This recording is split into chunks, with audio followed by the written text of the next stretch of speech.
cause you're upper echelon, walking on there. Gotta get it on. Roll a little powder on that fire inside. Burn bright, alright. Yeah, you're burning hot. Mr. Motivator, get that spirit up high. Burn bright, alright. Believe in what you got. Got it going on, going on, going on. What you waiting for? Get up and take it. All go and never slow. Got it going on. Shake it, yeah, before you make it. All go and never slow. Got it going on. Got it going on. Got it going on. All go and never slow. Got it going on. Got it going on. Got it going on.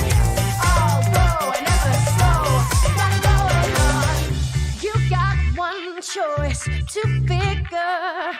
All go and never slow. Step up, no doubt. Go bigger. All go and never slow. All go and never slow. Got it going on. All go and never slow. Got it going on. All go and never slow. Got it going on. All go and never slow. Got it going on. Got it going on. Got it going on. All go and never slow. Got it going on. Got it going on. Got it going on. All go and never slow. Got it going on.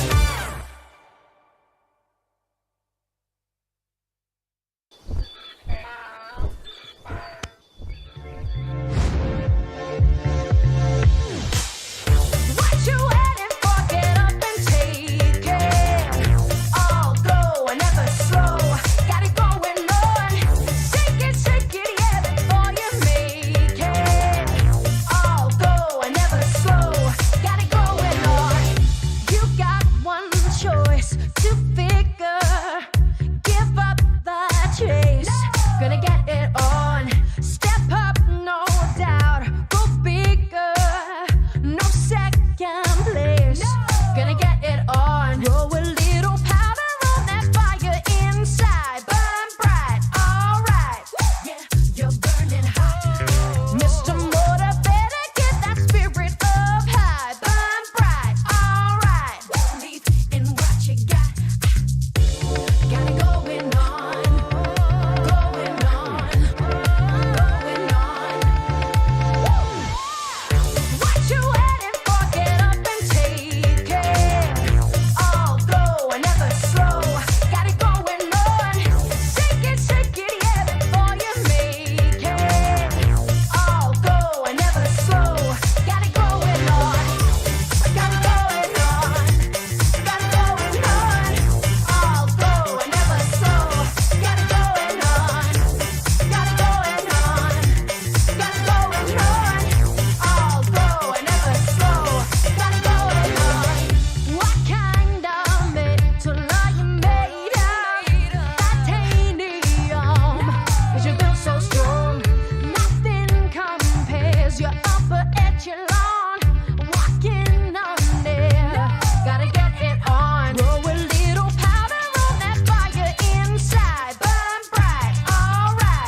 Step up, no doubt. Go bigger.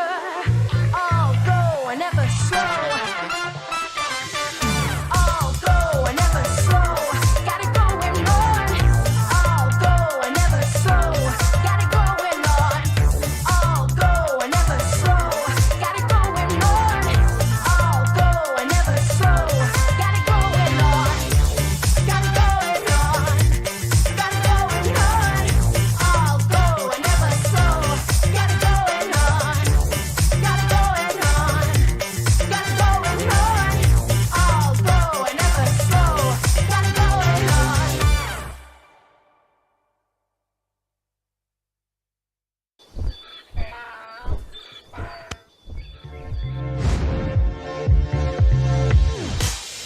What you waiting for? Get up and take it. All go and never slow. Got it going on. Shake it, yeah, before you make it. All go and never slow. Got it going on. You got one choice to figure. Give up the chase. Gonna get it on. Step up, no doubt. Go bigger. No second place. Gonna get it on. Roll a little powder on that fire inside. Burn bright, alright. Yeah, you're burning hot. Mr. Motivator, get that spirit up high. Burn bright, alright. Believe in what you got. Got it going on. Going on. Going on. What you waiting for? Get up and take it. All go and never slow. Got it going on. Shake it, yeah, before you make it. All go and never slow. Got it going on. Got it going on. Got it going on. All go and never slow. Got it going on. Got it going on. Got it going on. All go and never slow. Got it going on.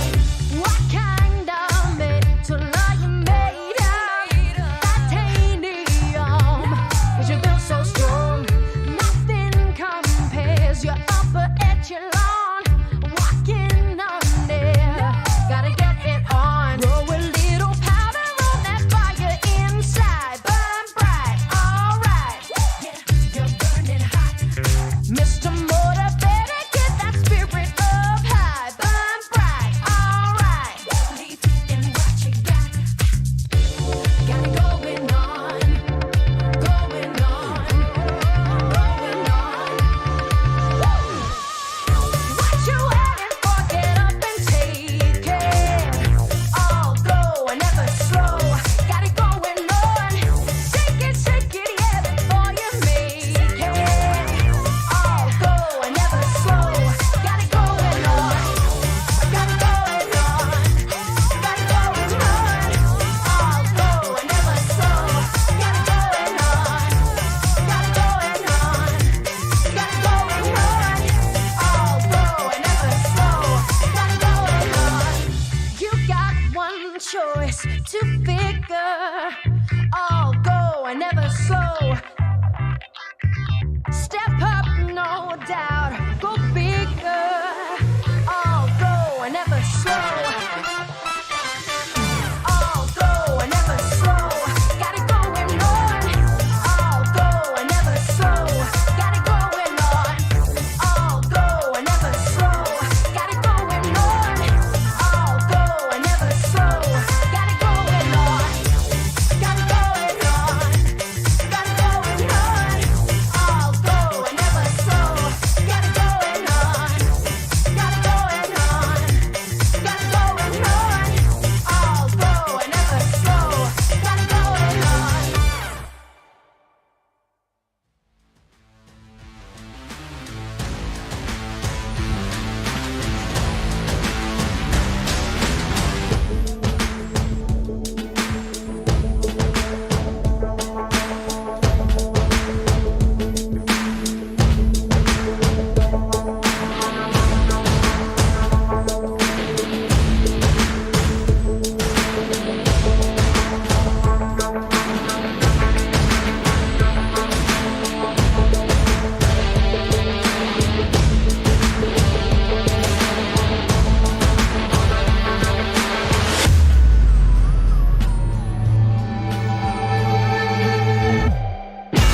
dreamers, built for dreamers. If there's one place that deserves this title, it is the United Arab Emirates. No other place that has achieved the impossible time and again just because someone dreamt it. Today, as we look to the next 50, we're looking for more dream power. We're looking for those who believe dreams can make our planet a better place. Welcome to the United Arab Emirates.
And welcome back. Is day 2. That's right, Gamers Galaxy is back for some more international Dota 2. We're here today with the sad news that 3 teams will be eliminated before the end of the day. That's right, it's time to get down to business here. I'm here with Resolution and Kyle, and today there, Kyle, there's a lot on the line. Oh yeah, definitely. I mean, this is the beauty of BO1s, right? Mm-hmm. Elimination series is to follow. We got a lot of tiebreaker situations that are possible. I'm just happy to see Dota 2. Yeah, we're very happy to see Dota 2 yesterday as well. Rezo, I think everybody was positively surprised by the type of games we got yesterday. I mean, yeah, I was super surprised by Boom performance yesterday. Yopaj is like my MVP of this tournament so far. First day, like the KDA was like 38 during the 3 games. Like I was amazed. Like in TA, it's just showing up like constantly. This hero has like 100% win rate, right? And it's just nothing can beat it yet. Nothing can beat it yet. I think that's the key word right there, because as we see often in international lands like this, there's going to be something really good, Kyle, and then normally the day after, people have thought about it and an answer will come. I don't know. TA, I would agree with you if it was anything but TA. Oh. This hero has been like the bane of my existence. Like there was a period in NA Dota where we would just get first picked. And now that I think people are comfortable playing it safe lane as well, the Deso changes. There's too much flexibility and Deso buff as well. Like it just makes the hero so good. If you want to, do you have problems with wave clear? All right, buy an Aghanims. You now are globally teleporting around the base on what, like, is a 15-second cooldown? Something like that, yeah. Would you like to kill Roche? I'm Templar Assassin. Like, would you... You want to burst the hero? I'm here. Yeah, I mean, it's... what do you... It has everything. Yeah, and you also farm ancients.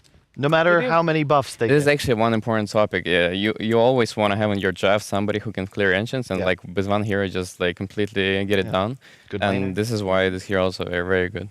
That being said, we did not see it first phase picked an awful lot of time. Normally it was in a second phase pick yesterday, so I would imagine it's not there yet. Today. Where it might change today. You think it's gonna be first pick material? I think it might for sure. Yeah. Like I also like the Senking showing up, like especially from Tundra. They won 3 games yesterday, also with the Senking.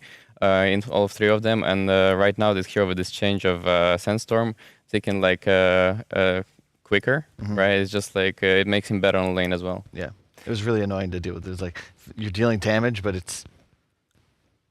Yeah, right now it's like it's super creeps die super fast. Yeah.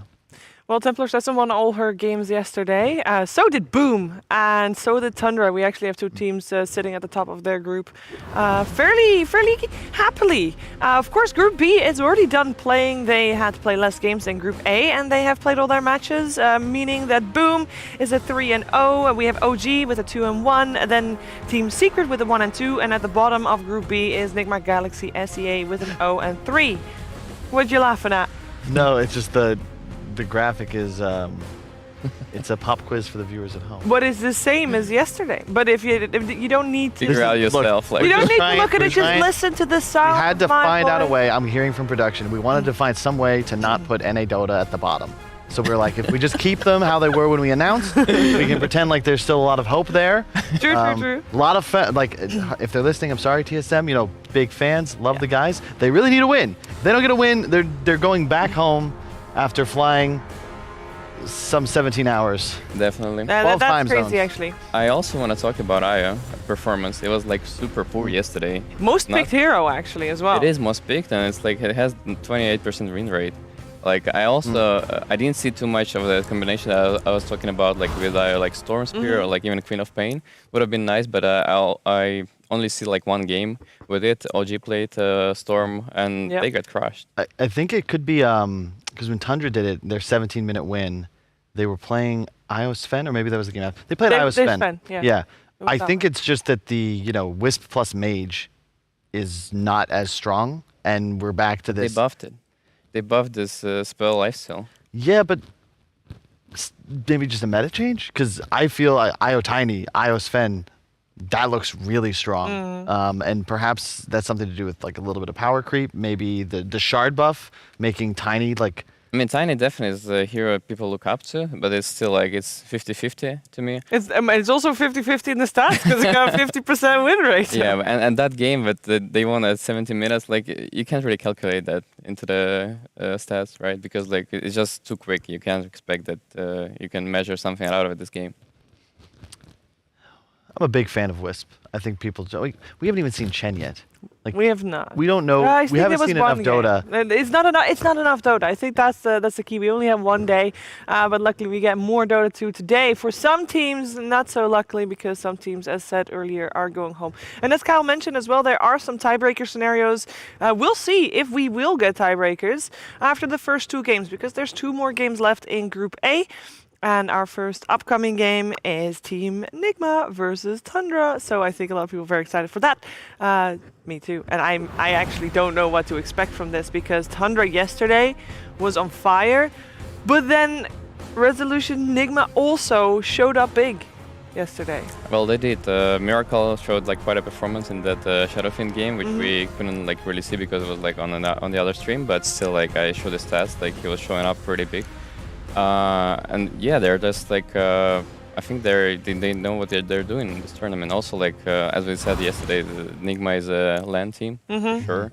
Like Rokin knows what to do. Yeah. And in an environment when you see all your buddies around, like you going against other teams, it's more of a mental game right now. And it's like a home game, you know? Some teams traveling like 24 hours. Think Oh, that's also a big like factor. 1 or yeah. 2 hour flight. No jet lag. Exactly. And Sure. not just that, from talking to them, like they're very loose, relaxed, but I know that they're taking it serious. As you say, they're a LAN team, and there's something about LAN that I think still gets people, not to say Kuro's old, he's actually younger than me, which is terrifying, but he's been around for a long time. Yes. And How much is it? LAN is still 15 what it's at. years? This is what we love. Huh? How much is it? Like 15 years? I don't for know, him? man. Like, You look how at that long? old pup photo from like 2007, puppy with the hair and everything. And they were It's already 15 gaming years. for years they were then. like, he was like 16. I was like, what is it? Yeah, it's Ancient history, That's so man. crazy. It's pretty crazy indeed. When you're talking about Team Nigma being a LAN team, absolutely true. Tundra, this is their first LAN. They've actually never been to an actual LAN. Yes, they've boot camped. They have seen each other before, but they've never performed on a LAN because COVID, and they didn't qualify for any majors, and they didn't qualify for TI, and that's it. That's Yeah. all the LANs we've had. And I think with the 3-0 record, Kyle, we can kind of start saying, oh, maybe they're also a LAN team. They've certainly got something to prove. Yeah. And they're also in that honeymoon period, right? Which like, we know well. Like the first couple of weeks in a team, you're already strong, but like we made this change. It's the right change. We believe in it. And that's the critical component of a successful team, is you actually have to believe in what you're doing and that you're going to win. They've got that right now. They've been very successful. I think this is really the match to watch, though, because you're playing against Kuro with prep time. Right, the BO1 days can be rough because you have maybe an hour to think about what you're going to do. This is different. You get an overnight recap. You probably talk with your coach. You might see something a little more pocketed, and Tundra will have actually, for the first time, played an opponent that's going to study what they've done here at this tournament.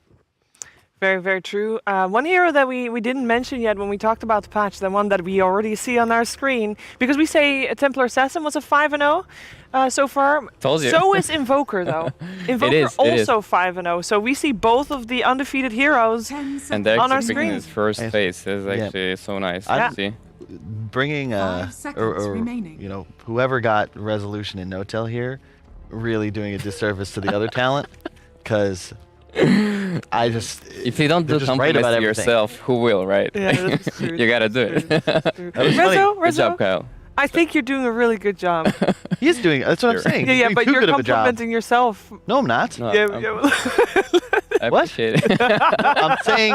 No, that's what I'm saying. I'm saying like this is very bad for me and my job security. That's all. 'Cause Okay. I remember. Well, but now we can recap. So from the green room, I'm going to steal this before No-Tail gets a chance to come out here and say it. No-Tail was saying in the discussion with you about TA how he always thought it was a bad hero, but now obviously after the changes, it's like, what do you do? Because as a concept, TA is going to do what TA wants to do, and the way to beat it is to have like a 5-man kind of game plan around it. Because otherwise, for the reasons we discussed, the global mobility possible, the Roshan, the I mean, ancient to me- stacks. To me, you need to Vision. have two ways to deal with it. Like first, you need to beat on lane. Obviously, like you need some kind of wiper out there to like Yeah. beat on lane, and then you need some ways to follow her into the Radiant jungle, team into the back. triangle, and the way to clear the stacks Yeah. for you, like some kind of axe. Like I remember I was doing this play. It was actually like Zayed's call from Hellraiser. He was like, "Yo, Roman, TP here. We're gonna smoke. Like I'm gonna TP from the offlane to the mid tower. We would smoke and we would go to the enemy triangle to steal their stacks first, and then you go and you 10 clear your seconds your remaining. stack." I also remember one play from Dire team was it back. in LGD? Yeah, I think it was LGD. Remind me the carrier player. Ame. Ame. No, I wasn't sure. Thank God, not Ame. Yeah. So Ame was just like going by himself with a Sven to clear the enemy stack. Oh first, yeah, I remember and that then he game. TP'd to his stack with Godstrike and still. That was. cleared it. Oh yeah, no. He That was like took the incredible stack. play. He took the stack, TP'd mid, got a kill as they were diving. Then with the same god strength, went and cleared his own stack. That's some efficiency and it was just right like, there. holy, yeah, That was that was amazing play. iconic. I was. Man, that you should make content out of that because those are like some of those plays that, like, they're People don't notice amazing, them. but They're they not, should like- be enshrined somewhere. Yeah, they're not visible. Like you don't see the impact like right away. Yeah, and just to jump to Nigma's draft here, they ran this yesterday to success. There was that game where it looked a little behind. This reminds me of the Animajor where they were just Invoker Luna. Yeah. And it just made sense because one, you can Miracle on Invoker, and LTW is on this hard carry, and it allows the rest of the team to play this kind of more 4 protect 1 style, but without Miracle being forced to like sacrifice his own game, right? He's on Invoker, he's buying a Midas, he's going to be relevant. He was top net worth even in that game until they were throning. Definitely, you can see clearly in the Nigma Galaxy playstyle that the LTW is sometimes like sacrificing his own game to play for Miracle. Yeah. And this 10 is what he's been seconds doing remaining. like a lot in VP too before, and this is like this is his 5 strength. He seconds knows how to make remaining. space for his Team back. teammates. Yeah, and he Yeah. can rely on them also making space for him later on as well. And this is also like this can only work when there's a trust in the team. Yeah. When there's no trust, like you can't do this plays. What are you noticing on the bounce there, Kyle? Oh no! For a second, I thought Kuro was making sure that they couldn't 10 get that dreaded seconds TA remaining. Tide Hunter combination, but it was Tundra who banned out the Tide. It's quite interesting to see Dire Lone Droid team ban. pick. Yeah, Like that's those kind are of some insider all- information. all of the bans that Nigma used, I feel like are more likely to be Tundra's takeaways. Because I've always liked Lone Druid against TA. I've always kind of liked Lone Druid. Obviously, you just mentioned Viper Radiant against team TA, pick. and they picked Undying yesterday to great success. There was a innovative gank attempt where Kuroki dove mid level 1 with Tombstone. Hey, it worked. Not first blood. Miracles of Poker. I don't know if you saw that. That was some stuff right there. Yeah, genius. Shadow Demon again, like one of the also greatest heroes right now, as long as Shadow Shaman 5 to me. seconds Okay. remaining. Shadows everywhere. Shadow demons. Shadow And why Shadow Demon? Demon. Because in the previous past we saw it mostly against the Spearbreaker or against Agi carries, and obviously we don't have an Agi carry I yet. think it's just a mechanic. When you buy a shard, like you get an extra spell, which is Okay. like, insanely strong right now. So this is all protect TA or whoever comes. It's also as like the carry. hero that makes a lot of stacks for TA. Okay. It continuously dispels debuffs, right? I think it does. Yeah. Yeah. And it heals. So if you conceptualize that with a TA, not only are you healing, but you're preventing effects that would remove refraction charges. In addition, very good against Tiny. Soul Catcher doing max HP damage. Like this, you're going to nuke him for like 1,000 plus later on in the game. I mean, so far we see Nigma Galaxy draft, they don't have a really good way to break the refraction from the TA. I mean, they have some, meteors and like clockworks here and there, but overall, it's not as strong and like still, it's just a very favorite game for TA. Like she loves to play a game against those heroes. I was going to get Clock. This is very much drafting for your own team, not about what you're against. Clock is okay. No, Clock doesn't really like playing against Enchantress. Later in the game, you can land a hook, boom, Sunstrike, sick kill. But laning phase, Ench with a creep is just going to hit you and win. You hate playing against TA because you're going to be 7 armor hero for effectively the entire game. You die in 3 hits, and Battery is a really cool spell for TA side to eat refraction with. So why pick it here? You're saying all these things that are bad for Clock. Why pick it? I remember that people actually used to pick Clocker against Eng because it is a counter pick. Because for later on in the game. No, even for the laning. Oh, okay. Even for the laning. Like if you don't give her a chance to get a creep, like then she can't really. Okay, I can see it. You. I guess the new Ench style, like you can just skill heal level 1 and just hit him. That also works for sure. We'll see. Man, wonder. I haven't seen it in a long time. Never mind. Sanking and Hoodwink. I mean, Crocky prefer. He saw the best heroes that they've used, and now we see the Doom. I like this pick.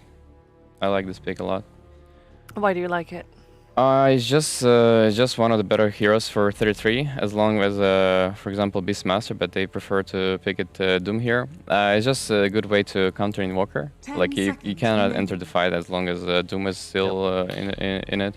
He has, and I mean, Invoker has more spells than any other hero, so Doom removes more spells from the enemy team when it's cast on Invoker. This guy is fucking genius.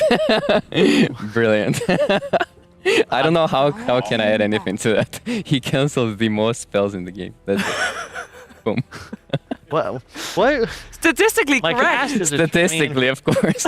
Statistically correct. Like you cancel 3 spells on Tiny, and you want to borrow this one. Just add to the stack. Yeah, just something for the stats.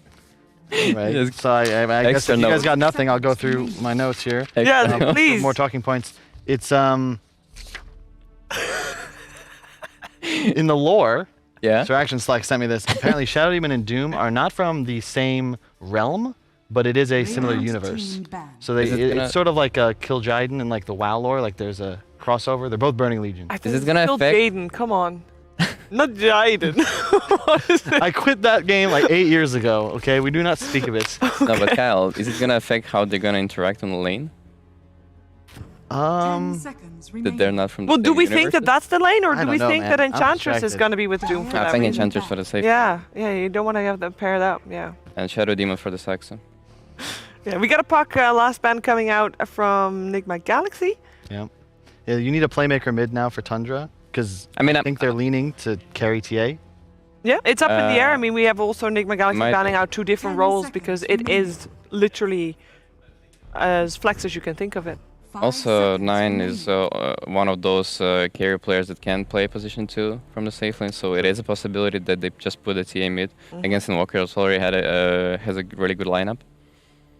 The Invoker TA matchup is really interesting. I've always thought of it as TA favored, but I've seen certain players, like no Miracle? one specifically on Quas Wex, like can win the matchup. I mean, no one can win any matchup if he wants to. It's just, the guy is just a beast on the lane. Like, Yeah. But wouldn't you say that Miracle, his Invoker, legendary, of would he course. not be able to do the same? of course he would. I mean, it's gonna be like 50-50. Yeah, because I feel like it's He a is not very gonna dominate this lane. traditional matchup. Is It's Miracle, like old. is Miracle a good laner? Just no. I'm just kidding, not gonna. guys. I was Please gonna don't- say, you please go don't for tweet it, at me. Kyle. No. I think it'll be interesting. But the TA in theory is favored. The nerf to the small camp kind of changes the matchup a bit because TA is like an accelerating mid, whereas Invoker is a playmaker. So it's a lot more about making plays. Love the Dark Oh, love Sphere. the dark. Love the Dark Sphere, Love it. but I was expecting actually from the Nigma Galaxy to pick a Batrider, a second phase, instead of like, And Clockwork. that Fever. got banned because Tundra That had the got same banned read. later. Earlier.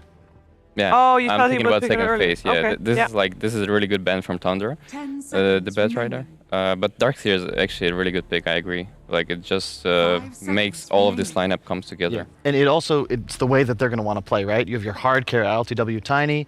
You can surge him, buff him up. You're going to get an Aghanims eventually, or maybe just a crest on the Weaver. That is a spooky pick. Oh my god. Oh man, I Darkseer love and both Weaver. of the drafts. Miserable to play against. You effectively now have 2 ways to just cancel enemy heroes on the side of Tundra, because you can Doom Invoker and you rupture the DS or even the Tiny, and they're just sad. So you feel like this 10th overall pick, you're like, okay, draft won by Tundra. They did a gotcha. No, still not. Before this Bloodseeker pick, I thought Nigma Galaxy has a really good lineup, but right Yep. now it's kind of changed, because it's really hard counter to the Darkseer. Yeah. Both on the lane and in Yeah, game. the lane more than the game. Like, it is the worst. You hate playing into Bloodseeker because he's just sustaining. Darkseer is a pressure laner, and you dive at a certain point. Very hard to do that against Bloodseeker, who's just regenning, spamming. He has wave clear. It's really going to be tough. I think Nigma Galaxy, they're going to have to make plays. Mind Control and Miracle are going to have to get things done, because if they let the minutes tick by, TA with Ancients, Doom with Devour, Tundra's going to get the econ advantage. All right, well, let's set the stage a little bit for the results of this best of 1. If Tundra, indeed, as my panel thinks, is going to have the upper hand on this game 1, then Team Spirit, that's not playing, correct, is actually very happy, because then they get to play a tiebreaker for second place together with Nigma Galaxy. However, if Nigma Galaxy win this game, then they will be tied with Tundra, and therefore in the upper bracket for the playoffs. So a lot on the line for this best of 1. Let's find out who's going to take it with our commentary team. It is over to Cap and Lacoste. That's right, our 2 undefeated teams of Group A, but Tundra a little bit more impressive, perhaps, the fact that they managed to take down Team Spirit. I mean, that was quite the upset, right? Yeah, it was. It was something a bit different. Like Tundra in the regional finals, they were kind of shaky, and now with swapping things around, position 4 being now they're position 5, bringing in Sux. A lot of people probably worried how things are going to be played out, how strong they're going to be, but seems like they're strong. You know, after kicking the captain, everything's okay. Sometimes that doesn't work out, but yeah, they've been looking really hot. But look at this draft, Cap. Yeah. I didn't think I'll ever gonna say that I love the draft that does not have a single stun, but I do like Tundra's draft more. Okay, all right. 33, we had the 10-man smoke to start things off. Both teams ended up clashing into each other, but looks like there may be no kills as a result. Tundra keeping their distance from that Clockwork Darkseer combination. Very nice, very clean. So you like Tundra's lineup? You like Tundra's lineup a little bit more? I do. They don't have a stun. They have like a mini stun coming out from Doom. They have maybe Enchantress's creep that can. The teams are wrong. The overlays wrong. Yeah, I was very confused for a second. So yeah, I mean Shadow Demon has the ability to cancel a TP. So the strongest tool for Nigma Galaxy is gonna be TP Scroll. Use 100 gold, TP out if you feel like you're in trouble. But Kyle had a good point. Like this is why we have Kyle on the panel. It's gonna be his target. Try to Doom Invoker, because he has the most spells in the game, and then you're taking out like how many spells does Invoker even have? 10. He has 10 spells. If you want to include Invoke and maybe Cataclysm, you can say 12. Yeah, it's like taking out 2.5 heroes with one ability. Oh, girl!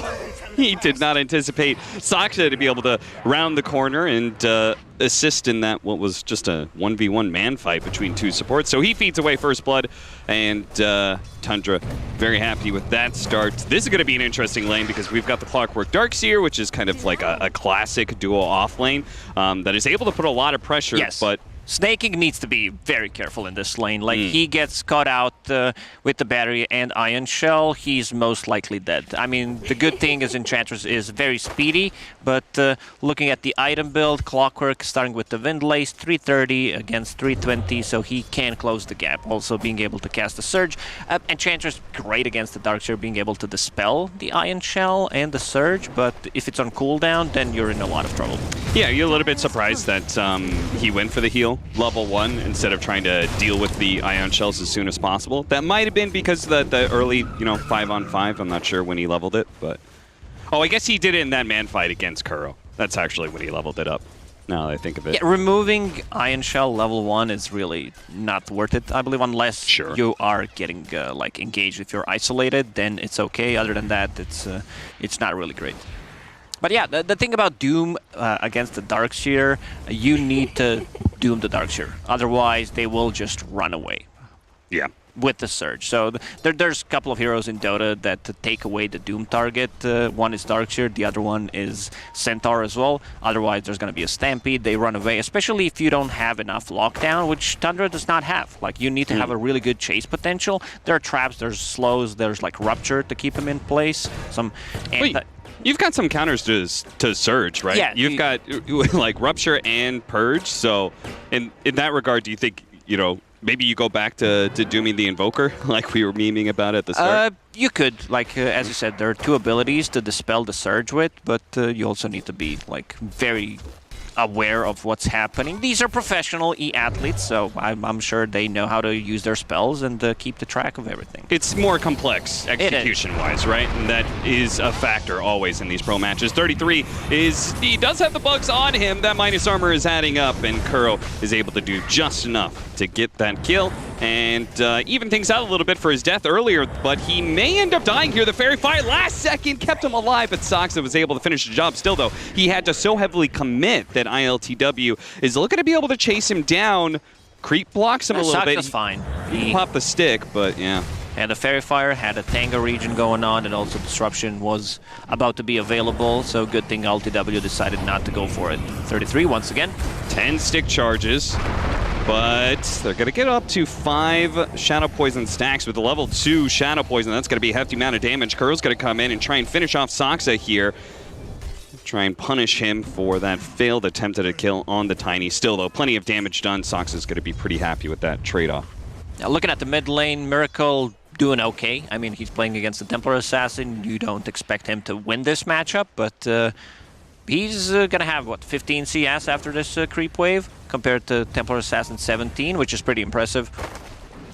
Yeah, he's got a lot of denies for a Quasplex Invoker. He has more denies than Templar Assassin. Yeah, that's pretty crazy.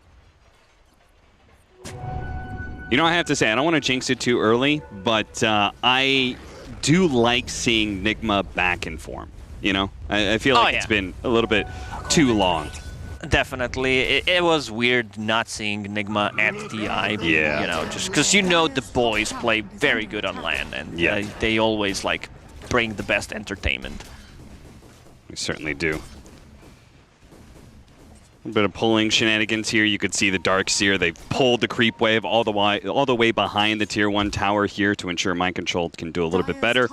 As the Bloodseeker has proved to be quite good against this matchup, right? The self-sustain against the Ion Shell pushes, and eventually he's going to get level 6 against the Darkseer as well. That Rupture is going to be pretty powerful. So yeah, the hero doesn't have a problem farming underneath the tower, has 8 armor, level 4, plus 2 extra. That's 10. Very hard to kill. You need some kind of magical damage. They do have it, but let's see how this one works out. Yeah, double Ion Shell, Snaking.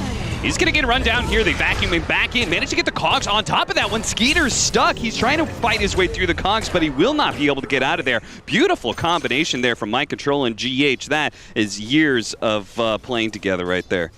Yeah, they know how to execute. One Ion Shell got dispelled by Enchantress, but other than that, like, there's still a ton of damage coming up from the Clockwork. If he traps one hero, that's a huge issue, and big W for Nigma. And it also maybe frees up the Clockwork to make rotations. Bottom lane would be a pretty nice one to catch, or even maybe slowing down this Templar Assassin, because Miracle does have his urn, so I'm sure he would love to be a part of a kill somewhere. Yeah, he has a TP ready. Templar Assassin a bit low on mana right now. Let's see where he decides to go, whether they want to put more pressure. But yeah, there it is, the mid one that you talked about. I mean, he can set things up with either Tornado or just a Cold Snap, and yeah, Snaking's in trouble. Yeah, they're going to be able to catch up to him here with the Battery Assault. Soxa slows it down with the Disruption. And Tornado, nice land there from Miracle. That's going to ensure at least one kill. Soxa is also being body blocked heavily. There's going to be the Urn Charge used onto Soxa. Miracle has to run away from 33, though. A little bit scary. Nice cogs to be able to grab the Shadow Demon. Also grabs the Doom, though. So GH is probably going to die here. Maybe he can get a neutral tonight. He will not be able to. Half of that stack is already cleared through. there's a Miracle! sentry. Oh, no, there's a Two sentry there sentries. and a trap! Oh, he is dead. 9. Wow. What a big pickup there. I was about to joke, no one having a dust 6 minutes in, imagine that, but he just ran into 2 sentries. He was trying to do, whatever he can, try to slow them down, LTW, the combo. Yeah, he's dead. Yeah.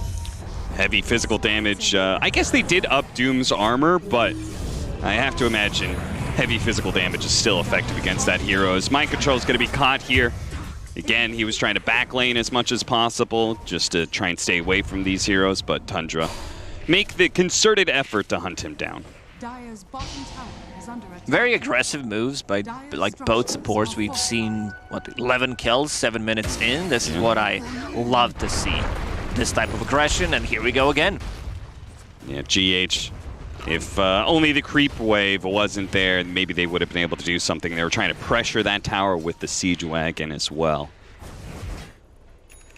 So, top net worth, Templar Assassin and Tiny.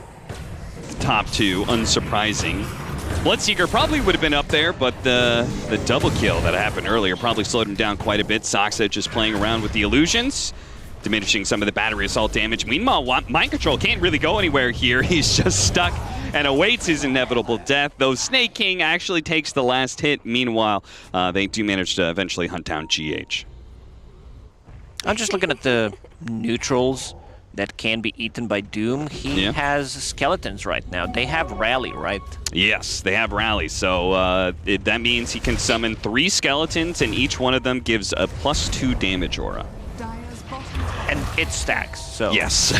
It's pretty insane. It's bonkers. You can get so many skeletons. 9 is in a bit of trouble here. Tornado's going to be able to catch him, slow him down just long enough for Kuro and GH to help finish off the kill. Now Snake King taking a bit of damage as well. Nice catch there with the Cogs to get a secondary kill. Nigma Galaxy just playing really active with this trio right here. Yeah, they don't need to move Tiny. What he wants to do is just keep on farming. He wants rotation to come to his lane, while the rest of the team can play aggressive Dota. And look at this. This is tower gone. We usually don't see the off-lane tower falling this quickly. No, absolutely not. Well, why are skeletons not moving? Oh, it's bonus 3 damage. I'm sorry. I got that incorrect. Well, he was sitting close to them. They did not move at all. Probably bugged a little bit, but whatever. Bugs, plus Cold Snap, plus the Urn. There is so much little bits of damage over time to be able to eat through that refraction. That 9, who had a perfectly fine laning phase against this Invoker as was expected, now that we've reached an area where everyone's moving around the map, he is seriously suffering. There are some stacks to clear with Templar Assassin, but yeah, I feel like Enigma has great ways to invade the enemy jungle. Clockwork deals ton of damage. He's getting closer to level 6. There's going to be Tome available, and we see another one. Tornado set up. Yeah, who needs hookshot when you've got a tornado to allow GH to be able to close that distance? Once again, the illusion slowing down some of the damage, but Sox is still going to be caught by all these battery assaults, and Snake King in vain trying to help him out. This is going to be a big counter kill, though. Throwing out the first Doom of the game to be able to try to go for the deny. They get it. Yeah, ILTW with a big swing of the tree manages to get it, but he is in pretty deep. He gets a really nice avalanche toss back there, separating himself from 9 a little bit. He's going to be slowed down by the traps. And this Templar Assassin really wants to be able to get this kill, but reinforcements have arrived. GH is here, and Snake King's quite low as well. Shikuchi forward, all the way into the tier 2 to try and get it. Snake King, though, he caught the one, and he healed himself, and Kuro gets baited into the tier 2 by the opposing captain. Yeah, the stick plus the extra armor that you get from tier 2 tower, and also Region kicking in, toss back. Can he do it? Hey, just tosses a creep at him instead, 33. He summons a fresh round of skeletons before his mana gets burned out entirely. Oh, and what a game. This is what everyone wants to see, pretty much. You know, the diving underneath the tier 2 tower while tier 1 tower is still alive. Skeeter has been farming silently, but so has been Mind Control. He has double null, and he has a full Vanguard, so right now he's pretty hard to take down. Like, they need to use Rupture and also be able to stop his TP. Trying to catch him with the Centaur. They've already used the stun, but the turnaround here from Mind Control, unfortunately not enough damage to be able to get the kill on Snake King.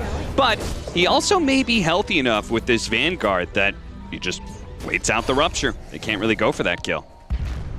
Laughs in Vanguard, very hard to take down. I mean, Enchantress does not provide you with much damage. Skeeter gets caught by GH. Looks like he managed to hit the hook shot onto Skeeter while he was still a bit low. Meanwhile, we were watching Kuro, who was soaking some experience away from that Ancient stack. I doubt he took any of it, because now our Templar Assassin, who was once 5th in net worth, is back up to 2nd.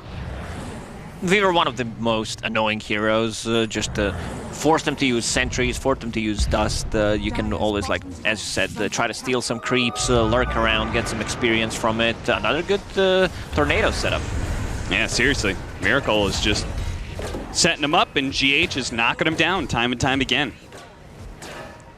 I like this new build on Invoker. Get the full Spirit Vessel, go back for Midas to be able to scale, get the levels, because someone said, like some guy on the panel was very smart, you know, Invoker has the most spells in the game and you want to max them out. It's true. That's why we're going to see an immediate shard pickup from TA, right? Yes, I mean, silences are so valuable. Dire's middle tower has fallen. Did I count that right up? 3, 4, yeah, there's all the spells. It's 10 spells. It's also a spell. All right, so now our Tiny's getting a little bit more involved. He's like, oh, well, I already took the off-lane tower, so he helps take the mid tower. Snake King's going to fall in the top lane, so it looks like Nigma, they're doing this nice combination of aggression where you could see GH is making it more annoying to farm some of these triangle areas alongside Kuro. The cores are taking towers. They're also blocking some of the camps. We saw Kuro earlier use a sentry to block a hard camp. They're doing this really nice combination of moves where they're limiting the amount of farm Tundra can get while also making the map much smaller. Yeah, good stuff from Nigma. They're all over the place. Mind Control feels very secure here on the top lane with that Vanguard that we mentioned, so he can always push out the waves. You have Weaver position 5 that can easily do it, like even Clockwork, so the lanes are going to be pushed out most of the time. Oh, that's annoying. They have very hard time initiating with their heroes. They need to like surprise them around the corner, or otherwise it's not going to happen, because they can't gank right now. Yep. Yeah, they've got to be able to punish Nigma and how like they're just constantly throwing some of these cores down one lane. They just sit there 9 every single time. That was the Clockwork, or was that a disruption using the hook shot? The little black orb that could. They're going to find Snake King as well with that tornado. Let Tiny get the kill. They should let Tiny try to swing the tree. Yeah, the half an hour long attempt of... Man, Miracle. Mid lane, gets 2 kills, now top lane, catching Skeeter. Nigma is playing so damn fast right now, and Tundra is just getting swept up by the avalanche of heroes that is just all over the place. Skeeter turns around, Rupture, but it's a futile attempt here. He is dead. 16-8, a 3,000 net worth lead right now for Nigma, but it feels like they are in full control of the game. Yeah, they're also like scouting things out, using Rocket to bottom to try to like deal some damage to the creeps and also put a bit more pressure on the Doom. If you see a Rocket flying to you, you're probably wondering like what's happening, like why are they doing this? And here's another Rocket, try to outpush it, because they still have a tier 1 tower here available.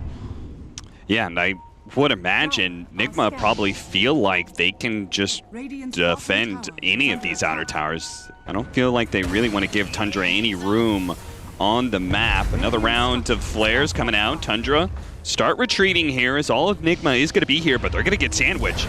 Kurt's going to lead things off. Miracle also managed to get Nigma a nice shot in. Being able to get True on top of the avalanche is just a beautiful sight there for Nigma, as they're going to clean up this team fight nice and easy. It's going to be 2, a third here with Snake King going down. And there just seems to be no moves that Tundra can make without some sort of heavy rebuttal. Maybe a 4th kill as 33 tries to hide into the trees, but ILTW hunts him down like a bloodhound. He catches him out. Now look at this. They TP mid. Miracle's already there. They want to be able to catch Skeeter as well and get a full-out team wipe. Turn around, Rupture, but it's too late, my friend. Skeeter Nigma is on one this tournament, man. They are playing so well right now. Also, cute little play there from Miracle. He uses Tumbler's Toy and sets up the ice wall on top of the Enchantress. I mean, Tundra, they have no stuns. They have no way of disengaging a team fight other than like using Disruption and then regrouping, but it's not enough considering how aggressive Nigma is playing right now. There's going to be another death from 9. I mean, at this point in time, I almost feel like 9 needs to like smoke out and run to the enemy jungle somewhere, because every single time he goes somewhere to farm, Miracle is there, or GH and Kuro are on top of him. He's just getting no respite whatsoever. It's 6,000 net worth lead now for Nigma. Watch that one again. Here's that little Tumbler Toy play. Well, back into the game where Snake King's going to be dying again here.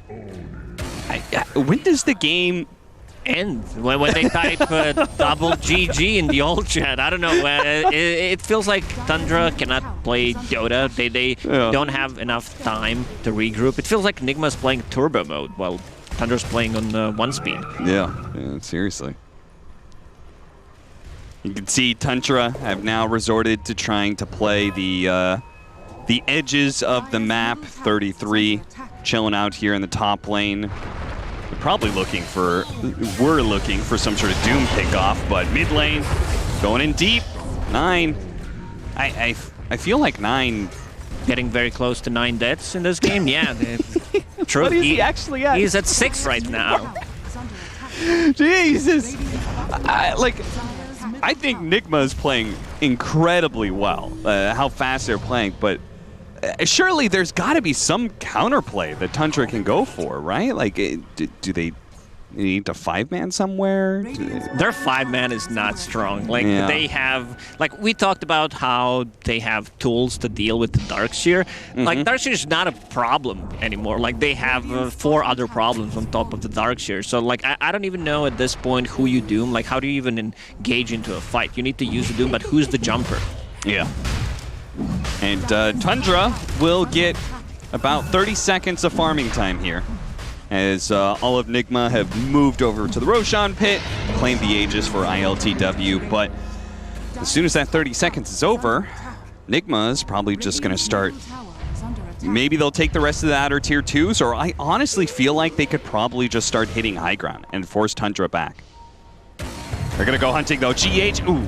A little sidestep there from 9, does manage to dodge that hook shot. Shadow Demon, Zoxa trying to slow him down. They're going to spot 9 here for another Sunstrike. He's going to try and hide in the corner, but the vacuum pulls him back into the rest of Nigma Galaxy. Oh man, what a tough game for Tundra, but also what a game from Nigma. This is the best game I've seen them play in a really long time. And also the Vord that JJ's pointing out. Like, look how fast they move. Drawing on a minimap, they have 2 observer wards that probably are not gonna get devorted. So they, like, whenever they leave the lanes, whenever they leave the base, pretty much, they're gonna get scouted. They also have a rocket on top of it. What you said, maybe smoke into enemy triangle and try to get the farm there. Yeah, I mean, look at what's going on here with this Doom and Enchantress. They're playing deep, deep, deep on the enemy side of the map.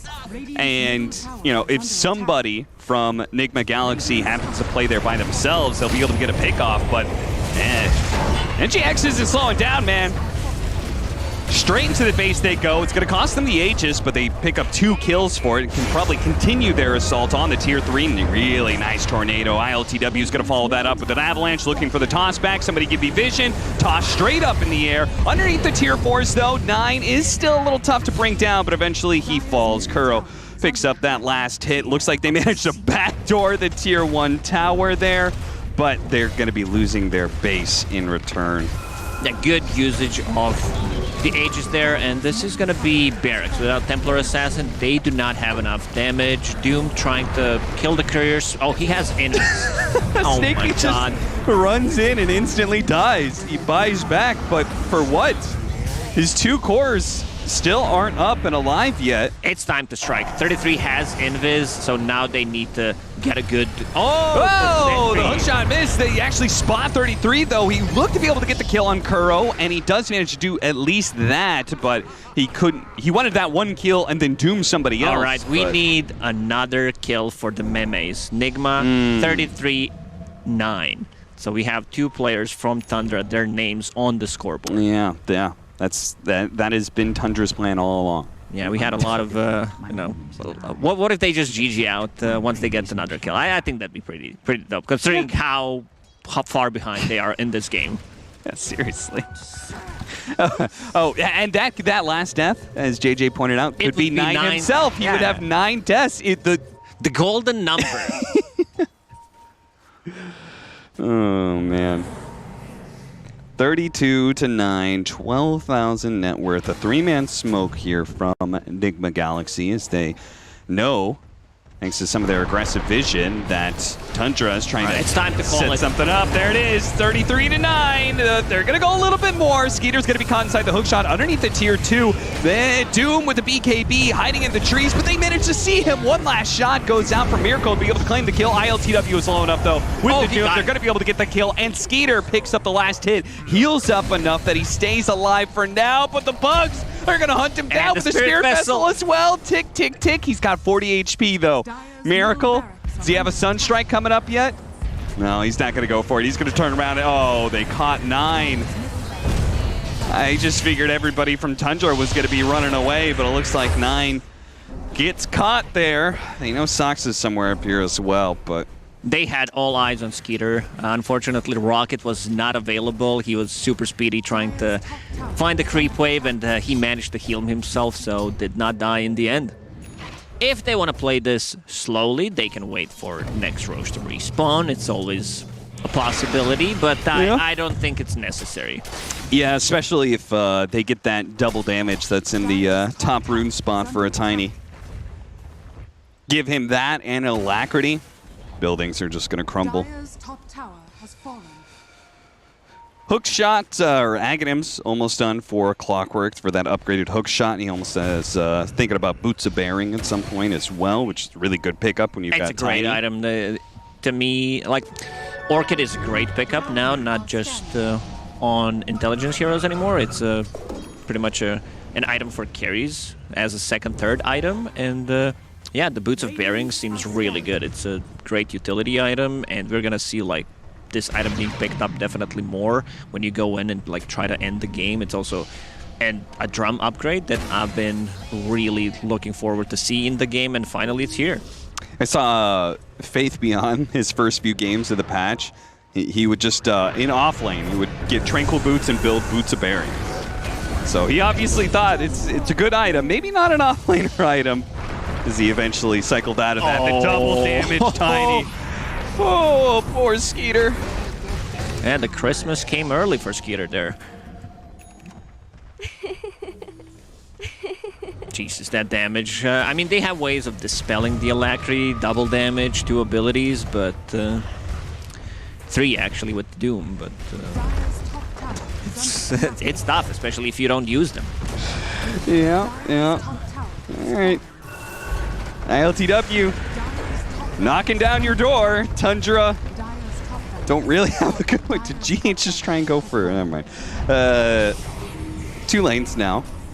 They can back up and wait for Roshan if they really want to. I don't see a game plan for Tundra. Like, what do they possibly do against all this? Similar to what happened at Team Secret yesterday when Boom played against them, I would say, where the game was just over, like 10 minutes in. They couldn't move with their supports. Felt like it's just the same thing that happened. Like, Nigma took over the map control early on, started to play aggressive, invaded the triangle, and here is what we call, as Dota experts, the Desperation Smoke. Desperation Smoke, which could lead into a Doom pickoff, but Kuro has the answer to that. Yeah, could also lead in a full team wipe. Yeah. Kuro, who just picked up the Aghanim Scepter, so even that 1 kill is going to be pretty tough to get if they don't Doom this Weaver first. if you Doom Weaver and the hero uses Shukuchi, you kind of wasted it because you cannot chase. There's too many heroes to Doom at the moment. Also, if you Doom the 5-position Weaver at this point of the game, you might as well just GG out. You might as well just call it yourself.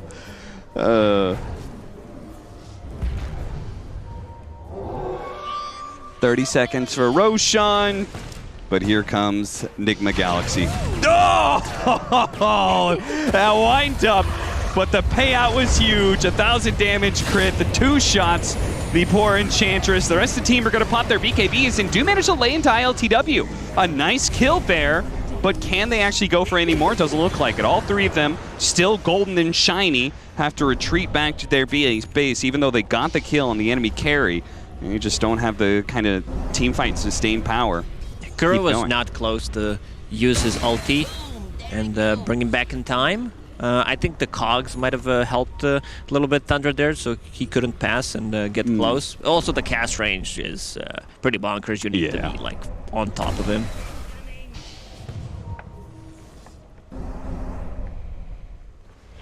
All right, I guess the plan will be get the next Roche once Tiny is out.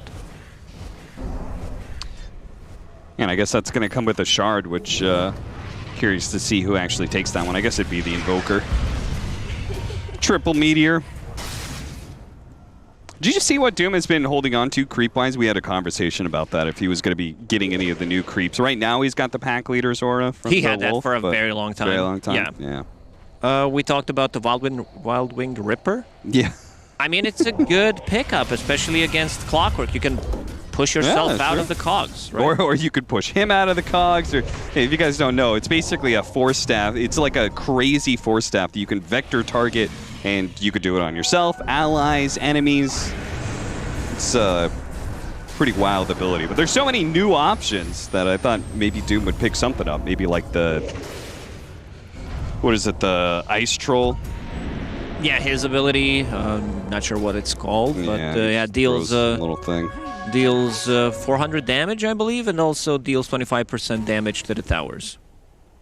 I guess he was trying to use the skeletons pretty early on. I remember that, but we're trying to find him, locate him. All right, we're all around the Roshan pit for Nigma Galaxy. They smoked up here. It seems like they kind of waiting to see if anybody from Tundra was going to go for a contest. Don't you, as Tundra, you kind of have to contest, right? You have to. I think they are coming out of the base, not smoked. Nah, they just say, we're not going to do it. There's not enough time. How do you stop ILTW with an Aegis? That's a good question. I don't know. It's hard to find an answer. I guess they just don't. Run, GH, run! They're coming for you! Double hook shot available. Somebody give him a hook shot. He's silenced up a little bit longer, though. That TA trap, just the silence lasts a little bit too long for him. Now full Satanic on Tiny. Oh, that's interesting. They got the Bloodseeker Shard, which does the percentage-based damage against Tiny. It's great. How much HP does Tiny have? 3.5k right now. He didn't go the Aghanim Scepter, though. You know that ability? The new Blood Mist from Bloodseeker? Don't think it's very good. Oh, Jesus, he caught him right as the refraction went down. 9 almost gets popped by that. They do manage to keep 9 alive and take away the Aegis, but Skeeter, he's got to be careful here. They still have their fresh round of BKBs, though, to be able to re-engage. Tundra, start going for it. 33 with the Doom already laid out onto the Tiny. They should be able to get this kill. They do manage to get the time lapse, pushing him back in, but he's still going to get in trouble. Oh, what a vacuum from Mind Control to turn this fight around. ILTW, with the last few swings, somehow is still alive through it all. All right. 20 HP. GG out, Tundra. You tried your best to kill ILTW, but Nigma Galaxy's just too strong. That was, I mean, this is why Mind Control is the best Darkseer on the planet, no doubt about it. But there's also like a good Darkseer player in this game, 33. Unfortunately, they didn't get the hands on the hero. What a beautiful whack back into the wall. Whew. I mean, it was a great way to be able to close out that game, but to be honest, it felt like we could already see where the game was going 15, 20 minutes in. I mean, Nigma Galaxy, a blistering pace to this game. They did. They were all over the place. Like Tundra's area where they could farm was almost like non-existent. Yeah. So, Nigma Galaxy continue their rampage through this group stage. Really I feel like they're going to go real far at this tournament, but we'll see what our panel has to say after that sick shellacking.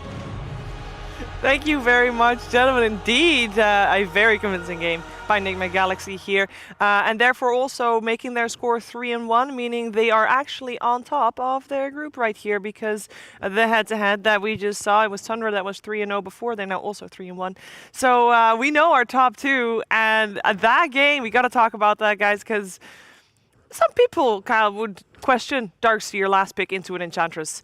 Not Nigma, though. I don't know. That was there's hard to find the right adjective. You know, dank, incredible, Maybe you should fantastic. look at your notes.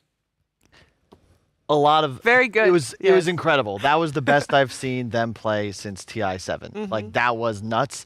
They beat TA the way that you got to, I suppose. They just killed her over and over and over in the mid lane, just pincering with both supports. The vac wall at the end.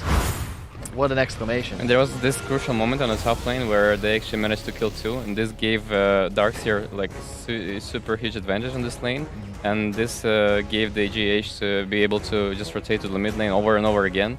Like the way they played around mid lane, this is actually what you have to do around CA, and this is what they did, and this was like perfect. There also the synergy between Tiny and Invoker, I see that clearly, like this is huge. Yeah. Did he hit They're twice rotating there? like 4 heroes constantly on their triangle. Like LTW is helping the team as well, while Darkseer is getting his, Vanguard and huge power spike. I saw LTW spend more time in the enemy triangle by 10 minutes than I've seen BSJ do throughout an entire best of 5 series. Like, that is how Shout out to he's BSG. active. You know, he's just got treads. You just run in, still accelerating, still scaling. They took the safe lane tier 1 very early.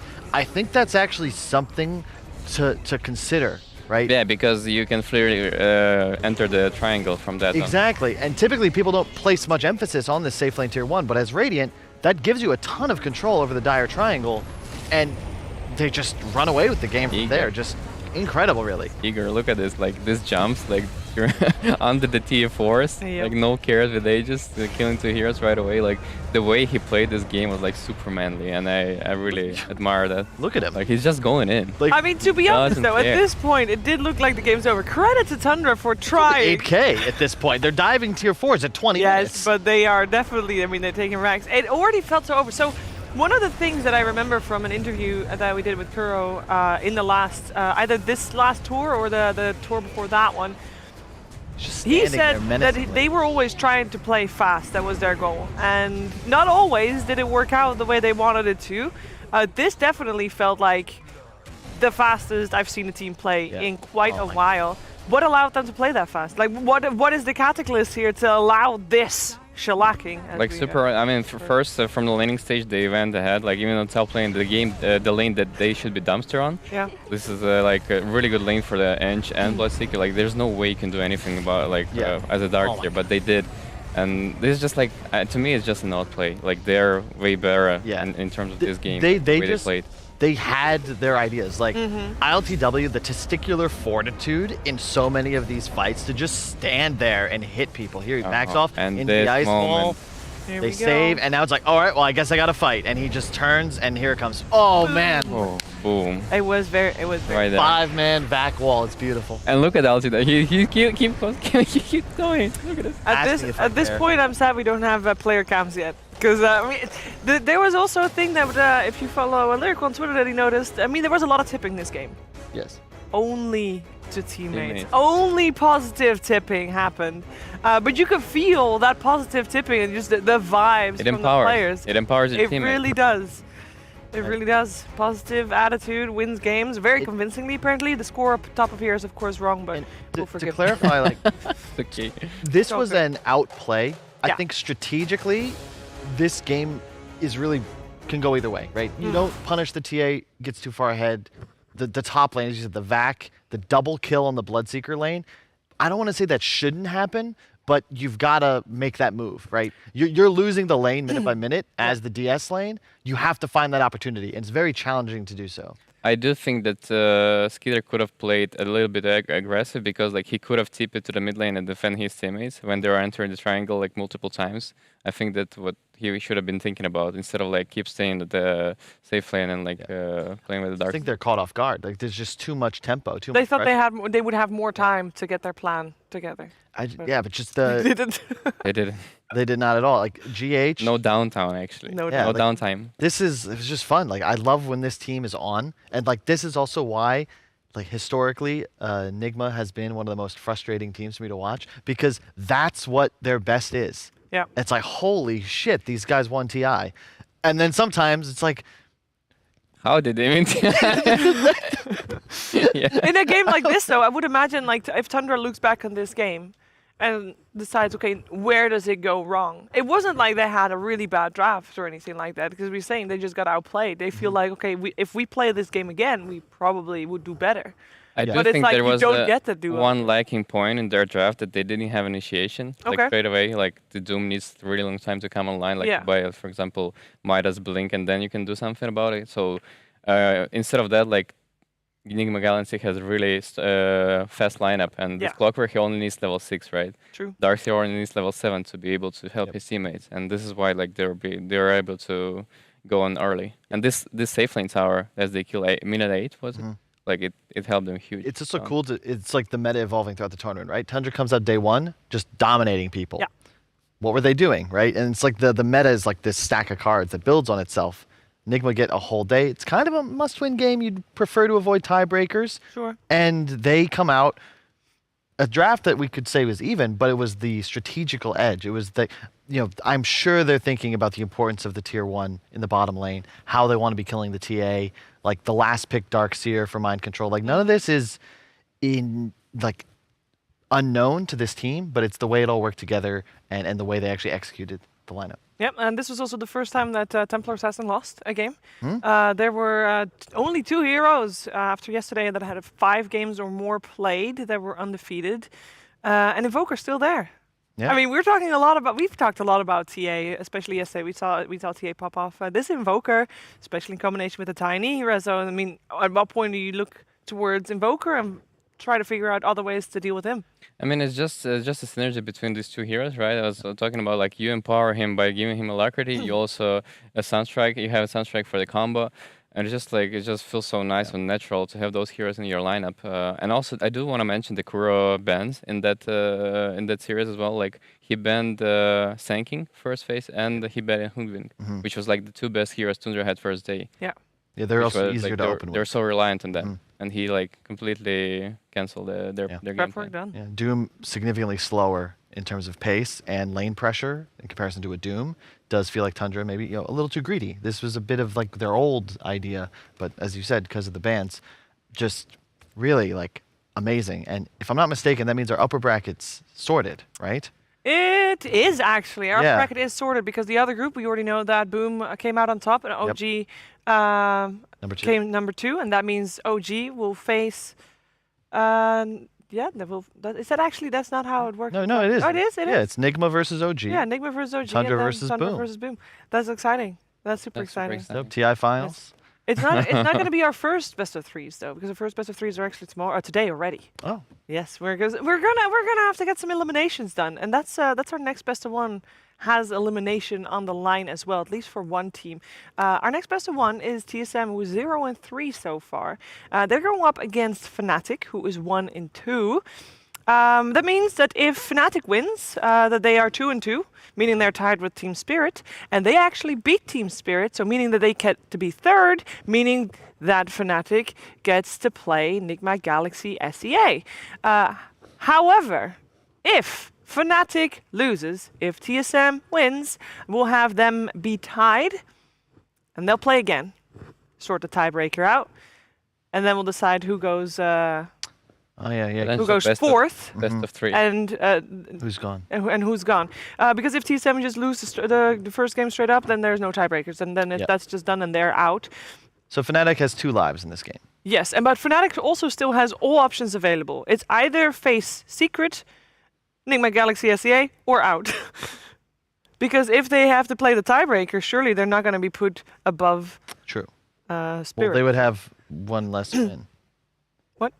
Yeah, they would have one less win. Oh, well, no, wait. they win in the tiebreaker. Oh, okay, I get you. So they could lose and then win the tiebreaker, or they could just win. I got Yes. it. Okay. Yes. And for Not for surprised you TSM, it's either out or face Team Or 2 Secret wins. in elimination best of 3. Got it. And They yeah, need and 2 2 wins. wins. They need 2 wins. Absolutely. So yeah. So they need to 2-0 and a BO3. Okay. Yeah. Well, again, the prep a tough helps. day. I will also say, travel time. Again, this is the thing about LANs. Yeah. Online play is different. Okay, everybody's in their PJs eating pizza.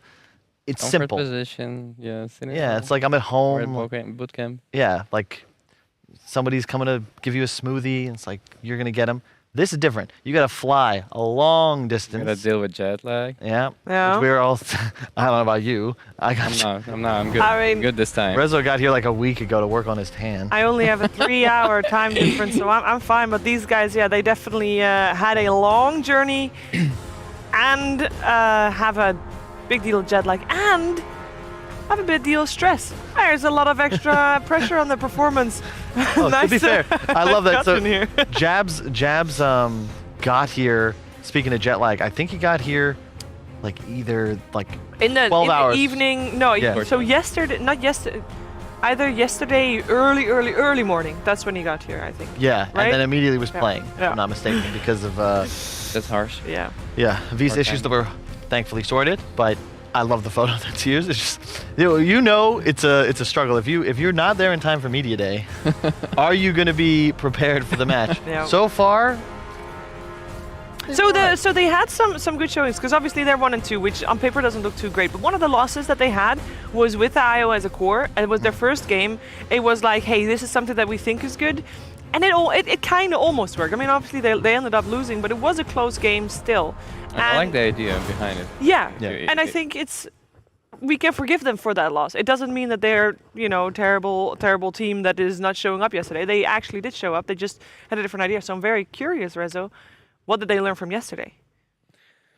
Oh, do you it's think? a tough question. I mean, Yeah. I hope they learned that all of these heroes that we're mentioning here are strong, and this is what I clearly could see during like the drafts I was looking at, like the Shadow Demon, the Shadow Shaman, the TA, Tiny, Invoker, all of these heroes that should be in their arsenal. Like they need to be using them right now. Yeah. oh, so looking at the match against Tundra, I just watching Notail in the green room, just ranting about Disruptor for 30 minutes. It's a joy. I really want to interview him about that exact topic at some point.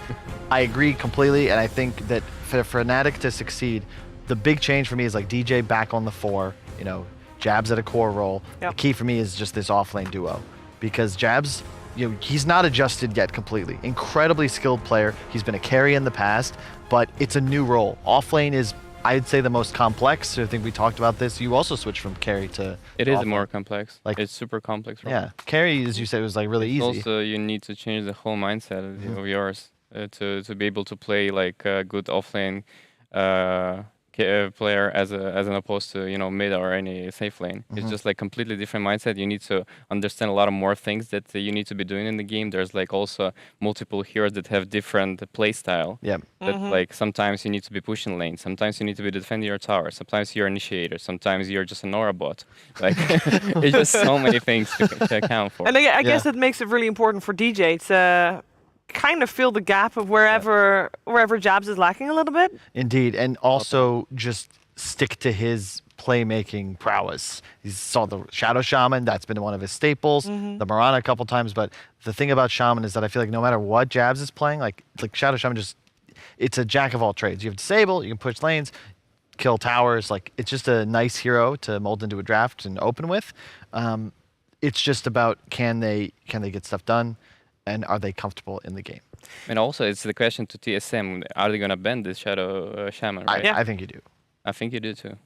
Because the question with TSM is also, I mean, this is the first time. If you only watched the mainstream, then you probably missed TSM's games yesterday. So this is the first time that we are going to see them on the mainstream. And it's their last chance. So, generally best of ones are a little bit scary, especially when it's the last chance. So what are they going to go for? Because yesterday, Kyle, nothing that they seemed to do worked.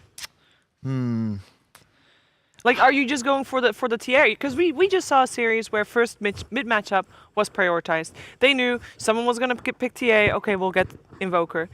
Is that what you're going to focus on, the mid matchup here with Bryle and Armel? I'm a fan of Bryle's Invoker.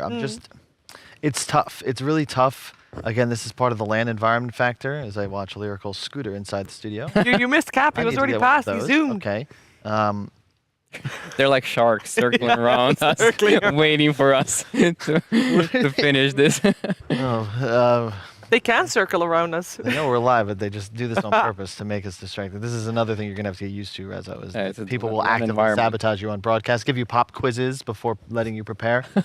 Before letting you prepare, do you want to bring this up now? No. Certain expectations I have from my panelists, guys. That's, you know, Everybody sees what your notes were there, idiot. No, I'm not prepared at all. You're not Sharif. prepared at I all? just showed up, barely had time to shower, and just sat down in the desk. I I know. admire the Pages, honesty from pages guys. and That's pages. fair. If people, the text is so big on that page that everybody could read what was on it. I just want Did they? Yes. Because On the other side. That would. What? All right. I want to talk more about TSM because for me, I mean, NA is a weird time zone to watch, so I didn't catch all of the games when they did the NA regional finals. Basically, the NA regional finals were the closest ones, Yes. and All 5. yeah, and TSM actually not just all 5, they did all 8 because they also went through the lower bracket and then they just played 8 games in a row and they ended up They did? winning. So they are the NA champions, and I want to know what makes them tick. And I hope that they have a good plan for the IO because IO is lowest win rate Here's the hero. thing. Here's the thing about NA Dota. I think in a lot of ways, it's almost sabotaged by EG, which would make sense. Live Evil, like they're actively working on Define sabotage. destroying the NA region from within because their drafting patterns are 10 so seconds stale remaining. and predictable that they kind of force the entire scene into the same meta. Oh, you mean EG's draft? So you're not flaming TSM Exactly. right now? Okay. So TSM, like wow. no, I'm flaming EG. Okay. Just to clarify, that puts you in a position where you're like TSM. It's like I played against these guys. Bulba, love him, Yep. lovely person. He'll pick the same thing every day. He'll say, if you leave me Storm, I will pick it. And sometimes it's, oh, if you leave me Naga, I will pick it. is the man of structure. Yes, If and you it's want to play with Bulba, you gotta follow the structure. exactly. You already know. Yo. So it puts you in a position as an opponent where it's like, oh my god, this guy's just gonna pick IO Storm. What do we do against IO Storm? And that's the preparation for the series. You come to international play, and suddenly there's heroes you've never played against, ever. And you can't really prepare. And You don't it's know like, what's holy gonna shit, like, what is this guy doing? You know, there's a level 1, Undying is behind my tower with Tombstone. It's level 1. You just don't know what to expect. That being said, this is also the first time that we see TSM in this capacity at this high level caliber of tournaments right after a patch. It's True. been a very long time for them to have to adapt to a patch. So this is new ground. But we tread the same path, Sheaves, because we've got Wisp, we've got a 3rd pick Bane, 10 which seconds slight remaining. nerf, was it like the Brain Sap CD, like 2 less base damage, 5 seconds minor, but this It was a wasn't super Dubu big. special throughout all of the regionals. I do like the way they draft right now because they draft strong lanes, and this is what I've been seeing as a pattern since. They're just going the Tundra way, you know. Why not? Fnatic. Yeah, and remember they are TSM guys. They used to be Team Undying, but the in-game lineup, I don't know if you can change it after a certain point. It's like a thing in the client you've got. Wait, you mean in the client it 10 still says seconds Team Undying? Yeah, that's what the announcer's saying. But it's his I did game. not.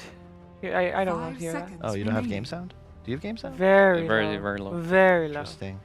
It's not a big of a deal. And also, no, Is production talking to So- you guys in your ear sometimes too? only sometimes. I also want to point out that if you don't have Undying's turn to pick, it means you weren't at TI. So there would not ever be a TSM's turn to pick because they haven't been at TI with that roster. Oh, you only get that. You only get that at TI. Like only really? teams that go to TI get the voice line, their team's turn to pick. Really? Yeah. I didn't know that. Yeah. Really? Yeah. That's cool. Every day you Do you think they're gonna record No, I team mean, I names just for every I don't know. team playing? Every LAN I played, I always heard Complexity Gaming's turn to pick. Because you once made it to a wild card. Sorry, Kyle. What the hell is I'm going on sorry. here? No, but that's why. No, TI5 we played main stage. Thank you very much. And I would have continued if I had just listened to this guy next to me. Came up at the after party. Was like, "Hey Kyle, I'd like to play with you." And then he skipped lunch, and we never played together. And then he went on to. All right, the story Fine. was actually that Well, there's a I fact. All right, never mind. We're talking about We'll that. save that. But I was Remaining. at that same bar waiting for you, and that could have been your destiny with me. I know. Seconds remaining. Instead, I watched he you never go to showed up. TI6 He and probably finish was thinking. second, and I lost in the wild card and didn't ban Meepo. I bet you would have told me to ban Meepo, Roman. I would. Speaking of bans, I like TSM take out all the but offline. what about Morphling? Like all of these heroes are they're like completely dead. For which team? Like for the For TSM Fnatic or for inste- TSM? instead of Nyx. Okay. Morphling could have been a good pick, but right now I guess it's just like because of the change of the Aghanims, it's just not a good hero anymore. Why do you think Lifestealer is less good than Morph? In I mean, this it's still good because Okay. it's not get punished, but Senkin. But Senkin is gonna still have a free lane even Mhm. against Bane and Nyx. Mhm. He's gonna get his blink and he's gonna do his job, and this is what I'm worried about right now. I love playing Sand King against Bane too, because you just kill the Bane basically. Stun, Sandstorm, chill. Throughout the game, I just think having a blink stun to catch the support. The Bane has no real defensive mechanism. You want to save others from afar. Lifestealer, I agree with you. I think you can trade, but it's still somewhat favorable for Lifestealer. Like you 10 don't really seconds feel too remaining. much pressure. You have an 8. No, you don't. You just sit there. Like as a life stealer, all your seconds job is remaining. like to sit as a safe lane as long as possible. The only thing I'll say is that Weaver, it likely ends up carry here, I would say. I love the Weaver matchup against Lifestealer is fantastic. You never really get locked down. Like you buy a Scotty later on in the game, it's very effective for kiting. Lifestealer can never really go toe to toe with you. Like he could if you stand still and right click, but that's just not how Weaver's going to play the game. I mean, TSM also have a lack of disables right now. It's only like on Mars and Bane to be able to catch him. I agree, it's a good Weaver carry game, but I just have a sense that he's gonna be position 5. Awesome. The thing about this now, I will say TSM, they're setting up Ryle to be their critical player. Like last pick, Yes. this hero, whatever it is, it has to do so much in this game because you have your 5 offlaner seconds and a remaining. support that are just kind of locked down, very limited damage. Lifestealer is just straight up right click. So And you you know would who love is to get in some pool? delivery for it as well. You know who is in the pool? Invoker. Invoker. Right. We already have a TA banned out. Does it seem like TSM actually thought Morphling was also still a good pick for Fnatic, so they banned it out. They also banned out the Faces Void. I mean, Morphic is just historically good against Lifestealer. You get a free raid, free BKB. Yeah, that would be, that's scary. And with TSM banning that out, it does mean that they are expecting Kunkka to be mid 10 seconds and remaining. Weaver to be support. Yeah, something like that. It's 5 also that seconds if, remaining. especially if they go the Invoker, Lifestealer becomes like their win condition. So you need to ban heroes that just 1-to-1 counter him. And those would to be Lifestealer or Morphling and Faceless Void, I think, above all others. For sure. I do like the Fnatic bans. They're targeting Braille for the most Yep. part. Yeah. Just Just a little bit. bunch of mid heroes Mm-hmm. getting banned. The Medusa ban is an excellent one because that's the strat I've seen TSM use in NA. And when you think about execution with the lineup they have, like, what's like a hero? Because the last pick for TSM kind of needs to be like some spread damage, preferably like a frontliner of sorts that can kind of hit the tower. And Medusa just makes their lineup Oh, DP. so much easier to execute. That's That's a another PA. 1-to-1 counter to Lifestealer. And What a about Desert Viper? Carrier. Oh, What Viper about coming out for TSM, you Viper's think? Still in the pool. Yeah. I do think it's a really good pick for them. no Tidebringer, no Geminate, no Blur. 10 seconds remaining. Yeah. But is it active enough? Because you have Mars to start the Seconds fights. remaining. That's great, but that's about it. Lifestealer will take Is- longer. Pangolier, perhaps? I mean, I do think they need a second carry. Like, they need a core from the Yeah. position too. I think you need some team fight right now. Like, what's going to cause chaos? You drop Arena, now what? Like, Yeah. Lifestealer's auto-attacking? Can you get a hero that ticks both those boxes? I think that might be Pango. I'm a big Okay. fan of Bryle's Pango. I think it's got a pretty favorable mid matchup. Gives you a lot of great team fight in the mid game, and I like it a lot against Kunkka because once you have Shard, which you can now pick up earlier, you don't fear the X at all. And I don't know what else you pick. Viper sounds cool, but I fear that if he dies like once, it's like you're a Viper. You're just I mean, kind it of makes sense for sure. you're a ranged DK. But then if you get to that point where you buy like Dragonlance, Skadi, and BKB or something like that, it becomes a second core. That's what they need right now. But will they be able to do that? Because that seems like a lot of items, and I don't know if Fnatic is going to give them that time. You also need that like initiator / do something hero. That's my other fear. Because if you have your 1 and 2 are both just kind of creep hitters, suddenly you have so much emphasis on Dubu's Bane making plays. Ooh, do you like that? Because that's a hero you traditionally like in everything. It's a similar concept, but you now trade a little less survivability for more tower damage, more overall DPS, and better pacing with the Wisp. How are you going to live against PA? Sorry, Rez. No, it's fine. No, it's definitely a good hero to play with Wisp because they need somebody to go in and like this Wisp synergy needs to have somebody to play with. And overall, I like their lineup. I do think the PA, if it gets fed, like it's gonna just demolish all of their heroes, like the Wisp, the Leshrac, they'll die super fast. Yeah. But they have the pace on them. Lesh is like what Quap used to be, Lesh is now, where if you're snowballing, you can just straight up carry a game. If you die once or twice, like I've seen Quinn do, you might be better off just running into the trees, dropping your items, and saying GG, go next. This is a best of 1. And if TSM doesn't win this, they're out. Yeah. They're just completely gone without a single win to their name in their first international LAN under the TSM brand. Are they gonna do it? I mean, I would want to say yes, but That's a lot of hesitation there as well. but I'm not sure about this game. I do think that Fnatic is favor for this They're year. gonna 4 heroes kill, PA farms, eventually comes online with the BKB. It's tough. It's a real tough game for Okay, Toronto. so for all the TSM fans out there, one thing that you're looking forward to, if they do that, then they got a good shot this game. Who are you gonna look at? Like, is there any Bryle. item timing? Bryle. Bryle? Bryle has to. All about Bryle. Bryle needs to have a 10 KD in this game, or they will lose. Okay. Or 15. KDA. KDA. 15? Yeah. Whoa. That's 12. That's very Well, high. That's 12 is good. All right, that seems like an uphill battle, but perhaps they can do it. We're finding out together with our commentary duo. It's over to Cap and Lacoste.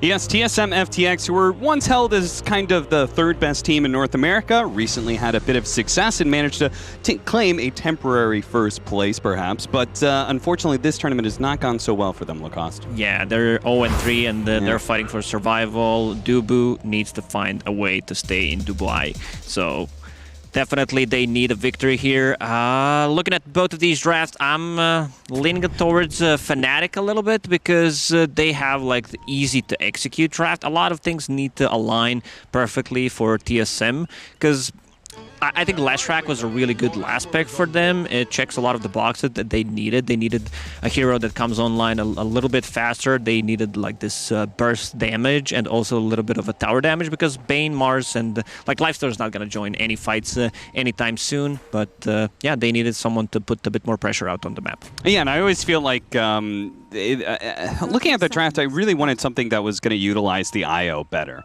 So I'm glad that they ended up on the Leshrac here because they can have this IO Mars for the laning phase, but when you start going into the mid game, I think you want a better partner for that. For sure. You also don't want to be tethered to the Lifestealer. There's not like much synergy between these two, so mostly you're going to be looking out for Leshrac after the laning stage. There is that unbreakable tether. You know, you tether onto Lifestealer and then he infests inside of you, and you're still technically tethered together.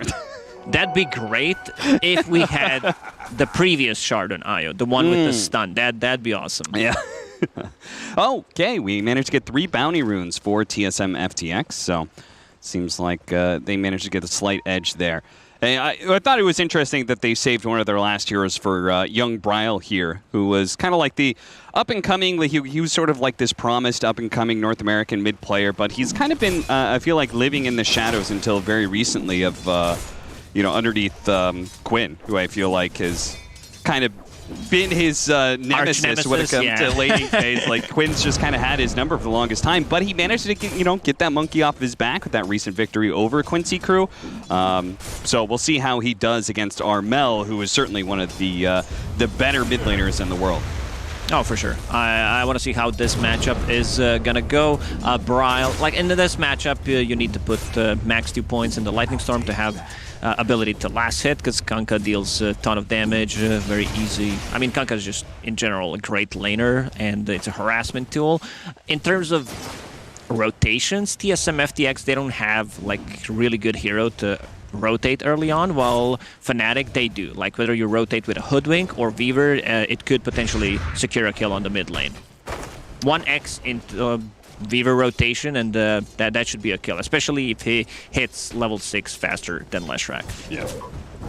Our top lane, Dubu and Tomato, playing the Bane and Lifestealer, while DJ and Jab's going to be playing the Hoodwink and Sand King, respectively. So we've seen this combination before. I can't remember actually who was doing this, but I do actually like this combination quite a bit. It feels like it eases the Hoodwink quite a bit, being able to have a leading stun, allowing you to get off your bushwhack and secure an easier ultimate. Anything that can set things up for a bushwhack, if you don't need to go first, that's always going to feel great, and you're not going to look like a fool. And Boomerang is you could, if you can actually get it, is really good to be able to pair up with a Sand King, who's just a bunch of spell damage. Okay, Armel already forced out of the lane, uses X-Mark and the TP, has enough money to buy the bottle, but it's not as good as it was anymore, because look at his HP. There's no regeneration coming out from the fountain. We'll be able to pick up the water rune when we enter. A bit of a trouble. It looks like he had a tether to range creep in order to get away. Januel's a little bit low as well. Saberline might be able to pick up his kill just before the Shikuchi can go up. The extra 3 seconds on level 1 Shikuchi in the previous patch that was added. That's what makes the difference. Yeah, certainly. We had that conversation last time about how this hero is just a lot harder to play in those first 2 levels due to that Shikuchi cooldown increase. So Bryle so far putting a lot of pressure on the Kunkka. Radiant's courier. He's less than half HP, threatening a kill if he gets closer, and here we go. Stun lands, actually reads it really well. Yeah. Kunkka, so tanky though. He does have a Fairy Fire and will manage to live, but he's certainly not super happy. His CS was going okay, but Moonmeander now going to be gone on, and Raven picks up, or sorry, Januel picks that kill instead. I do have to say, I kind of agree with you that I like Fnatic's lineup a little bit more, and for me, it was this last pickup for Raven. I feel like his PA is Armel. Ooh, okay. X pullback, once again, just kind of barely surviving due to Kunkka's extreme tankiness. Armel needs someone to die, or he needs to wait 15 seconds to pick up the water rune. There's no bounty runes anymore there, so now there is a healing cell. All right, they needed to take care of him, because it could potentially end up as a disaster if Leshrac gets the free lane, he gets faster level 6, gets an extra kill on top of you. But yeah, so far I think TSM FTX are doing a very good job on the top lane, doing much better than I expected. The thing about Sanking is you want to go in all aggressive, level 1, and not try to force him to use either a Sandstorm or Burrow Strike, because he's playing into melee hero and wants to push out the wave, get faster level 2, and that didn't happen. They forced him to get a Burrow Strike level 1, and Tomato is having a free farm here. Yeah. Seems like Jabs is not doing too terrible in CS, but yeah, it feels like Lifesteal, Lifesteal is just one of those heroes that's so hard to push out of lane entirely. But at the same time, it's not a hero that has a ton of offensive threat, so Jabs has been able to get a decent amount of CS. Jabs is going for Vanguard as a first item. That will give him more survival. I mean, he might still change his mind and swap things around. I think keeping a casual Ring of Health is fine, because, as you said, he's having a decent amount of CS, and I think, well, it depends. Like, if Kunkka manages to recover, then you're going to have an Initiator. There's a rotation. Nice pullback there. Actually, a little awkward, because the X broke the bushwhack, so they didn't even get the full amount of damage from that one, nor the full duration of stuns. There would still not be enough damage to kill Leshrac. He had Fairy Fire, he had 1 bottle charge, I believe, as well on top of it, so hard kill to get unless Kunkka is level 6. EJ trying to stack. Dubu spots that big hard camp stack. Not trying to stack at 5:30. Thank you very much, JJ. I like how JJ just calls you out a little bit. Hey, it's fine. Sleep. Into a split Earth stun, and a lot of damage because he picked up his level 6 first. So Bryle, a really good kill to get because the Siege Wagon's pushing in as well, and they have the Power Rune ready to go. So if they can get that for Bryle, if they get something like a Regen Rune, oof. Oh, Arcane Rune. Not the greatest one, considering he has no manas, but we'll pop it and farm it. Leshrac on Dire just feels much better because he can farm like these two camps at the same time. Wouldn't have enough to farm it because these are mud golems, so he's gonna come back to the lane. He also picked up the bounty rune, so we'll come back to the lane and continue to dominate the matchup. 36-14. Kunkka has 30. Uh-oh. Bryle. Dubu gave him the heads up earlier, and DJ will do what he can in order to snag some of these last hits, but it looks like Bryle got most of them as a result. 48-14, but he is going to be chased down. Nice body blocking here from Jab, so Bryle is going to try and go a different route here, but is going to be pulled in by the Bushwhack, and Armel will claim the last hit in order to try and recover his game a bit more. It was a sneaky move. I respect that going, because Dubu provided him the vision so that there was a big stack, pops the Arcane Rune, but pays with his life, and also very good for Fnatic. Armel gets the kill, and that's going to get him closer to the phase boots. I kind of wish that the supports had been free to go with him, you know, in that One incursion. of the support, maybe. Yeah. Yeah. Like, if they have an IO joining that Leshrac in that situation, I think they take the hard camp, and I'm not sure if Fnatic could actually contest that Leshrac, but... As a result, though, they do manage to get a good kill. At the same time, Bryle is now free to TP to some other lane, and it's going to be to bottom lane, where Saberlight leads off the arena to get a big pickup on the carry of Raven. This is a guy, again, I want to emphasize this. PA, Lycan, those are like two of Raven's like best heroes. You do not want to give this guy a free lane. So And they did not so far. Right now, he's sitting at the bottom half, only 2.7k gold of net worth compared to like Lifestealer. He's already more than 1,000 ahead. And this rotation, like looking how this game developed, maybe it would be better if they didn't kill the Leshrac there, because he beat and killed PA, also killed the tower as well. Can he get the timing on it? Oh, nicely done by Dubu with the Nightmare dodge on the X pull back and boat. Dubu has been playing amazing in the North American DPC, in the regional finals. Ooh, Januel, he's gonna drop. Just gonna get run down by this trio that is still hanging out in this lane, because this is really interesting, right? Because it's really hard to push into a Lifestealer. And with the trio kind of occupying the other side of the map, there's not a whole lot of places for Raven to go right now. This early on to the game, PA, you know, you don't have Battle Fury to clean out like Ancient stacks yet, so... He also invested a lot of gold in small items to play for the lane, Orb of Corrosion, which is going to delay his battle. Like, right now, he would definitely prefer to not have this Orb of Corrosion, because it didn't get them anything. They got one assist from this lane, and that's it. But it delays your Battle Fury by quite a lot. All right. The lane starts pushing back out. Where's Raven going to go? Well, Saberlight, I guess, is going to push it right back into the PA. Got a lot of heroes orbiting around this area. TSM FTX, are they going to smoke and move across the map, or what is this? They've got just a 4-man in the enemy jungle. They're all just hanging out together. Okay. Sure. I feel like, you know, they have this nice lead. I want to see them build on that momentum and try and pressure mid-tower or something. Yeah, definitely. They would love to collapse on the mid-tower with Leshrac. First usage of the Feint Script. Dubu, like I already praised him, but he is level 6 on Bane pre-10-minute mark, which is always great. All right, they're going to try and keep the Sand King from defending the mid-tower. The dust reveals them. They throw a spear, but there was no trees to be able to latch to. So Jabs is still going to be able to hold this. And I guess that's a really nice thing about Sand King, right? Is that he's one of the tougher heroes to push into, similar to like Underlord and Tidehunter. Yeah, he comes online very fast, especially with the build that he's going for. Dubu? Oh, Armel.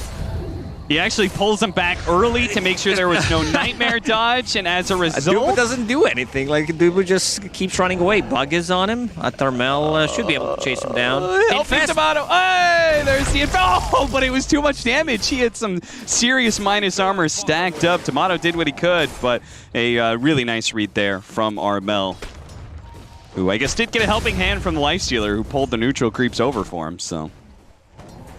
A lot of anti-synergy coming up in this game, but yeah, Sand King, he decided to go for the Vanguard so he can defend the towers, but his Blink Dagger is going to be delayed, and we've seen that Kunkka is struggling a little bit, so maybe like, they need this Blink Dagger. They need someone to be able to initiate the follow-up on Kunkka's X mark as well.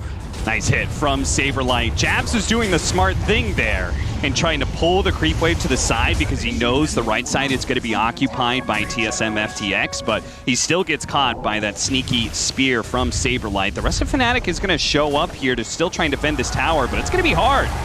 Boat combo is going to land on Moonmeander. Never mind, there's going to be the Nightmare dodge, and that's it for the mid tower. They have nothing left on the side of Fnatic. TSM FTX, they may be 0-3, but they're off to a very promising start in this game against Fnatic to perhaps force a tiebreaker, which would mean we would have a second game between these two teams. There's also a tier 1 tower on the top that is gonna fall. Lifestealer will take care of that. So all tier 1 towers already gone. This Lashrak pick made a lot of difference in this matchup. And we see Kunkka. Whenever Kunkkas decide not to go for Armlet, you know some things didn't go really well. Yeah, he has to go for the BKB as his first big item instead.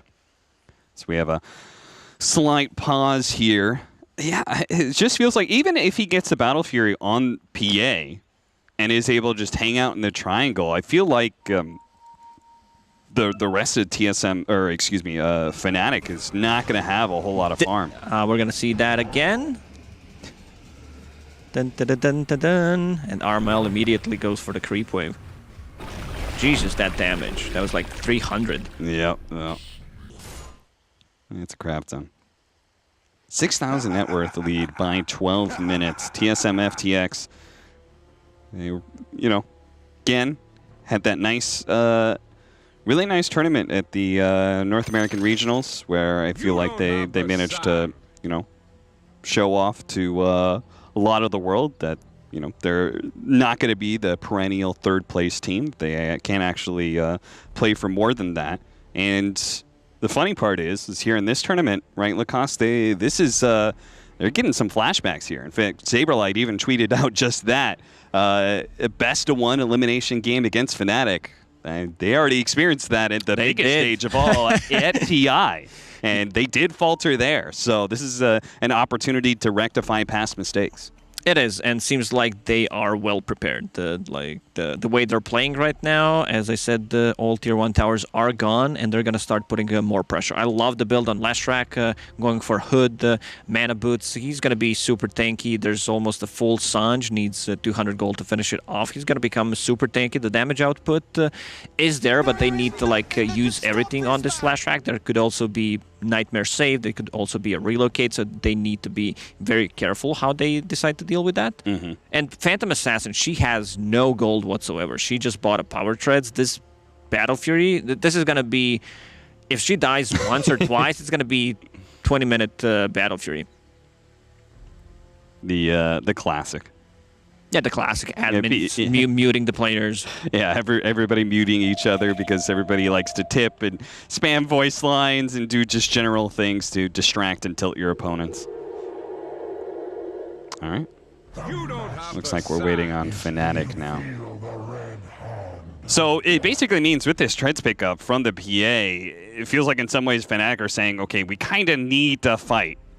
We need this PA. Like, she's going to be joining fights, but as a last. She's not going to be using, Blink Strike to get on top of the hero. If the spells are not used, she's going to stay away from Lashrak, but she will be there and throw a dagger, try to grab a kill, and continue farming in the triangle.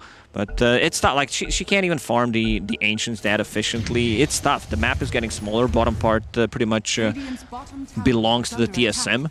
And while I agree with that idea from Fnatic, like I think it is the right play that you have to push back against TSM FTX. Otherwise, they're just going to take every part of the map away from you. You have to show that, hey, you guys got to be careful. You guys got to be a little scared of us because we can fight back. The problem's going to be is if they fight back and lose, then there is, I think, very little hope of this PA coming back. I like what TSM, TSM invading the enemy triangle, scouting things out, and you don't need to kill Phantom Assassin, but look what she's doing right now. Blink Dagger on Saberlight, a fresh pickup that's going to be able to catch Raven.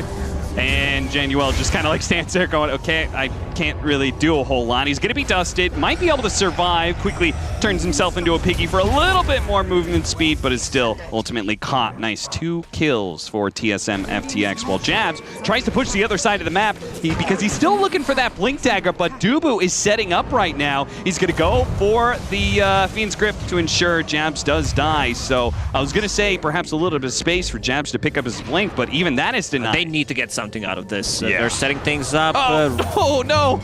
He missed the timing there on the Bushwhack. DJ a little awkward. At least they'll still manage to get Moon Meander, but Tomato just freely walks away. They brought in so many heroes to the bottom lane. Maybe they brought in one extra hero, but doesn't matter. They are controlling the map, and this 20-minute battle stream might sound like a great plan right now, considering how things are going. Ooh, ooh, ooh. Saberlight. Kind of fishing there for a spear opportunity. Doesn't actually hit it. DJ looking for the quick pick off onto Dubu. They might just be able to get it. He's going to self-nightmare, but not before Januel can catch up. Run him over with the Shikuchi. Gunka's getting closer to his BKB. That's going to be big timing for them, because they can go in, and he's not going to be afraid of anything if he can get it off. Needs to be careful about the Fiend's Grip, but Lifestealer already preparing. This is the item that he likes to buy when he plays against the Phantom Assassin. Seems like it's going to be casual Blitz Knuckles into casual Ogre Axe. Okay. Okay, so complete the Sanj, and then go back for the MKB as they're going to tear into Armel here. The tankiness of the Kunkka is no match against the Lifestealer. Just kind of sticks on top of you. Dubu once again trying to set up more kills, but perhaps is being a little bit too greedy. Raven gets it with a crit. Crit Dagger is going to be able to finish him off. They will manage to get the kill onto the Weaver. Oh, never mind. He actually managed to get time-lapse back, but he still dies because there was the relocate in. I thought he died because of the explosion, but... Oh man, this Vanguard on Sand-King turned out not to be the good pickup choice here, because this Blink Dagger is delayed. Mars already managed to get 2 kills out of his Blink Dagger, and I think in this game he needed to match up the timing of the Mars, considering the Phantom Assassin needs time to catch up, and so did Kunkka.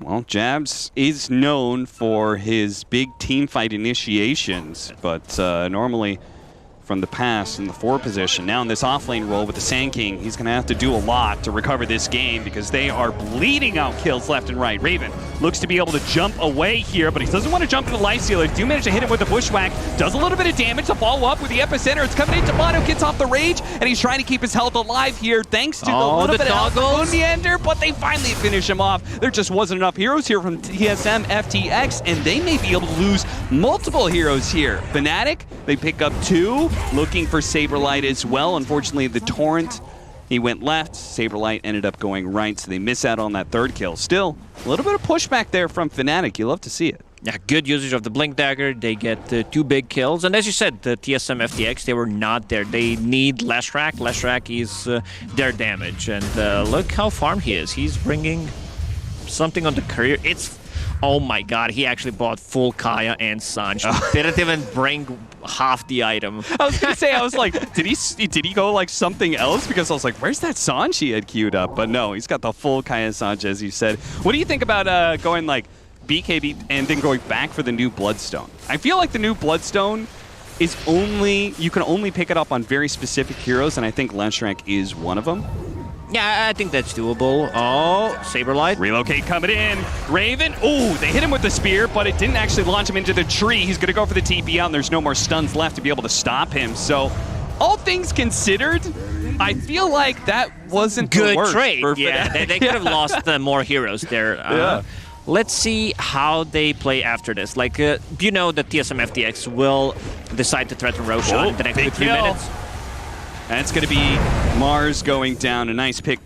DJ setting that up once again with the Bushwhack. They are finding these little opportunities. TSM FTX, I'm not sure if they're just not respecting the pick-off potential of Fnatic enough, not playing it around each other enough to protect themselves from that, but they are giving...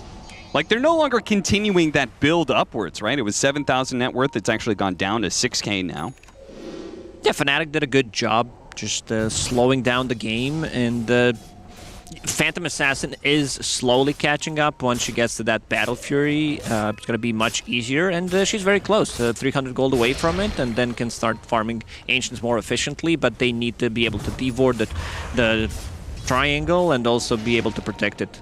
Yeah, the dangerous part is going to be, I feel like he's going to get Battle Fury, and Tomato's going to be looking at an MKBs not long after. So for a while, Raven's going to be pretty hardcore counter. Darmel's going to have to pop his BKB. There was going to be a Fiend's Grip, but Jabs does manage to stop that. Oh, never mind. He was actually still on cooldown, so Jabs maybe just gave up his life for nothing there. Well, man, this JJ, he always points out our mistakes. You know, I say they're stacking like at that. 33. Don't like yeah, I don't like that guy. Maybe we should get a different observer. Just kidding. So far, so good. Everything on point. We didn't talk about Io. Io is, providing the healing, has that mecha going for the Holy Locket, so he can bail people out of the trouble. I want to see TSM play a bit more aggressive. Hey, you got the outpost. He delayed it. They got the extras 20 XP from it. Yeah. And then fed back 300 experience at TSM. Tomato should be a little bit careful. They showed a few heroes there in that bottom side of the map, so he backs away from the triangle very wisely. Doobie, meanwhile, look at this little setup. He's got a high ground ward. Well, TP out, but it is an opportunity for TSM FTX to smoke back into this area if they want. I want to see TSM going for the Roche, either a smoke into like one kill and turn it into Roche pit. They are already smoked. Saberlight ready to jump in, but Here so comes the epicenter combination. The hoodwink to lead things off. The burst damage isn't going to be enough. The self-nightmare. Dubu saves him, and now Tomato can just go to town on these heroes. Armel, he's going to be the first to fall. Jabs is likely going to die here as well. He's going to have one last Burrow Strike, but Saberlight can keep pace. And will claim the last hit there. 8,000 net worth lead now as we hit the 20-minute marker. TSM FTX will take the last remaining outer tower for Fnatic. Oh man, they're getting bullied in this game. These nightmare saves are really on point. Like his positioning, the warding, everything is top notch. And this is gonna be the second tier 2 tower. They want big kills, like they want to kill Raven. They understand that if Raven continues to farm up, they will have a little bit of a problem, but they can control it. Lifestealer, as you said, going for the casual Sanj, and now turning towards MKB to be able to pierce through evasion. And he's not that far away from it either, so that's pretty scary if you're the PA. Obviously, I think, the one timing for Fnatic is when you complete the BKB for PA, and then he's just going to be playing away from the Lifestealer and trying to blow up like the Leshrac or the IO. That is where perhaps Fnatic can stand strong against TSM FTX, but it's not looking super feasible for another 5 minutes or so. Things like this get into your head. If you try to go on a Lifestealer, if there was no Nightmare, they would most likely be able to blow him up, and then it's a different fight. But now you need to start thinking about, man, this Dubu guy, we need to find a way. Like, we need to have vision on him and kill him instantly. But then again, you need, what are these raindrops? Fairy Fire, raindrops. It's littering, Saberlight. Pick it up. Pick it up. We find the players for that? I feel like we should be able to. He gets less gold, less passive gold, because he's doing that. BKB now complete for Bryle. And for people like Hoodwink, she gets extra 20 gold because she plants a tree. Oh, she does. Yeah. It's very eco-friendly. What's the most eco-friendly team you can get? Be Hoodwink, Tree and Protector. Nature's Prophet, he actually cuts down trees. He's not a good guy. Yeah, he dresses up as a druid, but he's actually kind of an asshole. Now looking through the hero list, what about the Enchantress? She has like healing power. Sure, Lone Druid. Well, that's kind of weird because Bear's just supposed to. I feel like Bears are just supposed to be free and independent. Sure, but I've seen bears like ruining trees because they don't understand how heavy they are. You're talking about those gifs where the bears are like scratching their ass off the tree and stuff. Now I want to see a gif of Lone Druid and his bear both doing that. All right, Januel's going to try and spot out this Roshan attempt. He throws some bugs out, but honestly, it's nothing Fnatic can really do. They know what's happening, but they don't have the team fight to stop it. All they can really do is just try and delay until they have that BKB on PA. Meanwhile, Lifesteal already has the MKB.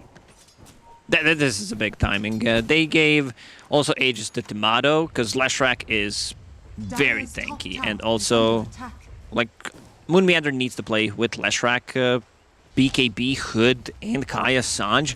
I don't know how they blow up this guy with Io, with the relocator. Just the mech plus stick might be even enough, and they also have the Nightmare save that was very effective in the last couple of fights. Also killing Armel's Courier.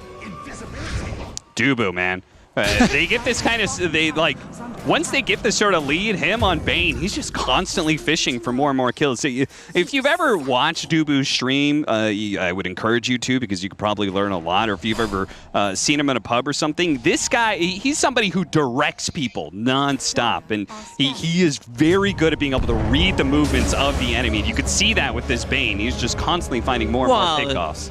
He can read the movements, but if he's playing against the bad players, that's the thing. You know, if we're talking about 3,000 MMR play, it's very hard to predict what they're gonna do. It's true, it's true. It's why he's not #1 in North America, because... No, but it's so easy to play with players like that. In who, like, you don't need to think about anything. He guides you. All you need to think about is, you know, how you're clicking your buttons, but pretty much you can be on autopilot mode. All right, Fnatic.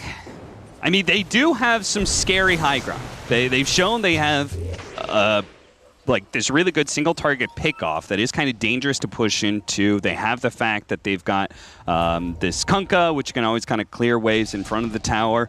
So they can hold their high ground really nicely. The problem's going to be is I feel like TSM FTX just continue farming 90% of the map and get a larger and larger net worth lead. So Fnatic, they have to be able to push out. They're going to go for a 3-man smoke right now, see if they can find somebody. TSM FTX is a little split. I respect this. Smoking into Aegis, trying to take control of some parts of the map. Januel scouting things out. Like, they have enough damage. They have enough damage on Fnatic. They need to be able to blow up the supports first. Yeah, so does TSM. We've seen this movie a couple of times.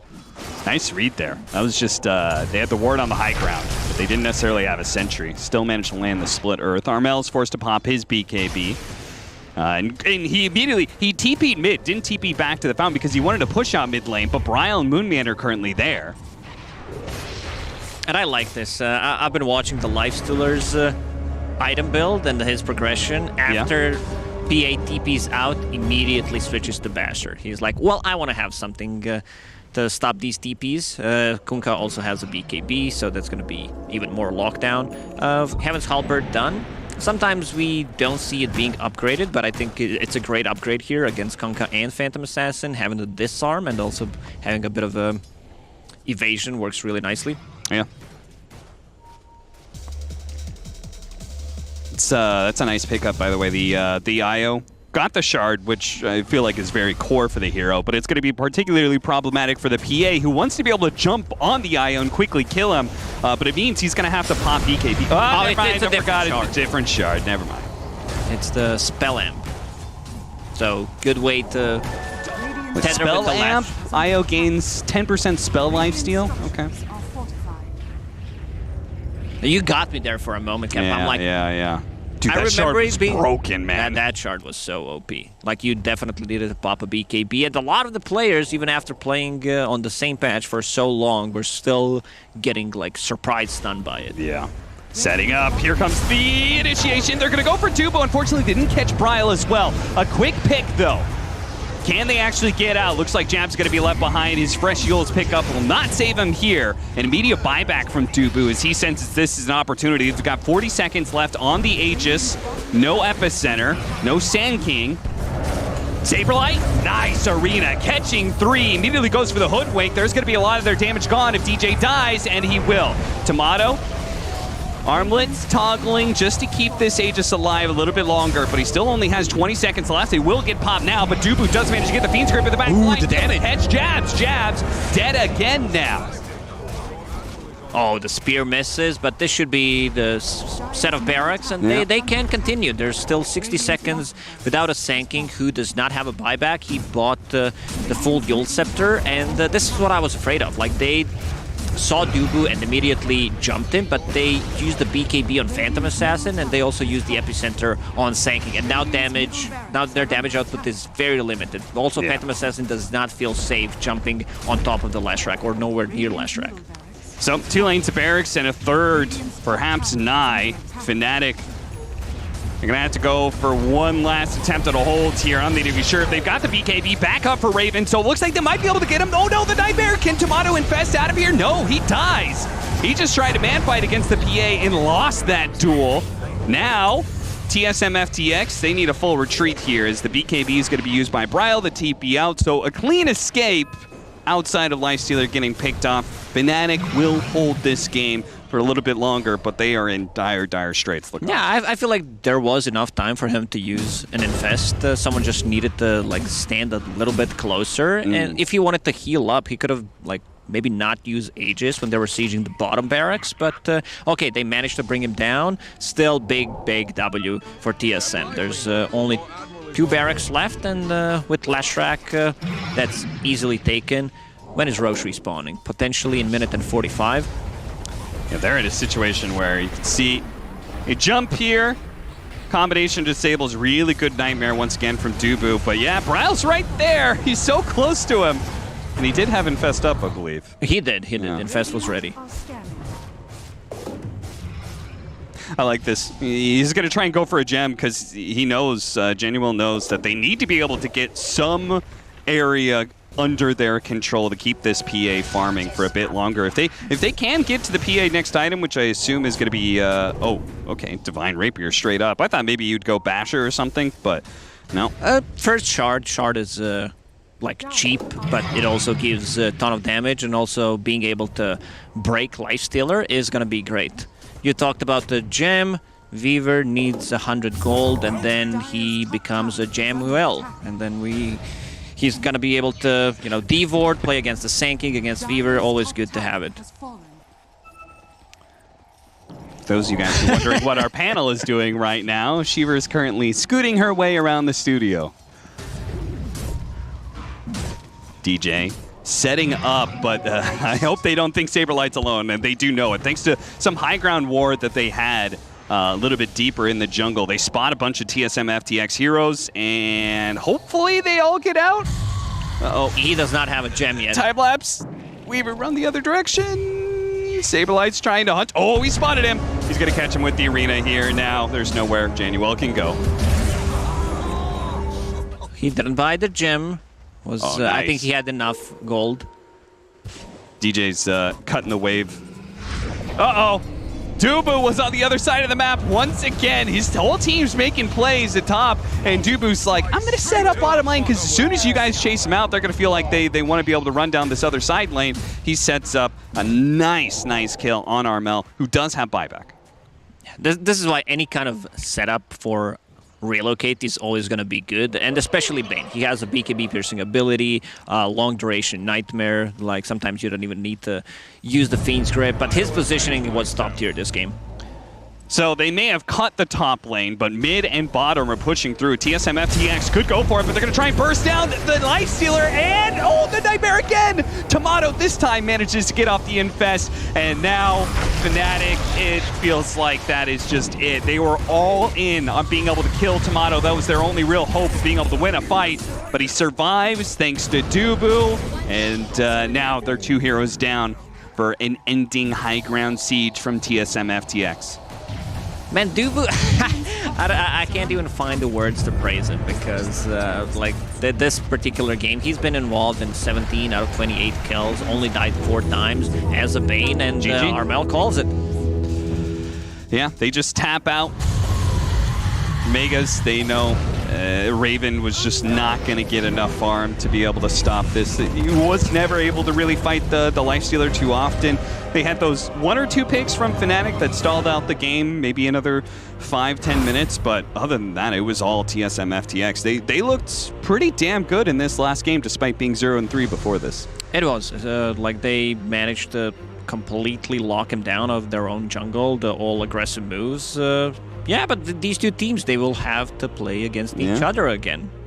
Yeah, that's right. They are now tied up with a score of 1-3, so we're going to have a tiebreaker between these two teams to see which one of them is going to be eliminated. So it's TSM FTX holding on, Fnatic seeing if they can maybe get a successful win in the next go-around, but way up the panel to be able to talk about all those logistics coming up next. Indeed. Thank you very much, gentlemen. And of course, with this, tiebreaker guaranteed between these two teams again. Also guaranteed is Team Spirit's opponent, as they now will know that they are facing Nigma Galaxy SEA in an Elimination Series best-of-3 later on today. And then the winner of the tiebreakers will face Team Secret in an Elimination Series best-of-3 at the end of the day. It's a lot of fun. This was a great game, actually. TSM, I'm very happy that they showed up, Rezo, because we know that they were better than what they showed yesterday, and that they showed it here, even if we were a little hesitant about their draft. It worked out. I mean, have you seen the KDA of the Braille? It was 18, 19? Something like that. Pretty high, you guys This is said. basically the whole what we were talking about like how they need to be played, and Brawl really showed up this game. He was actually making a lot of plays, and he won the mid lane.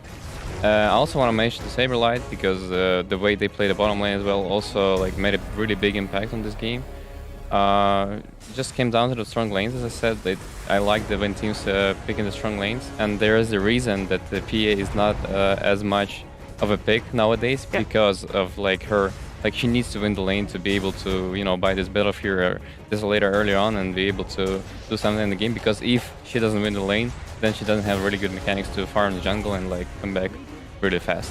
Yeah. I remember watching some game at TI with Matu, and I can't remember who was playing PA. He's like, how does this hero ever have a good laning phase? I play this hero, I can barely get creeps. And when you go up against Wisp Mars, like it's almost unplayable, really, because you're giving away free stick charges to both heroes, and they're just spamming on you. And you're gonna lose the lane. You're not gonna win that with a Weaver as your 5, certainly not.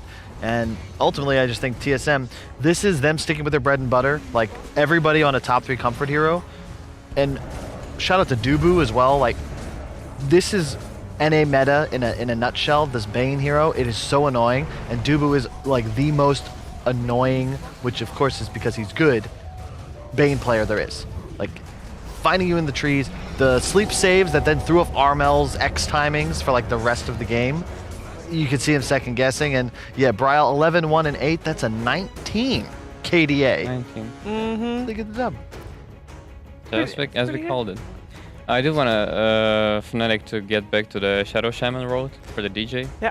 Because it wasn't banned last game. Yeah, it was ignored, wasn't it? It was ignored, yeah. Yeah, it just didn't work out. I think, I mean, the PA obviously, it's a little bit too slow to make up for that.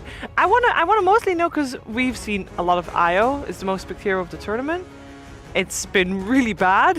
Why is this IO good? Why did it work out here? Because once they have strong lanes, and second they had a hero to play with. Once again, Leshak, this is one of the best heroes right now to play with in IO.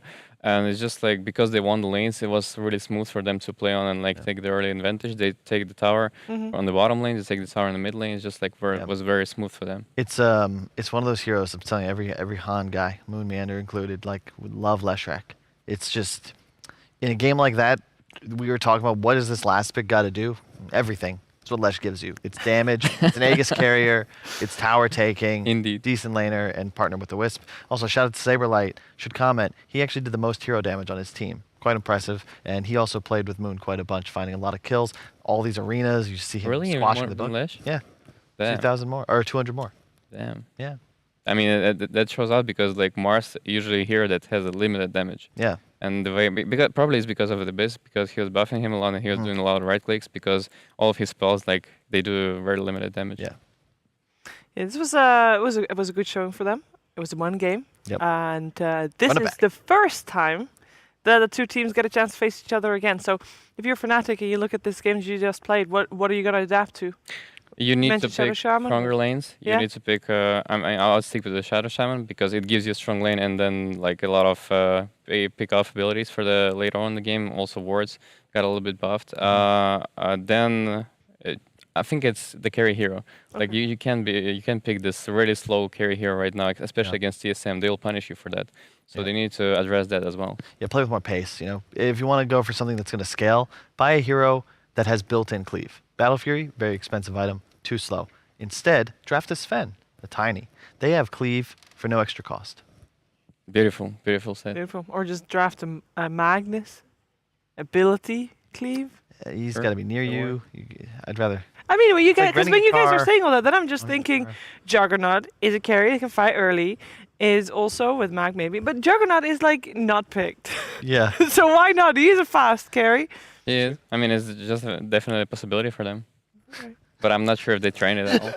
It's so diplomatic. Yeah, it's very diplomatic. It's like maybe interesting choice, Seaver, but Incredibly unlikely, but there is always a chance. You never know. Well, thank you for humoring me. Okay, so we have best one. We have tiebreakers, and teams are going to get a little bit of a rest. And we are going to get a little bit of a rest. You're going to get a little bit of a rest because we'll be back after a break with a best of one for elimination. It is Fnatic and TSM. See you soon.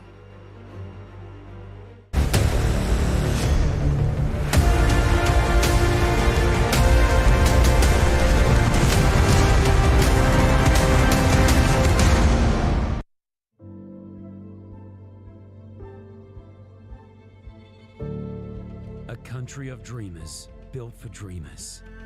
If there's one place that deserves this title, it is the United Arab Emirates.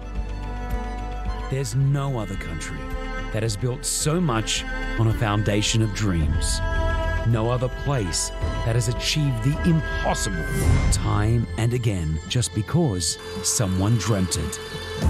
Here, dreams have built the fastest, the largest, and the tallest. Here, dreams continue to move humanity forward.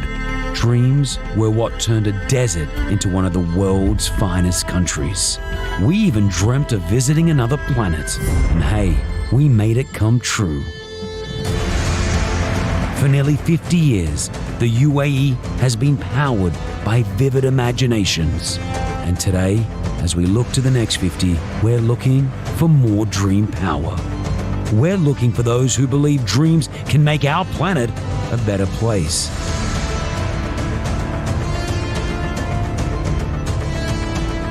Welcome to the United Arab Emirates.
thought you were going to have another minute to scroll through your social media channels. No.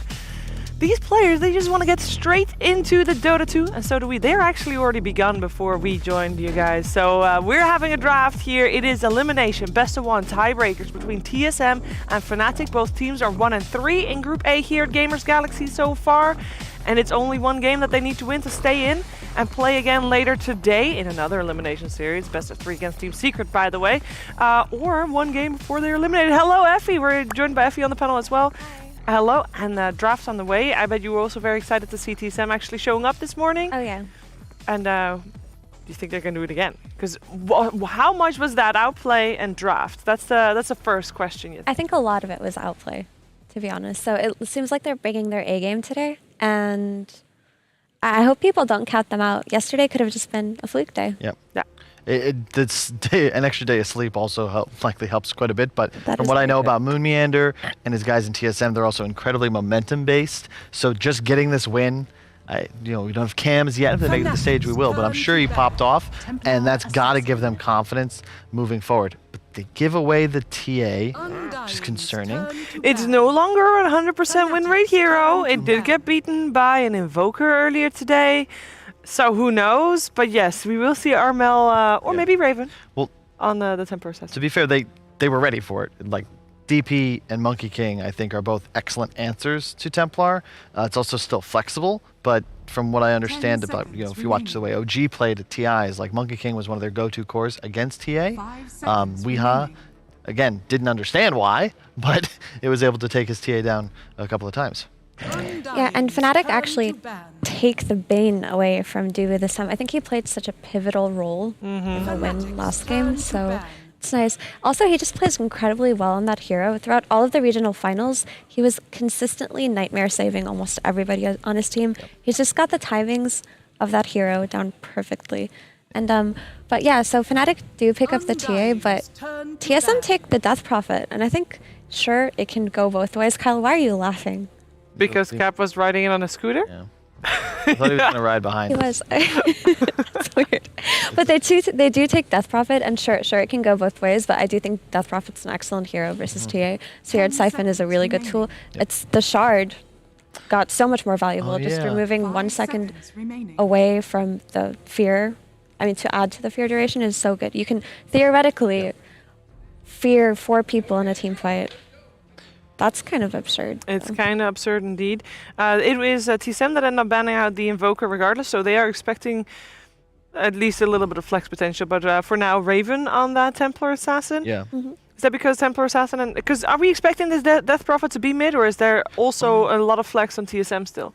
I would say it's just that you already see 2 tough matchups, and you'd rather...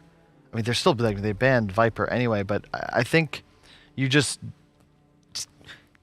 We saw what happens to a TA mid. It feels like you can just get collapsed on, die a few times, and your game ends. Whereas in the safe lane, I think it's a lot easier to protect, and you play it like more of a traditional carry. And I think Armel's hero pool, like from what I've seen, Raven has been playing well, but they don't really know what to put him on. And TA is kind of tried and tested so far this tournament. That's an Ogre Magi. That's the That could first be time the an Ogre case. gets picked this tournament, I want to say. Is Unless it was on the B stream that I missed. Could be on the B stream that I missed. It's another Dubu classic. I mean, Ogre's a pretty solid hero. He's always just been kind of this meat shield on lane, just making it so that his carry can have an easier time farming, but the Bloodlust is going to be very valuable. So far, DP, probably not the best Bloodlust carry, but she does benefit greatly from the move speed. Monkey King, on the other hand, will, if it is a core Monkey King and not a support, will definitely enjoy it. But I want to talk about the DP just a little bit, because she genuinely looks like a very strong pick right now, right? She, on paper, is good against TA, but also she's excellent against Bane, because she's definitely not the target you want to grip. If you grip the DP and she has Exorcism on, she just kills you. She's someone you want to stay away from. And then she's also got the silence to cancel grip. In theory, you have the Monkey King hiding in trees, ready to Boundless Strike if it is a support, the Bane. So Bane's going to have a really hard time this game from where I'm standing. No, I'd agree totally. I love DP against Bane for basically everything you just outlined. The silence is super effective, and it's just nice to be able to, like, okay, I'm taking the fight, I'm collapsing on this target, and then you also have the ability to, from range, deal with the backline supports. Pugna, That is Yeah. interesting. I'm not a huge fan of Pugna with seconds heavy remaining. right-click damage cores. I always feel like I prefer mixed damage cores, like a Luna, a Juggernaut, that don't just get totally owned by an offensive decrep. So it's somewhat anti-synergy with your TA, but it's really strong defensively in a sense to kite and get away from the Wukongs. Also, of course, the Exorcism. So perhaps that defensive tool, but I'm looking at Fnatic's. Their weakness now is that this Bey and Pugna, very susceptible. So you've got to get something like a Pangolier to form like a just defensive front line, like get them into a fight. However, TSM, if you find these supports, like they just die. So I expect them to get some more reach with their following 2 picks. Yeah, I mean, Pugna seems quite fine to me. Actually, it's extra sustained. There really isn't a natural vessel buyer on the side of TSM so far. Lots of physical damage coming out of DP, Monkey King. Lots of push power as well with the TA when she gets that Deso. But he's a little bit squishy, right? That's always the danger with Pugna. But his Netherward got some interesting changes. It's a lot stronger. So I can see him being a high-tempo hero this patch. I haven't really seen it in practice yet, so it's gonna be something to look out for. I've never been the biggest Pugna fan, to be honest. But Yeah, it's very hit or miss. Like you see Jarek's played at TI, and then you're just like, damn, this is really 10 good. This seconds guy's remaining. doing everything, so many saves. And then you play it yourself, or I've seen some teams try and 5 run this like seconds support Pugna, and remaining. it's like, damn, this guy's just feeding all over the place. It's like And- 11 deaths. I mean, mid Pugna had his time in the sun too. This could Sure. very well be a mid Pugna. Doesn't necessarily have to be. I would not be surprised. I am curious to hear what you guys think from the Morphling, because there were some Morphling changes on this patch, and we've talked about Morphling a couple of times, but we get to see it in action in elimination game, I think. Yeah, I mean, most notably, EB is just not effective on Morphling anymore. Not the way that it used to be. Also, his Aghanim's got changed into something else. I don't remember the exact I don't remember the exact numbers, but he doesn't take an allied hero anymore. Now he can just replicate an enemy, and if their primary strength, he gets their some status resistant. If their primary agility, I think he gets some attack speed. I'm not sure what the exact thing is, but it's Kyle. What are you doing? Stop it. It's not my notes. Yeah, but he got like definitely interesting changes. I don't think we're gonna see the Aghanims here, but the Morphling that we're used to seeing, which is either he combos with an ally with Ags, or he just goes for the shotgun build. Both of those Morphlings don't exist anymore. Okay. So it's gonna be a different take on the hero. But like overall, stat carrying Morphling, like Manta style, Scotty, Yeah. Butterfly, he's always been incredibly powerful. Yeah, and it's also a carry that has his own methods of 5 engaging into a seconds fight, remaining. so it's a lot easier for him to follow up if, say, you get some sort of vision advantage on the Bane of the Pugna. It's just boom, pop, you're probably going to land that kill. Also a Manta carrier, and I think Manta cores in general very good against TA, also incredibly high natural armor, so quite solid here. It's somewhat, and with the Ogre too, it's just this is a hyper carry morph now that you've got to be concerned with. Yeah, and with that in mind, I mean, we obviously Who plays what? yeah, that's the main question now, because we've got 10 on both seconds sides remaining. a lot of flexibility for the last pick. So in terms of bans coming out from 5 Fnatic, they ban on the seconds Legion remaining. and the Lesh, so a little bit of respect coming out there for Bryle, but not that much set in stone yet. Well, TSM, they ban out mid-heroes specifically, so they are expecting this Pugna to be a support, with the Queen of Pain there indeed as well as the ban. Yeah, it really could be anything on paper right now. Even with the Death Prophet and the Monkey King, we don't Yeah. know what's happening. 10 And the seconds Pangolier remaining. could also just go mid if he wanted to. That's we true. Don't, we don't know. Let's say they 5 put DP mid. seconds I mean, remaining. it wouldn't be you could even flex the Monkey King to it. There's a lot of options. Yeah, Moon It's definitely hard to plays it. tell. He will play it as a 4 if necessary. Ooh! Whoa. That is a morph counter. Yeah, it's not the first Ricky of the tournament. I think it's the second. Who's casting? Cap will tell you we had some experiences in Arkosh with last pick Riki. We thought it was a good counter pick too. It did not work out so well. 10 seconds Well, remaining. we were advising them as the content team. Yeah. I honestly, I know it's seconds quite remaining. popular in SEA, but it's something like I just never play against in Europe or NA. The sleeping dart style is really annoying. This, Didn't like, that eat get your hand changed roll. too? Yeah, so I think something that should be noted. Ricky got some movement speed slow. I think on Blink Strike, something like that maybe. But it's the defusal change in particular that we should look out for. So the thing with core Ricky is that you would spend so much time farming on the lane, trying to get that defusal timing. You don't really have any built-in farming tools. You don't farm the jungle effectively at all because you have to hit them from behind, and you can't really do that with neutral creeps, right? But now you've got this much cheaper defusal blade, much easier build-up, and you can fight a lot faster. So this is actually a much higher tempo hero, especially in conjunction with something like a Pugna and a Pangolier who's going to be ready to fight almost whenever. But something I wanted to comment on actually is the Bane's, his heal reduction is 40%, I believe, level 1 on Enfeeble, and he's playing against MK, DP, Morphling, and now Dragon Knight. So, Yeah. It's going to be very valuable. That could be nice. Great Kyle point. loves heal reduction. That's why he's I do, excited. and I'm really happy that you brought that up because I knew that. If you know it, you're going to say it more convincing. Kyle, come on. That sounds really good. That makes the Bane a very good pick. I wonder if TSM know that. It's because always, I'm sure they know that. They picked water flying types into electric. That's what it sounds like. Because no, you can only cast it on one guy. Like, it's not that big of a deal. It's just a nice thing to have, right? I'll give Very nice. Okay, But so with the Dragon Knight as the last pick for TSM, is best of one. It's elimination. Team that loses here is 100% out, not playing again for a very long time on international level. Who's going to take it? TSM's got momentum. They've got a very beefy lineup, and I'm fearful that Fnatic's draft is just like, in terms of actual HP pool, EHP, it's like TSM here, Fnatic here. I like TSM just because I'm a big believer in Death Prophet. I don't feel like we've seen that hero utilized to her full potential, and, bring it home, DP.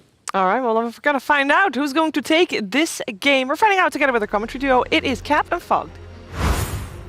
There's a lot of things about this patch that are new and different, but I feel like meta-wise, it largely feels the same. Would you kind of agree with that? Yeah, I think maybe pace feels a little faster in some ways. I guess it's still, we don't have, I don't know how many games we've had so far total, like, what, 16, so I don't even remember. But anyway, it doesn't matter. Like, we don't have that much to go off of just yet, and we keep getting all these little changes and everything too, but this is an interesting one. I see a very, battle-heavy lineup kind of from both sides, but I see a very fast lineup from TSM. Again, the DK, the Death Prophet, quick ways to collapse on towers, and this Morphling pick, it was into very limited disables. The only hero that they had for the disable at that point really was like the Bane plus Rolling Thunder, and they finish it up with a Riki. So Smokescreen is going to be kind of cool, maybe another, not a stun, but another way to actually control him in mid-game. Yeah, and I think where I was kind of leading with this is that TSM FTX, it feels like their lineup is a little bit more tried and true from both last patch and this patch, whereas Fnatic have two of the hottest new heroes of this patch, right? Both Riki and Pugna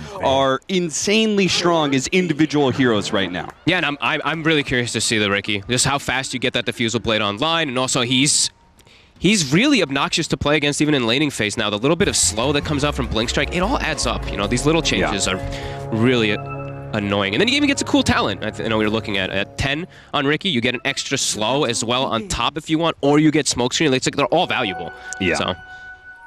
Certainly, and we are going to have a 2-2 split here of the Bounty Runes. TSM FTX, they're going to have this little rematch against Fnatic in order to stay in their tournament, and they go for their best absolute hero in the Tomato Morphling, which still, even though they played it earlier on in this tournament, they actually lost with it, but it was Bryle playing it mid.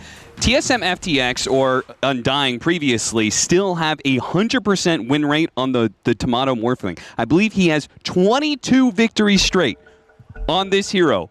Oh, wow. They've only lost once with it. It was this tournament, but it was a Bryle Morphling. Tomato is a Morphling guy. And he is playing into a lineup where you could say, like we mentioned, the limited disables and stuff, that he's also playing the TA. Like, Morphling versus TA is always great. You're just like, okay, mid-game, you're turning into him, you're refractioning up, you're able to fight back with that very easily. So yeah, we'll see how these lanes go. And he's got, the other great thing is too, right lane. This lane looks like it could be a little tough for a Morphling, but he's got an Ogre. Yeah. So he's going to be able to eat that brunt from the Pugna, from that Pangolier pretty decently to secure farm from Tomato. I still think it's going to be a little hard for him, but... Yeah, you can already see that damage from DJ is really amping up, and they managed to get his courier. Nice little touch there. So I believe they used this hero, by the way, twice in the NA regional finals as well against Quincy Crew, and won both of those. So, in that high-pressure situation, which they're currently in a do-or-die, the Morphling is what kind of pulled them through that finals. Yep.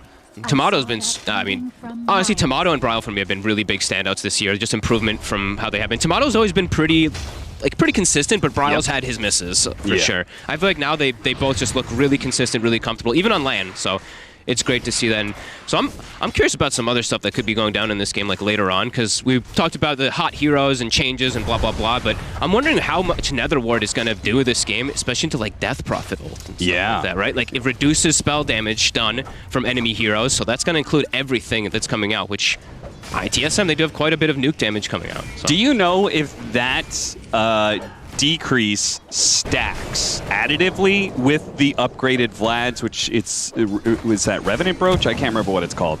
But oh, the Wraith Pact, you mean? Yeah, with that thing also does 25% less, I believe, right?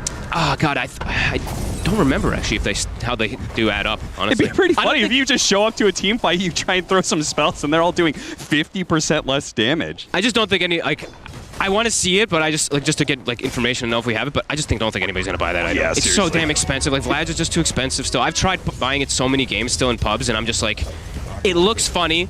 It gets ignored most fights, and it probably does a lot, but look at the cost of Vlad's alone. Yeah. Like, Vlad's alone is 2,600, so that kind of just puts you off from it most games. When I saw that item, I was like, oh, this looks actually pretty strong for team fights and stuff, but it's a Vlad's build-up. It also crawls, and also, read the radius. Yeah. It actually makes your Vlad's, instead of being 1,200, it makes it 900. So it actually Really? makes your Vlad's worse. As an item. I think that was an oversight, I gotta be honest with you. I noticed that one the other day. I actually was gonna tell a bunch of the players here, like, guys, don't build this item. It's actually produced. it makes Vlad's 1,200 to 900. I don't know why, but yeah, that's pretty funny. Yeah. How's that mid lane matchup going? Looks like the Templar Assassin's still right against the Death Prophet. They're pretty even in CS right now. Yep. We had the Sentry, of course, unblocking the small, and we are seeing Dubu. Oh, no! He should still get him. He's got a shield crash. Yeah. Shield crash coming up, but it's DJ who actually snags that last hit. And this lane it's continuing to put the pressure on, even though Ogre is, you know, he's tanking up a lot of the damage. You are definitely seeing Tomato struggling. Moon? Oh, this is a cute initiation that might be able to get the kill onto Armel. They're going to have to dive in deep for it. Genuel's here. They're actually going to turn around a fresh round of refraction. Moonmeander goes for that last hit, but he gets too greedy and dies under the tower instead. Ooh. Hey, and Genuel's got a healing salve. Really nice TP from him. That was quick. He came so quickly. Yeah. Nice little mischief job coming out from Moon, but it wasn't enough to get him that kill. All right. You know, another, I guess, not a new item, but a remake of that is, I feel the new E-Blade, incredibly good against Morphling, right? I wonder if anybody can get that item, though, on this team. It's also, this is something, when I saw the E-Blade change, I actually was hurt a little bit. I'm not a Morphling player, but I'm sure all Morphling players looked and were like, my shotgun's been the same for like 12 years, and now it's just like, you don't really go that item on Morphling anymore. So I'm curious to see the item, what items he goes for. It's probably still your usually your Mantas, your Scotties, stuff like that. But I'm curious to see the adaptation that comes from that too, because it just was picked up most games. Yeah, it's so funny. It was just like, this is a quintessential Morphling item. And then it becomes now potentially the best item against Morphling if you have a hero that naturally builds it. Moonmeander sniping the courier here. Him going toe-to-toe? Yeah, that's a tough one to go toe-to-toe with. Bane doesn't really care too much. But he does have the point in Jingu. So both just going to duke it out. And we got the stacks already coming along. They know it's there, though. They have to. I mean, Dubu's definitely on top of it. He's probably saying, like, guys, we might have to make some type of move with, like, an exorcism. Moon, you're going to have to scout over there pretty soon, probably with your Monkey King, just to get some information of how many stacks. In which case, I feel like Saberlight's game is pretty important in that regard. Like, the progression of taking these early outer towers so they can invade Triangle a little faster. Moonmeander going to be caught here. The lifesteal helps him out a bit, but they still manage to get that kill. Saberlight, really nothing he can do as a DK. I think the other thing too, like just on top of like the whole DK getting a good start, is he's the one who wants to kind of charge in first into that triangle. If so, because DP doesn't want to walk in alone. Ogre can, but they're gonna have to do it as a unit. I don't think they want to do it just as like 2 or 3 heroes. They might have to bring more just to stop the stack farm from Armel. Or they just ignore it. If they see the TA disappear, then they double pressure lanes, right? Yeah. They can just do DP ult mid, then they do DK ult bottom while they know that the TA is farming. So they just want to get vision or block. And I do see right now they have started to at least block out the camps. Meanwhile, we haven't really talked about Fnatic's game plan too much, but it's pretty simple, right? Defend towers, hold your triangle as long as possible, and make sure RML is able to clear through those stacks. So it's TSM FTX who we're expecting to make the first move here, and sure enough, with the first siege wagon push, they're already ready to go with the exorcism. It's not easy to Fnatic. Like, Fnatic doesn't have this deep push that we usually talk about. Like, the Nether Blast is, you have to get too close to use it most of the time to stop the pushes, and Armel, he sells right into it. A heavy amount of damage on a Moonmeander. He's probably going to be the first one to die, but Armel is surely going down here. Dubu is probably going to fall soon after. Bryle, with the exorcism still out, is in some trouble. Jabs, swashbuckle, not actually up because he's got 3 levels of the shield crash. Maybe he still goes for it. The ghosts are coming back, though. He's going to heal in time. Jabs couldn't get it. does give away his ward for that, though, so that's a little bit of a painful one. And I really want to say that I think Nether Ward actually did a decent amount there, the damage reduction. I thought more heroes were going to die to Exorcism, but I think it actually reduced quite a bit of that damage. It's kind of cool. Okay, Saberlight, as you said, they could just pop their ultimates and just start hitting the towers. So that's cool. They're doing their own game plan rather than reacting to anything that's going to be coming from the TA farming. Probably thinking that it dies too fast anyway, so yeah, get your own stuff out of the map. Let's see if Fnatic looks to... I think they have to show up and fight at these towers. Like we said, no deep push, so what you have to do is you battle at the towers to stop them from going down. But yeah, that's 2 tier 1s getting dropped down below half HP at pre-10 minutes. It's concerning. I'm kind of interested by this Orb of Corrosion, because normally I think it's like, yes, an obvious go-to for Riki, but I feel like against Dragonite, you're not going to win the lane against him anyway. I would have preferred a faster defusal, but, you know, that's just my take of it. No, I actually kind of totally agree with you here. Like, the treads into that as well, too. It's going to delay. You could actually almost have your defusal done now if you just straight up rushed it, and that would be really obnoxious to play as a DK, so. 8-minute power rune. Moon Manor. I was like, I think I see a rune there. Moon Manor was sitting there as a rune. I love that. I love some of the... I mean, the rune one's been there for a long time, but turning into lane creeps and everything now, it cracks me up. People just I haven't seen that, actually. People fall for it. You run down the lane as a lane creep, you're like, why is there 4 melee creeps? It's not time for it. You start counting them. 1, 2, 3, wait. 6-1, TSM FTX. Slight net worth lead, but the Templar Assassin has managed to clear through those stacks. Yep. And I would say both teams kind of game plan going accordingly. Fnatic, they do have to start getting a little bit worried, though, as with some of those outer towers falling, the pressure is only going to amp up over time. Yeah, absolutely. And they don't have the same equivalency of like this team fight comp in comparison. Like, sure, they've got the Pango ult, but that's kind of their biggest real team fight coming into theirs compared to TSM West. Death Prophet, Monkey King. Just get the Nightmare. Okay. Jabs. He's going to try and go for the Rolling Thunder, but Tomato was woken up by Dubu, so they weren't going to catch Tomato and chain stun him. They're actually pretty close to a Spirit Vessel really early on the Pango, which is, as we mentioned, as was mentioned by the panel, the Enfeeble as well as even Spirit Vessel early on versus all these heals and tanky heroes it's going to be really strong. Yeah, it's... I like that he just straight rushed for it, too. Like, look at his items. He doesn't have a corrosion, nothing like that. He prioritized Vessel is what we need this game, so... Yeah, I've played this lane plenty of times. There's just no offensive play for Pango most of the time. Just rushing your team fight items is the best option you got. All 3 cores top of the net worth for TSM FTX is a bit concerning, but Fnatic's lineup is just a bit slower naturally. They still will have their time. But Raven doesn't flash farm. That's the one thing that's always been the problem about Riki. If you start falling behind of not getting the kills, not getting the setup with your team, this Morphling's going to just outpace you. He's going to outfarm you. Armel now. He's in trouble. They do have the sleep, the Nightmare. That'll help things out quite significantly. Oh, but they poured it over to try to help him, too. Yeah. You see that I mean, Raven wanted to get involved early. They wanted to be able to get an early kill onto that Morphling, but he's just been kind of chilling up here in this top lane. Tomato, his farm, totally unimpeded right now. And Dubu's at the ready. Sentries are placed down. So I think the only thing Tomato really has to worry about is getting caught low HP, a smoke screen into like a Rolling Thunder or something. Besides that, he's covered. It's like Bane's not going to get the sneak onto him almost any of these times. It very much feels like a bit of deja vu from Game 1, where TSM FTX are both the aggressors are also able to play some of these cores, just kind of camp them in lanes, and it feels like Fnatic don't have a whole lot of play options here. Yeah, right now it's just slowly sieging tower, waiting for some type of reaction, but it's not, like, TSM is not reacting at all. They're completely playing their own playstyle for the entirety of this game right now. Now they're going to start moving. Saberlight comes up. Trying to chain stun him. Do manage to get the Fire Blast into the Dragon Tail, but still, the magic damage coming out from the Pango is going to be enough for them to be able to pick up the fast Dragonite kill. DJ keeps himself alive as Tomato tries to join into the fight. This is a little bit awkward for TSM FTX, and now they're going to be able to maybe catch Tomato. He gets out of the side of the smoke screen, but Jabs puts him down with a swashbuckle. Nice win for Fnatic. Even better if they could keep this going, finish off this tower, and maybe catch Dubu as well. Moonmeander lying up here in the trees, doesn't have Wukong's command, didn't actually level it. It would be a nice situation for it, but tries to execute the Bane, but a Fairy Fire actually keeps Januel alive. And they chose to come up to that fight to battle into Fnatic all set up there. That was pretty bold with the Vessel just finished up. I think that was the important thing too. It gave them enough damage to take out both DK and the Morph. So a bit of a trip up there from TSM FTX that gives away, I mean, they had a 2,000 net worth lead once upon a time, now less than 1K. Raven just got the dream. Like, that's exactly what he wanted to have happen. He's got the Fusel done pretty much. So now he's going to be much stronger to get involved and look for these constant pickoffs onto the Morphling. Like, Tomato has to be very cautious. Between that and the high levels on Jabs, their damage and control is very high. Yep. TSM FTX, they feel like they kind of missed their window to really secure a nice big lead early on. Yeah, definitely a big slip up for them to make that play to try to defend top tower versus Pugna. At this timing, they probably should have just waited.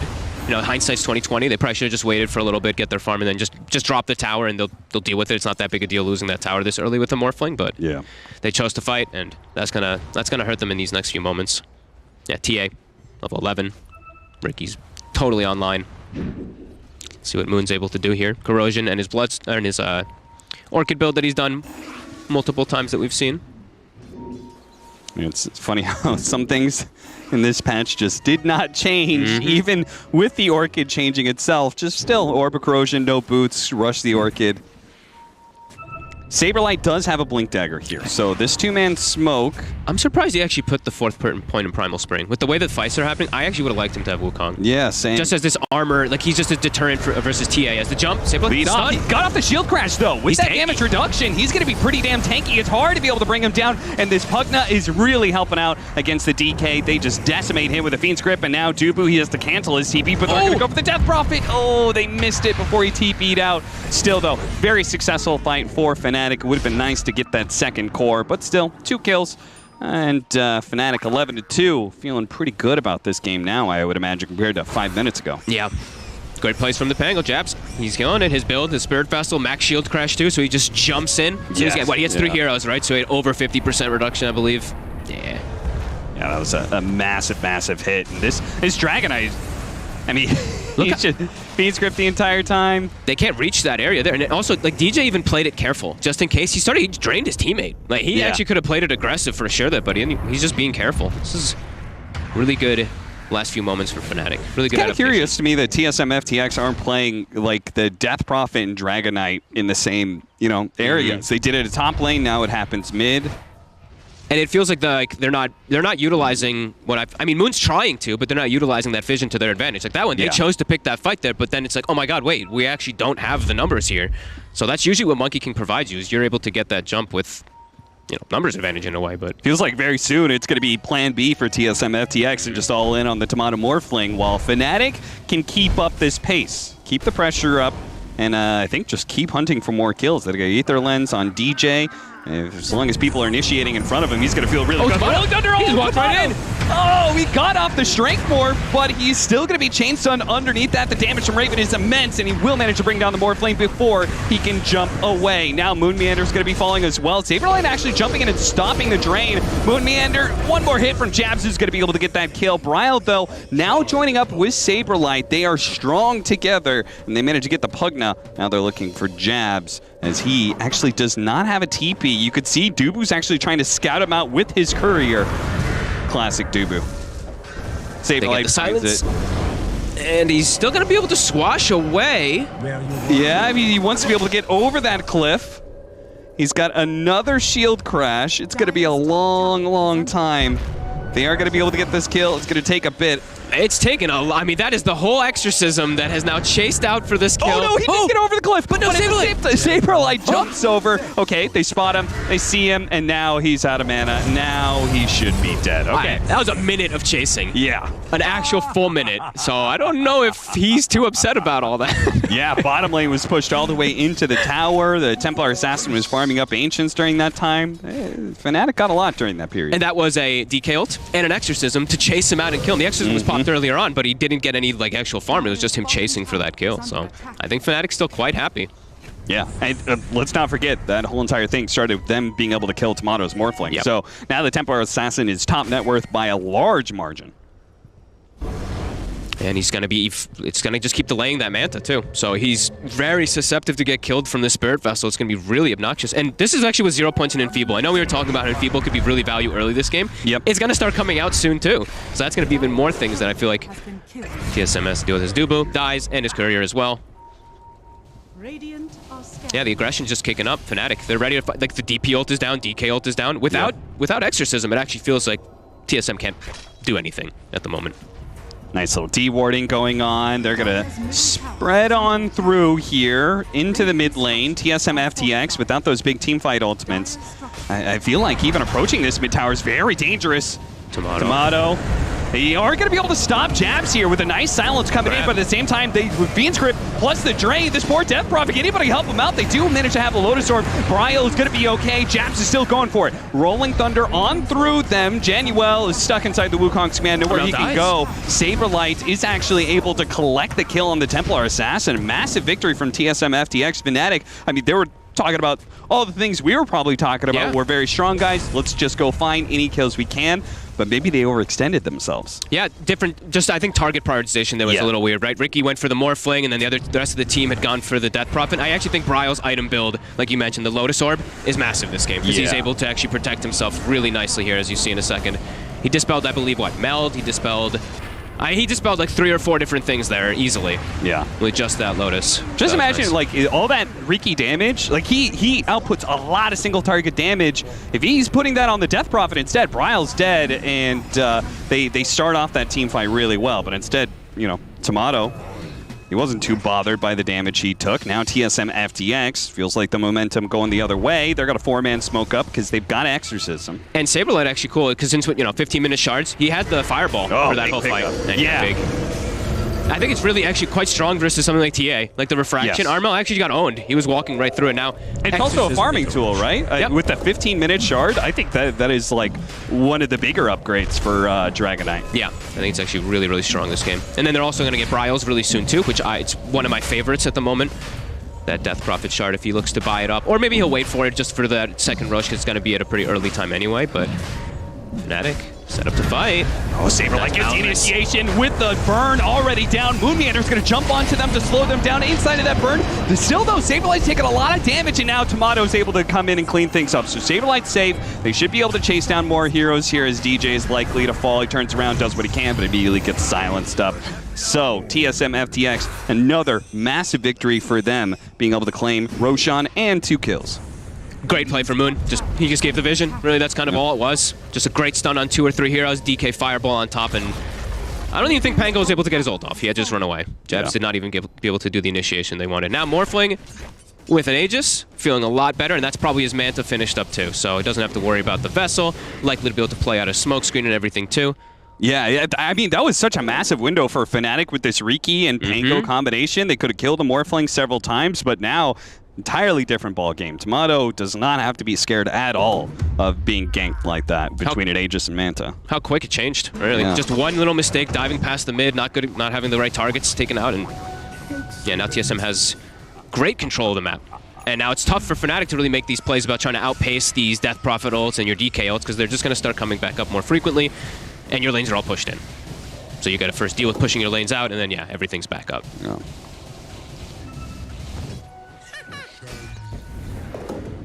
So next thing they have to do, it's just tough for them to really make things on the map now versus this Aegis, and because they're gonna battle into TSM is gonna bring the fight back to them every single time now. Yeah. Because they got this big gold injection. And between the Lotus Orb on Death Prophet, this Manta and Aegis, the BKB coming in soon for Saberlight. These 3 cores are just not going to die unless they get chain stunned by the Pango roll. Somehow gonna have to isolate them one by one. But I feel like they have to throw everything onto somebody, and they can't do what they did last time. It's like one person goes on this target, one person goes. Everyone has to throw all their damage on that individual target because they're just starting to feel like they're lacking some right now. Heaven's Halberd as well now for the Death Prophet, even tankier. That's actually pretty cool. Yeah, TA's not going to be able to do like much of anything. Ricky's not going to do much. That's actually a really cool pickup by Bryle. I really like his itemization this game. And they're all bloodlusted, so on top of that, right, they always have that little bit of extra steroid in comparison to this side of Fnatic. This Morphling, this Death Prophet always buffed up. Moonmeander scouting really well. Trying to find somebody here. They spot Armel. Oh, yeah. Moonmeander's like, where you going, Armel? Are you going to try and TP out here? Oh, that's not going to happen. I'm sorry, son, but you're going to be caught here. Wukong's command burns through the refraction pretty quickly. There's the fireball laid out by Saberlight, too. Very nice pickup. now they're utilizing that. Last like 5-6 minutes or so, they're utilizing the Monkey King perfectly. Has fallen. Which makes sense. They're very comfortable with that. With that Monkey King on him. As you said, nothing really changing for the build of the Morphling. Scotty next up. Raven. Oh, I mean, honestly, yo. Do have Bryle coming in. Dust is actually even more valuable now versus Ricky too, right? It does damage. So hey, look how much damage he's taking just from Dust. What is it, 200 damage? I believe it is 25 times 8 seconds. And he just gets taken out. That is... Wait, it does damage per second? Yeah, 25 damage per second on Dust. I saw 25 damage. I thought it was literally just the initial one. Oh man, let me not confuse people just in case for to make sure. Revealed by Dust, take 25 damage. Insane. Oh, that is a little ambiguous, but I think it might just be 25 initial. Let me make sure. I think it might be just to stop Blink Dagger. You might be right. I might have read it poorly, going over too many of these patch notes. Yeah, that's fair. I'm finding. It's okay. Even though there's a new patch and there's a bunch of changes, I'm still going to appreciate this moment, Fogs, where for once you are actually wrong about something. You are right. Oh, wow, I actually thought it was so much better. Now I can't yell at all my chorus for not buying Dust. No, you could definitely still do that. Fine. Nothing will ever stop you from yelling at your pubs. That's true. 7k gold lead. No way for Fnatic to fight back into this still with the Aegis, with these Dolts coming online. They're just in their base. That is not a good sign. He's gonna go the shard. Oh no, the Pugna shard. The Pugna shard. It looks cool. It looks cool. I mean, it probably will be good for high ground defense. But yeah. We both felt like it was kind of lackluster in action. Yeah, it's a bit underwhelming. We'll see. Maybe DJ makes it look really cool. Maybe they just ignore it. The thing is, it doesn't like your board doesn't get healed up, so it's quite easy to kill now. Even if you aren't draining, like sure you can decrep it and stuff, but it just feels like the ward dies a lot easier now. 9k lead. Death Prophet ult was used before, so right now is probably the time where Fnatic's like, if there is a chance for us to fight, like if they overextend, sure, but TSM, they're just playing it really calm, playing it really patient. They know they've kind of got this game in the bag now with this Morphling free farming.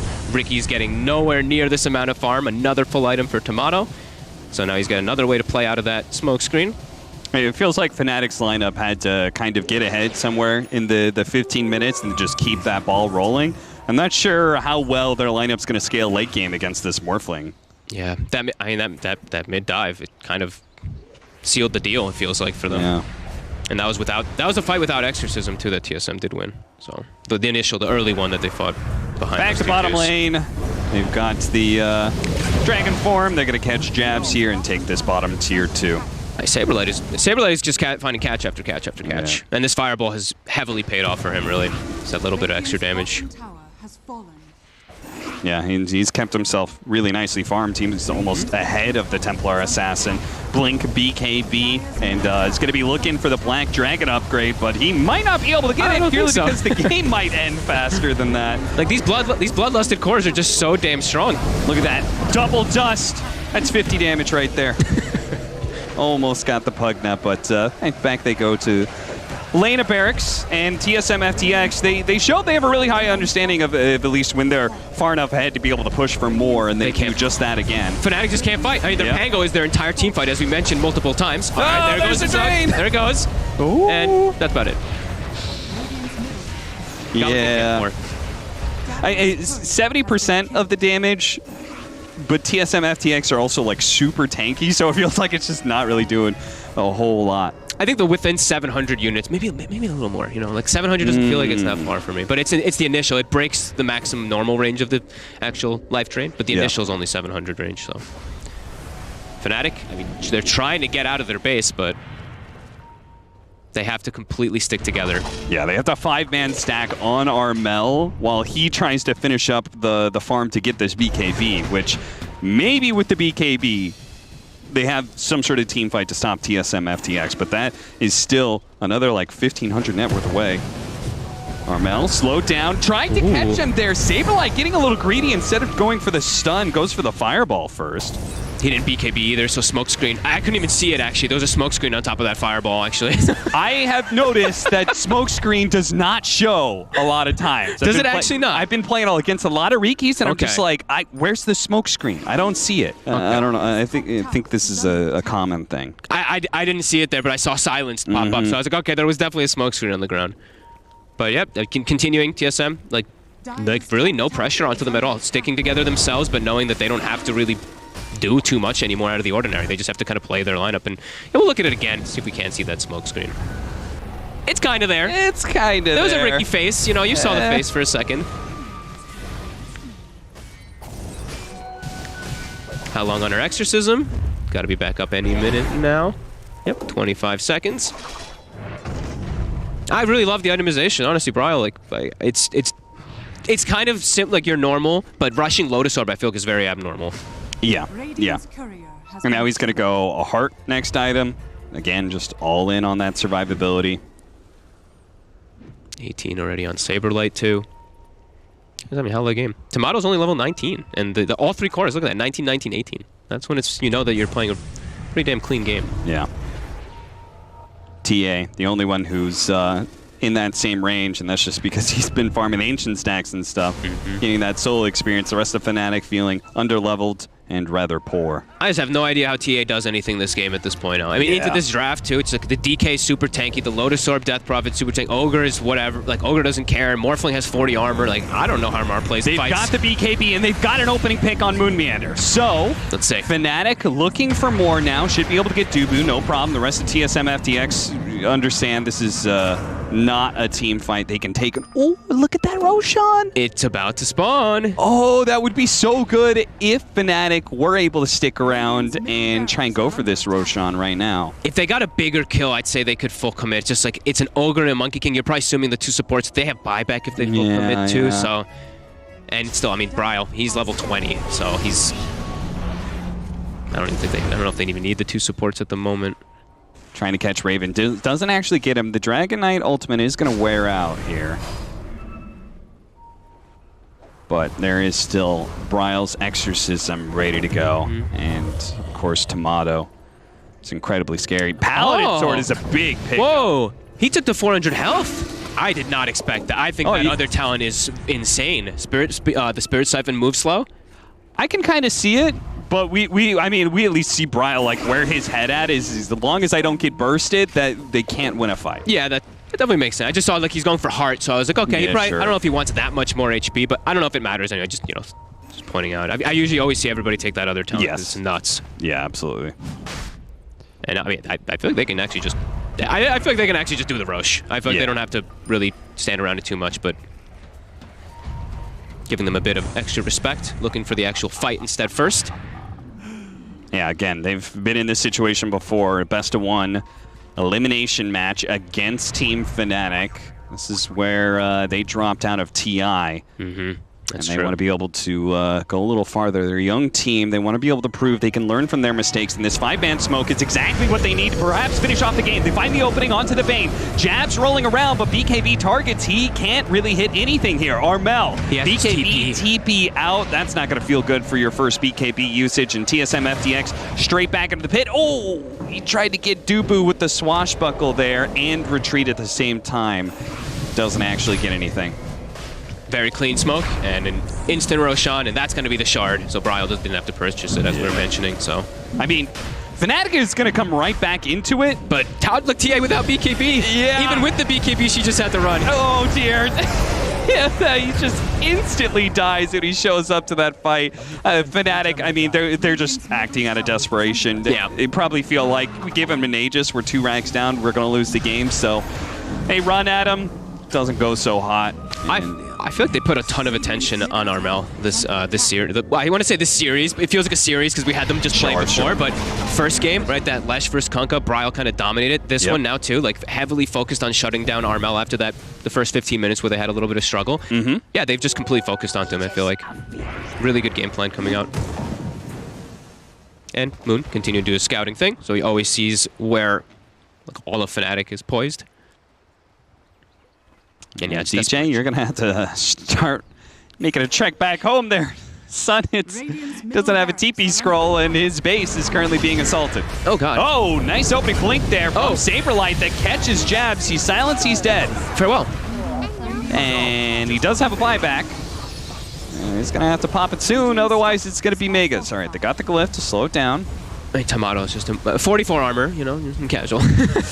Yeah. Limited damage already, as we've been saying, and yeah, an Aegis to boot. How does a Riki possibly cut through that? Whoa, look at it go. Hey, all right. His damage builds up. Saberlight is actually a little stuck here. Pops his BKB, turns around as he gets initiated on. The damage from Armel does show that they can cut down this Dragonite, who doesn't have nearly the same amount of armor as that Morphling. And maybe with the magic damage Rolling Thunder, they can finish him off. Nice pickup for Fnatic here. If they can just retreat. Raven just snatched the gem away, too. Raven. Nice little sneaky grab there. All right. Did require a buyback for them to hold that, but live to see another day. Yeah. Recover, take away a gem away from that Saberlight. But Exorcism's back up. Looks like they're still lingering in the area, and Fnatic still knows that they can't really even walk into their triangle, because a fight there, they'll get crushed. Yeah. Yeah, they you know, live to fight another day, but at the same time, it seems like only dark days ahead, because I just don't know when their lineup, like, all of a sudden feels strong against this Morphling. Yeah. Scotty, Satanic. He is massive. Gonna go MKB next. He's so bad. He's got a Heaven's Halberd on Moon Meander after that Orchid, so now he can jump in and both disarm one of these cores as well as Orchid somebody. And didn't mention it from earlier too, but the Ogre did get his shard too, so that high burst damage, quote unquote, high burst damage from TA is now negligible. It's reduced completely.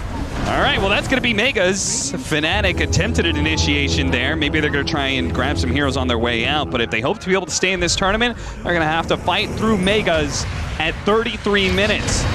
Death Prophet Bryle gets in a little too deep here. Maybe not respecting, okay, I've got Megas. He just kind of runs in. Exorcism, Force Staff over the high ground. Might just be able to stay alive. Jabs wasn't able to keep the chain stun earlier. Moon Meander turns around. Oh Jesus, my. Raven. Blown up by Saberlight and Tomato. That's got to be it, right? They got to call it now. Yeah, GG is going to be called. That's it. Wow. TSM FTX wins 0-3 in the group stage, but with elimination on the line, they managed a 2-0 Fnatic to stay in this tournament. After what looked like a bit of a scary early game. I'm sure it was like 9-2 or something on Fnatic, but TSM, they kept their composure. That mid-fight was everything. That completely turned the whole game around, and yeah, then it was kind of like straightforward cruising from them there. They're just picking up these easy fights, and Morphling was super farmed at all times, and Raven's like looking for fights, but looking for fights in a hard place. Yeah, that's 2 games now where we kind of watched Fnatic just feel like incapable of being able to fight in the mid game. It just felt like their lineup just wasn't strong enough. Maybe they just have a wrong read of current meta. I'm not sure. Something didn't seem right there for them. But I think the biggest one really was just like they all just went for different targets. That fight for me was really weird because Ricky's on one target, Pango's focusing something else. It's kind of all over the place. All right, well, that is TSM FTX staying alive here in this tournament. We're going to say goodbye to Fnatic, and we're also going to say hello to our lovely panel. Thank you very much, Cap and Fogged. Indeed, we got ourselves an elimination and a victor here with TSM beating Fnatic 2 times in a row to stay alive here at Gamers Galaxy. Congratulations to them, of course. And this game in particular, we saw a draft that was a little bit different than what we've seen so far, Effie, and it worked out. The Death Prophet that you're a fan of, it played out perfectly. That hero is a good hero. Like, it's hard to explain how undervalued she looked like in the last CPC season because some regions really did like her more than others, like SEA and China in particular, whereas Europe and NA were kind of negligent of that hero. But then all of these heroes that we saw last patch, like Queen of Pain, and even TA got nerfed on her leading phase, for example, they all got downscaled a little bit. And Death Prophet got virtually no changes, and she was sleeper broken last patch, right? Yeah. So I feel like this will be her patch as well, not just the TA who's going to shine, and they have interesting interactions versus each other. It's just you get a lot of utility. It solves a lot of it does a lot for you in your draft. You know, it gives you Roche, gives you towers. It's really high sustain. You can clear waves, and it just it's still multi-role. I think it's much better as a mid hero, but you can always downgrade it to a support if necessary. And I think Bryle also just did a really good job. It's tough to find a hero that can go toe-to-toe with the TA mid. I mean, it simplifies your gameplay, right? You just have this objective that you play around.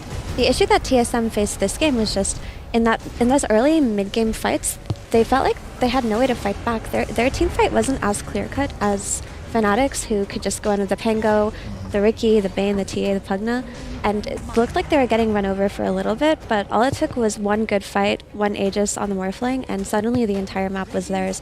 We were facing this threat of this really beefy Death Prophet.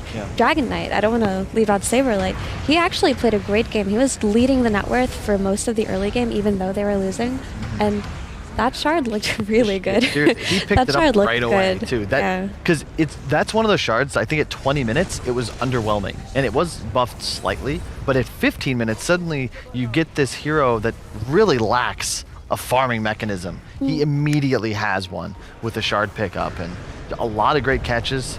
Nice AoE on the shard, nice damage. He was blink, dragon tailing, sharding. Ricky was almost 30%, 35% HP every time. So it's really cool to see how these little changes really add up for some heroes, in particular Dragon Knight. Yeah, well played by TSM overall. Yeah, and because we see here on our screen, I mean, a little bit earlier as well, there were a lot of kills coming out for Fnatic, but they just weren't able to get the net worth swung to their side at all, barely this game. It's it was a bit sad in that regard, because you could see them trying, continuously making plays, but wasn't enough in the end, Kyle.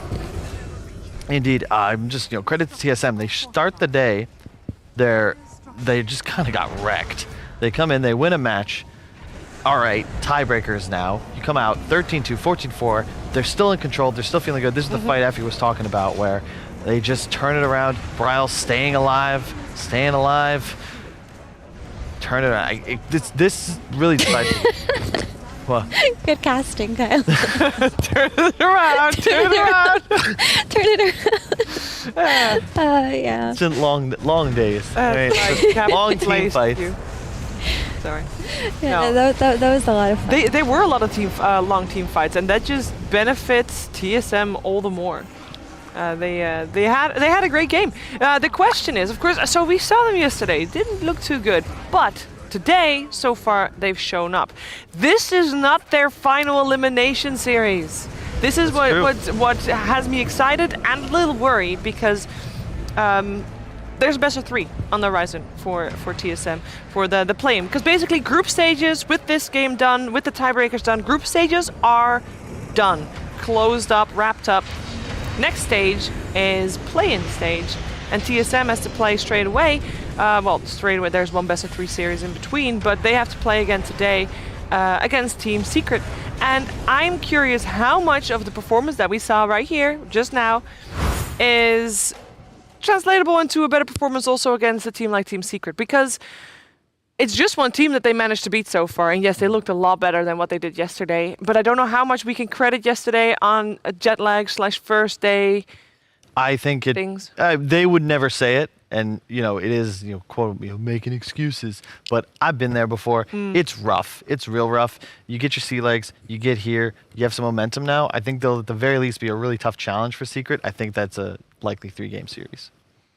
I would say so as well. I mean, we talk about Team Secret like they're this Goliath. Oh no, they looked a little rocky as well. They were not doing great, right? Whereas TSM, they were first place in their region. And so. she's being kind. Backstage, she was saying like Ice is washed up. I did not say that. I would never say that. She's the exact words.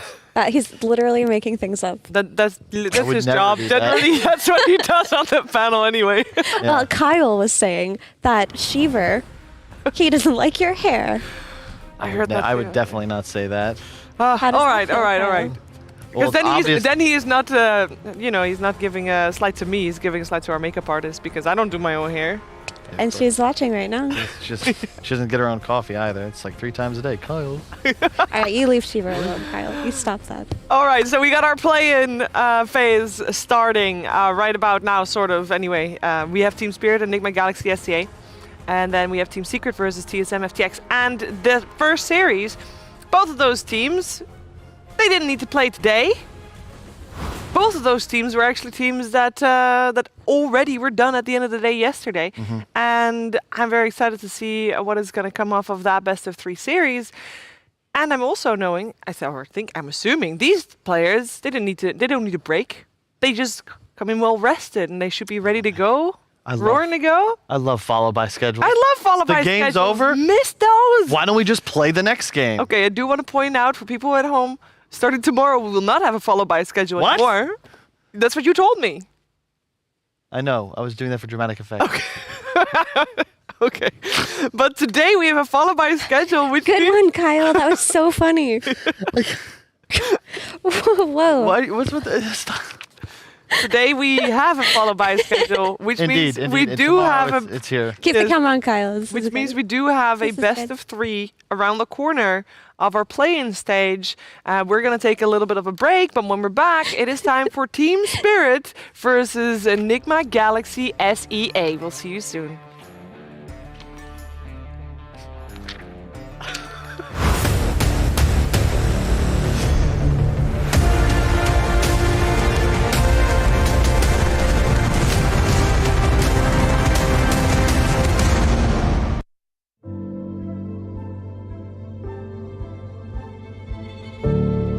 A country of dreamers, built for dreamers. If there's one place that deserves this title, it is the United Arab Emirates. There's no other country that has built so much on a foundation of dreams. No other place that has achieved the impossible time and again just because someone dreamt it. Here, dreams have built the fastest, the largest, and the tallest. Here, dreams continue to move humanity forward.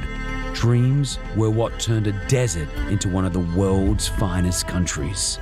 We even dreamt of visiting another planet, and hey, we made it come true. For nearly 50 years, the UAE has been powered by vivid imaginations. And today, as we look to the next 50, we're looking for more dream power. We're looking for those who believe dreams can make our planet a better place.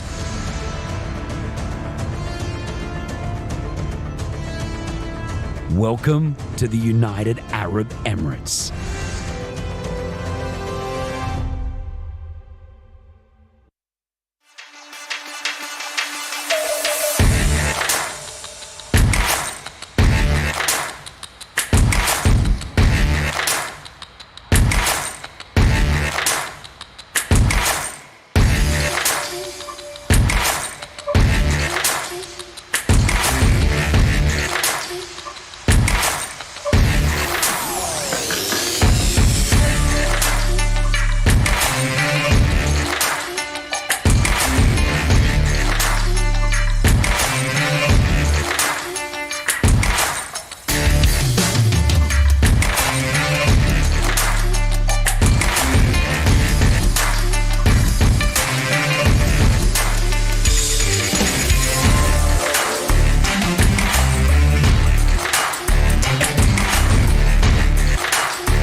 Welcome to Gamers Galaxy Dota2 Invitational Series Dubai 2022. The greatest Dota 2 teams of the world have gathered in the heart of the Middle East to battle in 3 stages. 10 teams will be divided into 2 equal groups. Round robin best of 1 format where first and second place of each group advance to playoff semifinals. 5th place of each group is eliminated.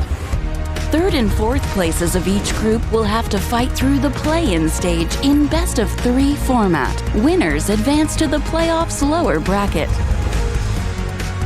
Playoffs, a double elimination bracket for 6 teams. All the matches are best of 3 except for the best of 5 grand finals. Watch Gamers Galaxy Dota 2 Invitational Series Dubai 2022 with Gamers Galaxy.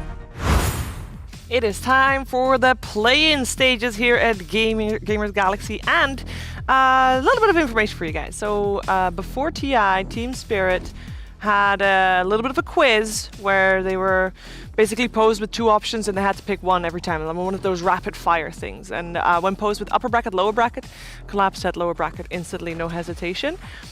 They are on their way once again to lower bracket, I believe, in their regional finals. They also went through the lower bracket. TI, of course, they went through the lower bracket. Seems to be their comfort zone. If they want to get to the lower bracket, though, they do need to win their upcoming series. I'm here with Resolution, and I'm here with Lacoste. We got ourselves a best of 3, our first best of 3 of the tournament, Lacoste, and it's Team Spirit versus NGX SEA. Yeah, considering, you know, how strong Team Spirit is, I would not be surprised if this is, you know, a BO2 with 2-0 just, yeah. I mean, come on, what do they need to do to actually, like, surprise us? I mean, it's a new patch, so anything can happen, but looking at some of their games, they need a little bit of an extra something, you know, in terms of execution. They were not crisp when we were talking about the Nigma Galaxy Southeast Asia. They lost all of their games between 30 and 40 minute mark, so they need to, you know, focus a little bit more on if they want to win, you know, not to get ran over, because a lot of the times you don't want to end the game immediately with the first Roche. Most of the teams got so experienced and they do not want to risk anything, so they wait for the second Roche, and that's why we see most of these endings between 30 and 40 minutes. Yeah, and then when you're asking what does NGXC need to show us before we start believing in their capability to take this best of 3, I think there's a simple answer there, because yesterday and in Group B they went 0-3, so they haven't won a game yet, and I think that's a good place to start. I think coming into this tournament, this is a team that has just qualified for Division 1 in their region in SCA, and so they are very promising. They need to take all the lessons they can find here in Dubai and take them back to their region so they can come out on top of their region. And it's a tough ask because that region is very competitive. And I don't know, have we seen something yesterday that you feel like that's a good lesson to have learned? Because it's not about heroes at that point, right? It's about something about team chemistry, maybe? I mean, I do think that they have one good point on them. Is like they have no expectations on them. This is like what makes them freely play. I do want to suggest to them that they need to pick strong lanes against Team Spirit, especially like this CIS region is famous for the strong lane and like the execution of these lanes. So they need to be accounted for that, of course. Like so. Heroes like Bane, Shadow Shaman is actually very good for them. They actually pulled their best strategies from what I've seen in the past. Like they play with the Darkseer and Broodmother. Didn't manage to get a win. What's Broodmother's changes this patch? Is there, because there were some Broodmother changes this patch? I can't really remember. Like I remember all of the things that dramatically changed the game, but those here that it was it was number changes mostly. I right? think it was. Well, let me just check real quick, because Cal did not leave me any good notes here on the table. He did not. Those are not good notes. Did not. So yeah, they need to be focusing on lanes, and especially against Team Spirit. This team is just like monsters. Yes, I think it's going to be an uphill battle. Absolutely. When I talk about team chemistry as well, it's a little bit extra tricky because coming into this tournament, we want them to learn a lot so they can grow more as a team, but they are not playing with their full roster. They're not. I mean, it can also be you know, he is a great player. Now he joined the Alliance, so we're going to see him in action, unfortunately in Division 2. But I think they would rather play with the teammate that they played with, you Yeah. know, just to have that a little bit more trust and also like the communication as well. So it's much easier for them. But I want them to stay away, especially like when they played against the Boom. They had Io, Broodmother, and Silencer. Like these three heroes don't provide you with any kind of lockdown, so it's really hard to play Dota. We've seen it so many times, like today and yesterday, where you pick two supports who can't like make any aggressive moves, and then you're pretty locked up, and then you get ran over by the enemy team. Like you lose so much map control by picking two supports who can't really rotate early on. Look at him, Spirit Ban. Yeah. Immediately targeting Weeha. Was it you the one that said yesterday that if you look at a team that brings in a stand-in, you want them to focus around Weeha and get a strategy around him? Yeah. So Two Spirits like, yep, not gonna have that Meepo hero here. But Weeha has another strength in terms of like Betrider and EA for the mid lane, and I do think they need to be accounting for that and like looking forward to making strategies around those heroes. And pretty sure like Weeha spoke up yesterday about like, yo guys, maybe we should try this instead. And like today they're gonna change things up and we're gonna see that in action. Yeah, I'm really glad that Templar Assassin lost 2 times. 2 times today. Yeah, because yesterday she was 5-0. Pretty much the same thing happened when we were doing EU regional finals, and the TA was just a monster. Like the hero feels super strong, but that's the thing, when every single team, when they pick a hero, the other teams also know how to counter it, because they've seen it so many times. They've seen the replays from other teams, and like they collect the information, and then they realize what's really good against it and how to play it. Of course, and Nigma, not the other Nigma Galaxy, actually showed us really good gameplay against TA, which like you completely dominate on lane, and then you just focus on killing him over and over again with all of you got, like all of the 4 heroes that you got, you just run over. Yeah. And Team Spirit, like they also understand what is good right now, and Rasta, as I mentioned before, is a really good hero. Invoker. That's the only 100% hero. Still, with over 5 games played in total. I'm excited for that, but I think we can see the TA response immediately after that. This is, is this Southeast Asia Nigma Galaxy or Nigma Galaxy? Because they have the same 2 heroes. We're talking about the Templar Assassin, and that's exactly how they countered it. Right now they're setting up for the Darkseer second phase, but I'm pretty sure Team Spirit is ready for that, and they're gonna ban the Darkseer because they know this is like their core strategies. I know that in the past, at some point, we had an interview with one of the European Team Nigma guys. They did not have any contact in terms of gameplay contact with their SEA division. I wonder if that changed. Obviously, they're the same, or they probably now at the same location for the first probably time. ask, can we copy your homework? Yeah, you can, but don't make it too obvious. Just change the way you pick the heroes. All right, we got the Templar Assassin There, answer there as well. Don't think there's many surprises here. And so there's let's see. the Darkseer ban. Pretty predictable. I mean, Pretty predictable. They know what's up. They do. Because Clockwork as a hero, I don't think he's like super strong right now. He received some of the buffs, but Darkseer is one of the heroes that unlocks the Clockwork to like full potential, allows him to play the game, invade the enemy jungle, and just you're setting up your position for to also kind of become a core. For sure, I do think that those 2 heroes actually like play really good together. But if the Clockwork is alone, he's not as strong. I totally agree on that. They keep targeting the collapse heroes, which are like Mars and Magnus. We're gonna see maybe like Axe bans. What else? What else is there for him? He played Axe. He played Centaur. Centaur didn't look so strong. Not only in his hands, but also not sure why teams like suddenly on the first day decided to pick the hero, because like looking at some of the changes, like he actually didn't receive any buffs. He received nerfs. Yeah, he got the leash mechanic on Aghanim Scepter. The damage got reduced, but we're talking about the Aghanim Scepter, which is not why you're picking the hero initially anyway. One cool trick that Collapse did when he was playing Magnus, he went for Helm of the Dominator and used this, what's it called? The Harpy? Harpy creep, to scout things out, because the creep has now flying vision, I believe. And flying vision, but also like day vision in night, I believe. Yeah, and it also sets up his toolkit with the blink shard skewer back. So glad that they decided to ban it, but also not glad because we're not going to see Collapse back in Back, action. yeah. Yeah. I do want to see the small thing that players are using, like in terms of new patch, like this using of this harpies is actually an amazing thing because like vision means a lot in Dota, and as soon as you get a vision advantage, like you have like Night Stalker or this harpy right now, it actually puts you in a really good place overall in the game. But then you gotta have another hero that 10 doesn't mind seconds building remaining. into a Helm of the Dominator, I guess. That's the... I thought we would see more Helm of Doms nowadays, seconds but remaining. it's not as obvious, I guess. And it's like you need to figure out. You know what who we wants to buy need? this. Offlaner buys Helm of the Dominator, gets the creep that gives gold, follows his position 4 and 5, and then that guy buys a Solar Crest for the offlaner. He, gets the gold and gives something back. Why would you not have the creep follow you around so you can get some extra gold and have your support get that item regardless? Because that's normally what's happening. Position 5, he needs it. He needs it more. He does. Not sure if it's a good investment. It's if you update definitely now not first. good because It's gonna position take, 5 is like- gonna be dying a lot more and not gonna be. And also, using it's the gonna gold. take like how much 20, 30 minutes to make up for the buy itself. It's true. Uh, Alright, so we got Beastmaster banned out as well, another off-lane hero removed from the pool. And we're gonna see what Nigma Galaxy SEA is having in store for us. They go for the Hoodwink, so Hoodwink Sand King has been a very popular combination.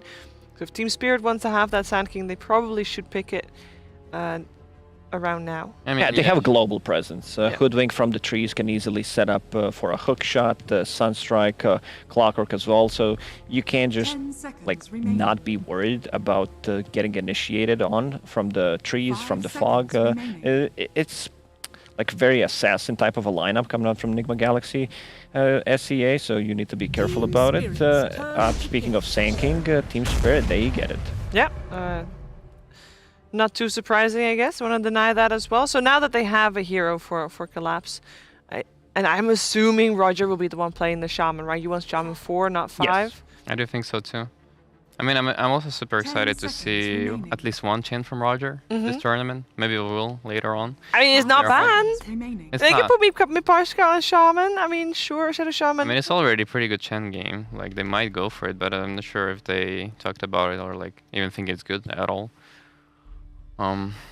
They're just building right now as, like, this solid lineup, which with a lot of stunts and, like, TA that goes 2 lanes, as they usually do. Like, they pick a flex hero. Yeah.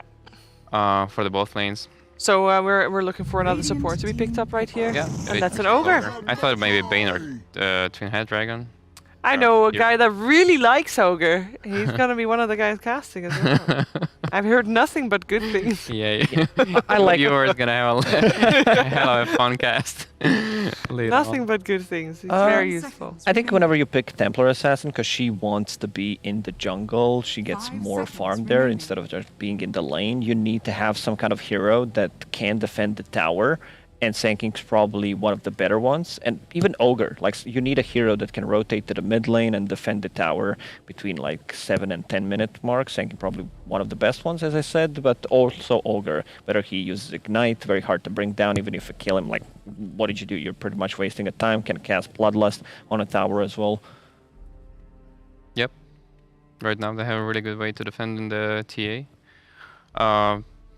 Meanwhile, Nigma Galaxy doesn't have this, really fast pace that they can, shield the Clockwork so they can rotate on this TA as easily. They're going for that. I mean, if it's not the same draft, I don't know what is. Did they have Hoodwink? They did. No, they No, they did not. didn't. It's like, it's one change. It was Viewer. Hoodwink is Yeah. way better than Viewer. And yeah, so for people that missed it, the Invoker Alacrity is the tiny, 10 very seconds scary remaining. carry at the moment, especially when buffed up. So this is looking Hey. pretty good. 5 The question is though, because remaining. we wondered, can they draft strong lanes? Are these strong lanes? Is it strong enough so far? It is. Yeah. It is. So far it is. Yeah. One thing I like is they are missing the player called Alacrity, so they picked Invoker, which can cast Alacrity, so they're giving him some credit. I like that. Very good, very good. Good thing. He's there in spirit. Alright, Team Spirit doesn't want to play against Broodmother, obviously. Like, even though they have Sanking, which is pretty good answer still, but it just changes the game for them, and they don't want to deal with that, basically. 10 seconds remaining. As for Nigma Galaxy, what is left? They all banned 5 their seconds like remaining. classic strategy heroes, Darkseer, Broodmother. Clockwork Synergize is good, like for some of the Necrophos, for example, or like, I mean, Viper is also banned. They're targeting them good. For Team Spirit, though, I think they're gonna go for the mid hero. Yeah, you feel like TA will be for Yatoro?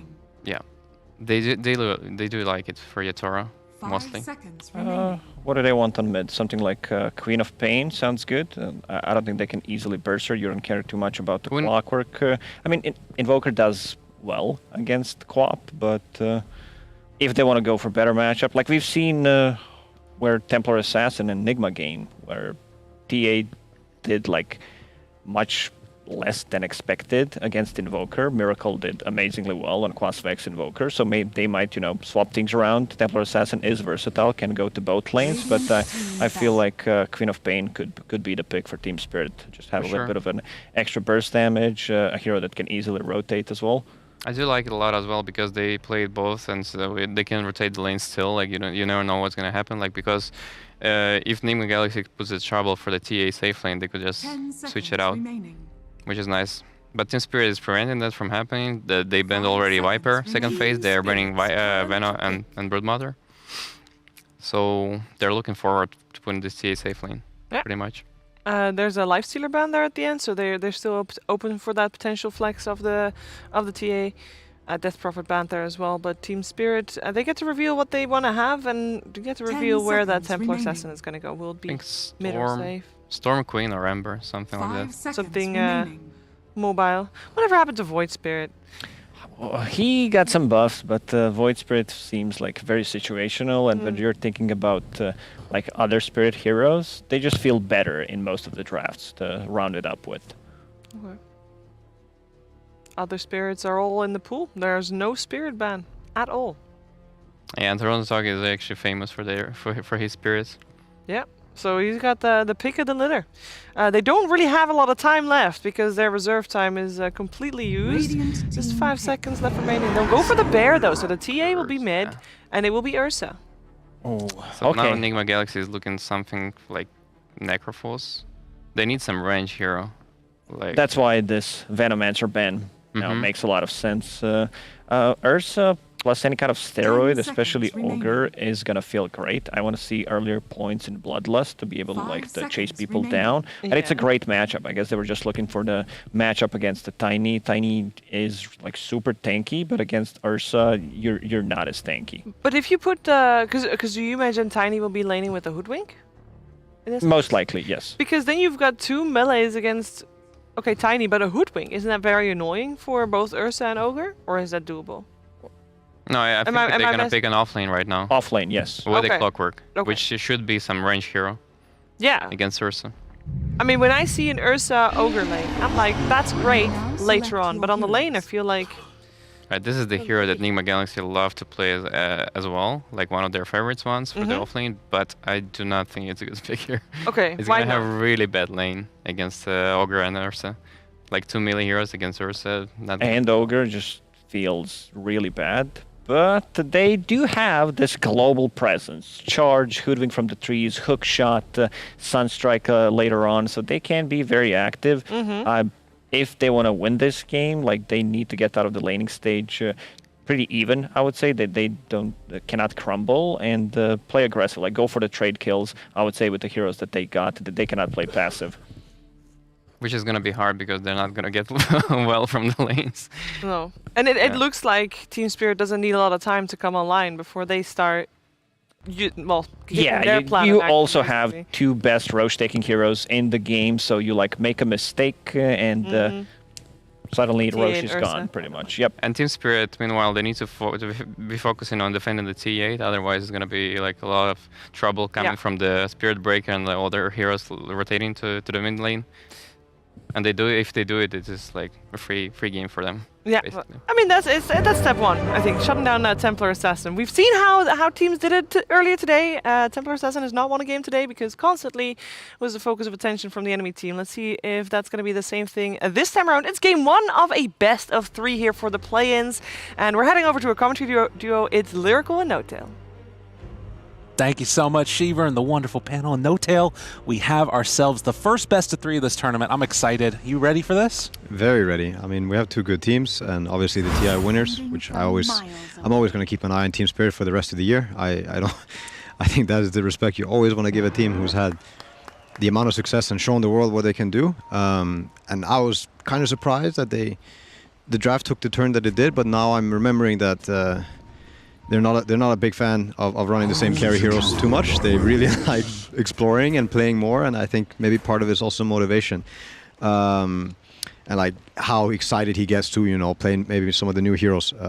But I do think they did make this Ogre hero look a lot better draft-wise. There are a few heroes that use Bloodlust really well, and these are, I would say, probably the top 2 in the game. There are a couple more that are very interesting. But I was expecting a TA Ogre safe lane, which I think is one of the best ways to kind of make Ogre work. You push timings way further ahead for the TA by just having 1 level of Bloodlust. But now it's an Ursa, and Ursa has also gotten some changes, and most of it has to do with the 2025 talents. You remember, I think everybody who played Dota when he got the shard remembers how it felt like playing against an Ursa. Oh, we might have some action. A couple little things. I mean, they're going to try and come in and steal some stuff possibly, but yeah, they just back away. There's something to talk about too, I guess, is the new bounty runes, how they're positioned, and how I do think there's a lot less level 1 fights going on now since they moved the bounty runes around. Yeah. But yeah, Ursa is another late game beast once you get that 20-25 talent combination. Permanent enrage, almost, or it's gonna feel like it. It's so annoying. Yeah, it's super annoying. And if you have the cosmetic as well, where you're kind of a red Ursa already, that's when it gets like really hard. That's when I gotta put on my glasses. Can't tell. Yeah. No, it's going to be interesting to watch because, like you said, there was this. I think everybody kind of had this expectation, like, all right, another Yatoro playing on the TA, everything's going to be fine. They switch it up, put the Ursa out there. The last pick, Spearbreaker, to me is the other one that's super interesting because, I mean, I got to watch a ton of EU Dotas for DPC, and it collapsed Spearbreaker every time. Just absolutely running at people. This time playing on the Sand King instead, and already getting a nice deny there. Yeah, so I think the lanes heavily favor Team Spirit. I do agree with the resolution that the Spearbreaker pick was very grief. And you can see here, so Clock can be a really good hero against Rasta. Historically, people have tried it and succeeded. But the way that they're abusing the double melee with the Sand King, you saw him skill the Caustic level 1, and they play together in the wave, and the Tiny has no threat with the level 1 tree grab. It actually punished what was going on because the Rasta gets to be one of the strongest range heroes who gets to stay on lane, and he gets to stay because Clockwork can't run him down. Just stay next to the Sand King. And these are like the situations where Clock can do more if he gets on top of him now. When the poll's going on right now. Yeah, and you're isolated, right? There's no Sand King to protect you, and you see him. He's going to try to close the gap, and it's going to be good damage. Roger. Should not turn into more, but let's see. Collapse is there to help out as well. The Avalanche, and Roger might be a bit more under trouble, but the Burrow Strike, that might stop the tree toss. It's going to be enough damage. So freaking low. Oh, that could have worked. That could have worked. I think you could have had him almost. I did not see. I thought the Sand King stun and stuff would come early, and I think they would be way further away from a kill, but very close. I mean, that could have also been the Avalanche changes, right? It's harder for him to get in and like get the stun off to stop it or whatever. But yeah, it was really, really close. But South's up, they're fine. This is the lane that I thought was going to go horribly for them. And it is. It really is. Let's see. And by them you mean the Nigma Galaxy. Yes. But with the last pick, Spearbreaker, I think they did not support the lanes. It's not a laning pick. The Spearbreaker has another purpose in the game, and it will come mid game. Well, yeah. Also, like Lacoste was pointing out, we have two of the best Roche-taking heroes in the meta, both on the same team, and most likely Dyer is going to be looking at Roche very early in the game, and this is when Nigma, they're going to have to figure out what they want to do and how they're going to do it. Because I don't think you can just let them snowball. I do think Ursa is a very good core matchup into the two heroes if he gets also bigger. I also think the TA has not really been addressed whatsoever. I mean, we've seen TA lose twice today, right? Yeah. And both of the times they kind of did try really hard to address it with picks. And in this game, I do think it's a very, very good TA game. Yeah, incredibly strong. And, you know, you still have that bloodlust to sort of fall back on later in the game if you wanted. This is not really normal. rough. This is not normal. I mean, you push in the wave and then steal that small camp. That one hurts for Wii. So I mean, Wii was never going to farm it, but it's just you're basically playing the Battle Fury hero minute 3. And wait a minute. A little chance up here. Yato the double bash. Does he get third? Can't get to there. Yeah. All right, that's one way to play the lane if you just get good and bash. You know what's interesting? You've got, like, what, up there, 3 melee heroes. They've got Ursa, Ogre. It feels like it should be strong. Sand King down bottom against a bunch of melee heroes, too. It's going to be a chippy game, it feels like. Maybe a bit of a close one there. Yeah, I thought so. I did think top was. I mean, I'm looking at the CS. It's not great for Spiritbreaker, but Ursa is also getting a bit bullied. And yeah, I think I would be quite happy with Radiant so far with what's happening top. Quite content. Joachim feels like he's doing a lot on this Hoodwink. Able to get some good harassment out there. I mean, in theory, but it also you're going up against an Ogre. I feel like this guy's going to try and get in there and beat him. Yep. I mean, Hoodwink is a hero not to be underestimated, but he has received a lot of nerfs over the last couple of patches. Received some changes and some buffs too. I would say overall Hoodwink was a lot stronger when he came out, but he still has a laning presence that's really high, very high laning presence. Oh no, not again. This is not normal. It's not normal. Oh, he comes on over. How can she slap? It's not gonna happen, dude. That's a throwback. Oh my god. I haven't heard that in a while. Oh, look at this. Yeah, there you it's a go. good play. It's a very good play because Invoker's kind of he has no real way to punish this guy more. Refraction is like bullies you really hard. This is good. Like, oh, not good. This is all you can try to do is like take his mana, keep him from getting the refraction. Once he gets the traps, it's also going to be really hard to contest any of the farm he wants to do. He can keep doing the small camp thing.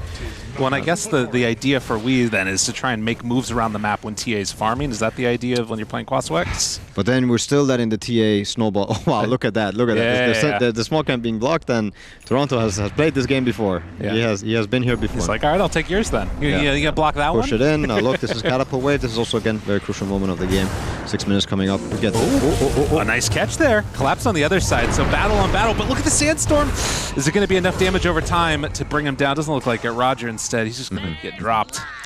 So the best tool they have to probably deal with this TA in the mid game is going to be the tiny combo. You can remove the refraction with Avalanche, get the toss bonus damage, and bring him down to half or less. But yeah, if Weha starts ganking the side lanes, of course it's good. If the ganks are successful, you get the Ursa. You're not dealing with the TA, and like we keep stressing and keep emphasizing, this TA is going to be a problem. Oh, also a change, I guess, is the Hoodwink W. Now it deals DPS instead of single instance. So almost always a nerf, but in this case, maybe a buff. Or like, I think to help at least with TA. But yeah, we've seen it lose today, but I do think it was very well addressed. And now if we're going for this route of the game where we leave it alone, I think it's not the right game. You don't have the right tools. But yeah, instead of Weha roaming, they're now collapsing mid. We see both supports coming here, and they're underneath both teams. The ward too, so they see this entire move. Joachim's caught. He's gonna get a ton of damage onto him. Don't know if they get the kill though. As Weha moves on over, and yeah, the wrap is there. Roger gonna get caught, and he's just gonna get brought down. Nice catch for the kill, and afterwards going for a little bit more. Why not? Maposhka's also going to drop here, although Paulson, just barely getting away. And I'll just say right now, I'm very biased towards the non-TA team. Okay. I just want to see how has this happened? Oh, Toronto, what a play. What a play. Oh, and a solo kill on the Spiritbreaker top. That's so important for the Ursa's game. Let's see. Let's see. Oh, looking for it. Juke Jive. Can you get out of there? Yadro backing out. They have both of them. The Bushwhack's available. Oh, the high five, offensive high five? Stay in the middle. Oh, okay. Oh, yeah, with the Calling Blade, I guess, you're never going to be able to get that. Yeah. Oh, instead they go, but there's the Fire Blast. Oh, and then the double Bushwhack. Yeah, I got to get out. Spiritbreaker's going to be top. They're going to go right away on him, I think. But they have a lane ward, so they'll know what's coming. He's gonna get out. That should give away the lane ward. There's an Invoker GP as well. Yeah, this is the rotations that they need to get. They got to find these kills, but it would have been great to get the Ursa. Yeah. It's cool. You get a kill. Clock is taking over mid. Yeah, you get the earn charges. That's right. It's also very good, but I'm just saying this TA is gonna get this. So this TA is gonna. You've seen this before. I've seen this movie a few times, and this is good. This is good. What they're doing right now, if it works, it's gorgeous. The charge, but he's away. Bottom lane, is anything going on? It's just a bit of harass. Okay. No, the real rune. This could turn into something. Yes, they got him. Toronto Tokyo in some trouble. The Bushwhack is there, and this should be enough to bring down the TA. Although Tornado Lip. Wait a minute. Oh no. Does he get out? No. Roger needs to run. They're gonna dive here. Yeah, they keep looking for more. Joachim chasing. Weha taking tower shots. The charge is on him. And yeah, they get the range. Maposhka's coming in, but he might just be another feed afterwards if he's not careful. So they bring it down Roger to boot. I think, he's going to die to the trap top if he doesn't die to this one. Oh, he dies. The little creeps. No, but he's going to die to the next one. Yeah! Oh, no! Poor guy. Oh, sad face. This is also a thing with TAs. Like, if you don't have the sentries around mid, it is a nightmare to run as most heroes, especially supports. But yeah, I really like what Nigma's doing here. They do have to kind of collapse on this TA every opportune moment they get. And if TA makes it hard for them, I do think it's going to be an incredibly difficult move and not really realistic. But they are getting the rune kill. Very good play. And again, another rotation. Spearbreaker's getting involved too. He's charging. They got the vision on top of him. Paulison's moving in afterwards. Does get double bounty rune. Yep. So even if he dies, there's a little bit of recompense there. Bring 5 heroes. Why not? He's somewhere. He's somewhere. I hope we get to see the replay of that at some point. That looked funny. Dota has these very cool mechanics with the verticality, with the impale, and I think they fixed it with the Mars Arena, but I still think it's the same with Chrono, where people can get stuff on top of Chrono. Here we go. Nice. I think we get to see the bushwhack. So the bushwhack keeps you at whatever Z-axis you're at. Then. Yeah, I guess so. Exactly. Yep. Look at the long rope. People are just slapping the rope, and the battery is like also connecting to the top. That's real funny. That's good stuff. So almost a vessel already on Weeha, and if they keep doing this and they find the crucial kills, and I mean the crucial kills, it has to be on TA. I really think so. Yes. But it does also leave. I mean, this is a good Ursa game, like we said. So if you go too hard on it, it doesn't even feel that good. You're still really worried about what's going on. Ursa's already doing the Roche. That's fair enough. Oh my goodness. He's already doing Roche, and they're not aware. Charge! Oh! What? Does he wasn't envisioned. He didn't quite see it. No! Oh my god, dude. He's going to be so upset. Oh! So they'll go for the kill here onto Roger, but Aegis is going to be there for the Ursa. The snipe. Oh, man. Yeah. So don't even need the death on TA. This is a bit of a weird thing. It's not as straightforward as such, because this early of an Aegis usually carries a lot less power than one gotten a few minutes later. It has something... Dota is not so easy to always read into, but I believe that has something to do with the ability that your heroes will have to fight and push. Once you get Aegis, when you have those abilities, this is when you can force it a lot more. But here, this Aegis is kind of like a casual, I can maybe pressure a little bit more if you come and kill me. I'm just going to respawn.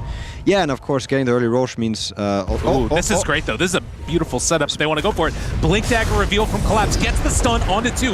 Weeha also taking a ton of damage there. They bring down Paulison. Can they find any more afterwards? Collapse, Mizu backing away. They only get the 1. Yeah. Very good response from Spirit. You saw it was perfect vision from them, and they have it completely protected. They even had a few traps.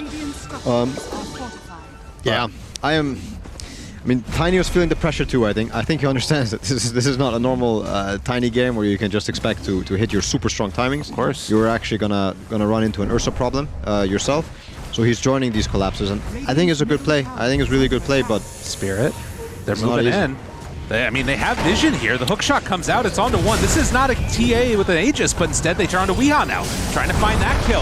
TA being brought down low. A ton of damage onto all of them. Nigma backing away, and, well, they will find In Your Dream. And on the other side, Spearbreaker making kills happen. So TA dead for the Clockwork so far, but they get the objective. Yeah. Spirit playing extremely fast. Hey, Oposhka also got Weeha. He burned down to the Ignite. Oh, whoa. Oh, whoa, look at that. Ogre's a hero. But I think he did, like, the Ogre gameplay has almost ended, I would say. Of course, you can still cast your Ignites, and now as they ended, your heroes really do enjoy the Bloodlust, these 2 cores. And if they're playing as they are right now and abusing it, then they're even further ahead with those cores than you normally would. Like, it's a great buff for these 2 heroes, so... But very, very cool to get a kill with Ignite on a core like that. Not often it happens. Yeah. So good stuff, and again, resetting where we are, 2K gold lead. They're still hanging on to that Aegis for another 2.5 minutes, and as you said, you're not trying to get objectives, but, you know, just they got mid-tier 1 still. It's so hard for them to fight back. It is so hard for Nigma to fight back here. Paulson, smoke breaks, but they're underneath the ward. This will be dewarded at this point, though. And it'll make the bottom move very obvious now. They're going to know. They have a charge going, but it'll be probably too early. Let's see. Oh, and they drop the meatball right at the start. Oh, he and the missed bushwhack. It's not there. And now instead they turn, they find him, Ignite onto both. Mizu backing out of there. They don't quite connect with the ulti coming in from the hoodwink, and Weeha gonna get gripped down, killed off. 1 by 1 they fall. The Ogre's gonna go down, but I don't think you're worried about that at all. Team Spirit coming to play, 3 dead. Very nice spell usage by Team Spirit. Very nice. So Tiny, well, this is a big. I think this is also why Tiny carry is being looked at a lot more, is because you're getting that 15-minute shard instead of 20. I think that's one of the biggest buffs for him. They're gonna be able to follow up on this? No, not quite. The shard, though, you feel like this is the key to the. Oh my God! No, you ran the wrong way, Dude, my you sucked friend. the wrong way. Yeah. And the burrow strike is there. Now they're all here. Yeah. Oh! Gonna be a good charge coming through if you can live a little bit longer. The Cogs pushback. Hollison keeping his buddy alive, and maybe now they've overextended. Bushwhack there, it's going to connect now. The Aegis is going to be able to keep him alive again. Now Collapse comes back in for round 2 of this one. Can they kill him off twice? The rest of Team Spirit is here. Not sure if they're going to be like, you're living for a really long time. He doesn't even lose the Aegis. Collapse is playing really well. Oh my God. All right, and Weeha, I mean, does he stick around? Collapse blinks right on top of him. They find the Invoker, kill him too. Triple kill. Yadro, God. It's a sinking of your dreams. It's the sinking you want to have on your team. Oh no, no! Not again. Oh, so many neutral item deaths I've seen. Okay. He got it still. He was able to get it. It's a great boomstick hero too, but yeah, I'm not very hopeful for our good friends Nigma on Radiant. It's a very uphill battle. And I think what you really want to focus on is, keep taking those fights. It was a good attempt. It was a very good try what they just had around the tier 2 mid. But you need it to work, and ideally next one, there's no Aegis on Ursa, it's running out soon. I mean, they didn't even get it the first time, so it's unfortunate. But Hoodwink now found the charge. It's going to come out. They cancel it immediately, realize it's not going to be enough. You want to wait for a good opportunity, and you're definitely going to want your Invoker and Tiny involved in anything that happens, because if they're not, I think there's nowhere near enough damage. You need them to be really isolated, and Spirits are not giving them many openings. They're playing. Yeah, look at them. They're right there. Collapse has no chill, man. Well, he did miss the stun. That's fine. These things happen. Jeez, but even that, it's like sort of just such aggressive play. Like, where can you even go at this point? The gold is stagnating really hard for Radiant. Oh, this could be okay, but the burrow strike through onto 2 with the epicenter afterwards. Yadro, good tornado out from Weeha. In Your Dream is just punching away at them. Collapse getting brought down lower and lower. A long duration disarm here. And now the hook shot follow-up. All right. He pushed him out of it. But the slow burn down, is it enough? No, he's living. Dude, how? Collapse, man. Collapse. I am such a fan of this game. He is playing so well. And it's interesting, right? Like, the Sand King was definitely one of the heroes that, he was playing a decent amount in the last patch and still feeling like, this is a hero that fits what they want to do. It's cool stuff. Yeah. I mean, it's a simple hero in one sense, but at the same time, you gotta know your spells. You gotta know, like, here, no hesitation, goes for the epi. Mipushka is, going in, gets a nice almost got triple. 3. Almost got triple. Yeah, and we're back to Ursa going deep. Too. Yeah, and you just see how every time Nigma tries to get out on the map, they're either gonna get punished by just getting killed, or they're gonna be forced into a fight. That is almost impossible. Not easy. No, and this is, again, what we've kind of seen from them. They came out of the laning stage looking pretty solid, and then afterwards they've made series of moves that have just stuck Nigma Galaxy stuck in various places. There's nowhere left to go, really. Okay. Now, this is a decent kill if they can get this one onto Roger. Obviously, the biggest thing here would just be getting some Spirit Vessel charges, which they will get. For it. Or not. Nice ice wall. Very nice ice wall. So Paulson able to back out and TPing get away, and now up top. Another one, Yadro, maybe in some trouble. Maposhka, his buddy, trying to save him, but it's not going to happen. And now Maposhka might also go down. Yeah, one by one, the kills start stacking up, and a huge win here for Nigma. They needed this. I like how you alacrity the SB and not the Tiny. I appreciate it. No, because the bash is really strong, and he definitely enjoys the attack speed. Yeah, very cool. So they pounce everywhere. They're still here to play, even though it's hard. They're making an opening. Oh boy, this could be bad. We gets jumped on 1-2. And we say that, and Team Spirit still have not stopped playing either. No. Both teams are doing their best. I gotta say, they're really trying to make openings and work with tools. Team Spirit seems like the kings of, one hero dead, we still go fight. Are they gonna let it go? They have no info from top, so they're probably, they're keeping it in their pants. They're not going in. Okay. Good. Yeah, okay. We'll just leave that one there. We have an illusion rune also bottled on TA, so that makes it infinitely harder for Invoker to deal the damage that he wants to deal. That Shadow Blade's coming out now for the Spirit Breaker, but I mean, again, it just feels, every move feels so difficult because, like you said, a lot of the vision and the information they're getting is just from what they're not seeing on the map. Yeah. And also the TA traps kicking in. You have the traps somewhere around their triangle, and I don't think he has all of them out yet, but yeah, you see the runes, and it's... I have seen so many of these TA games. icefrog, if you're watching, help. There's no help. It's all, it's just forsaken. Look at him. Look at the money he has. Look at that. It's not normal. And I feel like this is what ends up happening too, is you just got heroes hiding away in trees because they need something else to do. 220, not bad. Potentially you could have answered it better from Nigma's side, but at the same time I think it's a very limited amount of heroes, and all of them are not the ultimate answers. Like, because yeah, they were dealing with also a team that they're very happy and keen to put TA safe lane if it's good, and it just makes it so much harder. Yeah, that mix-up is so devastating, and they're ready to go again on Team Spirit. They're gonna head on up. Roche is available. They take it very rapidly. And this will be a shard, most likely for the Ursa. He is one of the happiest shard heroes in the game. But I would give it to Collapse just because he's so damn good. The shard or the Aegis? No. Oh, okay, gotcha. Neither. Don't. I thought you were gonna say Toronto Tokyo. I was confused there for a second. Yeah. Let's see. They're just not gonna get the Aegis now. It's fine. Yeah. Okay. Wait a minute. Did that timer start after he picked it up and not when Roche died? That's I think so. It's not supposed to work like that. I thought it was. No, it's supposed to work like when the Roche dies, right? That's how it used to work. Well, the game might be over before it expires, if I'm going to be real. Depending on how this goes. Is Paulison going to get brought down? And, well, they're looking for their... Doesn't get the Yules, instead hit the creep, and might mean that Mizu gets out. Unlucky. And you see how they're putting their numbers on the map. Spirit, they're not forfeiting every area of the map just to go to one. Yeah, so we at least have a dagger now on Tiny as well. I think this is something that they have to try and use. They have to try and use their stun combos one shot. The TA doesn't have BKB, could die twice. You can kill the Ursa if you catch him out of enrage. Sanking is also killable, but I think ideally you somehow manage to kill the core and don't die to Epi. And of course, it's that much more difficult because you need to burn through it twice with the Aegis. So we'll see if they can actually make it work. But we did see the Bushwhack there clear through all the refraction instances. That was kind of nifty. Yeah. We talked about that earlier. Nifty doesn't do it for this Tiny, if you ask him. Like, we need a lot more than that. Yeah, he's just sitting there with his Echo Saber. It's tough. Oh, it's a rough one right now. Okay. Yeah, they can't go on him. I mean, surely.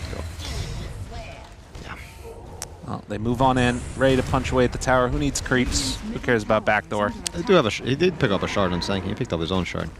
Collapses within vision right there. They have that sentry down. So In Your Dream backs away and won't get caught. Weeha obviously trying to get in towards the BKB of his own. Yep. But game is looking a little bit rough at this point. For Nigma Galaxy for sure. Yeah, they're gonna keep trying to push bottom and top, and hopefully somebody splits up, and then this gank squad mid is gonna try to pounce. But at the moment it's just gonna be turning into a big team fight. They're gonna find Weeha here. They have decent vision in the area, so actually Weeha sees them moving in, and the rest of the gank squad's coming in from behind. This is about as good as it gets as far as vision. Full vision. Can they do it? Uh-oh. Oh no. Oh, maybe. All right. Ava, toss, Bushwhack afterwards, tornado, a little bit off the mark. So close.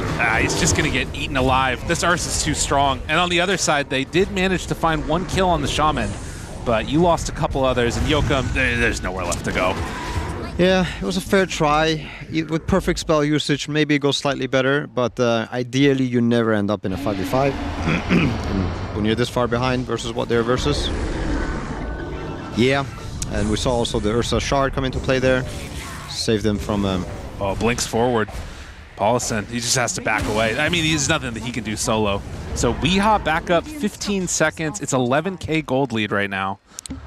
Yep. It's a lot of money. Ain't no joke. Charge. Getting a little bit of separation, but I think that they're going to stay and try and secure these couple of towers, and I don't know what the fight looks like that's actually going to be solid here. He went for the other talent on TA this game, didn't he? Oh. Yeah, armor reduction. Mid? Okay. Tornado, charge afterwards, Burrow Strike onto 2. Collapse is always there, and at full HP, doesn't care. Now they turn onto the Tiny, he's gonna die. They get the shackles on the side. Ursa down low, will he die? Yadaro brought down low, but he manages to get the Enrage off. The Spirit Vessel, it is finally enough actually, so they get the kill, but it's at the cost of 4, and the only one left alive is Paulson. Yeah, this is rough. This is Elena Rax. Paulson, you can do it. You can do it. Just go kill the Rasta. He's got him. I mean, he doesn't have hook shot, but whatever. It's fine. Get him. He's not doing it yet. It's also worth mentioning that the Shard on Ogre is also good this game versus Tiny Echo. Oh boy. Yeah, the jump in, they got him. He stepped a little bit too far out there, and this is possibly, I mean, I guess that they can only get the 2 lanes of Rax since top still has a tier 2 tower. Only. Yeah, only. Only. At 24 minutes. Yeah. I was saying the Echo. Oh. Okay. Okay, Roger. Oh. Down low. Can they get him? They get him with the avalanche. All right. Toss him further in. Toss him in if you can. That's 35 seconds until the Aegis, so he's going to go down once. Can they bring him down again? I'm sure they can. The Ice Wall should proc the... He doesn't have BKB, does he? Collapses on the other side, though. Ready to go in. No, but they're leaving him. BKB. Oh, yeah. Bash. Bashes. Oh, they got the... Oh, he gets the ulti off. All right. Come on, Tokyo's in trouble. He's going down dead. All right, they overstayed. So they didn't even get the second lane of Rax. Yeah. That's cool. So the Hail Mary for them is definitely this Tiny. This Tiny needs to scale, become a big man. Was that an epi? Yeah, he epi'd. He tried to go for the solo kill on Weeha. No such luck. But it just goes to show how team spirit they are. They're looking for every opportunity. They're not chilling. Going in deep. I mean, and you know, Mizu, the Spirit Breaker, you get him some more. We've seen a couple charges go through that can do a bunch of damage. And I thought this hero was going to die after this patch. I thought we weren't going to see any more Spirit Breaker gameplay, but yeah, a hero that wasn't really in Dota for a decade, and then he got some play, and then he got nerfed. I hope he doesn't vanish all the way. I do think it's a cool hero with a bit of a broken concept, of course, but still, that's what Dota is about, broken heroes. Unlucky Sentry. In range of Sentry, but maybe it'll still give them a good fight, that ward. Yeah, Nigma Galaxy, I mean, oh, you know what? They just hit their timing. I just realized. Bracers. Just saw one. There it is. Yeah, there we go. Who was it? Perfect ward by Miposhka at top. They read their... Oh, no. This isn't good. They didn't have the bracers. There's a problem. Weeha, he's got the dust on him. No, he doesn't, actually. He's going to be able to get out of there. Slowly but steadily getting burned down. Ooh, and they find him. Oh, my God. The Bushwhack is there afterwards. Paulson, he's got to run. Yadaro will finally call off the chase. But yeah, they take down Weeha. He has buyback. The Ursa also got some cool items right now. He's a pretty happy camper. Wonder what the TA was buying next. I guess it'll be the Deso coming up. We finished the Pike. 18 charges on that Deso. Yeah. TA. God. But yeah, this is a tough one. And they have the BKB done on Spirit Breaker, so that's going to allow him to get through. Rasta going for his own BKB by the looks of it. Yep. Which is very cool because it's going to force the clock spells or the Spirit Breaker spells to be safe for him. If not, you're getting these full duration shackles on your course. Okay, Roger knows. He's pinging already. He knows this guy's is farming these camps, and we already got the Ursa already also connecting. Oh, Finds them, dude. Found him. He was so ready. Yeah. I mean, this is everything. Sunstrike afterwards, but it's not going to matter. He's done. Does he just give him the solo in your dream? Toss afterwards. Roger, no! He was forsaken. Oh, the Sunstrike, it worked. That's crazy. Poor Roger. He goes out there, he makes that kill happen. This guy's going to die. They're going to chase here. Oh, charge. No. The slow, steady bring down, and yeah, Spear Breaker in the dirt. What does Invoker have now? We almost have the Yules finished on Clockwork. I think he's going BKB. I'm not sure if he has it completed yet on Weeha yet. But what happened to the gem? They gave it to Senking. Okay, yeah, and he's going Shivas. Yeah, I mean, BKB is not really affordable. I even think the Tiny can't really go for it. Even though we're facing a lot of stuns, they need these items to keep up with the core so that they can actually have a chance to kill them. A realistic chance. This will be the third Roche. It has... Which item does it have? One of them. This is the Agnevs. Okay. Oh boy, I don't even know what to say. If they get this, if they get this and Nigma wins, I'll do anything. During Twitch, I get to decide my fate. That's a dangerous proposition, my buddy. I'm pretty convinced. Pretty convinced. Got Mindbreaker now. Well, we'll see if Twitch chat gets to do anything. Post what you guys want. That's a bad idea. The only way this happens is if Team Spirit's listening in and they want Twitch chat to have their way with me. That's their only chance. It goes down. Yeah, let's see who picks it up. It probably will be the Ursa, right? Yep. Oh yes! What a monster! Look, now he just topped the TA. Like he's thicker than the TA now. Devastating. Yeah, just look how thick he is. Oh, he got the level 20 talent? Did he get that one too? Did we see that? No, he took the damage. Okay. Yeah. That makes more sense. No need this game for more. All right, well, they're going to run on in through here. We'll see if they decide to go top immediately or if they just want to go and kill people. That feels like the Team Spirit way. Yeah. Just look at Tiny. I want people to try and go into Tiny's shoes right now and think of this game and think of what you can do. It's so very, very hard. Yeah, even with the alacrity. Oh, he gets the Echo Saber back now. Okay, he's got enough gold where he has both. Yeah. I would have liked to see the Ogre buy the Shard simply for the Tiny, because I do think it takes so much away from the Tiny combo. It's one of the few good, like TA and Tiny are like the two best heroes to be playing against. If you Ogre and you're buying Shard, because you do take away so much of their combo. Yeah, 80% I think is what it is, if I remember, something like that. It's quite high. So much. 85. 85, even better. Even better. You can take away so much damage from the combo, and he almost has the money. I wonder if he'll buy it. It's a possibility. The funny one is the aggressive force when you multicast. That stuff is real funny when it happens. Yeah, I've seen the psychic headband with the multicast. That was a weird one. Yeah, that one's good too. Turn Tokyo still gonna hang on to that. They jump in. This guy is enraged forever. How can you deal with him?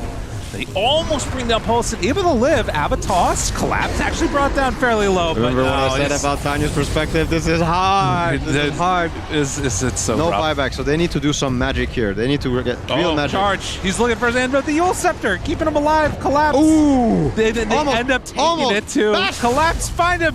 Get some retribution. No. He doesn't even get to go down. Collapse is going to live. What a baller. Oof. Okay, Roger got caught. He has no BKB yet, by the looks of it. No. Well, yeah, they bring him down. Buyback. Come back in. Triple kill with the Raw Tokyo. And again, they move on. And look at the Sunstrike. It's not quite there. That's right. Never give up. Collapse. Moves on in, ready for round 3. He jumps, an immediate blink in as well. Toronto Tokyo looking for more. GG is going to be called. Wow. Spirit, still pretty good at Dota. Still pretty good. And yeah, Yatoro is still on the new hero train. Yeah? Yeah. Or like playing, a very versatile amount of heroes. Versatile hero pool. And he knows his heroes. He knows them well. Yeah. I was really impressed with like the thing that we talked about a couple of different times is like when they get a single kill and even if they lose a hero on Team Spirit, it feels like they're constantly ready to go again. They never give away the map. They never just back off for no reason. Whereas a lot of teams, they let their emotions and they let their things take over, and these guys are TI winners for a reason. TI winners for a reason. Let's see if the panel can break down a little bit more and find some hope for game number 2 for Nigma Galaxy. Thank you very much, gentlemen. Indeed, this game was in the bag for Team Spirit. It is a best of 3, so we'll see what's coming out of game number 2 in a little bit. But let's see. Let's break down game number 1 here first. I'm here with Rezo. I'm here with Lacoste. Lacoste, this game, we knew it was going to be an uphill battle already from the get-go. We knew this Templar Assassin was also going to be a Cataclysm, and is that where we should look at? Because we said Templar Assassin has to be a little bit shut down on the lane, like you have to really focus her down.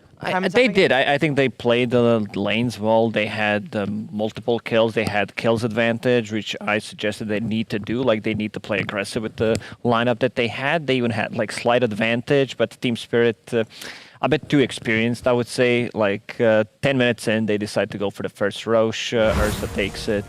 It's kind of hard to match the aggression. Sometimes you bring an extra hero, so that means no one's going to be on the lane farming, while Team Spirit, they're like like a well-oiled machine, and everything's working correctly once they get the lead, as No-Tail said. And it feels like the game is even until like 1 point, and then they flip the switch and suddenly they just run them over. I mean, to me, it's all about fundamentals, and Team Spirit show that they have really good fundamentals. Galaxy, like they just they try their best at putting aggression on the team spirit, but with their draft, it's really hard to take the objectives. Like all of their heroes, they cannot take Roche, they cannot take really. I mean, they can take towers with the Tiny, but Tiny needs to really get ahead of them, and that didn't happen obviously this game. And there was one moment that was like could have decided this game, like, or put them in a little bit spot ahead where. Spirit Breaker didn't see the Ursula than Roshan, and if he saw that Roshan, maybe if they took that Roshan, that the game would have been slightly different. But still, like it's really good, like Dota from the Team Spirit, still showing why they are TI champions. As you said, like they don't have the good Roche taking lineup, especially early on, compared to what the Team Spirit had. Like they had two best heroes in the game, TA and Ursa, but that was a bit unlucky, the 10-minute Roche that we talked about in Spirit Breaker Charge. They have tools to scout the Roche, whether it's like Tornado, whether it's like a point in Sunstrike, a Rocket, a Hoodwink's always lurking around. But yeah, I guess they were just not prepared for this like early Roche. I mean, 10 minutes is exceptionally early, right? It is. Especially without taking a fight, you know, killing, let's say, like 2 heroes near the Roche pit and then transitioning into it. Yeah, they were like so caught up in their own aggression that they didn't really think about like how Ursa can just smoke himself and went to the Roche pit. Yeah, we said that we wanted NGXE to be looking at 2 strong lanes. We were not too excited about the Spirit Breaker last pick coming out for them.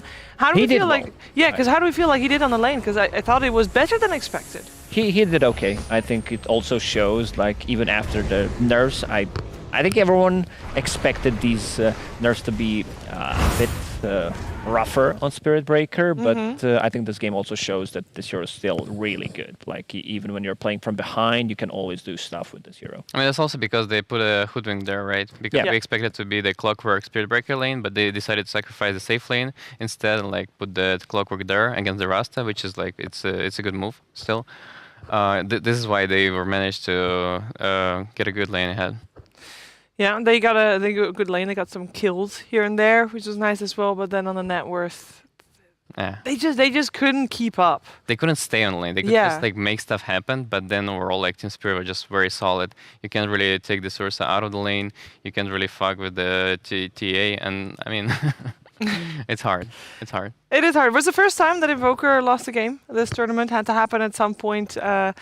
And I mean, it was a rough game. It is an uphill battle. Of course, this time is used by the teams, and especially, I guess, also the coaches have a big word in how to adapt and improve, and to see if they can force out a win. What are you gonna focus on? What are you gonna? Okay, you're the coach of NGXE, you're Extreme. What are you gonna do? Why can't I be the coach of Team Spirit? Because you're both gonna be the coach of NGX. Okay, well, what do I say to Team NGX?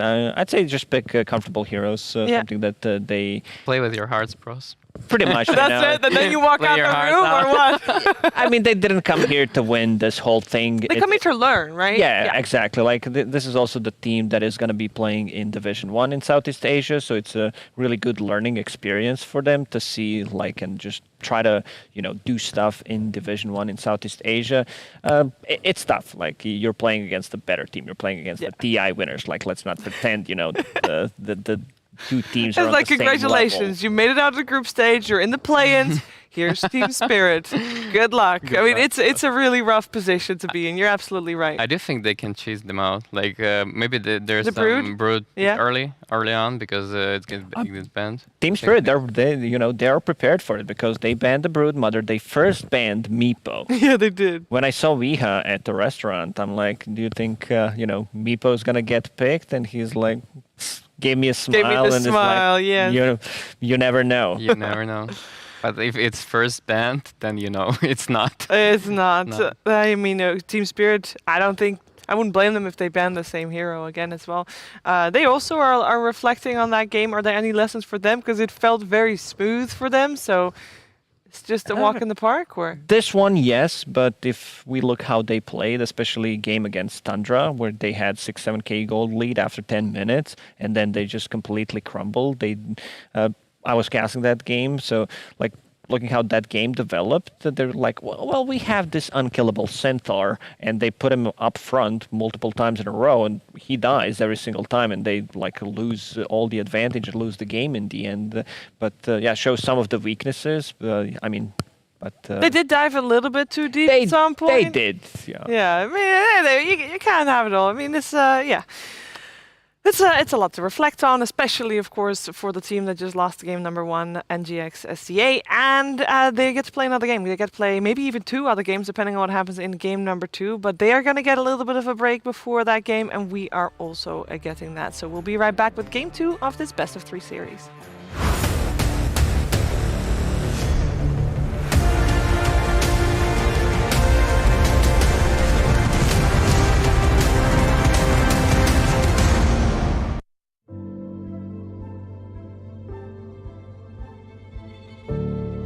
A country of dreamers, built for dreamers. If there's one place that deserves this title, it is the United Arab Emirates. There's no other country that has built so much on a foundation of dreams. No other place that has achieved the impossible time and again just because someone dreamt it. Here, dreams have built the fastest, the largest, and the tallest. Here, dreams continue to move humanity forward. Dreams were what turned a desert into one of the world's finest countries. We even dreamt of visiting another planet, and hey, we made it come true. For nearly 50 years, the UAE has been powered by vivid imaginations.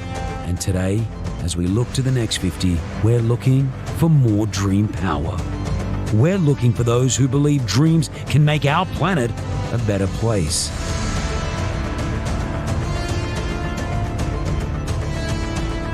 Welcome to the United Arab Emirates.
Welcome to Gamers Galaxy Dota 2 Invitational Series Dubai 2022. The greatest Dota 2 teams of the world have gathered in the heart of the Middle East to battle in 3 stages. 10 teams will be divided into 2 equal groups. Round robin best of 1 format where first and second place of each group advance to playoff semifinals. 5th place of each group is eliminated. 3rd and 4th places of each group will have to fight through the play-in stage in best of 3 format. Winners advance to the playoffs lower bracket. Playoffs. A double elimination bracket for 6 teams. All the matches are best of 3 except for the best of 5 grand finals. Watch Gamers Galaxy Dota 2 Invitational Series Dubai 2022 with Gamers Galaxy. If teams want to make it to the playoffs, it's very simple, just gotta win. Sounds simple, not that simple for Team Nigma Galaxy SEA, as they have not yet won a single game. And they're playing up against Team Spirit, reigning TA champions. Pretty difficult ask, if you ask me. I'm here with Rezo and Lacoste, and we're ready to head into Game 2 of this best of 3 series. And Rezo, it's a tough ask. Yeah. Right. That's hard from them, of course. Like they're facing in the lower bracket team. Like what do you? How bad can it get? Yeah. Right? And for them, I do think they need to still like look forward to like choose their way out. Like pull something out at least. Like at least get that 1 W. So you go to your home and like be glad that you give it all out. I feel like there's a lot of heroes that got buffed, but we are not seeing those heroes. Like which one? Chen, Omni Knight, we've seen some Pugna, some of these heroes, but I feel like most of the teams are just sticking to what was working in the previous patch and maybe make a little bit of an adjustment. Yeah, and also on the first day, like we clearly saw the strongest heroes, which are like TA, DP, Invoker, Shadow Shaman, Shadow Demon. I want to see them more. I want to see them, excel as they did in the first day. Yeah, I'm very curious to see if we are gonna see a Meepo as well as a TA, because I think you just can't let Team Spirit have that hero. Yes, there's ways to deal with it. We saw that this morning, right? Yes, it's a strong hero, but you can deal with it. It's just making your game all about the Templar Assassin and shutting her down. And you don't have the luxury to do that. Exactly. It's like you have one window where you need to kill Templar Assassin because she farms much faster than other heroes. And then like it's similar to Sven, similar to Meepo when he was popular, when you mentioned it. Because like if you don't kill these type of the heroes, you know that in the next 5 minutes, they're going to have like a half advantage, half an item, maybe even a full item advantage on your carry/mid. Yeah, I mean, it's just ban it. What did NGX ban out last time? I will tell you, it was Mars and Enchantress. Enchantress left in the pool as Team Spirit picked that up. We still have the Meepo ban. Templars hasn't untouched so far. I mean, it's gonna be here for sure. First phase, maybe even from Nigma Galaxy. I expect the Wiha to be seen on the Templar side at least once. Please give it to him. Please this time around. Yeah, Orbit Rider, like those two. Sure, they open up with Bane, which stabilizes a lot of the lanes. Like we've seen Dubu in the previous series, what he can do with the hero, and you hey, hope for there it. You go. Prayers are answered. Right. There are our chances. My boy Wiha is gonna show. Yeah, former teammate. How do you feel he's playing? We haven't seen Wiha in such a long time, right? What has he had a break of? I think he was chilling. Almost a year. Yeah, something like that. Yeah. I think he was chilling, gathered that energy to go on the stage again and like show that he's one of the better players out there. 2 places, second finishes on TI. It means a lot. It does. It does indeed. And how do you feel like he's performing this time? Basically getting back on that horse here.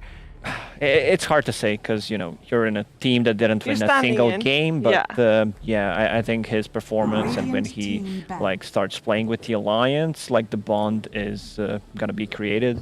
When I talked to him, he said, I asked him, do you mind because you're playing in Division 2 right now? He said no because I want to prove myself again, and I respect that.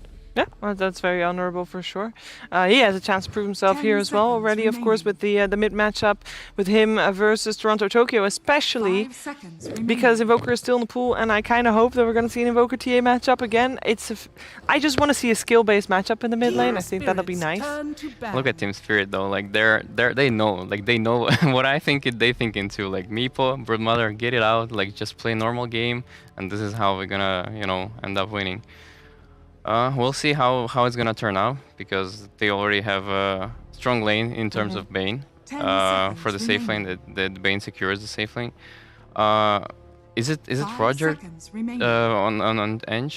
What do you think? Or Meepo? I feel like it's gonna be 5 ENG. It depends what type of safe laner they pick. If it's like a melee, you most of the time don't want to pair it up with Clockwork, because he doesn't provide you with what Enchantress could.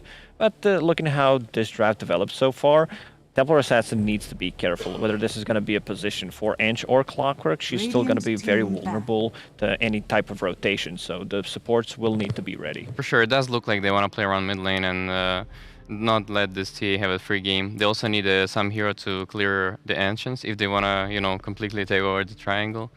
So they will be looking for heroes like Sven, for example. 10 seconds remaining. And also, yeah, Toro wants us to see that he's capable of playing any hero in Dota, and showing that over and over again. Team Spirits turn to We got a Terrorblade ban as the last one there, so they're not worried about potential Invoker coming out. Team Spirits And the Shadow Demon, Death Prophet instantly picked up. That Prophet is just great against Templar Assassin. Also having like long distance silence against Bane, it helps really a lot, and also this unlocks the early Roche for them. Once again, with the Exorcism, it's like I feel like the way Team Spirit is drafting is, I don't think it has too many flaws. It's like very strict to what they want to do with the heroes, and I really like that. Like we counter this hero, it's good against both of these. It gives us a little bit something that these two heroes don't provide. So it's pretty simple. And it's really nice because against TA, you need to take your safe lane tower and their offlane tower and the mid tower. Yes. And this is what they're already showing. Like, we're gonna do this. Like, how are you gonna react? And Nigma Galaxy needs the way to save this TA from happening all over the map.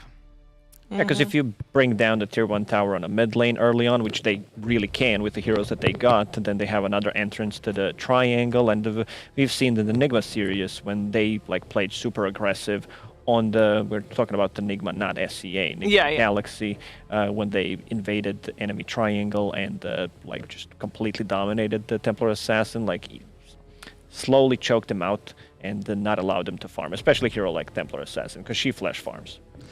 She does, and if you don't focus her a little bit, then yeah, she'll get out of control pretty fast. We have seen the answers to it, as said. We'll see if Team Spirit has that answer as well. We have not yet seen Team Spirit play today, apart from, obviously, Game 1. Yeah. I wonder if they're going to go back to the Spirit Breaker just to defend the TA as well from the offlane. If they want to put this Templar Assassin on the safe lane, I think Queen of Pain is still a good choice, even after the nerfs. One thing I like about the patch is that a lot of the heroes that were super popular and OP, they didn't get nerfed to the ground. Ooh, we got an SEA special, Mirana. We've seen Mirana a couple times, mostly from both Boom and Fnatic, and I think a couple times from Team Secret. But especially with the Bane. And against ENG. It's good. I like that. I like it a lot. 10 seconds remaining. Yeah. She also doesn't care about Clockwork. This is not a hookshot target, and you have a leap to get away from the trouble. So a lot of the things make sense also for Nigma Galaxy Southeast Asia. And CK. So far, I like this draft from the Nigma Galaxy. You remind me, correct me if I'm wrong, but Enchantress can't take over the strong illusion. No, right? you can't. 10 seconds remaining. So this is very nice because so far there's no AoE damage on the Team Spirit side. So this CK. Sven? Sven is good right now for them. Or if they want to go, is Mag still in the pool? It is. They can get We saw Mag previously. and pair it up with something else, some melee hero, or they can get Sven right now. Yeah, this is what they should be looking for right now. But so far, the strong lanes from the Nigma Galaxy is like the way to stop the Team Spirit from taking over the game, like right away. I like the CK pick because it's one of the heroes that you know, can easily pop off. We've seen like this hero is insane. Once he uses ulti, he just deletes any of these heroes, especially with the amount of like control that like one Mirana arrow can provide, or during the Fiend's grip. And also Exorcism is going to be mitigated. A lot of the damage will be spread out around the illusion, so that's always going to be good. 5 seconds Troll remaining. from Team Spirit just to make sure that they have a strong lane on a safe lane, Team probably with Spirit's Clockwork turn to battle. from Miposhka, and just Battle Fury buyer that it can deal with CK later on. And also a mischance. Like you have two heroes that rely on dealing physical damage inside of Nigma. So like the mischance from Troll Axis, you get to like double the value. Sometimes like when you see, I don't know, Drow Ranger plus Templar Assassin as a duo, which is very rare, then the like enemy offlaner most of the time goes for Heaven's Halberd because like the value just doubles. And we saw earlier Death Prophet played by Bryle in the mid lane. I was kind of thinking it will probably be a mid lane Death Prophet again, but we do have Nigma Galaxy banning out Invoker. So there's some flex potential there. What would you like to see? I do want to see some sort of Magnus for them still. Yeah, it's not a good lane. I mean, it's an okay lane because if they lane advantage, they can deal with it. Will the CK deal with CK and Bane? But overall, like it buffs Troll super hard, and this is like the way to deal with the illusions later on. It's just overall like collapse one of the favorite heroes, and this is why they ban it. Yeah, I was gonna say you're giving a good speech, and it sounds nice, and I think Nigma Galaxy SEA fully agrees with that. Fully agrees, understandable. Yep. They do have an option to put just, you know, Clockwork with TP on the top lane and, you know, get another mid hero, which could be like Ember. But Ember It's banned, unfortunately. Now I was thinking about it because it feels really good for them. But there are still more spirit heroes in the pool as well. If you want to get a spirit. Storm, it's different when we talk about like spirits who deal well with the illusions. Ember Spirit is just like the best one. He also builds into damage. The Sleight of Fist, which also got buffed in this patch, feels really good. So. So what's left in the like? If we are looking for an offlaner, you know, Sand King is out, Darkseer is out. What do you want to see? You definitely want to see some AoE damage for sure, but I can't really remember any of those. They're all banned. Like all of the heroes are banned. We've seen We've seen an Axe. Axe? I don't think I want to pick it here. It's a tough decision for them because they need to think about how like adjustable lanes are for Team Spirit, where they can put Troll plus Clockwork or Enchantress. And you mentioned some of the spirits. They go with Void. Yeah. Offlane Void. No. Or is it safe lane TA, mid Void, and offlane CK? Yeah, it looks like offlane CK. Offlane CK. Because he like got offlane CK against Troll though. It also you can't really win that lane. It's not really normally what you want to see from your offlaner is a little bit of a playmaker, initiator, right? Is CK that kind of hero? Like, do you feel like CK can fill that role? No, I feel like he still needs items to be able to deal damage. You can't just get, I don't know, like. You can get drums, but you still need like a damage item. You need armlet, you need BKB to be able to like get on top of people and be able to kill them. Other than that, it just doesn't work. Can Void Spirit do that?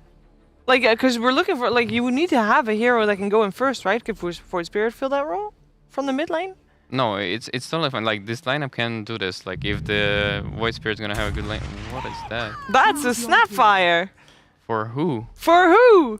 Might be mid Snapfire, might be off lane. It's been popular in Southeast Asia. And it's been block? No, I just hope no. I think this is a core snap, whether it's on the mid lane or an off lane. You know what's frustrating? We won't know yeah, that's until we are actually in the game. We can't see it. So this is just guesswork. I mean, I don't really like the Void Spirit pick, to be honest. I'd much rather see the Spirit Breaker from them to just secure the TA and, like, you know, play for Viha with a CKO and Bane on top, like, owning the lane. What would we like to see? That's the question. That's the question. Very diplomatic. Don't know where they're going. I would love this CK to go on the offlane because I think like he got countered, especially with the troll. And I would love to see Core Snapfire because even though like the hero got nerfed, especially the Lil Shredder, but there's different ways to build the hero. So Maybe I'm some down for it. E-Blade build. We'll see. But you both are on board with the core Snapfire. I am. Okay, well, we'll see. We'll see if that is indeed the route that Team Spirit will take here for this game number 2. We see who'll play what in game as we'll head to our commentary duo. It is Lyrical and Noted. Welcome back, Dota friends, and wonderful panel letting us know all the action. We got a weird one coming up now. They got some crazy picks. What do you think? This might be the first time we see either Collapse or Toronto on one of these heroes. I'm kind of taken back by the snap pick, but at the same time, I can see the sense in it. It looks like it's going to be Collapse playing it. And yeah, you have the Glob working really well versus Refraction. We're also going to see an early smoke from Nigma here. And this will be the first Voice Spirit I've seen in a while. First Voice Spirit in this tournament, if I'm not mistaken. I was meeting with Ixen. I don't know if EIXN, one of the players from Team Bald, and he had a friend. His name is Hamad, and he's a Voice Spirit expert. So I was actually getting Voice Spirit broken down to me and how he is good this patch. So he still goes for the Kai Assange and Travels build, and I'm quite curious to see what this Voice Spirit will be about. And yeah, they also have an interesting answer to the ENG, I would say. Now that they got so it's CK going top, right, with the Mirana. That's what it looks like. Yes, and the build is also very, I don't want to say like a greedy start, but I think it's good because he has somebody to deal with the ENG for him. He's going to be laning against the troll. He already has to stick for the spam, and he's going to get an early soul ring, and I think this will turn into a very deadly lane for the troll with the stun arrow combination. It will force the ENG to constantly help top. Let's see. I mean, it actually looks like they're putting the ENG bottom. They could be.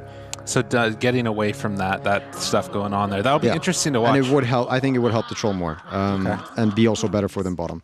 But yeah, it's going to be another game of the TA. This game, TA is playing versus some more counters, I would say, than the last game. Troll being a classic good hero versus TA doesn't necessarily deal with it. I would say the same thing for DP. Is one of the better heroes, but also the matchup can really turn. Or DP starts being a really bad hero. Oh, this is cool. This is not something we see all that often. Miposhka blocking the lane to get it back into the tower, and this will get the lane really far back for Collapse.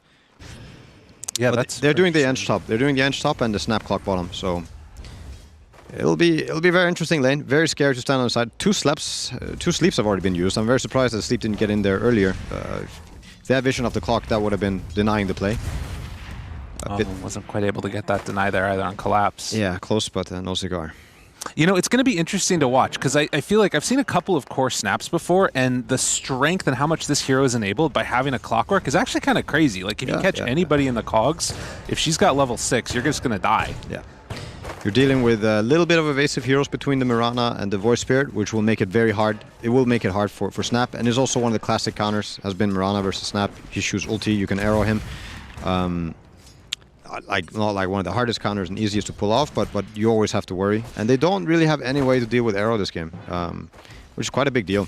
Yeah. Very big deal for the cores. I would say this DP is going to have a really hard time itemizing this game. Really, really hard time. We were talking during the draft about, like, you know, whether they could fit in an ABBA or something else, or a Legion or one of these other heroes that takes it off. 2 supports had already been picked, or 2 heroes like ENG and Clock. If you pick an Abaddon with that, it looks really weird.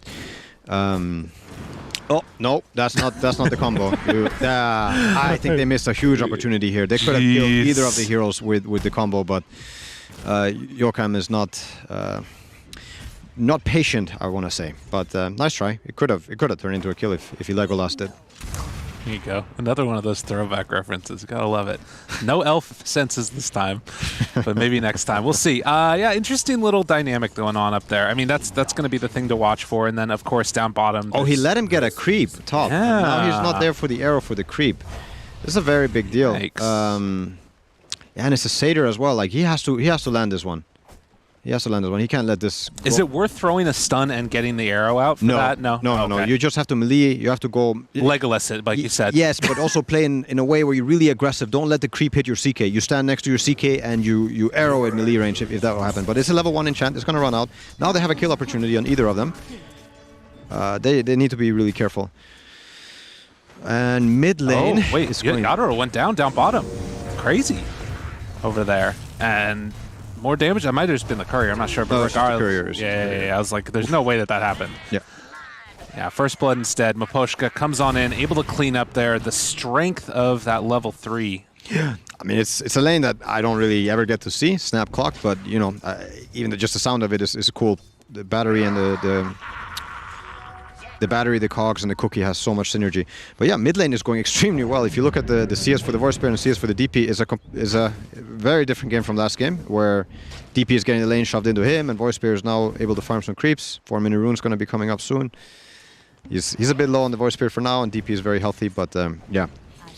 His bottom lane, Bane has to watch out, but by no means either guaranteed for the clock snap, although they are stronger. I'm very surprised that nothing happened top. I do think they've maybe missed an opportunity. They got the level 3 on Edge now. Enchant is going to happen. If it hasn't happened yet, no. And he has two of the best creeps to choose from with Enchant. He actually has 3 of the best creeps in the game to choose from here. It's the Ice Ogre, the Ghost, and the Harpy. And there's the Arrow. And oh no! If Roger had kept that alive, that lane would have been very rough for the time being. It's so much damage, and it's spammable. Yeah, they did nerf it. The overall mana when you take it with Entro Chen, but still very strong. And now mid, they're moving on in. Paulison there. Hey buddy, how's it going? It's not going to turn into anything though. No, he's just going to have to sneak the water rune away. Yep. Which helps, but we didn't get any. By the looks of it, not. Was he taking the walk all the way down for the bounty? I don't know if that was, but regardless, bottom lane, they find him. In your dream, in some trouble. Can they bring him down? Oh, Creep Wave comes in, getting a little lucky with 1 battery assault, but it doesn't matter. Get the kill. TA cannot stand alone in this lane. Like, you cannot be alone. If the 2 of them are together, they can probably fight back. Now they're going to be in more trouble. The further ahead they get, the more levels and snap and clock spells they get, the harder it'll be. Uh-oh, where's Mirana? It's not around. Only 1 second, and they got him. Yep. Body plucked in with all of the little skeletons. And the skeletons are dealing a lot of damage. Very nice micro by Roger. Very nice. And Mirana going for some stacks and some arrows, but yeah, they're... Ooh. I want to say they should have won top. Paulson goes down no. too. He just TP'd... No, he ran. He walked. Yeah, he walked. Okay. I mean, that's really rough, right? Because, again, you make that move as Bane to go and try and help your mid, and then it doesn't end up helping because you don't get the bottle refill, and then you lose 1, and then you die yourself. It's a 2,000 gold lead now at 5 minutes in. They're fumbling. I mean, if you look at the side lane CS, it's not where they want to be at. You have Tendonize for the snap, and CK needs more CS than this. God, they got the little the pine cone too. He's gonna start throwing that thing out. Oof, that is yeah, that's scary. That was actually really scary. And you still have skeletons alive from the troll nether. You have a massive push coming alive.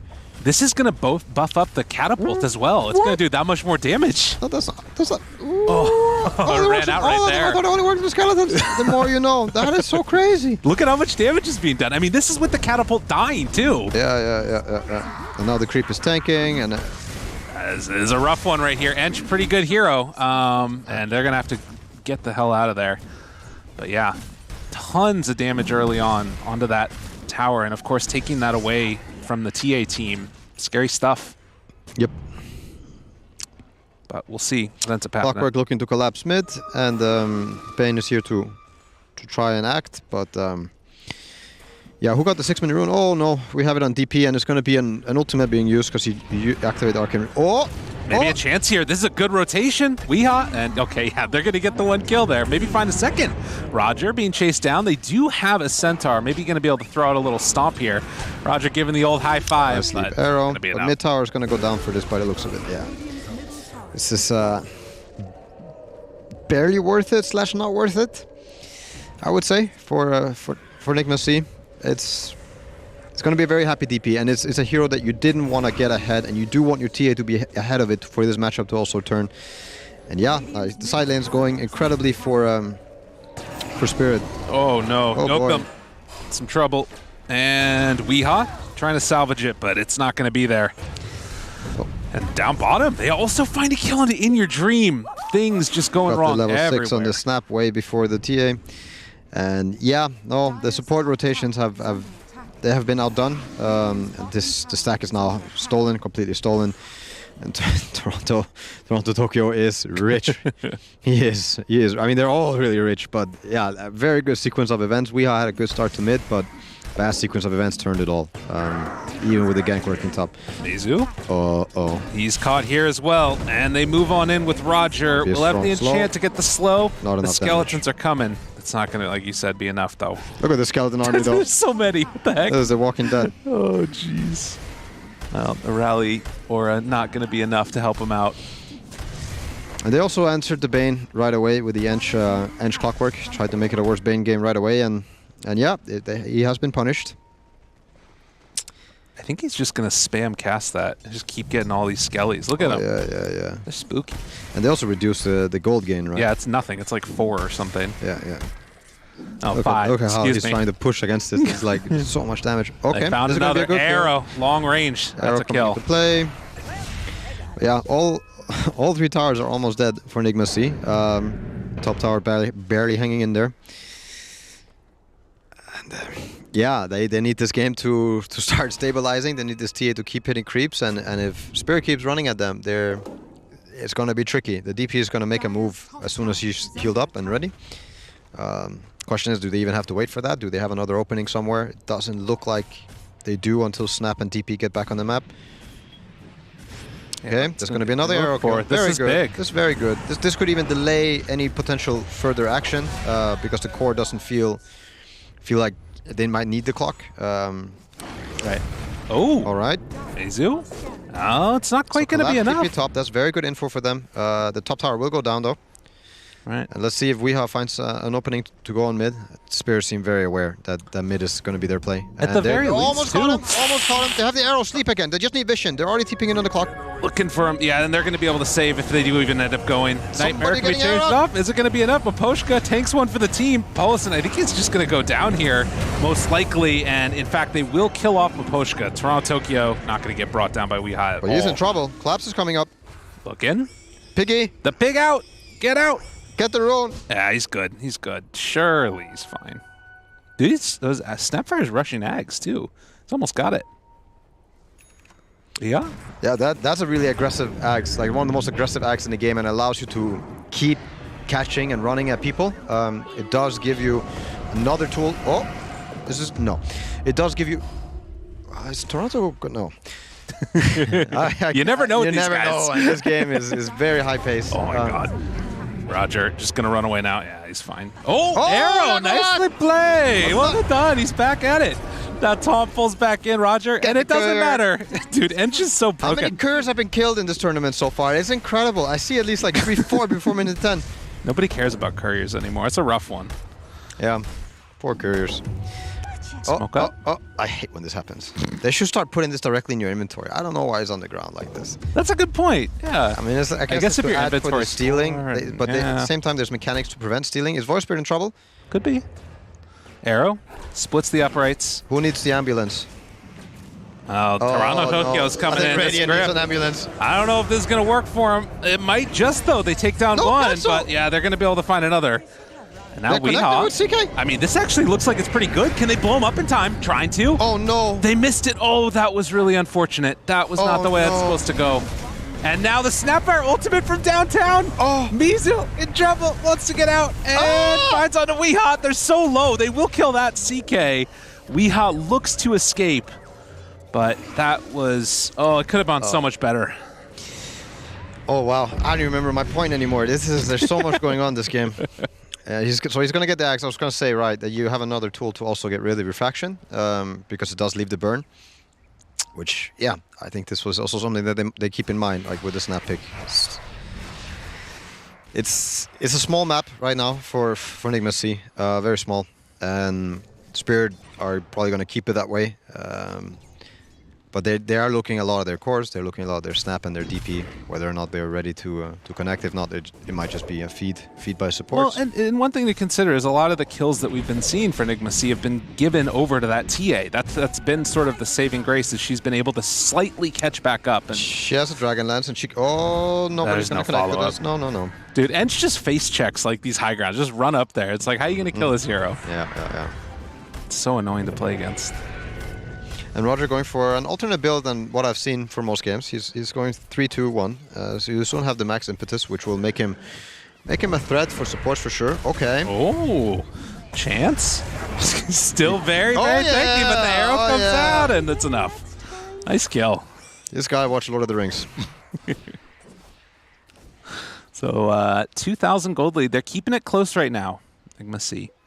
Yeah, I'm so surprised that Snap is the one with the most net worth. I can't believe it. Like, we have this Battlefield Troll who's also having he had a great start. DP had so much going on for him, and yet Collapse is the #1 net worth. I don't even know how he does it. Like that, without any of the mana items, he's just... I guess he's getting everything that he needs, and I guess he got a few of the kills. Right. Well, they are going to get that Battle Fury now, so Troll is probably going to start taking over soon. Yeah, he's going to get ahead, but he got the Axe, I think, on Snap, and yeah. Okay. A chance. Eating a creep, throwing it out. Ulti afterwards, stun onto 2. Not bad, but can they get the kill? Yokum, one last hit, has to leap away afterwards, and they still get him nonetheless. Can they do it? There's the grip. Toronto Tokyo, the silent that comes out in time. And then the stun onto 2, Collapse. Did it to him. It's too good. Whoa, okay. So, yeah, Spirit, I mean, the DP silence there really, really saving the day. In Your Dream is making a play. He's making a play, but he doesn't see... Oh, they see him now. Trying to kill him. Not so much. He gets it right at the very end there, but he's going to end up paying for the trouble. In Your Dream goes down. Not worth it, but, I mean, you're stuck in that position, and I think it's a good play he did by going meld and trying to get the pick off if they split up. I think it's a very good play. I don't even know how Spirit caught onto it. I don't know if they had the vision. They probably knew because of their ward that they have on the right, and through that, the lack of info of TA running to the right, they had the feeling that he was going to wait on the wave. Okay, this is really good. Fast play, gameplay. Yeah, they do an arrow afterwards. They got the CK stun as well. Yeah, they got him. They got him. And the stack too. Not bad. Not bad. Maposhka, if he sticks around, are they going to really go on this right now? They're all connecting. Looking for the kill. Paulison has to get out. Do they just leave them all go? They're going to kill a courier. That's priorities, man. Priorities. And then run away. But Hexed up, and now it's trouble. Leap away. Try and escape. Miss uphill. Oh! Look at Yokum. Oh! Not only is he symphony of skills right now. An absolute crack shot with the arrow, but he's also got the juke skills on. Is he going to leap up? He's going to leap down. Look at him. Leap up. Where I'm going. All right, he's making so much space. This is the greatest thing in the world. Yokum, does he die to tower? No, he's still living. 15 HP. Get out of here. Where you go, Maposhka? Take him on a walk. Oh, God, no, he's gone. No, he had the piggy. The last missing tool, but still very cool, very cool. Everybody walk back to base. Well, it's not going to get perma. So we went for the Yules build, which is good versus the Troll, and it helps himself, of course, versus the Silence. Gives him another interrupt with the Snap. I just wonder if they need more damage in this game right now, also coming out from him. The CK is going to bring some. The arrow stun is great, but at the moment it's going to be almost all up to TA to bring most of the pain. Voice Spear still deals a lot of good damage, but yeah, look at the wards from Spirit. Yeah. It is not fun. Paulson's going to get caught there. He also placed a ward right on top of a Dire Sentry, so that's probably going to get taken away in a moment. Yep, it's gone. The vision for Radiant is very bleak. But middle pressure. There's a hook in. Oh, another round. Why not? In Your Dream. In trouble. Here we see. He got the shot out by the Snapfire. Yeah, he got tossed, and then he still had the hook. Wow. And Troll's gonna get the Roche. Roger's doing his job. Thanking it. Nicely played. All right, well, a quick jump away. Yules into TP out. And the lead still at about that 4K mark. Things looking good for Team Spirit with this Aegis now. Very good. And it looks like it might be a repeat of the last game. And this time TA is losing and was answered to better, I would say, with heroes. But at the same time, you can't really play Dota when lanes go so poorly. Stunned, 2 seconds. Do they have enough damage to bring him down? The Cookie not going to connect with the stun. No! Arrow not going to be there either. And then they throw in Roger of all heroes. Mizu trying to get out. Do they get the net? Not going to be able to quite get the punch. Yokum draws Smagro, gets away, and will not lose any other heroes. Do you think the main answer was like the Snapfire? It felt like that hero's done a ton so far in this game for them. Or what's been the big answer? The DP for the TA? There's no answering when your side lanes when 3 lanes all lose. There's only one answer is like, let's not lose all lanes, guys. Yeah, that's fair. But yeah, of course, combined with that, if it was a great TA game, they'd have more chances to come back. And now that it's not the greatest TA game, they have less chances of coming back. Oh, they did the Hurricane. That's the first time I've seen that. Oh, it's so annoying. That reminds me of a Han hero, actually. That's a long time since I've seen that mechanic. The Hurricane. From downtown, Maposhka, he's got him.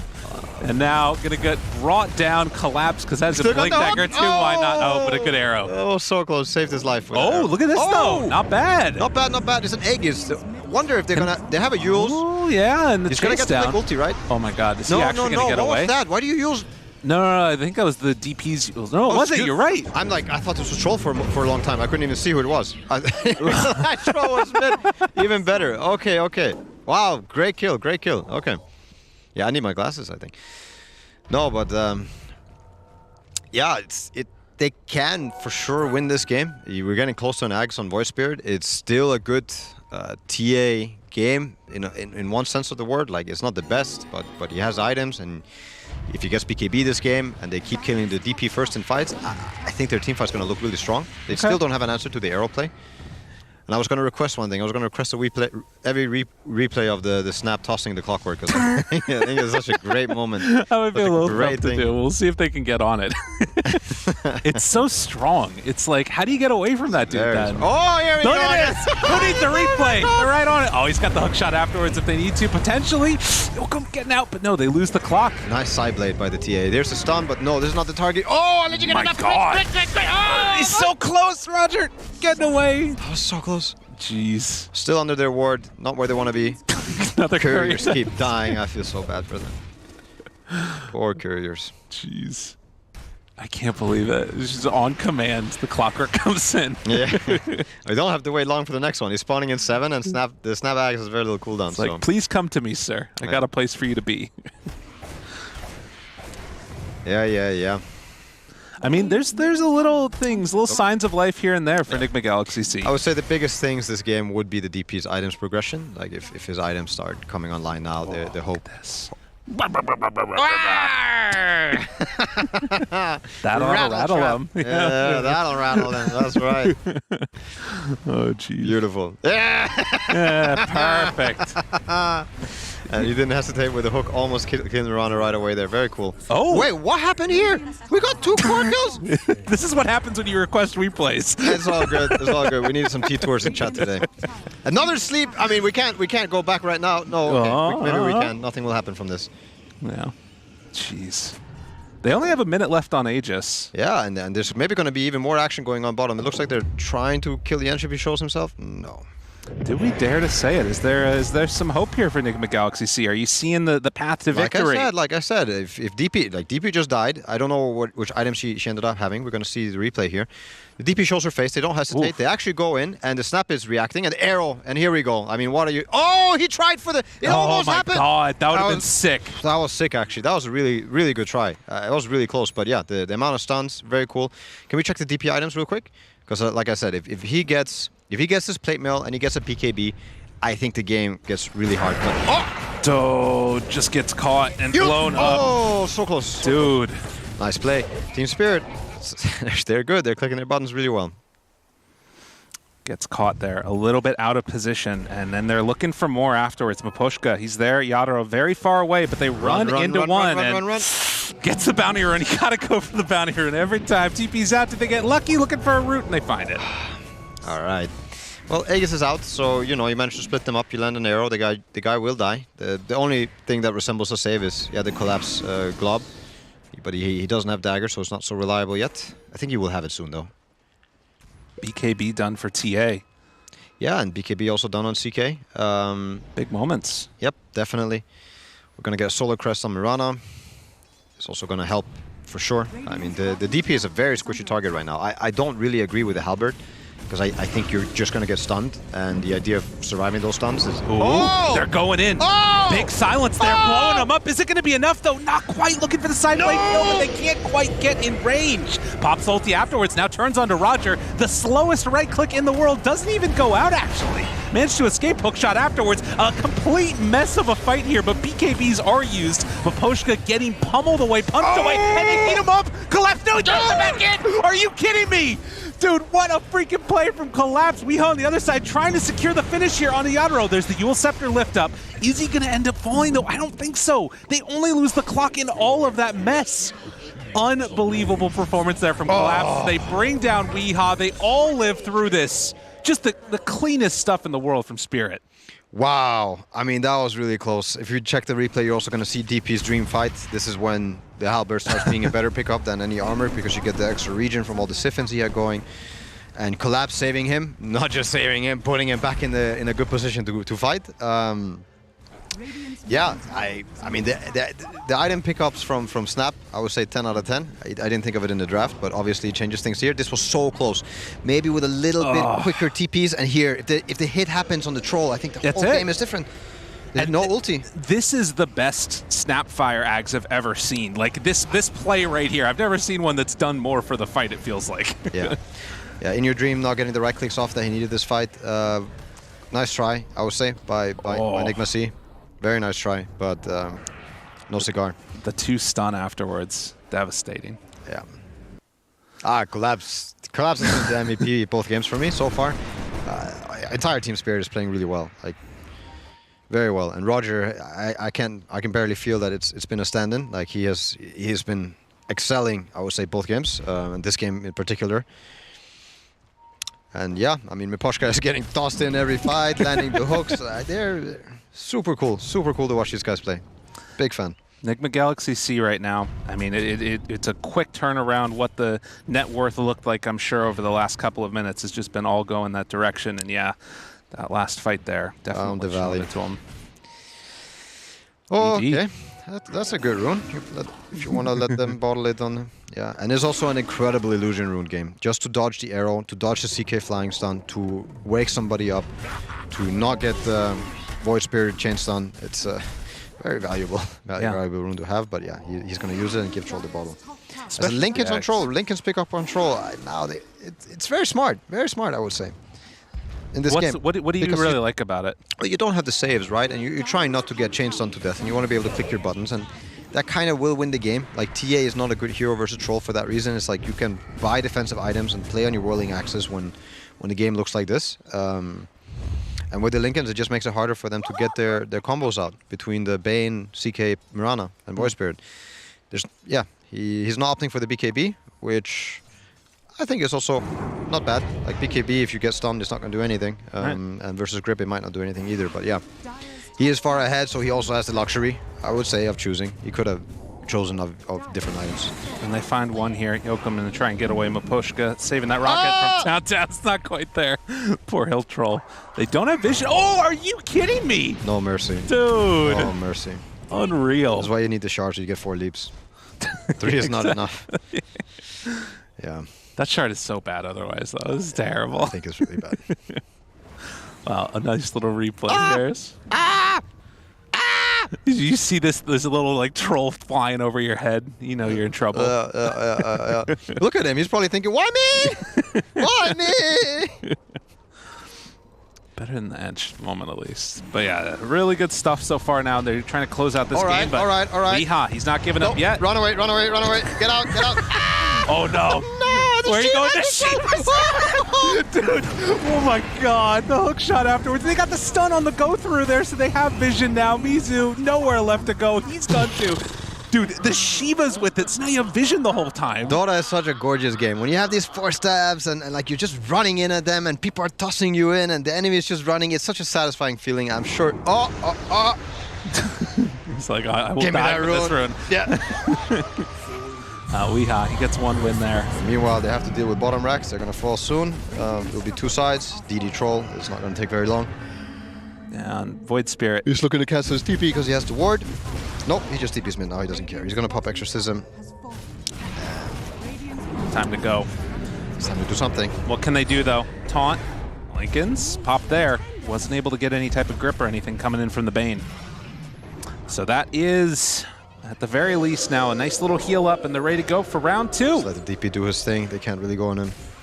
So difficult, and they got the save in the back from Collapse, or they're ready to eat up Miposhka and throw him in. Now looks like it's time to go. Stun is there. Fought him again, the hook shot afterwards, and then the cogs, why not? But In Your Dream gets out of that one. God, Mizu's so low, and then the stun again. You gotta be kidding. And he got the shard on the Snapfire. He's doing so much.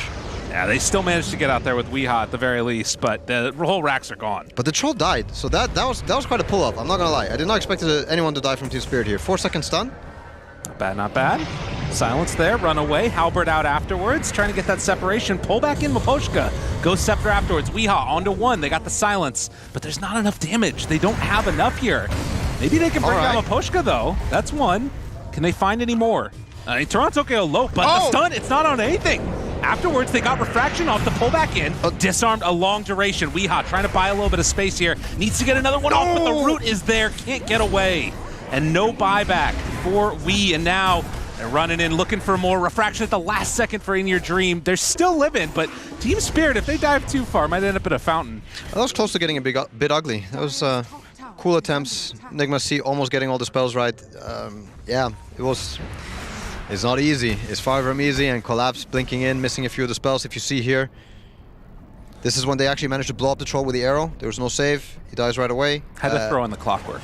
Had to throw in the clock. I mean, this is honestly, this is all I care about this game, and I think it's all what Spirit also cares about. It is so good.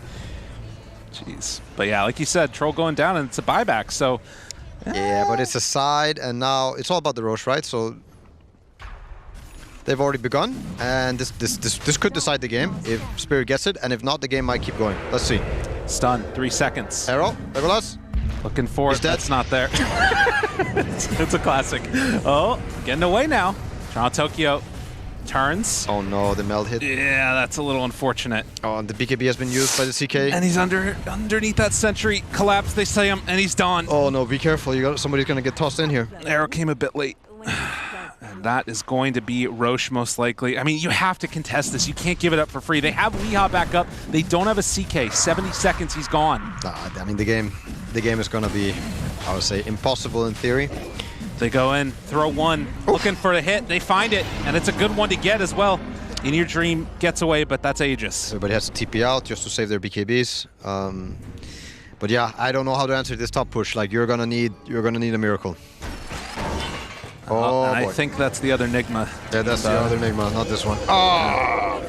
Name changed it up. But Yaro, they bring it in. Tier 3 tower goes down, and... I've not seen the gem be used for PM dewarding. I like it. I love it. I love it. I think you should plant a banner inside it or spray on the ground. And then it will be 10 out of 10. I like this. And then the taunt. I mean, they're feeling it.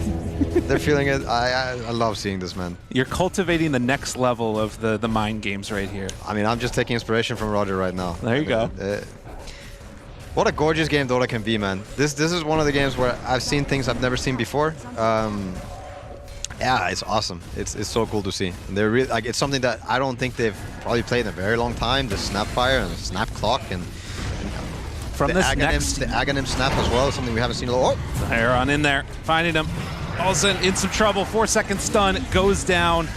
In Your Dream able to find one kill, so it is one dead, but the buildings are the bigger victory to claim, and it looks like they got their eyes on the prize. That Collapse is ready in the back. He's got his own game right too. Yeah, he's just having fun. He's ready to go at a moment's notice. And BKB pop turn now onto the Ancient. Stun is there. Afterwards, they got him caught, but the BKB is out. Doesn't matter. GG is called. Team Spirit take the series 2-0. Yeah. You know, I really like what you mentioned there about, like, you know, seeing these people doing this new thing and like this younger generation of players that come in, they win TI. It's awesome. And then seeing them innovate and all that fun stuff. It's awesome to see. I mean, the Aghanim Snap, I think nobody has really run it in I don't know how many months, and now they bust it back out, and it just looks like it's the new meta. We'll see if more people will want to pick it up, because I do think it might be a little bit game specific, and you might not have the player for it ready right now. Because he was ready, he was for sure ready on the snap. Like, he played beautifully. Right. So it's the type of thing too where, like, we've seen like glimpses of it, but specifically in this TA instance, because we've been talking about what's the answer to this hero, how do we do it, and you know, particularly the safe lane, the clockwork snap together works so well together. But yeah, I think any strat will get broken if the early game looks like this. There's no real strat to be had when all three lanes kind of go when they go. Even though we had a good game, losing this mid tower this early, even though you make a rotation top, it is also a testament to the side lanes have to do better. Right. Yeah. Absolutely. Well, that's going to do it for this series. 2-0 finish. Team Spirit taking it and moving on in the tournament. Thank you very much, Lyrical and No-Till. Indeed, a 2-0 and definitely a funky one there at the end with the Snapfire clock. We debated, you know, where was the Snapfire going to go? You both said I want to see Snapfire core. You got it. Did you expect it to go that way, Rezo? No, I definitely did not expect it this way, but it was like super fun to see that people are actually enjoying their game right now, and like the ways, like the plays that Collapse did on this game is like incredible. Like, he actually managed to turn out a lot of fights into their favor because of like the way he, you know, ate that guy and throw them away. Yeah, I've seen a lot of, not a lot, but decent amount of Snapfires in Southeast Asia and also in South America. But they didn't go for this Aghanim Scepter build. It was mostly like Yule's, Shard, Blink, BKB, and if the game goes late, you turn it into a damage. But this was very hard to execute, because if you misuse the spit out, then you're in a lot of trouble. But this time around, like the execution was almost perfect in every single fight, where he's either eating someone out and spitting him further away from the team fight, or like I think it's gonna be this one. Yeah, like look at this. It's such a good strategy with the clock, right? You throw him away, like then he hook shots, then he cogs. Like it's just so much of lockdown on the enemies. But Wiha though, he actually played so well. Like this bottom lane, he managed to set up like 2 DP kills. That's why there was a point in the game when they're actually like taking the game back into their favor. I mean, slightly turning around, but it just wasn't enough. Like you need more. Yeah, I mean, we haven't seen Void Spirit this tournament so far, so it was impressive to see him do kind of okay with him. But I do think they didn't actually achieve what they wanted with this Void Spirit pick, because they thought if they don't want to put this TA mid, they want to put this more aggressive here so they don't lose this mid tower, but they still managed to lose it anyways. So it wasn't like, you know, gold wasn't... Yeah, I feel like they overcomplicated a little bit with their draft using this... CK pick and then turning it to the off lane. We talked about like his itemization needs to be pretty standard. It's just like you're doing the carry thing from the off lane, but you're doing it like slowly, and it's very hard to, like, I'd say, gank with an off lane CK. Like you need to be fight ready earlier with the less items. You don't care too much about going in, I would say, but then you don't have the flexibility anymore, and you put yourself in a tough spot. I think it's okay because they changed it from the like potentially safe lane CK after the troll pick and switch it to the off lane, but then like the hero loses value. I do think CK is a snowball hero, and if you don't win your lane, you don't like enter to the enemy jungle, he doesn't farm as much as he wanted to, and this game clearly showed that they didn't manage to do exactly. that. There isn't enough farm on the map to have offlane CK also get all the items. He's also the hero that can farm the triangle with his passive, and there's just not enough space, especially if you lose all 3 lanes. Not necessarily like Viha played well, but lose 2 side lanes, lose a mid tower. It's really hard to, you know, the map just gets smaller, especially with the offlane CK. It was a harder to execute draft from the get-go because of that as well, which means that they lose the series 0-2. And they get eliminated without winning a game. Of course, they do have valuable experience, and I say that without, like, it's not sarcasm or anything, because this is a team that comes from Division 2 SEA. They just qualified for Division 1 next tour round, so they want to learn, get better, grow, and crush that region next tour round. And we know that region's very competitive, so they need some lessons there. And I think this has been valuable. We have seen them do well. I mean, they have obviously not won a game, Lacoste, but they're not blown out of the water that much, right? Yeah, for sure. I mean, the first game against Team Spirit, they also had like 1k gold lead, I believe 10 minutes in. So it also like shows the strength of the team. It's not like they got completely stomped. They played the game for 30 minutes against the TI winners, which is impressive. Yeah. And the boys got some extra experience, some LAN experience, which is very important. Very important, and some scrim experience probably as well in there. Of course, on the other side, it's Team Spirit. They move forward. This is a play-in stage that we're at right now, and the play-in stage has 2 series in it. With Team Spirit moving forward, they will be seeded into that lower bracket.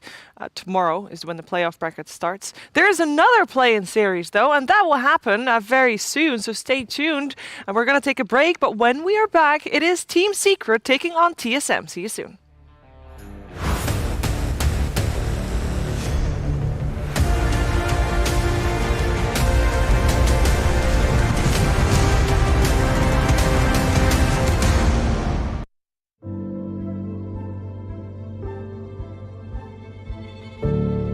A country of dreamers, built for dreamers.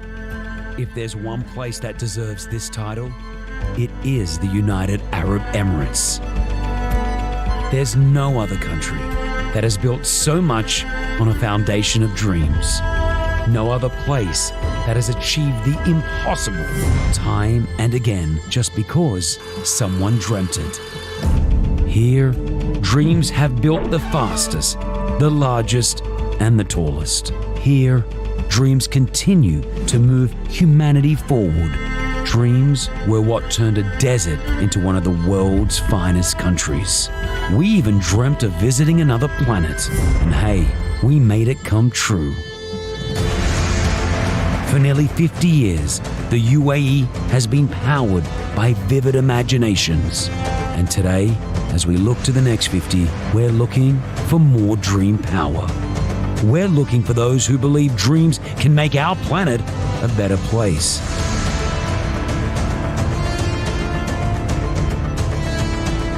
Welcome to the United Arab Emirates.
choice to figure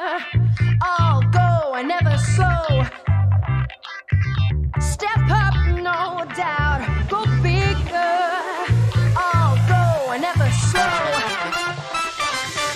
All go and never slow. Got it going on. All go and never slow. Got it going on. All go and never slow. Got it going on. All go and never slow. Got it going on. Got it going on. Got it going on. All go and never slow. Got it going on. Got it going on. Got it going on. All go and never slow. Got it going on.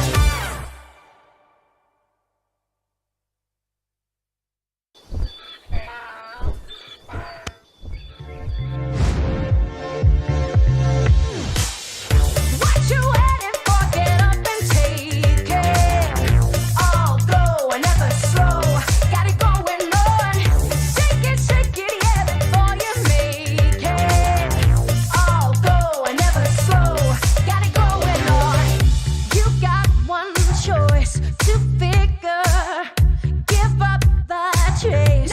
Gonna get it on. Step up, no doubt. Go bigger.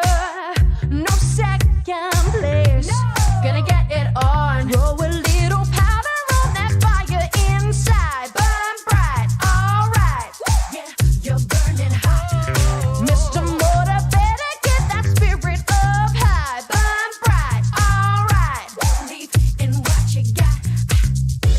Got it going on. Going on. Going on. What you waiting for? Get up and take it. All go and never slow. Got it going on. Shake it, yeah, before you make it. All go and never slow. Got it going on. Got it going on. Got it going on. All go and never slow. Got it going on. Got it going on. Got it going on. All go and never slow. Got it going on.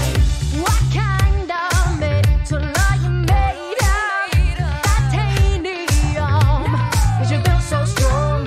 Nothing compares. You're upper echelon. Walking on there. Gotta get it on. Roll a little powder on that fire inside. Burn bright, alright. Yeah, you're burning hot. Mr. Motivator, get that spirit up high. Burn bright, alright. Believe in what you got. Got it going on. Going on. Going on. What you waiting for? Get up and take it. All go and never slow. Got it going on. Shake it, yeah, before you make it. All go and never slow. Got it going on. Got it going on. Got it going on. All go and never slow. Got it going on. Got it going on. Got it going on. All go and never slow. Got it going on. You got one choice to figure. All go and never slow. Step up, no doubt. Go bigger. All go and never slow. All go and never slow. Got it going on. All go and never slow. Got it going on. All go and never slow. Got it going on. All go and never slow. Got it going on.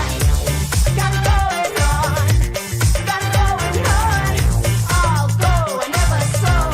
Got it going on. Got it going on. Got it going on. All go and never slow. Got it going on.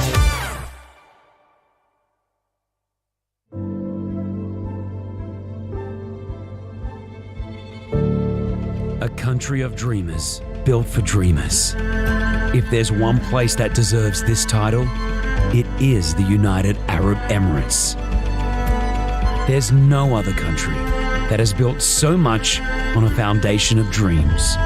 No other place that has achieved the impossible time and again just because someone dreamt it. Here Dreams have built the fastest, the largest, and the tallest. Here, Dreams continue to move humanity forward. Dreams were what turned a desert into one of the world's finest countries. We even dreamt of visiting another planet, and hey, we made it come true.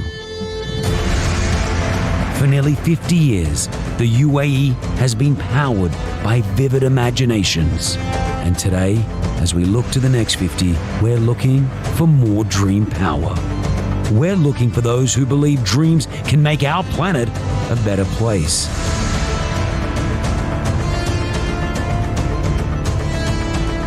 Welcome to the United Arab Emirates.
Welcome back to Gamers Galaxy, where there is a fly bothering the hell out of me. Welcome back to Gamers Galaxy. We've got TSM versus FT.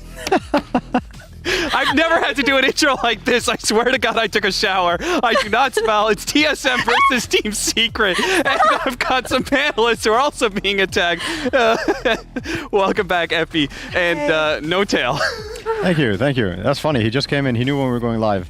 And then you're like, I'm on in. I want to be part of this. All right, well, hopefully he gets out of here soon. Let's start talking about, oh my God. Let's start talking about, I'm gonna lose it. I'm gonna lose it. Start talking about the North American team here. We got TSM FTX, who just barely managed to get through today. They had to play 2 different best-of-1 elimination games. They managed to do both of those against Fnatic. Seems like they're building up a little bit more momentum. But they're facing up against Team Secret. Effie, you got a chance to be able to cover them for the NA Regionals. What do you think their chances are? I think their chances are pretty good, actually, because they did the impossible today. They beat TA twice in a row. I mean, good for them. They've done better than everyone else versus that hero. No, but jokes aside, I think during the regional finals, they really had an incredible level up throughout the entire DPC, really. But everybody went into the regionals thinking they would place 3rd. You know, Quincy Crew would be 1st, ED would be 2nd. And what did they get? They placed 1st place. Everyone brought their A game, and today they looked really different than they did yesterday. Good sleep does wonders, I think. No, but I think, yeah, this will be a very exciting matchup, and also for, I would say, for them to kind of be playing against legends like Team Secret. And Whoa. All right, well, we got our draft already. Notel, I wanted to ask you very quickly, since Secret have been your rivals for quite some time, what do you think about their current form? Because their first season didn't start off so hot. They also placed 3rd in their group. Doesn't seem like they've quite clicked yet. Well, I do think, so part of it is, I think the DPC system hurts some teams more than others. Secret managed to do really well in last season's DPC, but I also think with burnout, with everything, it's going to be really hard for any team who's been playing Dota for so long to go into the next season, even knowing that the system in the beginning means that the first tournament, the first season, or first DPC season, or the first part of it doesn't matter so much. So I think they need to get that hunger going before they're also going to reach their peak. So I'm not worried for them in that sense. And if they flop out now in the beginning of the year, I don't think they're going to read into it. I'm not reading into it. I know that they know their stuff. And probably TSM is a more hungry team overall, like for a non-DPC tournament as well. I think they're coming into this really wanting to win more. Every team is here to also learn. TI is the name of the game, but everybody wants to get better and nobody wants to lose at the same time. But yeah.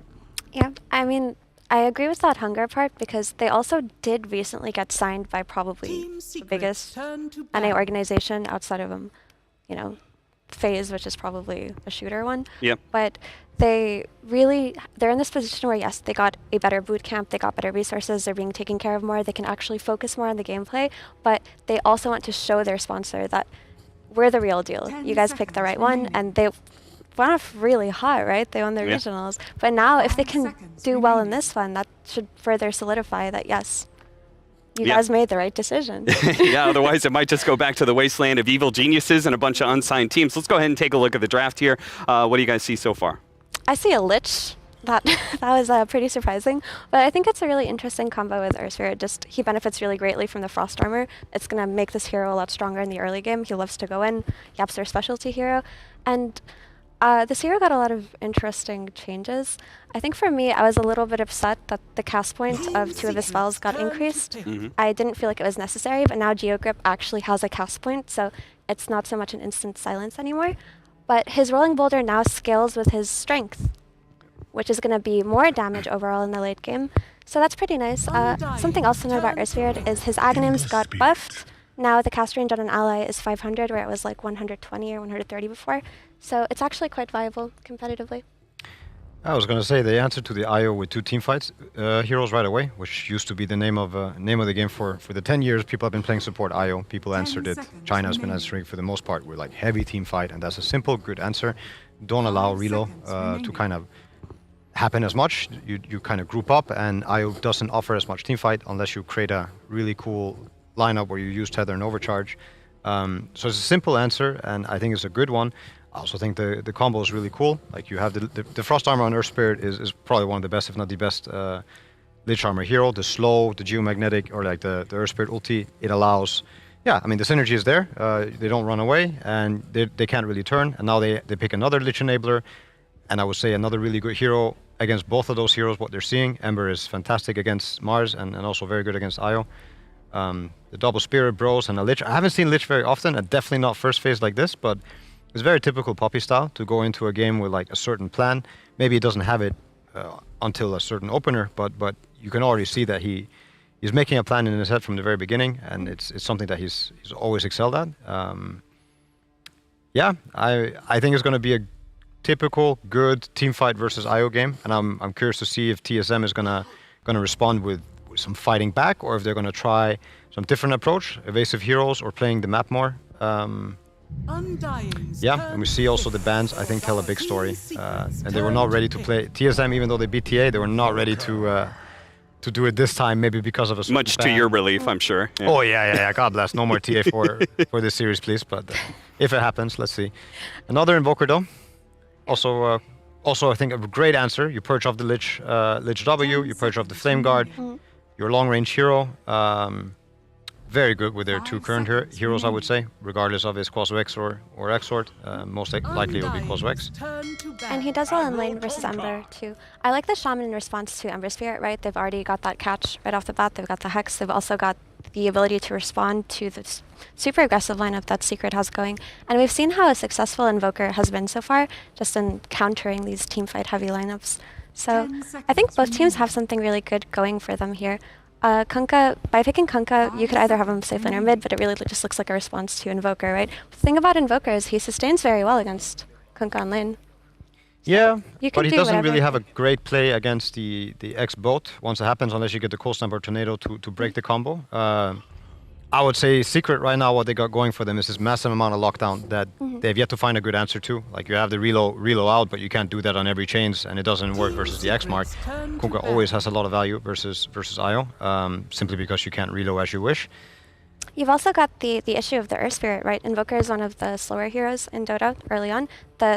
The threat of a Earth Spirit TP in when Kunkka just gets a good catch is very high. And yes, you can counter with the Eye or the Shaman, but with like the kickback, you can position them away from the tower even. So it's pretty scary for this Invoker early on. The only awkwardness I see for Secret is that they have this full-on Magic teamfight lineup, and you also see how TSM, I think, is a gorgeous ban. It's beautiful. The Beastmaster, I think, could make this lineup more well-rounded. It would give them this push and this Roche potential that they don't have. And it also helps a lot for the fights to have this vision for the Earth Spirit, the Ember, and the Kunkka. I would say this is one of the most lich-enabled lineups that I've seen, with the amount of lockdown and timing, so that you actually get to keep going on them before they get BKB. You're hopefully going to get to cast like 4 or 5 lich ultis before all the BKBs come out. And yeah, force fights with the W, because they don't have a lot of damage on TSM right now. They have the magic damage between Invoker Mars. Rasta and Io don't really bring all that much. And yeah, I'm curious to see what the pick will be for Secret and what the ban will also be for TSM, because I think this is, you have a way to really punish Secret's lineup overall with bans and with picks. Jugger is something that I haven't seen in a long time, but it's a very good Jugger game for TSM. And he also got some cool buffs, changes. Yeah, his healing ward got a lot more potent. I think it's actually more viable, and the Shaman plus Jugger combination has been played in China quite a bit because it's an easy way to just barrel down towers with the pressure of an early healing ward. So that could definitely be an option. Ooh. But, cool ban as well. I love the TSM bans, the last 2 they did. I don't agree with the Void ban whatsoever from Secret. I don't think they would ever pick Void here. There's a great time dilation game, but maybe for the Invoker, okay, I can give it a bit of credit. Not as bad as maybe I initially thought, but I think they're looking for a Naix. I think they're looking for a Jugger. I think they're looking for something that can go in front and not just get blown up by the amount of stuns and lockdown that they have. So I think for the Void, they're probably just afraid of the threat of Invoker, plus also sustaining in lane, because our Spirit isn't one of the strongest laners in Dota, right? He rolls in, but a hero like Void just time walks all the damage away, and there's not really a kill threat. But it wouldn't have given them what they needed by way of damage, I mean, up until Invoker farms his Ag Scepter, or whatever it may be. So I'm curious if Jug is actually on the table here, because I do like the sound of that. The only issue with Jug is then you're very dependent on your Mars and Shaman for starting the fights, but is there a better hero from the offlane right now to take fights with than Mars? It's just, his spells are so effective, and for some reason, Cap, he got buffed. I still don't understand why. He was being picked every single game for the entirety of last year. Oh, that's a lot of heroes for the patch. Why did they get buffed? They were already good. And we decided he needs I don't get it. Whatever. All right, you called it. Here we go. Wait, I just have to write them. You're welcome. No. So, for the logic of your bans for TSM, you said some of the physical damage, Roshan would and it's buy also that. setting up Did you for the also Jugger. like They Slardar? probably had it in mind, right? Yeah, Slardar is cool. It helps for the Roche. But at the same time, I think they do have a... Like, you can force... This is great. All right. Beautiful. Like, they found another one. I didn't think of it. But Prophet is another one that can make this lineup come together. There would have been a problem with Slardar, the same thing. You're looking for heroes on the map. You're looking for things to force. But if the lanes get shoved in, you don't really have that play of going to a tower and just taking it. Slardar doesn't do any of that. So Prophet, they found another one. I think is a really good pick. I wonder if it's going to be a carry Kunkka offlane Prophet. It's probably Ice playing the Prophet. And it's also really good versus the lane top. It's one of the best laners versus Rasta. It's one of the big punishing heroes.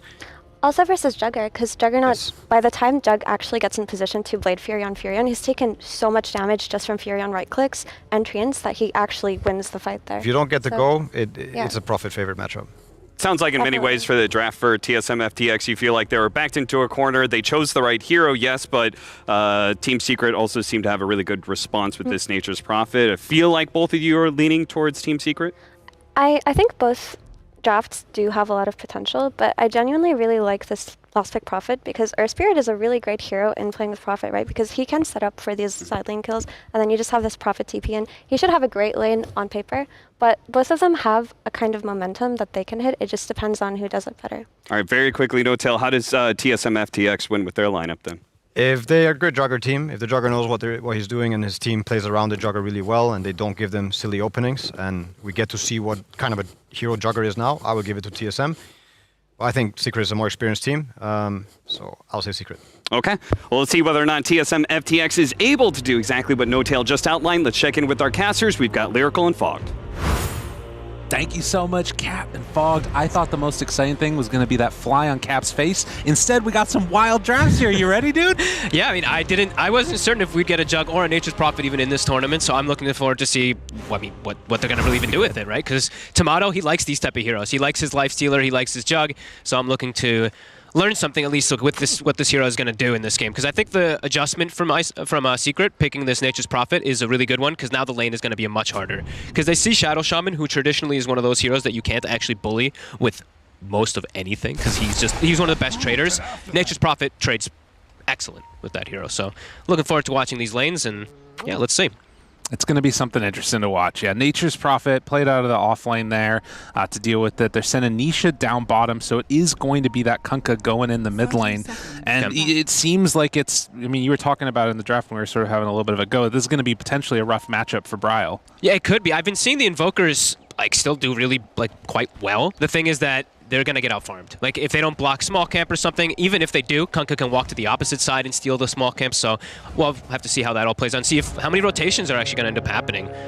Because we do have that, you know, Dubu playing the Shadow Shaman. I might think that he might make some moves around the map for some reason, since he's versus Nature's Prophet and Earth Spirit.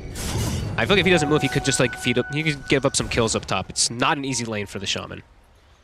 Absolutely. Oh, the race! Who can get there quicker? They got Tomato. So TSM FTX, they managed to get 3 bounty runes here right at the start, and now a spin down. Okay. He's going to use it this early. Interesting.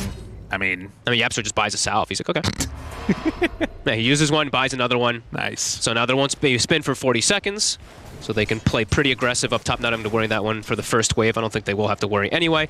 And bottom, I'm curious to see how this matchup's going to go. I have to say this because Lacoste will probably be listening, but I love Lich because that's just our saying. Okay. I think he's really fun in laning phase, and he's gotten some cool buffs. I think the Frost Shield is something people are going to overlook. It does an instant tick now, so it actually does more damage and applies the slow immediately, so it's quite strong. And versus a hero like Mars in laning phase, the Frost Shield is quite effective. Oh my god, and he might just go down. Oh no, they've got regen out the wazoo, so yeah, they're going to be okay. But it's still, seeing the like devastation you can get just from the Frost Blast, that's always been there, but it starts to do more damage later now as well. Yeah, the level 10 talent makes it like 500 damage actually, which is pretty insane. Thing is though, that they're spamming a lot bottom, right? Slights, Frost Blast. I didn't see if they had sticks. I assume they did, either on the Mars or on the Io, to counteract that damage that's going to be coming out.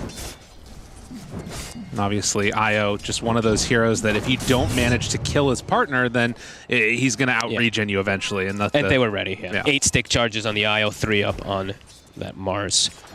So yeah, I'm looking mostly at this top lane because I don't know how easy this is going to be for Tomato. I think this is going to be a pretty tough one. Could indeed.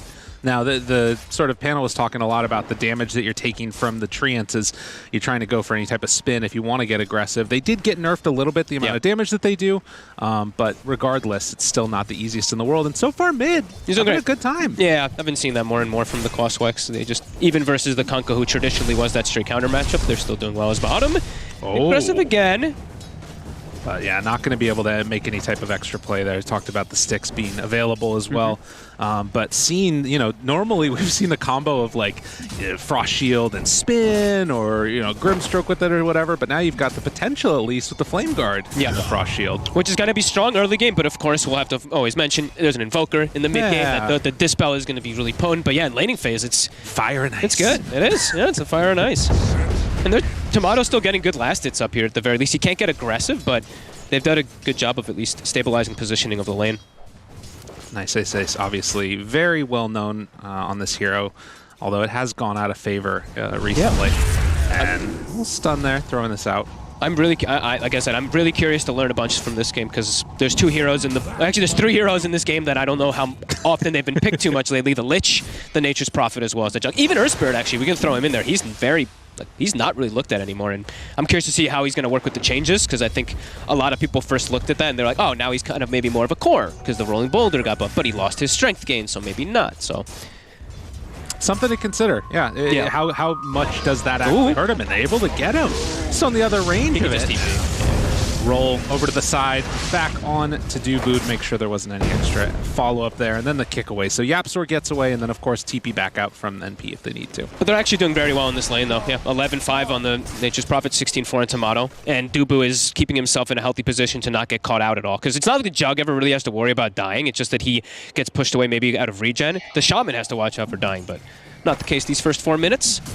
And the one time that I feel like we've seen a couple of Nature's Prophets come out, I feel like it was around TI time. It was Jabs playing it, and we saw them constantly blocking out camps. And you know, that's something that came back with the Broodmother a lot as well. And so that's going to be a thing to watch for. Ooh. Oh, a chance. Hope a dream. Io's there as well, rolling in. Oh, he's going to get kicked in. Kick back. Oh, Yapsori's on the money. Do they have enough to keep him alive? No, Bryle goes down. That one hurts. And he's able to get himself that water rune anyway. Great rotation. They saw it coming too, but all the supports started to collapse onto the mid lane, but Yeah, a bit over-aggressive there. I don't know if Bryle maybe didn't check to see how little mana, because the Kunkka was completely so the EMP did literal nothing. And just a great kickback from YapzOr, really. He saw it, though. He did have the ward there, so... A little bit of an overextension that gets punished. Yep. And, of course, it's not the end of the world by any stretch of the imagination, but you want to be able to maintain some type of a consistent early start there for the Invoker. But he can maybe start making some moves later on once he gets that Urn up and online. They did both TP as well, too, right? Dubu as well TP'd. So Yeah. it is both supports that did end up using their TP, so now they're not going to have available for the next few moments if something does happen. Could be costly. Moon just trading hits with Puppey, and they take down a Courier in the meantime. Moon, you don't win this trade versus a Lich. Yeah, that's a lot of damage there. Tries to get out, and the Frost Shield slow. Is he in range? Not quite. Oh, he doesn't quite have the movement speed. All right, Moon knows limits. That was close. Moon, trading with a Lich, that's like, Lich is one of those that you just like can't trade. There's like very few heroes that can also trade with Lich, similar to that Shadow Shaman. Dubu might be able to get YapzOr perhaps here. I think he's asking for if Bryle can make a move up. YapzOr is still just getting chased this whole way through and doesn't have the mana to cast anything. The Hex is there afterwards, and not quite able to get the range there. It's close. And YapzOr will just saunter on back home. But he knows that now, so now information given, 15 seconds, Earthspirit's not going to be checking runes, so now 6-minute power runes, that should be where TSM is able to get an advantage on it. Send both of them to check, IL checks bottom, Shaman checks top, and now Kunkka's probably going to just have to TP refill. Dude, every time one of you Dota players talks about that, it's like, how are you checking all those things? What the heck are you doing, man? Well, you have to think, like, that's probably what Dubu was saying to him, honestly. Yeah. He may have been saying, like, I actually might not want to get this kill because I don't want him to refill your bottle mid. So there's always, like, those kind of weird things you have to think about when you're playing support. Dubu gets caught down, made the rotation in for mid, and now Tornado lift up. Puppey in some trouble. He's going to go down. Bryle gets the kill. Yep, picking up that haste rune, so we saw his double supports securing for him. All right.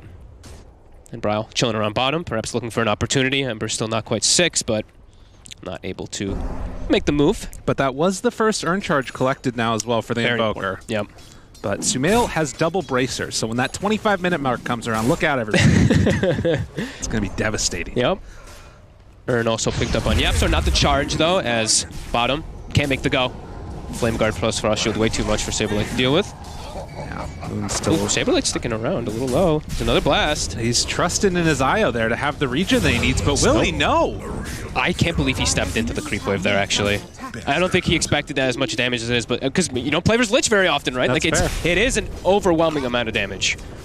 Passes over that mango. And Moon just going to keep on eating all those slight damage. But a very, very close game so far. 3-1. Sumail is going to get all that mana burn. And that is the other downside of playing against this Quaswex Invoker, is that, like, definitely need your mana on Kunkka. Yeah. You always have some ways to play around with the X TP back, which he's going to do right there. So he's going to be able to refill a decent amount. Yeah. But now you have to watch. Does he mess up the bottle? Let's see. Oh. Does he mess up the bottle, Tix? He did not. He only used the one. Good job. There you go. Still seeing a ton of players making that mistake where they're down to like 1 charge when they come back. So, well, meantime, they're going to look for another catch here and have the potential to break the tether with a kick if they want to go for it. Oh, nice the spear! Beautiful. Saberlight. He knew it was coming. And this is a very planned move from Seeker too. It's like Nature's Prophet hit 6. They know he's good alone by himself, so now Earthspirit can make these easier moves. But yeah, great spear for Saberlight to stop that. Just burned Kunkka's mana again right as he came back. Yeah. It's so annoying. And they actually, I know you were mentioning before, they have 2 different tools actually to protect versus the roll-ins, right? They have the Tornado, we've got the Spear too, so a couple different ways that they can, if they see YapzOr coming in, they can stop his initiation, which is quite nice.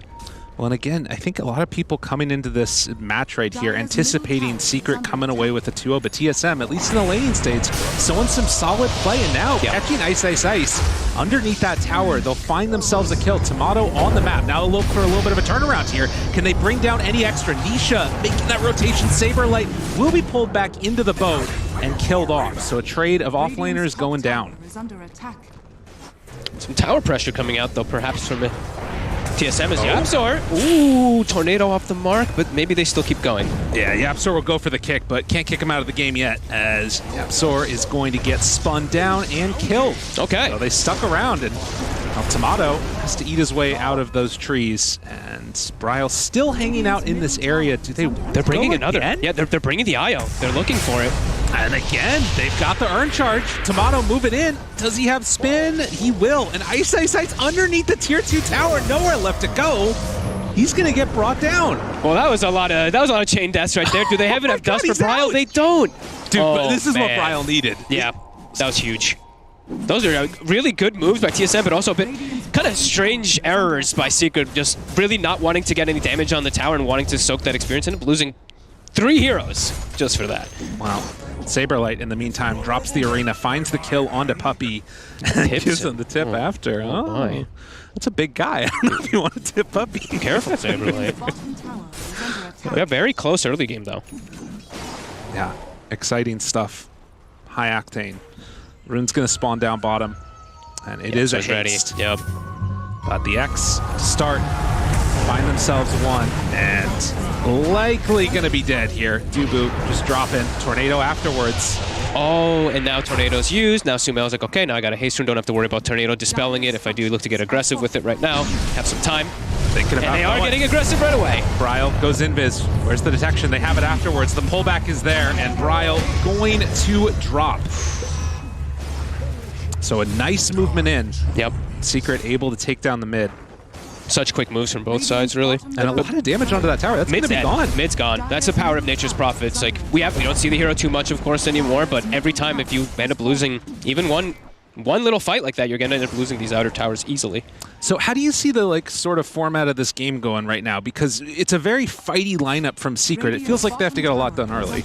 It does feel like that, but they do just have such an overwhelming amount of fight. I'm concerned for the Invoker because it's not really where you want to build BKB in an early game, but you almost feel like you might have to because they have so many ways to collapse on top of you and so much damage. Okay. Jug at least has the natural built-in from the spin to protect themselves versus a lot of what Secret has, but yeah, could definitely see some problems coming out for TSM in the next few moments just because of how much overwhelming magical damage there really is from Secret. Drops the arena just to make sure they can't go on him, I guess. There's a Chain Frost, though. Oh, no, this is not good with IO, and it will not hit any more times. Ice moves in. They might bring them both down. Yeah, they're going to get both. But get a turn kill. Kills off Puppey. Tip him again. See if it happens. Doesn't look like it. No, not for that one. I don't think that one was. But now immediately same thing. Now the fight happens. Top boom. Tower gets brought down. Pace is starting to accelerate a bit faster than TSM can handle. Mid. Tornado. Did he get the boat? He did not get the boat off. And in trouble. And I think this is just Sumail dead. He's got phase boots. He can run right through. He's out of there. Oh, nicely played. He's still too tanky. Under the tower, the double bracer too. Look at his armor. He's 18 armor. So that's without boat. Like you said, that's crazy. Absolor gonna try and kill off these wards along the way. Get a little extra farms for himself. That's where every little, I mentioned this a lot, but it's where every little thing matters, right? Like his double bracers, then he has the extra armor from the tower, then he has a broom handle, then he has his phase boots so he can phase through the wards. So it's all those little things that really do add up. So 2K lead, almost a 3K lead in a second here for Secret, and their battling is working. That's why they went for this type of strategy versus the IO, as Notel was prefacing in the panel. That's always been one of the solutions versus the IO. They're usually not that great at grouping up. They're good at outnumbering, and yeah, Secret's got that outnumbering. Yeah, it's gonna be, I mean, it had to be for YapzOr. It got buffed, and YapzOr loves to go for his Aghanims and super greedy builds, so he's gonna try it on that Earth Spirit. Interesting. Getting it that early on, too, as a first item, basically. That's pretty cool. Yeah, it's going to take him a while to get it, but yeah, I could see some really fun plays. And it's always a protection thing for yourself, because you stoned yourself, out, etc. Oh, that hurt. That one hurt. Gives him the high five afterwards, though. There we go. I think every time Arena is down, though, that's kind of the best maneuver that TSM can make plays with. They have the Invoker, but I think Arena is much more important than the Invoker for their actual playmaking right now. Smoke afterwards on the Kunkka and the Earth Spirit. Nisha, no fear at all in the world. Ooh. This is interesting. There's a lot of damage potential coming out with the burst, but not quite level 2 ulti yet on Sumail. Might not matter. Although, ooh, he broke. I mean, Tomato's a hard kill. But they can get Moon. Yeah, he's going to be in trouble there. So they will get that kill, bring down the IO, and Tomato most likely just going to be able to walk away scot-free. But has the Battle Fury done? And I think now like we're talking about tempo, we're talking about like speed of the game. I think Secret's just going to keep ramping it up and ramping it up. You see Battle Fury and you see Midas Invoker. So now it's like full greed for TSM. You can tell that they're not really wanting to take the fights head on unless they have number advantage. They want to farm. He moves there. He's also going for Battle Fury. He's going for Battle Fury himself. He almost has it. Yep. The new Ember build, Battle Fury, Deso, crits, etc. if you're safe lane, can go for it. It's going to be interesting to watch. NP picking up the Orchid soon for Ice. And in the meantime, they keep on... I mean, the fact that Nisha can play this far forward on Tier 2, beyond the Tier 1, is it's just really hard to deal with on TSM. Yeah, there's not much that they actually can do to go up there because I think they're a little worried about being outnumbered. Dubu is considering now to look for some type of catch here. They're bringing a lot, though. This is 4 heroes committed for Nisha. They have to get something. And YapzOr's already making the move up. They always have the +1 from the Nature's Prophet, too. And there's a Lich coming in, so Secret's setting up. They want to fight. I think they know how strong they are with their... Oh, this is a good ward dropped also. They don't see Bryle, though. They don't have any sentries down. But they get it now. Nah, big play. Got him caught there. Tornado afterwards to break it out. Now, he dodged the spear. Nisha! Dubu's got Puppy, though. Absolute god. They have the wards down. It is going to be enough to kill off the Lich. And Dubu dies for the trouble. Okay, a 1-for-1, but it is your wards committed, your Mars ulti committed on the side of TSM, which hurts quite a bit. At least Tomato is getting that farm on the opposing side of the map. Yeah, this was really good here, and obviously need to make sure that he was going to be fine. Tornado showing the value of it. Look at this slide. Whoop. Dude. Beautiful. Yeah, really well done. And just, it was everything, again, like so quick that things happen. Puppy TPs, if Puppy didn't TP and place that sentry down, could be different. They could have actually ended up losing a couple more heroes there. Puppy knew. He was ready. Still only 2,000 gold separating these two teams. And it's like they use Mars ult and Shadow Shaman wards, but I mean, if they don't get punished really too much for that, it doesn't, I don't feel like that actually changes too much of the state of the game. I feel like TSM isn't in like that bad of a spot at all. They're still getting the farm on the Jug. Secret, I think, has to still keep trying to ramp up the pressure. I don't think they like seeing this Jug getting all that free farm on the side. Well, they are going in towards some bigger items. You know, you've got the Battle Fury on Nisha. You've got the Aghanims coming out for the Earth Spirit. And they're sending out these treants as well, getting all that extra vision to see where they can play. Hard for them to get a good lockdown, a good spear lockdown target now at this point with the BKB on Kunkka. Ember, as we see, has always a way to play around it. Most of the other targets are not really something that I would think that Saberlight wants to go for. He's not going to find the Nature's Prophet in most of the initiations because Ice will join the fight right afterwards. This time he might. Well, and YapzOr is there to not just watch him die, I guess. But yeah. Will they go back in, though, after? They're considering it. I mean, it's tough. Like, I guess this is the thing that's weird, is Sumail, he has this BKB. He feels like he can fight right now, but making it actually work, if they're all in position on TSM, it's kind of tough to get a kill, particularly like with Mech done on Moon now.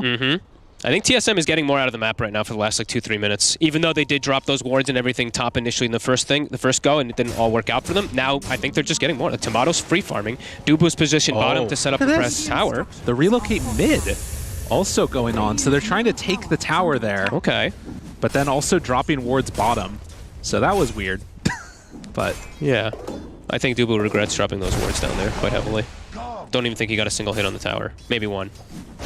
51 damage, so 4 or 5 hits from the wards. Check. Does get a good ward down to at least watch any rotations and everything around that area, of course, but either way, they're slowing down the pace of the game.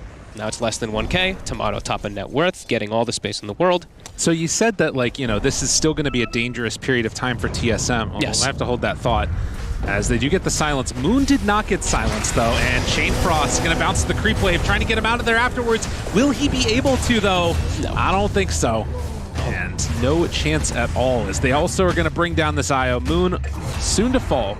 The immediate smoke up afterwards. And they're smoking to bottom to play around their vision, playing around the Jug as well. See if they catch Secret at all down there. Secret might just try to commit and push a little up top, though, it seems. So here's the question, then. Do you feel like, yes, dangerous period of time, but if TSM can weather the storm, does Secret fall off a little bit later? Yeah, I would say they do start to fall off. Well, I say that, but I also think like the Ember Spirit with the Battle Fury might change that, too. So they actually might also scale, but I could see Jug becoming the strongest hero in this game if he's able to get all this space, which he is. But now at Roche, we said, Secret's still trying to dictate pace, still trying to play fast, and I do see Sumail looking to build for a scaling build. Yeah. So that's where I'm like, maybe they don't actually outscale because he is going for the full right-click build, going for the crit built in too. Of course, as we brought up before, the danger of those bracers. They're kicking in. It's gonna happen soon. He doesn't have the talent, as we see pointed out there. The 15 talent, the OP strength talent is gone, and now is replaced with a useless 25% move speed. I'm glad somebody said it. Oh, it didn't quite connect. Nisha able to get out again. This guy's been so clean. Wait, what are they pinging? Oh, okay. I thought there was a Philosopher's Stone there on the ground. No, not right now. I was about to pick. Oh no, the Philly. It's too good. They get to see it now. Yeah. So, right. Next little bit here. See who did end up getting. Okay, they did pick it up. I saw it dropped on the ground. I got a little anxious, you know. That's fair. Okay, now we have shards have been picked up. So Nature's Prophet picks his up. Lich picks his up too. No Philly for them. No. Oh, sad. And I actually really like. I think the Lich shard is something that's really underutilized. The whole hero is underutilized completely. What makes it so good? The shard. You can solo kill people if they're not ready. Like even cores, it actually does the bounce back and forth since the damage increases per bounce. It's really strong. Like it's just. It also provides like a really nice slow in teamfights and vision.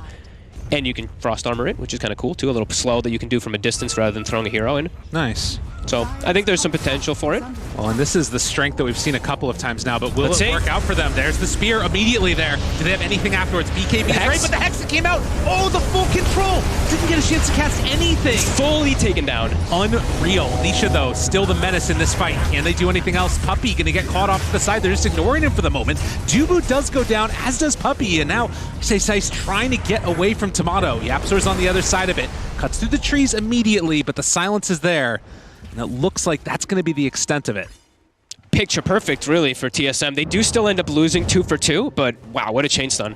Literally the tornado to finish him off, too. That extra bit of damage just so he doesn't get BKB off. Now, are they going to lose Moon, too, though? That's going to be where it ends up being more value for Secret. Looks like it. The slow is there. They'll eventually beat him to death. Ice takes the kill. Ooh. Nisha should be fine here, most likely. Has a remnant still. Yeah, gets away. Considering going back in, they're pinging it. He popped the Manta and the spin, so that's where Nature's Prophet can actually get a silence off on him, perhaps, but Tomato knows. He backs up, plays it safe. Yeah, beautiful chain stun. All right. Well, and it speaks to the strength of the Shaman in this game. I mean, this hero can be really effective when you're just relying on those BKBs, that instant disable. It's going to be tough for them, though, with how big Nisha is getting. Both the Io and the Shadow Shaman are going to start getting just deleted. There's a Battle Fury and a Desolator now finished up. So each of these progressive team fights now, we're going to have to be watching, of course, that Deso become stronger and stronger as the game goes on. All right. Danger, danger. Yep. And in the meantime, you start looking at where the map is looking for TSM, and it's getting smaller and smaller. The areas where they can play. Yeah, losing their outpost too. Puppy's now pinging the bottom outpost, just expecting them to have maybe some vision stuff down here too. Yeah, I did say the Io and the Shaman, the ones that have to actually worry about the damage, remember? But even Invoker too. Like, he's a very low armor hero. So those slights, they will quickly add up onto Brio. Look, he's not 11 armor. And if they find him here, goes Invis, but the dust is immediately there. The long duration silence trying to keep him alive. Look at the there it is. The shard. Dude, it's so strong. Oh, and now it's on to both of them as well. Oh, my God. Oh, that shard was insane. Dude, you were so right. Oh, that was actually really nice. And now Saberlight Dubu trying to get away. This fight has gone absolutely horrendously. And from behind, here comes Nisha. Yeah, the BKB to get Saberlight out, but Dubu, I mean, he's definitely fallen. Half HP in one hit, and boom, Deso charge. She gets a little bit of extra damage. 5k lead just like that, finding Brio. And yeah, right there, we got to see the Lich Shard, right? Yeah. You see how much damage it actually can do. Like, it's pretty ridiculous. It opens up a whole different way of playstyle for the hero. He did the most damage in the game, so. If he didn't have the Shard down, the Chain Frost wouldn't have consecutively bounced to the reload targets that came in. Oh, this is big, though. Do they have enough lockdown? Nisha gets brought down. Sight's in the area, too, but Shaman's not alive yet. This fight's not going to work. Torn is there. Saberlight in trouble. He had already used his BKB. Nowhere left to go. Moon is dead. Saberlight's gone. And the hopes right now of TSM, it's fallen through their fingers a little bit. +4. Deso up to 6. Level 18 now on the Ember as well. I think Nisha went from like level 14 to 18 in the last couple fights. Look at his damage. 120 plus the 176. He's actually hitting like a truck already. Well, and I think it just speaks again, like that top fight, when it went well for TSM, it was so perfect, but it kind of has to be to even break even. Yeah, and it has to be that they catch when Sumail's like off guard, because that one, it's like, it's a blink into a spear, which you actually have some time to react to that a lot of times. So, Tomato, as we said, he's still getting that very good farm, but it's starting to feel like he's the only core on his side. Both that Invoker and Mars are really starting to fall off. Take another look at this one here. We'll see how many bounces came down, but it was more than a few for Hope Ryle. 2, 3, back to it. 4, 5, 6. It took the full bounces. It's just too much. And it gets stronger and stronger per bounce. So. Yeah. Well, and the other thing, like, again, going back to what the team fights are going to look like, before when we saw the bring down of Sumail, it was this, like, chain stun, but you're about to finish off the Aghanim Scepter on the Earth Spirit, He's gonna be and able that stops to all of it. Yep, absolutely. What did Nisha? Nisha's holding how many points, actually? He only has level 2 ulti. He hasn't picked a talent. He's level 19. I feel like he's holding 3 points. I don't know what he's doing. Well, he's getting caught. It's working. Well, maybe it's not working then. Yeah, he actually is dead. They secure the kill. Okay, great grab. Now he's going to be able to put his points in. Okay. He's holding so many skill points. It's true. Interesting. Still trying to make a decision. Yep. Who knows what he wants. Meanwhile, Boke goes out. Gonna catch onto one here. That is a good chunk. They're outnumbered here. But I'm alive. The 4-staff from Dubu. Oh, but the shard's not going to be there. BKB is out in time. Getting saved. He's turned into a stone. Sumail eventually, though, is going to be brought down. So they find that kill. YapzOr jumping on the back line. The Magnetize is doing a chunk, and Dubu is eventually going to fall to it. YapzOr also getting out, but they took down both Nisha and Sumail. Yeah, that was secret. It looked like them picking the fight themselves too, which was kind of bizarre. Yeah, YapzOr's in trouble now. Yep. He's caught. Another one. Over and over again. I mean, they built up huge lead on Secret, and now TSM, they're going to take down mid potentially. And Tomato continued to have a flawless game. He's scaling really well. Look at him go. He's almost got the Scotty finished up as well with that shard. He's got, like we said, there's a chance that Tomato, this Jug, can become the strongest here in the game. He's starting to get to that point. Right. Well, and I think it's, worth noting how strong this game could turn around in just a little bit here if he does manage to get into Scotty, Butterfly. Like, who's the real right clicker on Secret? I mean, yeah, you have they're weird ones. Right? It's pokes. It's like your Meso pokes, then your cleave poke and all that. But it does add up quite fast because of how much damage they really are doing. And he has the 20 talent now too, so it's even more that is going to be coming out. But yeah, Tomato is keeping up with it, and it does have steroids. He's got the overcharge, and he's going to have Alacrity in later stages too. Shard is picked up already for him. He's very strong. Like, he's got that Scotty now through the slow, through the BKBs onto the Kunkka. Well, right now at least, still 4,000 gold lead, and Roche going to become very important. Capable of respawning right now, but it's going to be 2 minutes. Oh, Bryo, careful. He's got his BKB now, which was, we were kind of saying that he needs one this game. Oh, they scan! No way. They scan, and then the Torrent afterwards finds him BKB TP out. They thought he was in the other angle, so he manages to escape from there. That's the first BKB usage, though, so that's the big one. And I did see a Vlad's picked up. Did I see that right? I believe on the Mars. Ooh. One of the first Vlads I think we've had. Yeah, he's going for the Wraith Pact. He's doing it. So he's going to be going for the new item. So I was mentioning this earlier in our cast, but Vlad's is 1200 AoE, Wraith Pact is 900. Just gonna keep pointing that one out because I don't know. I don't know why it does that. I don't know why it just gets. Look, it literally says it. I don't know why. It's as intended, right? I don't think so because it just nerfs the item straight up for some. But anyway, either way, this item is gonna be pretty strong to just negate that damage, and everything, like we said, is about Tomato. So he's looking to just buff up his Juggernaut even more. All right, this is cool. They definitely still have a fighting chance. I mean, it's only 3K lead. Tomato is huge. This is the constant problem, though. I think this is what NoTail talked about on the panel a little bit, was that if you do play in this group, that leaves open your flanks to getting pushed by these treants. Yep. So annoying to deal with. Setting up for top. Rolling. Who's getting who? Looking for somebody. He rolled into Dubu, but he was able to force staff away, and now they got him caught in some trouble. Moon under fire, though. Might not have started this, though. They completely got eviscerated. YapzOr gets the kick out of himself. That gets him away. Still, Omni Slash doing a nice chunk of damage, but mainly taken up by those treants. Rooted for a moment, now caught. Look at the damage coming from Sumail, but the save. Moon, he fought back, able to get on top of him. Now trying to bring down Sumail. Will not quite get the kill. They reload out. Oh my god, no. Oh my god, he's going to be kicking himself hard after that one. Oh no. Oh, it's such a good buyback from Moon too, and then he just lives. I can't believe YapzOr's alive either. He just kicked himself out of the midst of everything, somehow able to not get chain CC. That looked like it was going to perhaps go for the favor of TSM with that buyback from Isle, but quickly turns around. They would have been able to. Unfortunate stuff right here at the end. How does he? Wait, how did? You know, there's a nice little ability Let's see how called low- Enchant Totem. Oh, he gets tornadoed. Yeah. I thought he died from the tornado. He's Oh, like, nope, see you my later, guys. God. Oh, jeez. And then so close. And again, it's like if you save him there, if you make the play, it could have all been great. Look at the slight again, too. Nisha, I don't know if this is intended, but boom, dodges the spear as well. So it's like, oh my God, these fights are crazy. Yeah. And again, right at the very end there would have, if he actually gets out, it would have been amazing, but it was right on the edge. What did he actually drop down to? Let's see the number. It was like sub 10 HP. Yeah, and that wasn't even with the boat buff. Oh my God. It was just running out at the end. 11. Yeah, why not? Oh my goodness. And now they got the Roche, I You know believe. what that really was? It was the bracers. It was the bracers. What time? What time was it in the game? We Oh, should God. have known. It was right after 25. Oh man. This is their timing. Yep. And now we do have, of course, they got the Roche, and Nisha goes for a bit of an interesting build, but you can understand why with the control that we've seen from TSM. Buys an SNY, so he just wants some type of way to break the CC, right? That little bit of extra status resist is going to be nice.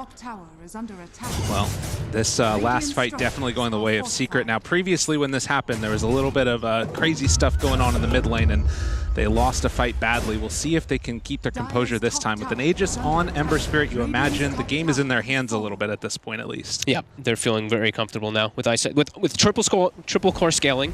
They're feeling like they're in a better position. I'm still gonna say Tomato, he still has a chance because he has all these buff ups for himself, but not going to be too easy just when it's him alone, because like we said, Invoker and Mars starting to lose their scaling quite a bit. Well, and I think that there are times in the past where Bryle's been that guy that that he has to be the big carry at the end, and they've changed their style up, it feels like, TSM over the past little bit, where Tomato's definitely been the one, and obviously has really been motivated to try and prove himself again on the biggest stage. We'll see if this could be his game for it, if Secret are just going to be able to run away with the, like you said, tri-core lineup going into the late game. And I'm starting to look, and I'm realizing like a couple of times too, it's like Omni Slash is not a good, it's just not great at all in this game. Of course, because of the treants, but it's also just like the slights, anything can disengage it. Your Enchant Remnant on the Earth Spirit, there's treant, there's just like so many things that just negating it. Frost Shield negating a bunch of the damage, so it's not easy for Tomato, but still a chance because he can get buffed up. But they are losing heavy amounts of map control, so now they're looking to smoke out with a freshly picked up Butterfly. And unfortunate for him, that is as soon as they finish the Bloodthorn as well. Oof. Yeah, that's a rough one. But what can they find here? Sumail caught right at the start. No, instead it's Yapzor. But I don't know if they have enough damage. He's gonna, I mean, he's shooting over to the side. Yeah, he's gonna just be able to kick himself out afterwards. And now they're in a really weird position. The X is there. Saberlight in so much trouble. Gets healed up by Moon and actually relocated away. But now, Chain Frost. Oh god, okay, be careful. Right. Yeah, they get a little bit of separation, but still lose Dubu. And he did use buyback as well last fight, so 70 seconds where he's gone. And they're gonna lose the IO as well. It's gonna be another death here. Absolutely. Oh, he shadow amuleted. But they were ready. Can you imagine? I mean, if they're playing Mercy and Invoker, they better have some dust or something ready. It's fair. Well, Lane's pushed out another time. Ice. He's been on the job constantly. Yep. And we'll see if now is the moment when Secret want to try and go up. They don't have the greatest tower pushers like for going high ground in the world, but Nisha's just been feeling so free in this game, understandably so, that he's just going to walk up and punch it. Yeah, and every time I feel like it's been Yapzor gets gone on, and then he's frost shielded, and they're like, my god, he's 3,000 HP or something with like 60% like damage reduction. You actually have to use the tornado, but then you're stopping the chain stun of him being caught inside of the spear wall. So it's awkward for TSM. Well, and of course, you can stay further back now on the Earth Spirit as well. The range on Enchant Totem, it's been changed and buffed so much for that Earth Spirit. It's just such a solid save ability. Yeah, it's at 500 now compared to the like 150 that it was, or 200, whatever, for quite some time. And they're hitting two multiple lanes. This is so hard to deal with. Yeah. I mean, they had to commit for those buybacks, TSM, to try to win the fight top, and they didn't end up winning it, so now, yeah, it ends up costing them. Tier 3 tower, they drop it. Oh, no, not like this. Arena down and Secret, they might just take that as the symbol to go. And Nisha, there's no follow-up at all afterwards. Doesn't need to be worried. God, when Ember just runs in there and just like slights a couple times, the supports explode. And it's going to get even more painful in a second. I believe he's very close to his Daedalus. Yeah, he's going to have it. He actually does have it when he sells his Corrosion, pretty much. So just a couple more creeps, and he hits 25 as well. So does he go for double slight? Oh. Yes, he does. So, Oh no. yeah, let's watch. I mean, we're gonna watch some support, some squishy supports become even squishier. And I believe Sumail did go for the Silver Edge before, so the automatic crit built into him, and an AC on top. So these low armor heroes are, I mean, everyone's going to look pretty fragile, I think, except for the Jug and the fights now on the side Time of to buy some Aeon discs. That's what I'm hearing. Yeah, perhaps. I don't know. They got to go Scepter. Oh, it's Puppy. Excuse me. No, Yeah. Nope, they don't. Okay, never mind. Puppy's got the cover versus the Omni Slash too. They all ready for it. Yeah. They're super ready. A really impressive showing in this game number 1 from Team Secret. They got the data list done. Secret knew what they wanted right from the start and haven't looked back. Yeah, this was a Puppy generated plan. You could tell from the opener. They knew, they gave the IO the Mars. They had a concept that they wanted to try versus it. And it's absolutely working. Multiple Blink Dagger now, even the Lich having a Blink. So I think for Saberlight, the game is just getting really tough too, because anyone he goes on now, there's so many play arounds it. If he doesn't catch the initial damage, Lich will blink out. Or Spirit can just survive it, as we've seen multiple times. Well, and Dubu's build this time around as well on the Shadow Shaman. It's the 4-staff early. I think he still doesn't have to like, goodbye. Who? Who is that? I don't know. I'm not sure. Poor Dubu. Oh, jump in. Tomato trying to take down one. He's hitting pretty freaking hard. Blows up Ice. He's strong, very strong, but will it be enough? Nisha pops that BKB. Manta afterwards. Has to run away. Tomato trying to punch away. Gets the spin afterwards. And then they get the spear. So gonna be able to bring down Yapsar, but no, he's not, because that spell is ridiculous. Chain Frost now. Moon backing away, trying to keep alive. He gets the RPO. He's actually be able to live through this one, but will he be able to live on the come out? Trying to do it. Life stealing. Good stuff from him instead. Saberlight will be killed off, and Yapsar kicks him back in. Dude, this hero is crazy. All right, Earth Spirit's back. Let's go, baby. I mean, this Ag Spirit rush is absolutely working. Like, he's just so tanky with the Lich Frost shield on him every single fight, even though he gets gone on. Wow, that was a lot of healing from that Omni Slash too. He full healed almost on the Jug, but didn't matter. Paladin sword, I think. Yeah, I think he did. Plus the IO was still tethered the entire time, but they're too tanky. The boat. He didn't have a balance sword. Oh, yeah, he's Mindbreaker. Oh, okay. Jeez, But power of IO. Boat was down, right? So they negated the majority of that damage anyway, and there was still some treants, even though it did cleave nicely because of the Battle Fear and his Omni. Yeah, Secret. Doing it. Time to end it. They're too strong. And Tomato, that was his first death, by the way. Well, he's had a good showing, but at a certain point, this draft that they've come up with on Team Secret, Puppy knew what he wanted and has absolutely executed. And TSM getting executed here. They need to win if they want to stay in the tournament. And he's been seen. Oh no, not like this. Tornado lift up. They buy back onto 2. They need to win this and win it hard. But Dubu gets gone on. Good glimmer, keeping him alive. Trying to chase, seeing if they can find anybody. Slow down. Chain Frost is going to bounce around a couple times. They got BKBs. The silence is there from the Mindbreaker, but the Sprout. They might get him. Laid down. Can they bring him down in time? Deafening Blast, everything. He remnants away. How is it so strong? And they won't be able to get the Sunstrike afterwards. Tomato still chasing. Nisha will eventually get killed.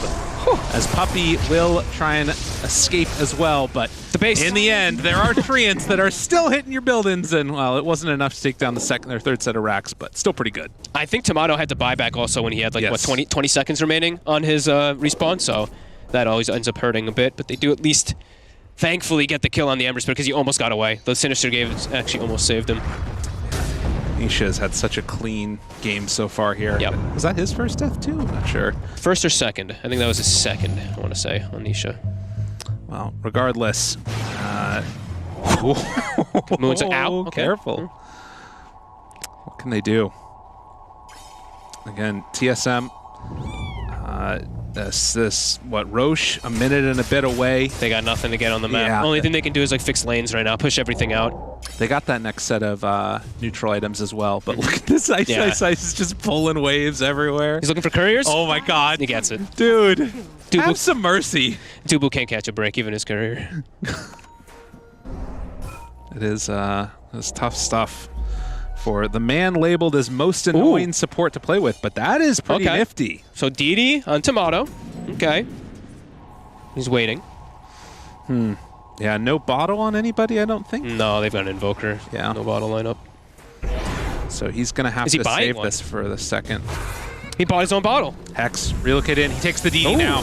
And this should... He's so tanky. The good save. Comes on in. Ice off to the side, trying to go for the TP away, and guess what? He gets it. So they don't find anybody, and in fact, Dubu just dies again. He does, and he bought a bottle to bottle it, and then ended up having to instantly use it anyway, and then isn't able to find anything from it. And I did see some item pickups, of course, these neutral items. Spell Prism now for Nisha, absurd. Even more spam, even more looking for more. They find him. Moon, he's gonna get dropped. Tomato just has to leave. As the smoke comes out, they don't have an IO for 70 seconds. No Dubu for a little bit as well. Whoop. And this could be the one last hurrah here. Going before Roche. Roche is up now. If they wanted to go for it, they could. Yeah, how are the lanes looking? What's happening in the top? What happened in the left lane? Something else is dragging some creeps. Sorry, I was just trying to look. Pushing. No, something else is dragging some... Look, it's a Forge Spirit. Nice. I was trying to see what else. So they're trying to get these waves out, and now I think, yeah, Secret's going to back up. Maybe check out that Roshan. Puppy takes over the outpost first. Ice is bottom, but obviously he can get wherever he needs to. Yep. Ooh, a Timeless Relic also now for the side of Secret 2. So that went to Yapsor. More damage, more silence. And Roche gonna be claimed. And what's on that Roche? What did we actually get to see which one it was? It is an Aghanim Scepter. Oh my goodness. Because why not? Yup. Oh jeez. A lot of the times, it's just like it doesn't matter. It doesn't matter which it is. They're both so potent. But yeah, they give it to the. So now team fight's even harder. Torrent Storm as well. Yeah. Trickster Cloak picked up. I don't know how these supports play in the fight at all. Actually, I mean they can't play in the fight. No, as we've seen, they just die. So that makes it even harder. Of course. And we did not get to see the Wraith Pact. They never ended up getting it. He just has the Vlads. It stayed a Vlads. That's the saddest. Oh yeah. No. He's trying to go for the refresher. That'd be pretty cool. Yeah. But no, regardless, it's going to be another sort of attempt at a hold here, and they're just going to keep on sending these treants out over and over again. Tomato did get the Basher now, so they have some way to deal with the BKB TP out, and he still hits really hard with Alacrity on him. But as you said, there's so many things that go wrong. He can't stick on targets. Everyone's just getting so durable, so tanky, and then by the time he's looking and he's still fighting, everyone on his team is dead, and he's like, wait, it's just me. Yeah, not easy. Oh, look at that. The X with the Ember. Oh, with the extra movement speed? Just kidding. No one takes that talent. I like that. That was good. That was good. You got me for a second. I was like, did he? Sorry. He's got the Torrent. All the good stuff there for the Torrent Storm. Tomato. Bash. It's a nice little bash. Yeah, so, ooh, he wanted to kick him in. The Enchant Remnant would have been nice, but only extra range on allies. Yeah. Oh, God. It's too much. They got the Healing Ward down, but look at these treants. They don't even just send in their heroes.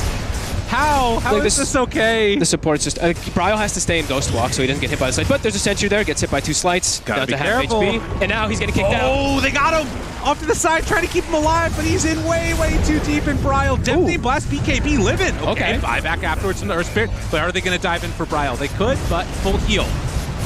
But the Brax, the trees. Yeah, it's going to be mega. The trees. Dude, they never stop. They never stop. Trying to spin it all away. Look at Dubu who's trying to survive. Meanwhile, the blink back, good tornado, the fear is there afterwards. Bryle, Chain Frost, done! His Forge Spirits have forsaken him along with the Ice Spire. And one by one, TSM are gonna keep on dying, all off in the fountain. It's just too much, as that is gonna be focus on the throne. And soon to be, although they got a bash, bring down Isha once. I mean, the treants are doing the thing for him.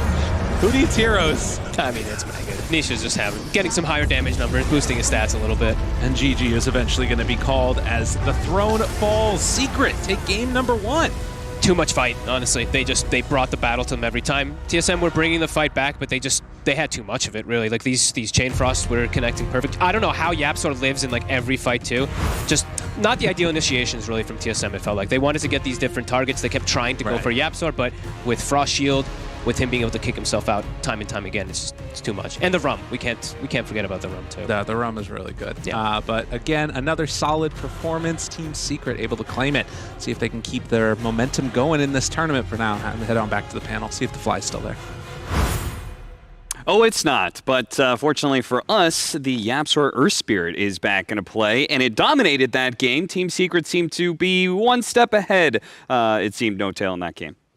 Yeah, I mean, they played really well. They played really fast. You saw how the Invoker couldn't really show his face. The Mars, every time he showed, they basically threatened to kill every X, every roll will lead into more. The amount of catch that they have, and I think the Prophet pick was genius. I still think these were two strats that were really good against each other, or they had very good potential to beat each other. But I miss seeing those heroes and the playstyle that Secret have played. I'm really happy to see that Dota still has this to offer. This patch it might have even more of this to offer. Yeah, that was definitely a nice change of pace from the TAs that we've been seeing nonstop. That's for sure. There's just like one thing I wanted to note, which was, yes, the Earth Spirit definitely deserves the mention, because the one fight that it looked like Juggernaut could just start his snowball or momentum, where he and Io were basically running down Samel's Kunkka. There's this last second geomagnetic grip on Io, and they both relocate outright. And it's just like little plays like that, lots of little efficiencies, just outplaying them individually is what elevated Secret in this game. And those little things did add up, because Notel, you were watching backstage, and it felt like you were just always, you were saying TSM was constantly on the cusp, it seemed, of being like, okay, maybe the Juggernaut is finally powerful enough to be able to win this game, but they just seemed to fall a bit shy every single time. But you still seemed impressed by Tomato's performance, right? I mean, I think he did his best. I think he really tried, and the moment Effie's talking about, I think was very, very crucial. Because even here, like it is at a breaking point where Jugger starts becoming another beast. Also, this one is so unlucky. Oh no! Yeah. Nice play by Ice. He's also, you get what you go for, and yeah, I think the Yapsor plays, if they didn't happen, here we have the replay. I think this is a very, very crucial moment of the game, and it's also the strategy versus strategy. This is what they picked the Jugger for. This is what they played these 28 minutes for, and this is the moment where it could turn. And we're gonna see it very soon. If he gets these kills, they threaten, a fatter Jugger. The Roche can spawn. Roche is spawning in 30 seconds. Oof, it's yeah. And it's all because Yapsor silences the IO, preventing him from being able to break the tether, and so he's forced to bring. And that only happens because he survives because he stoned himself in the first place when he was at like 100 HP. Yeah, it hurts to watch for sure, but I'm glad to see it. I think Earth Spirit got a lot of interesting changes. I genuinely don't like these cast point changes. The Ag Scepter being competitively viable again is so important for this hero, because typically you would have to always go BKB first. It wasn't reliable or worthy enough to spend 4.2k gold on something that you can only save yourself with. But having the option to save yourself and outplay and go in, but also save your allies, actually makes this a worthy item over BKB. And here is Thatcher's the Invoker, as you see as well. And there's the new talent. This is how he got full HP from Nami Slash. He gets lifesteal on his crits. So, new Dota, new patch coming into play. No TA. And no TA for this game. God bless. Please no plan everything. And I guess one more note about the Earth Spirit, you talked about it during the draft. He now has this damage based off of his strength, which presumably makes him scale better, which is perfect for a greedy support like Yapsor, right? Yeah, for sure. So basically, he had the second highest strength gain in the game to kind of counteract adding that extra damage to roll. They had to nerf his strength gain, so it's sitting at 3.8 now, which is still pretty high. Yes. I mean, it's sad for your overall tankiness, but it just makes sense if you're gonna buff a spell like that. Well, even though that game, Team Secret was always leading, Notel, you did feel like that this was a relatively close clash between two teams. Is there anything looking forward to Game 2 that you feel like TSM FTX could just tweak a little bit in order to give themselves that slight edge against Secret? I wouldn't tweak anything. If anything, just play harder, play better. If you see all these things coming, maybe you could pick a mid hero that is more evasive, because when you see Lich Earth Spirit, it's very committing. And if you have a way to not get killed on every stun, it'll also make these heroes feel really bad, because that's what they want to do. So the Invoker, very vulnerable, especially when you add it with something like X-Mark level 4.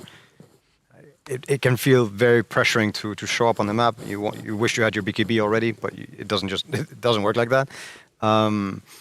No, I mean, maybe a small ban. Like at the end stage of the draft, I think it was really close as well. If they've managed to ban the Prophet instead of their last ban, they banned Beast and something. I think the Prophet... Enigma was Enigma. The other one. I think potentially even the Prophet was more needed for them. Even though Enigma would have been a good pick, I don't think these things would have happened as fast, as much. Yeah, and I think the Jogger pick was a great attempt. I don't think they should feel bad about this game. I really hope they don't, and don't change too much, Don't flip the table upside down, because it almost worked. I think it was a very close game. You know what I want to see? I really liked their DK strategy versus Fnatic. Oh yeah. That hero looked interesting with his shard. He got the early shard and just used it to flash farm and do more damage. So I think DK is a hero that you can always build around, right? Similar to Death Prophet, and it gives you that kind of playstyle where you have this hero to collapse around. So it's just a hero that hasn't seen enough time in the sun. I want to see it again. Yeah, and it would also mean, I think, in that game, it allowed them to be able to enable Bryle a little bit more, who I think in this last game was suffering a little bit more. And I think Bryle is absolutely a person you can enable. I traditionally feel like through these lineups, they've left him a little bit more alone on an island and tried to back Saberlight and Tomato, their two side lane cores. But I feel like Bryle has definitely shown that he can certainly take a lot of momentum in these games. Oh yeah, and interestingly enough, you bring up Bryle, and Bryle is one of those mid players that actually, in his performance during Evil Geniuses and the regional finals, it was him correcting the side lanes, right? He didn't necessarily need to be enabled, but he enabled his side lanes that were going bad, and it was probably his most impressive gameplay that we've seen yet. So I want to just have that Bryle from the regionals come back, right? Even if your lane's hard, he finds the situations. Now, No-Tail, I want to talk about a little bit about Secrets offlane. This Yapzor Ice duo, it feels like that duo hasn't, like in this first season of the DPC, it didn't quite click. But now we saw some pretty good success from them. Do you think that had something to do with the heroes, or do you think it's just, time playing out that eventually they were naturally going to click because they're two very good, very experienced players? So I would say historically, Secret hasn't had the #1 offlane, like in terms of early laning pressure. I think they excel much more in their game understanding and like the mid game. And here, I think there's room for improvement for them. But at the same time, like I was also commenting on how I don't think many Prophet players would do what Daryl does with his treants. He's very smart. He's very unique in this way. He does things about the game that does kind of break the game. Which, for me, that's his strength. Like looking for the roster with the treants, taking the talent, taking the Raxes, focusing on the objectives, making this dimension to the game that makes it really hard for the enemy that almost no other player would.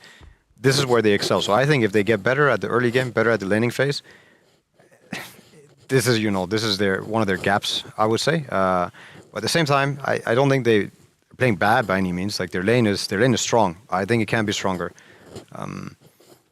Yeah, for example, this top lane, I think if you play perfectly with Earth Spirit Prophet, you're going to have a much better outcome.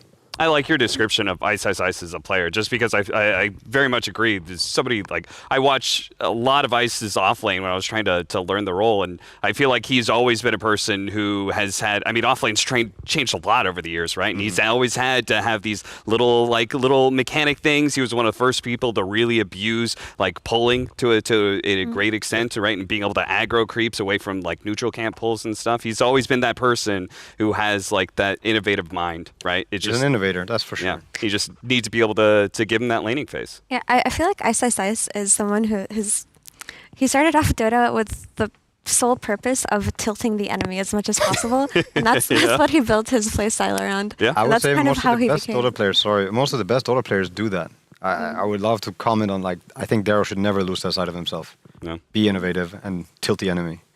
It feels like that was definitely a philosophy of OG in many ways, right? Of course, and I think Kuro, Poppy, all of us who have played Dota for so long and have that kind of understanding of the game, it is a lot about getting into the head of your enemy and doing what they don't want you to do and break the game, really. Just break the game. I feel like that's why one of the greatest compliments any player can give another player is calling them annoying, right? Right. And annoying is that's a great thing to be called because you're doing something right.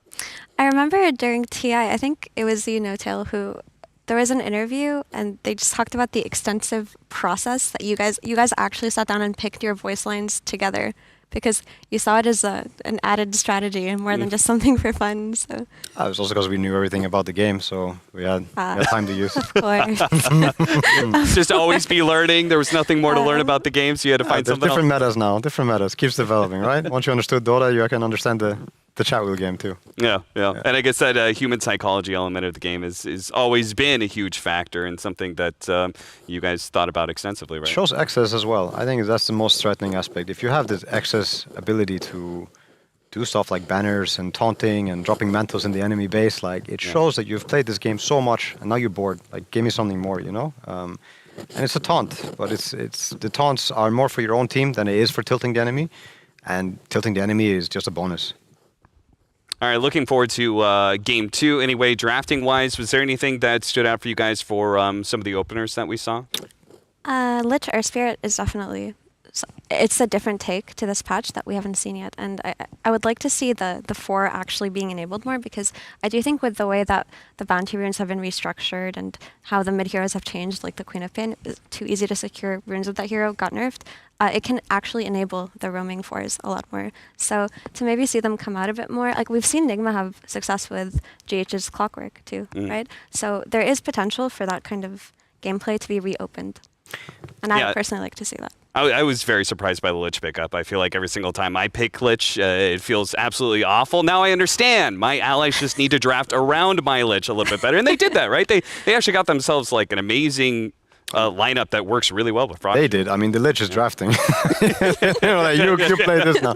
No, I would say for TSM, like maybe consider changing up some of the bans if this is the opening that you do get. I don't think Secret's opener was particularly strong because I think it could have been punished. I do think the second phase is where they really got good picks. They ended up getting the Kunkka and the Ember. Ember being really hot this patch, but Ember versus Mars, Kunkka versus Io.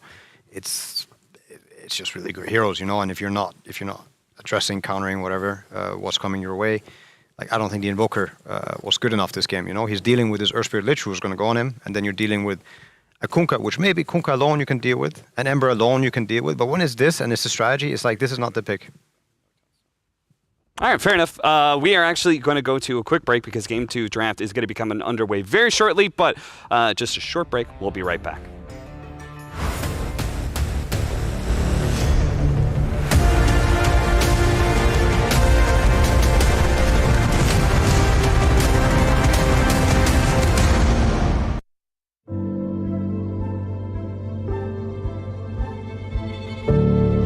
A country of dreamers, built for dreamers.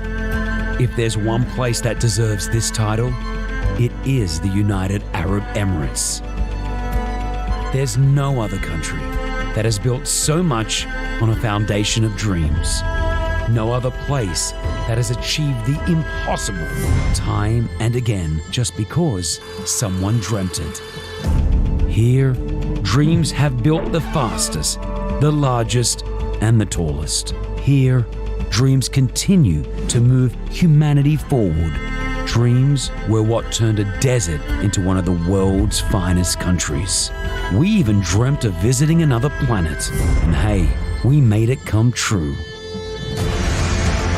For nearly 50 years, the UAE has been powered by vivid imaginations. And today, as we look to the next 50, we're looking for more dream power. We're looking for those who believe dreams can make our planet a better place.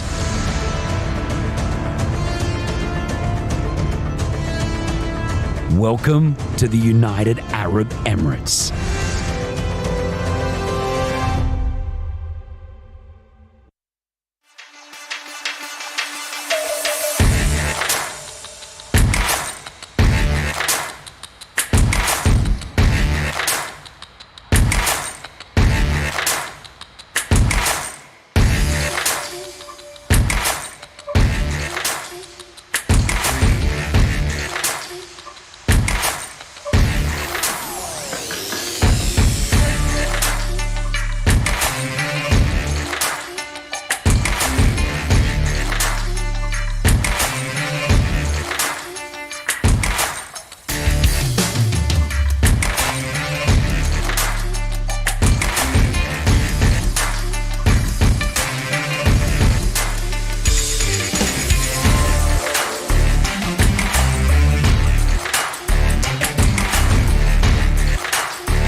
Welcome back to Gamers Galaxy here in Dubai, where we're currently covering the last series and potentially the last game of the night between TSM FTX and Team Secret. I've got Effie as well as Notel joining me for a brilliant panel, and we should have Game 2's draft coming up pretty shortly. So looking forward to that. We already talked a little bit about our openings for this potential Game 2 draft. We've actually seen some bans coming in. Weaver Undying banned by Team Secret. This time, TSM FTX. They say that Ember Spirit, that was out of control. We're going to take that out.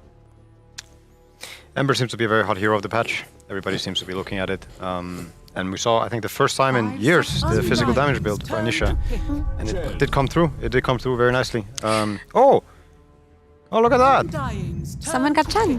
Yeah, good old friend Puppy is ready They're to ready bring for back it. Chen. I'm glad that Notel brought that up because Kyle in the green room was sitting down saying, I wish I was playing Ember right now because that's the only way I've ever been able to play him with Battle Fury. And he also made another great comment. I don't know if I should bring it up, but I will anyway. It was the only way if Envy was going to win the tournament. Oh, it's okay, Envy. You can come back now. It's hot. It's back. Yeah, you're only fueling him more. Hey, what did I you got say? it. What did You got I it. say? DK offlane. It's here. It looked good. Yeah, it did. I would have said that not banning the Ember and then picking the DK would have also been a cool idea because we saw him dodge the Mars Spear a million times, but DK stun, not as reliable. Tends to be DK favored. And of course, DK Mirana, it's back, the anime combo. But yeah, Dragon Tail into Arrow is one of the strongest level 1 combinations in the game, right? It did get nerfed, obviously, because both of the spells got nerfed level 1, but it should still be effective. Well, both teams are drafting pretty good pace. I think it's also something to note when you see the openers come and you see people answer and pick quickly. You see the DK, the monkey came less than 20 seconds after. 10 seconds remaining. It's a sign of confidence, but also a good sign of knowing what's coming. Like kind of like a chess opener, right? You already knew this was a scenario, and you don't waste time. And here they probably should and are gonna spend some more time on bans. And I think this is where in the last game TSM could have maybe done better. Yeah, I'm curious. TA banned again. Thank you. Cap, do you know how many Chen games we've actually seen throughout this tournament? Has there only been one? Yeah, we had one. I don't know if we've had any more than that. I know Enchantress has been picked up twice. I think it's 1-1 right now. Yeah. So even though we all talked about it, hey, there's going to be a lot of jungles involved and a lot of Helmet Dominators, we haven't actually seen that yet. Exactly. So that's actually so far what I'm most curious about in this draft is that everyone theory crafted this jungle meta and this Chen hero being out of control, but we haven't really seen it in practice yet. And I think that the one game he was picked in, he didn't win even. So don't quote me on that. It's just my memory. There aren't many Chen players in the world, even though the hero has been broken for more or less entirety of Dota 2. Only a few people and a few regions have been willing to pick it up. The same thing with a few other heroes like Io. And I mean, when you're playing against Poppy, you should always keep it in mind. He is the OG Chen. And I feel like he's got one of the most broken shards, and now at 15 minutes, I mean, what are you going to do when the Ancient Black Dragon's running at you at 15 minutes? Most teams will not have an answer. Dragon Knight Chen, and both get shard, and you have the double fireball, and you can only see one of them. Because I've got a better answer. Night Stalker shard. Just eats it. Oh yeah, right. Yeah, you eat it now. Yeah. But the problem is the cooldown is long, and you got 2 of the creeps running at you, and it's like you have to run into eat it. That's gonna look real funny. Cav, I remember you talking about Night Stalker Shard on your stream, about how it's good, and everyone said you were crazy. Yes. Maybe it's I'm still trying to push it. Nobody's bought it yet. No, it has been picked, all right? It's been picked specifically against Helm of the Overlord Beastmaster, all right? I'm holding on to that till the end of time. Well, if that ever happens here, I will have I will gloat so much. We will know where it comes from, for sure. I have a question about this Monkey King. When you see it, are you assuming it's 4 position, or do you feel like there's still a chance for the safe lane carry being picked up this early? I think it very much depends on the team you're playing against. Quite often they don't have a +4 monkey player, and you can make that assumption. It will limit it a lot more. Most teams don't play +3 monkey, almost no teams do. If I were TSM, I would assume that they're planning to do a monkey safe lane against the DK, and they have the opening to do Yapsor monkey. Okay. I think Secret also like doing support openers. So you just know that Yapsor is very ready to play this. It's the same thing as last game. They open with 2 supports. They're going to try to get some good core matchups. And if they, for whatever reason, don't feel like putting monkey core, then it would be safe to assume Yapzor will be the monkey. It's worthwhile to note that support monkey did get nerfed a couple of times, like Boundless Strike got nerfed last patch, and in this patch he lost some of his vision on tree dance. So it's been slowly getting weaker and weaker. But Moonmi underplayed it, right? Like it looked very effective versus Fnatic. Yeah, and he got the new Orchid, which, you know, he was doing that last patch, obviously. It still felt like... Might be one of the heroes is better on than the previous Orchid. Yeah. Previous Orchid on Core Monkey gave you more attack speed since you're using that, but on Support Monkey that didn't really do much, and now you're getting, I think, a little more raw damage from your Wukong, so... I don't know, I mean... So TSM picked up Divu's specialty hero. He is so good at Bane, but now they've got the added setup of Nightmare into Arrow, of course, and they've also just got the Enfeeble versus Chen's heal and Monkey King's Jingu heal, so... I mean, if they think about it, I mean, Abaddon, I think, will be breaking the game.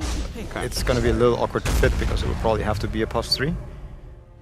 But yeah, it breaks the game, and it's also good with Monkey. But yeah, they're not doing it now, they pick Sanking. Okay. So I was hoping we'd see more Sky Mage, but I think Spirit played it with Axe, and it didn't look that great. But this hero got all of his spells buffed, basically. The damage numbers on all of his spells went up. So in theory, that's probably the highest DPS support right now. I mean, if you don't count Willow, because Bramble Maze became a weird kind of spell where the damage just happens slowly. But yeah, Sky bursts way faster. And you've actually got a way to threaten this Dragonite now, right? He's not going to have that clean game just because there's so much magic damage from that combo. You do I have see the Nightmare. full lane right now. I'm really curious what TSM is going to pick because I see the Sanking Skywrath. So this is when you can really punish Secret's picks. This is what this should be their aim, to figure out the golden pick right now. Because if they don't find it here and Secret know about some or have then the same idea that you are going to have, then they're going to ban it. So I think this pick is going to be crucial for TSM. How are they going to answer this Sanking Skywrath? And most likely the DK Mirana is going bottom no matter what. So you have a Bane already. Okay. I think it's good. I think it's very good. Enables a lot the lane for Bane, and you can kind of run at the Skywrath, zone him out, and then turn on the Sanking. You've also got AoE damage versus Chen, right? And you've got your Flat Cannon as well. You've got just ways to kill annoying units. You've got an ability to fight with your team early on. You're talking about how DK is a hero you can play around if your team chooses to do so. And Gyro is the carry that doesn't mind doing that. I also just wanted to comment that Bane is actually quite good versus any kind of Sky combo if he doesn't get caught, because Nightmare negates a lot of that damage, right? It's 0.5 seconds out of reality, or I don't know what you would call it, but yeah. Reality, Dota reality. I don't know. He's invulnerable. Yeah. But 0.5 invulnerability, good one, guys. Yeah. That makes sense. It does feel like to me, TSM FTX, from last game to this game, it really feels like they're trying to take the driver's seat of this game, right? They're like, okay, we're going to be pretty active here between Gyrocopter, DK. Is that like a serious adjustment, do you think? They're like, we want to actually have a lead some early on and like dictate the pace of the game. I don't think they're happy or confident right now. I think with the first phase, they were like, okay, let's see how this goes. I wouldn't be really happy picking a Bane into this. I wouldn't be happy. I think the Gyro is not a bad pick, but the Chen Gyro matchup definitely goes both ways. And I don't know, there's something that really makes me want to play Secret's lineup more than TSM's. Is it because you're a Chen player? Oh, it's because I'm a good Dota player. But also because I play Chen, because that's part of being a good Dota player. And I understand. I mean, if you're a good enough Dota player, you would play the inferior lineup. Really prove that you could do it.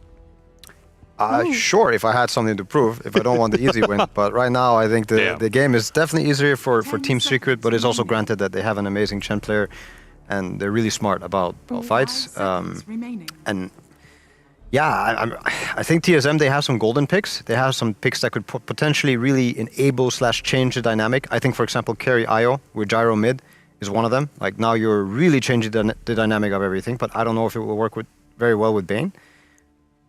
But it's honestly something I would strongly consider. Gyro mid and IO carry. If they're not going to do it, I'm looking for something like that if I were them.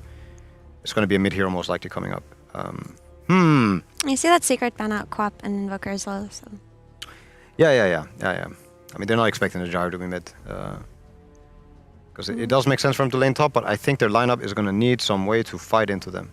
One thing that's a little different, right, is that last game TSM did have less stuns than Secret, right? Secret just had so many disables, so many ways to go on you.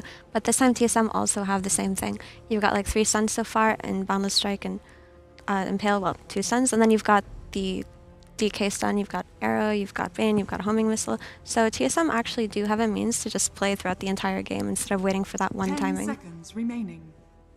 And that's when we were talking about being a little bit more active. TSM FTX, I feel like a large part of the way they dismantled Fnatic was being able to take that early pace. I mean, they themselves said back when they were Undying that they tried to mold themselves a little bit the way ENG played. Oh! Long time no see. Okay.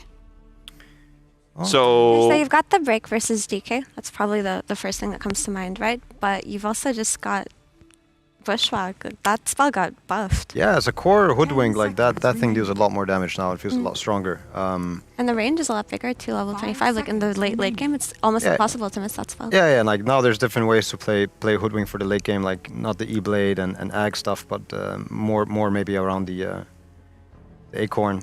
So we're set on Hoodwink core. No chance of Skywrath core. No, they can flex it. They can do Skywrath mid. They can do Hoodwink mid. I haven't seen Skywrath mid in a very long time, but it used to be great. But hey, Secret they get to choose with the flex, and TSM FTX they have a choice to maybe shut down both with a great pick. I will say if. Okay. Is that the hero that breaks things open? You said you needed a swerve of some kind. I'm not sure if Viper is. Either the Sand King is gonna cry. Yeah. Or they're doing something about bottom lane, but probably the Sand King is just gonna cry, I guess. No, are they sending in mid versus Hoodwink though? Does that make sense? I mean, it does fine for sure. It's just not the counter here that you'd expect, but overall, Viper's really great against Sand King and Monkey King. Right? I just don't think the gyro's not going mid, right? I don't think they have enough jump heroes to go on Hoodwink. That's typically the way that she gets countered, and the reason why she fell off really hard last patch is because Queen of Pain was so incredibly dominant. Playing a squishy backline support or core of Hoodwink was really difficult. But the only punish they have for Hoodwink right now is just the DK stun into Arrow. Oh, they could have done what Secret did to us and picked Tinker, because your Acorn misses. You basically don't have a lane. I don't know if Tinker is good. Yeah. They didn't ban it, and when Secret picked that against us at DI, oh, the booth, oh, the mood just went down because we knew this game wasn't gonna go well. So I don't know if they missed an opportunity. I don't know if this Viper fits in here. I'm very skeptical with what this Viper is gonna do this game. And where do you think it's gonna go? Do you think they're trying to lane it? No, they're gonna put it mid. mid. Gyro's not going mid. That's my call. But if they do, I want to just have the camera on top lane. I want to see what this Viper does to Sand King, because I think he's gonna cry so much. Yeah, I think that if TSM win their lanes, they actually have a really good chance of just running the game over. But I'm really curious to see how Chen fits into the meta, right? Because everyone is saying this is the hero of the patch, this is the hero of the patch. We haven't seen it yet. All right. Let's see how strong it is. See whether or not Puppey has divined the future with his Chen, or if we're going to be seeing a crying Sand King over to Lyrical and Fogged. Crying Sand King, it'll be really bad. Thank you, panel. But I don't know. The Viper going there seems like it's probably not going to happen like they were talking about. We'll see if it ends up actually going up towards the mid. Yeah. You're not a believer in Viper. I think Viper it's going into the off lane, it looks like. And it's going to be a DK mid. So Viper off lane to lane versus the Jingu versus the Monkey King, I guess. Keep the distance. Nice. All right. I mean, So they want to try to shut down the Monkey King, but I mean, now you have to be wary about what Puppey's going to do with the Chen, right? So we got to keep in, we're going to look at the tree spinning. Of course, it looks nice and pretty. The squirrel with the tree is so cute. And look at that mount by Puppey. What in God, is that Chen or Disruptor? It looks like a sword. What? I mean, that is a pretty baller Chen. Not gonna lie. It's Florida Man with his gator. What's going on? Pretty awesome. And I think this is going to be, of course, it's got to be the big difference maker. I'm really curious. I'm going to be watching, trying to learn, taking some notes, get the notepad out, see what he's going to do with this Chen, because that's where it comes down to is, yes, you can shut down Monkey King. Perhaps you can shut down like his Jingu and stuff like that in lane, but then Chen rotations are going to destroy you as the Viper. As we know, these creeps are super buffed. So I'm just curious. I'm really curious to see what we're going to have happen. We see wards coming out really early, so that tells me TSM, they want to get certain matchups. You see bottom, they have that deep one around tier 2. So immediately they want to know what lane it is. So they have the right matchup. And right out of the start, Bounty rune's going to be trade off. Don't run into it, but they will see it right at the beginning. And look at what matchup it is. Sumail. Oh, and now they're going to run the Viper to the mid lane. Let's see. Does he TP or does he walk? Or are they going to keep this matchup? Because now it's a Monkey King versus a Dragon Knight, which is Monkey King favored, and it's a Hoodwink versus Viper, which I think Hoodwink is still going to be able to get some farm in. Leaving it. They're not swapping it. Okay. I wonder if this is the lane that they want. I don't think this is the lane they wanted. Now I feel like Secret's in a good position in at least 2 lanes, maybe even all 3. Well, we'll see if they got any special tactics that they can bring out here. Obviously, the stun at the start is nice, but getting the full thing, he counts to 4, and that is not great. And he's going to be able to get like every deny in his face now, range creep as well. Last hit, another deny to maybe 2. Yep, this is tough. I'm surprised they didn't switch to lane instantly. And the reason I'm saying that so much is because that. Well, it was a good run, you know. The reason I'm so harping on it is because they put that ward at the tier 2 bottom. Yeah. So that's all about reading lanes, right? And then they decided not to switch it. So I don't know. That's a bit of a doozy. Well, we'll see if. And he ports back bottom. Yeah, this is going to be tough. I mean, they're just going to have to make the best of a bad situation at this point, it feels like. But this lane looks so weak. It's level 1. This lane looks so weak, honestly. Mirana Viper versus the Chen and the Hoodwink. I feel like they're going to be just fine. Mid's going to get crushed, the DK. Top, I can see Tomato doing well because he has a Bane at his side. But yeah, that's probably just it for them. I think the other 2 lanes are going to be very one-sided. Salves up immediately afterwards in the App Store, trying to just get in as much harassment as possible. This spell, you were talking about it, got so buffed, the concussive shot on the Skywrath Mage. Yeah, highest nuke in the game now at level 1. Besides, I think it's like Shadow Word Pain, like you know, the Warlock Shadow Word. Right. Well, and we also saw we were talking about it before. I think the Pendants level 1 was how Chen managed to get that kill. Yep. All of that extra attack speed that you get. It's kind of nuts. Well, yeah, and now especially because you can't get like the really good. You can still get pretty good creeps now early, but yeah, this is what we saw like Kuroki doing a lot of the time too, when he used to play the Chen when they'd have a strong hero that actually utilizes it. Oh, Dubu getting low. Ice. Do they manage to find the kill? They will, and Tomato will get a double at least, it looks like. This is much needed. So they need one of these lanes to go well, and so far they're getting it on the gyro. Yeah, because mid, as we say, look at the denies. 11, 10, 4, 0 on Ryle. It's a disaster in the mid lane, but it's nothing he can really do about it. Didn't really even get a chance. And the pull is open for Puppy. Gonna get some levels. Of course, he still has to watch out for Arrow on his creep, so that's another reason why he goes for the Penitence at least level 1. Well, they're going to pick up a Water Rune along the way as well. The wrap coming. He's going for a Courier Snipe. That deep ward is going to be able to at least get one of them, it looks like. That's what you would hope for. But I mean, look at these last hits. They're free farming.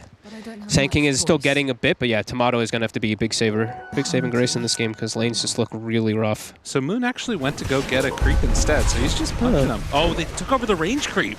So going to deal as much damage as they can here on to Saberlight, throwing himself forward. No arrow, and instead it is going to be Saberlight dropping low. Puppy looking for the final touch. It's not going to quite be enough. Yeah, Saberlight gets home. That was close. Bracer plus Wraithband. Nice early game starting items there for Saberlight to survive. And Hoodwink is low HP too, so he's going to have to wait for Puppy to come back in and salve him up. Okay. I mean, it is at least like a ranged hero, so you can kind of like not get plinked away constantly by Sumail. That's a nice part of this playing against the Viper, I guess. Or with the Viper, With the Viper, yeah. Up top, Tomato level 3, Ice still only 2. You have to be careful up here on the Sand King. So once he starts getting like level 4, Ice starts to have a much better time because he can actually use the Sandstorm more viably, but I mean, mid is just a tense yes on Ryle. Nothing he can do, as we keep saying.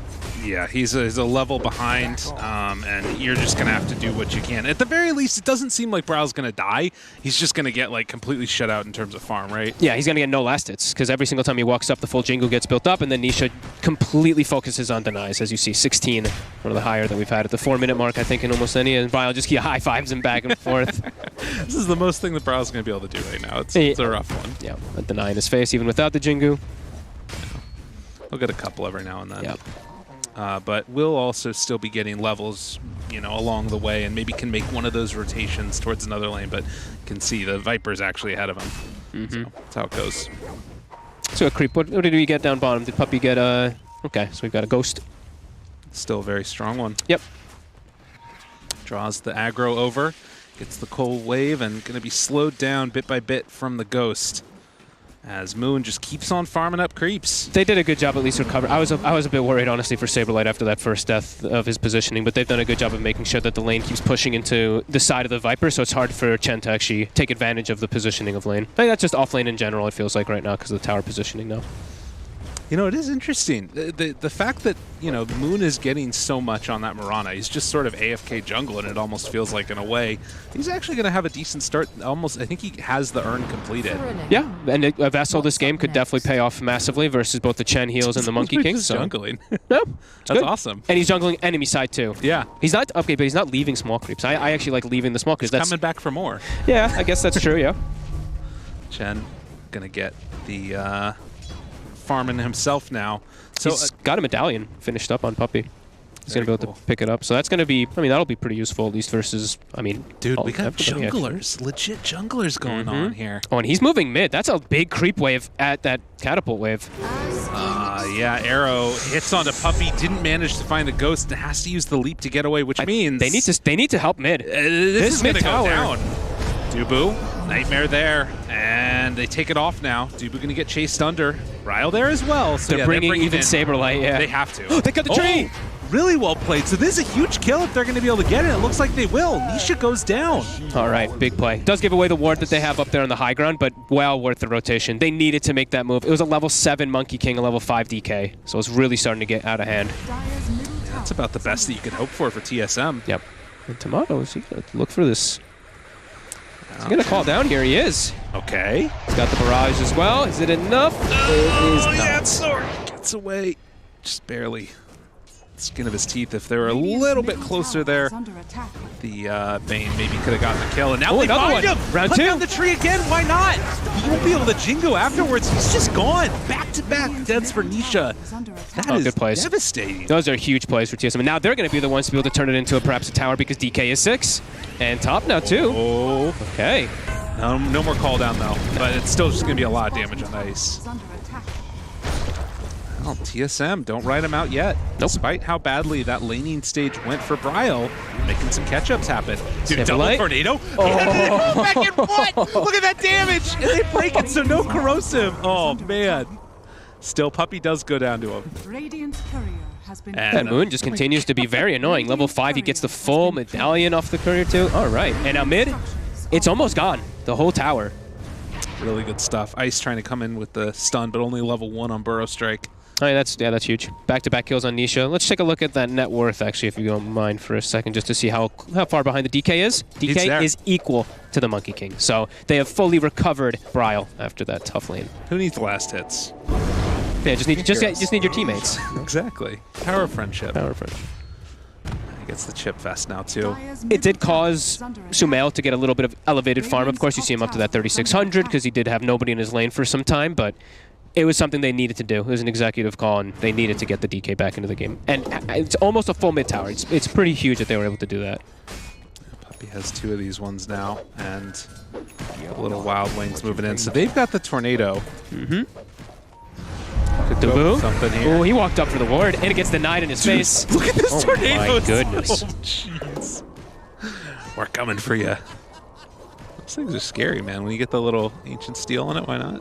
Yeah, I mean, it's much different than it used to do. It's the same damage, but it's much less duration, but it's constant. It just keeps going even after the Wild Wings move away, so... That's what we were talking about, why the Chen is something to just really be glancing at, seeing what one of the masters, if not the master of Chen, is able to do with it, so... They found one. Do they have to stun? Yeah, they got him. Very nicely played. Scarith Mage still a very strong hero. And in the meantime, oh no, it's an illusion, but he's still going to use it to get all the creeps here. That's his illusion. He did that to farm. That was a farming that was so sick. Dude, Ice. Might die for it, though. Well, you know, you pay the price. You got all the creeps out, and that's going to be money taken away from Tomato, who will reclaim it by getting the kill at least. Yeah. Okay. I mean, I have to probably worth. It's probably in some realms worth it because he stole the stacks and he gave only 220 and he forced him. I don't know. Gotta do some math. Some nice it was a good epicenter. That's what we like to see. It's always a good one. Mid though, they're not putting attention on it. Now they know epicenter is down, so there's not really a way that Secret can hold the tower unless they bring literally everybody. So, Arrow long range hit, and they find one. Yapzor in some trouble, eating dirt. Burrow afterwards, but as you said, no epi. Ryle has to be careful though. Oh, look at that damage coming out afterwards. Nisha trying to get it. Saberlight, he's real low, trying to survive, but it won't be enough. Ryle there, still punch on Smell. The tower is still alive. Oh, Dubu, run away. Don't let him come for you. But the tornadoes are not going to connect. On the south. Yeah, he managed to find that finish. And the tower still didn't go down. Didn't need the epi. It costs Ice his life again. Yeah. But needs to make that play there. There's a huge boundless, right? I think he caught, what, 3-4 heroes with it, plus the primal, and now Moon. Another one. Gets a little bit out of position. He gave away a ward with that though. Uphill cast on that area. You wouldn't have vision from your mid from the Monkey King, so he's gonna know there's a ward somewhere. I don't know if they're gonna know it's on the cliff on the right side, but the concussive was there. They didn't have it out. I guess that's what gave him the vision. I think he didn't have vision for that initially. Yeah. That's what I mean. Yeah. 2 men. Okay, it actually looked like 3 for some reason. I don't know, I'm seeing things. Maybe it was just all the other spells connecting, but they did miss with the snipe, but either way, Bryle committed really far. I think this was a big mistake from Bryle. Maybe he thought his team was a little bit stronger, but he committed straight through the tower and gets caught. A tough situation for sure, and still very even game. We're not seeing anybody getting like completely, pushed out and not farmed at all because the DK was able to catch up, as we talked about. I think it's pretty huge for TSM that they were able to do that with the lane setups, because it looked really awkward the way that they put the DK versus the Monkey King, but they had a plan and they have made it look it's working. It's dead even. So they made a big smoke play down bottom, but they saw Puppy and Sumail down here, so instead it's going to be a rotation towards mid as the smoke wears off, and Nisha, the one that they might have their eyes on. It's a more valuable tower. He gets the jump, though. Unreal. That hero's still so crazy. Can they end up falling. Get a kill here? I don't think so. They had Mystic Flare, but yeah, it's too tough. No stun. No boundless. Even I think if he tread swapped it when he was at that point, he didn't have the mana. Oh, boop. Dude, these creeps hit so hard. He's got to run away, but there's nowhere left to go. He's just full hitting him. And on the other side, look, the Viper. Oh, and Dubu gets soloed. Completely destroyed. I mean, the medallion, he's going to have a soul. The right clicks, it's no joke. The tornado on top, too. Look at their damage. Yeah. The Alpha Wolf aura. It's really strong. Oh, my God. And Saberlight walks in, and that's something we also, of course, are going to have to talk about multiple times. It's just the break. They picked that Viper into the Hoodwink, so the snipe is always going to be really useful. And also, it's Ancient Seal kind of removes corrosive skin in a way. Moon? Got netted by the creeps, and then Burrow struck by Ice, but he's just going to back out now. And still getting closer and closer to that Spirit Vessel. Yeah, good timing on it. Arrow. Not going to get, but he got the creep. That's what's important. Saberlight scouted. Yeah. Sumail's about to have the big damage item too. Almost has that Maelstrom. But Tomato, again, just like last game, keeping at the top of the net worth. He has a full Aghanims finished up. He only went the 1 point in Barrage for lane 2, which I think is really good for him. So he's going to be able to get that good farm up. And it is going to be a Monkey King that's also scaling, going into that Battle Fury. So we've got a bunch of farming and somewhat fighting items in the case of Hoodwink. But they find it, stun, arrow afterwards, not going to be on the mark. And the Mystic Flare, dude, it's just too strong. Too much damage. Moon also has to be careful. They are bringing more, though. Dubu's here. Has Fiend's Grip, and right now, no way to cancel that one, at least by virtue of the creeps. But yeah, you can see that. I think Dubu's like, wait, dude. Uh-oh. Dude, not like this. This poor fella. The Boundless Strike is there afterwards. And as is the case, it's going to go down again. Tomato. Oh my god. Dude, these creeps are going to beat him up. Tomato, where you going, buddy? He's in trouble. The Aghanims, the heal afterwards. They need everything and a little bit more, but I'm not sure if it's going to be enough. Tomato drop it down low. Nisha finds the kill. Puppy eventually dies, but they got what they came for. Nisha will go down too. Dead. Okay, this is a good one if they can get it. Wukong's command thought about it, but no, he's just gone. Okay. All things considered, kind of even. I don't know. Again, like these trades just constant. I think wins up. Yeah, pretty damn even. Like Ice got some space in the mid lane. The most damage in that one again. Yeah, Puppy just right clicking. It's pretty solid across too. He's gonna have it soon. And bottom though, they have this catch. Yeah, Fiend's Grip's there. Although he's out of mana though. Okay, yeah. I guess Ice doesn't have anywhere left to go. Yeah. The beauty about Fiend's Grip, it's that mana burn too. So strong. Yep. Okay. All right. Bryle's like, thank you. I definitely needed that. Whatever he can do. Yep. Trying to go for the shard. Yeah, we've been seeing that more and more. It does feel really strong. Yeah, the AoE is larger than a black hole. Yeah, and the linger I think is the most important thing now. Just like the Jakiro, you know, Macropyre and all that lingers. Now this Fireball also lingers, so even if you leave it, it still hurts. And that's the Vessel done, right? I think Moon's got it. So that'll be really helpful versus the Jingu. Extra bit of damage that it does feel like they will need in the mid game too. He should just bouncing around up here. Finally comes back down to earth as Saberlight going to TP out, and it looks like they won't give up bottom tower. Nope. At least not easily. He's still a bit away from the Blink Dagger. Yapsor, Sumail, smoked up. Dubu. Ooh. Jukes. Good silence. Ooh, Yapsor might go down here for that. A bit slowed, stun afterwards. They go for a bigger target.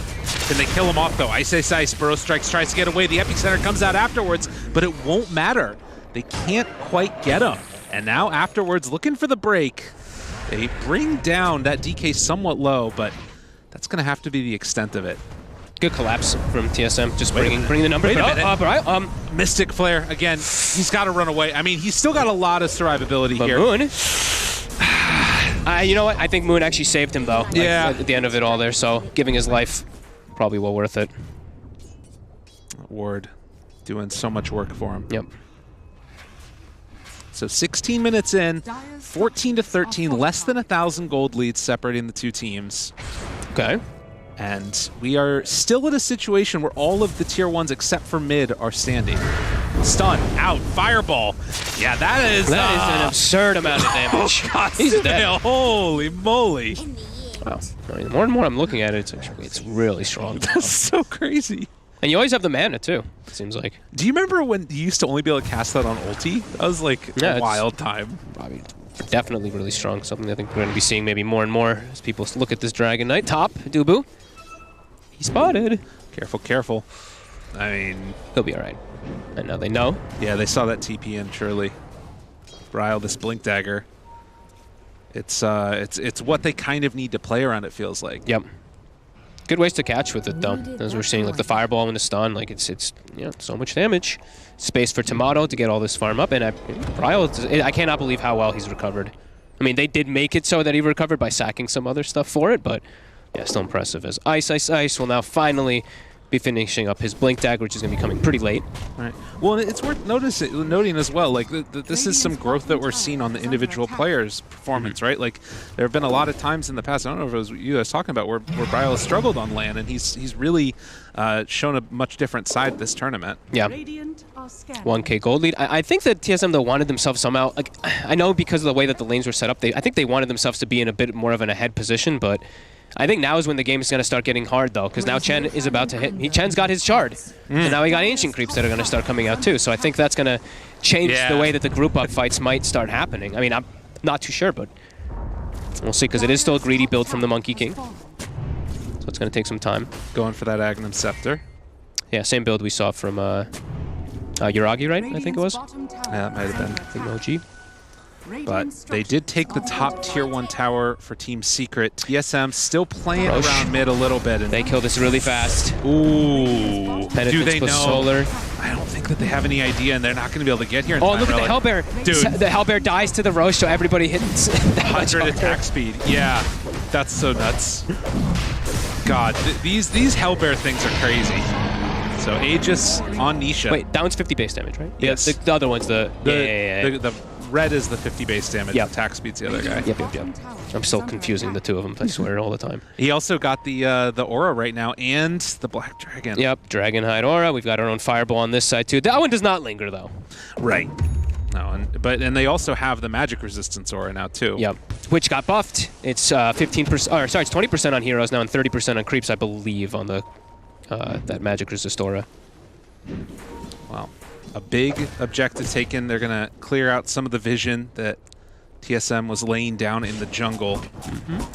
There it is. Oh, it's okay. It's still 15 for here. I thought it got actually pushed to 20, which I was like, that's ridiculous. So 15 is still high though. Right. Still very, very high. Tomato keeping that pace though. He's keeping at the top. He's getting a lot of space. They're not really invading on the side of Secret though. I feel like they're just kind of farming, chilling out themselves too. It's sort of been the slow, steady grind that we've been seeing, but a smoke up now, and Team Secret want to blow this game open if they can. Yep. Looking to get a high ground advantage position and then utilize those Chen Ancients at max. Ward, drop down. Secret looking. Who are they going to find? I mean, it feels like they know that this is going on. Yeah, look at the arrow. Like that says it all. Yeah. So Tower. Jump forward. Fireball. Backs away. Tower's still going to end up dropping to this dragon. I don't know how you come and deal with this, really. I think it's just gone. Looking for a deny. He'll get it. Nice. Will he pay with his life for it? Nope. See. TSM FTX, they're going to lose that mid tower. Arrow not going to connect on anybody again. And Secret just going to TP out, so re-push out all the lanes. Farming. Jump in, Bryle stun. sees a chance. What can they do? Silence afterwards, got to get away. Nightmare dodges a lot of that damage, down to half HP, but not fully dead. As soon as they saw the Monkey King poured out, they tried to make a move. Couldn't quite get anything, but at the same time anyway, they didn't really have to get anything. They wanted to try to get something. Tomato still just getting that farm. 3K gold lead now for TSM. He's getting all the space in the world. Crit, almost a small crit into almost a satanic. And he did get a Brigands too, which I think is like one of the best pickups that he could have gotten actually as a neutral.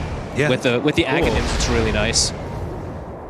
Just sort of piling on that extra bits of damage. Yeah. Very cool.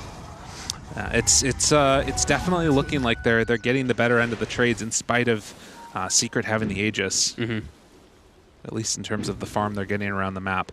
But you're also getting towards a Monkey King, Aghanim Scepter. How did the BKB timings feel in this game, to you at least? And in terms of like what people are gonna, how strong they're gonna be. I mean, BKBs on the side of TSM are gonna be a bit more valuable. They're huge, and I think the DK actually almost had his, right? I think Bryle was about to have it done. So, yeah, he's pretty close. I think that's going to be pretty large. I mean, I think then they're going to be able to actually take fights head-on every single time with the DK with the gyro behind, because now Tomato, he's ready to join every single fight with his team. BKB, DK, they can start leading and looking for stuff for sure. Yeah, they won't have it yet on the Viper, but that'll be something to watch for. And of course, it's the Gleipnir coming out for the Hoodwink, so Sumail's still going to be very vulnerable to these kills. Well, the jump in. This is a decent hero to get, but right at the start they find him. The turnaround is there, broken, but still living. Arrow going out. Nisha drops down. Now there's a big silence that's out there. Is there anything else afterwards? They get the Fiend's Grip. He's done. Yeah, he was just way too deep to pierce in there. And ice. Uh-oh. He might also get grabbed up. Stun is out, and Arrow to follow. Team Secret getting punished. TSM FTX. They're on the run, on the chase. Well, Puppy is very slow. Yeah, no TP, and he is crawling without those boots. Wait, Bryle's leaving. He's going over somewhere else, but the rest of the team is hunting. And Yapzor, he's going to be able to pick himself out, but not. Saberlight's getting soloed? Oh my god, these creeps do so much damage! Look at the creeps! Okay. They beat the crap out of him! Look at the gold Puppy just got. He didn't get the experience, though. It would have been huge if Puppy got the kill before dying. I know Puppy has a drum now, though, but that drum is going to make him be able to solo kill those heroes a little bit easier, but wow, okay. Still huge, TSM. I mean, they're really starting to take control of this game. He ran into the forest. He got caught by the jungle. They're strong creeps. Hey, look at this. Like if he has drum, right? Like if he has drum, he's dead. Like Saberlight's dead before they kill Puppy. Dude, he was so ready. That's nuts. Ooh. Need to get some armor. If he didn't have Essence Ring, actually. The Essence Ring is literally what caused him to be able to survive long enough. That's pretty well, and the creeps do scale better now, too, into the later game, right? They start scaling. Slowly. Every 7.5, it's very slowly how they scale. A little bit of HP, a little bit of damage, everything. But theoretically, it's infinite. It is. Actually, it stops at 225 Never minutes. mind. It's not infinite. It's the same. It stops at the same time as when regular creeps stop scaling, like lane creeps. Oh, interesting. Which is the 3-hour and 40-minute mark. So. Okay. Well, we'll see if we get there. It's a 5K gold lead right now for... They're feeling their strength, too. Dubu. It's the one that they spot out first, and everybody just runs away. You can tell that Secret's a bit hesitant. Secret's a bit hesitant to just run into the fights now. They're not feeling nearly as strong as they were. Nisha's just got farming item. He literally doesn't have a good battling item.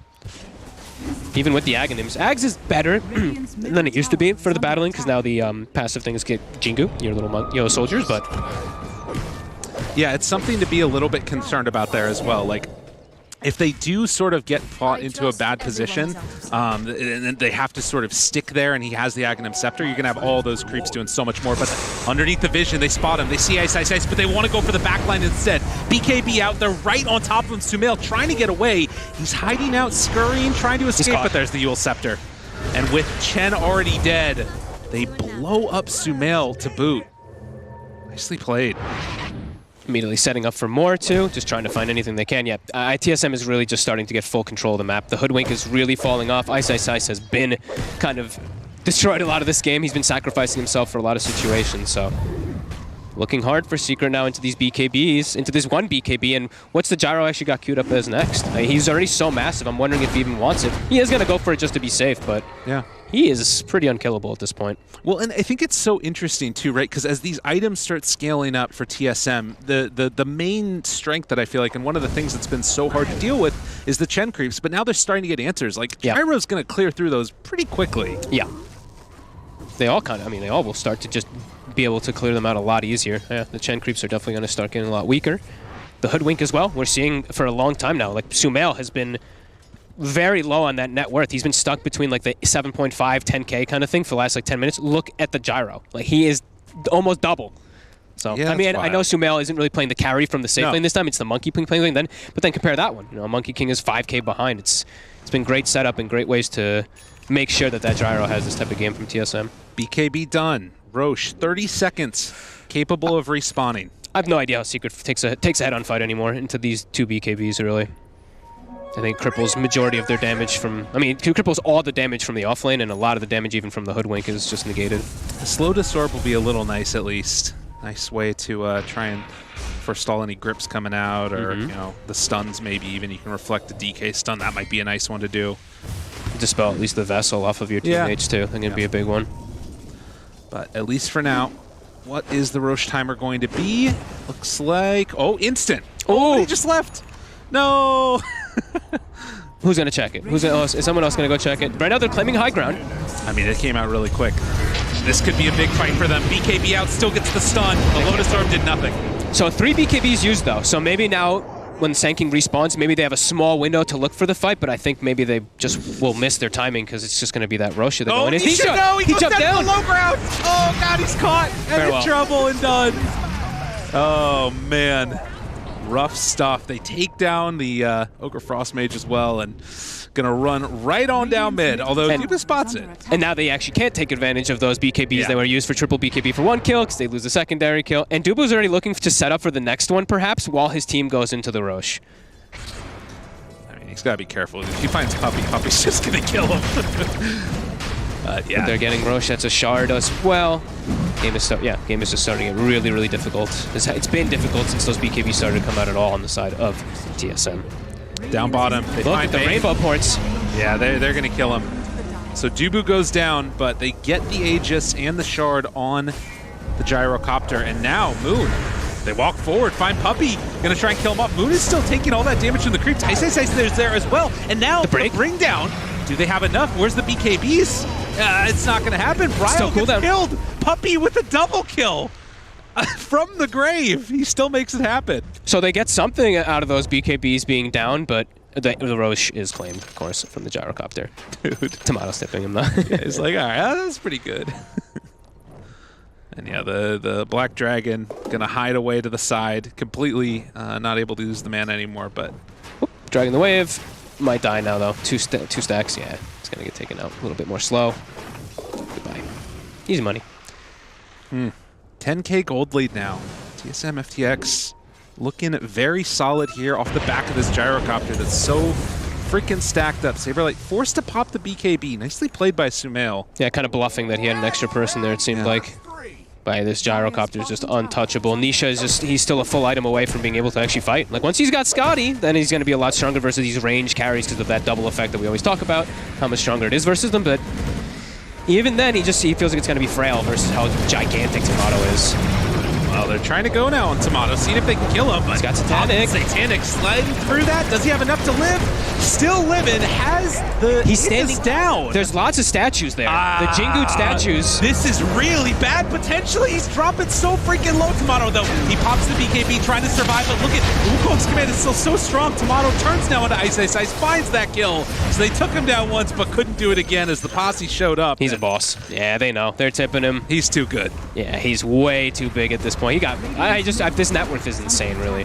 Like 23K net worth. Oh, jeez. Wow. Yeah, this time around, he feels a little bit better. He's not a jug, he's a gyro in this type of game. And you know, Secret, it looks like they tried something out here, but it got heavily met with a really strong force of preparation, because they sacked the DK super hard, but then they made ways to just not have to really care about it because they recovered him so easily, and Tomato was never shut down at all. He had a full free game the entire game. Yeah, and this is what can happen if you leave open that possibility of just getting the gyrocopter off the ground, get into that Aghanim Scepter, and don't take advantage.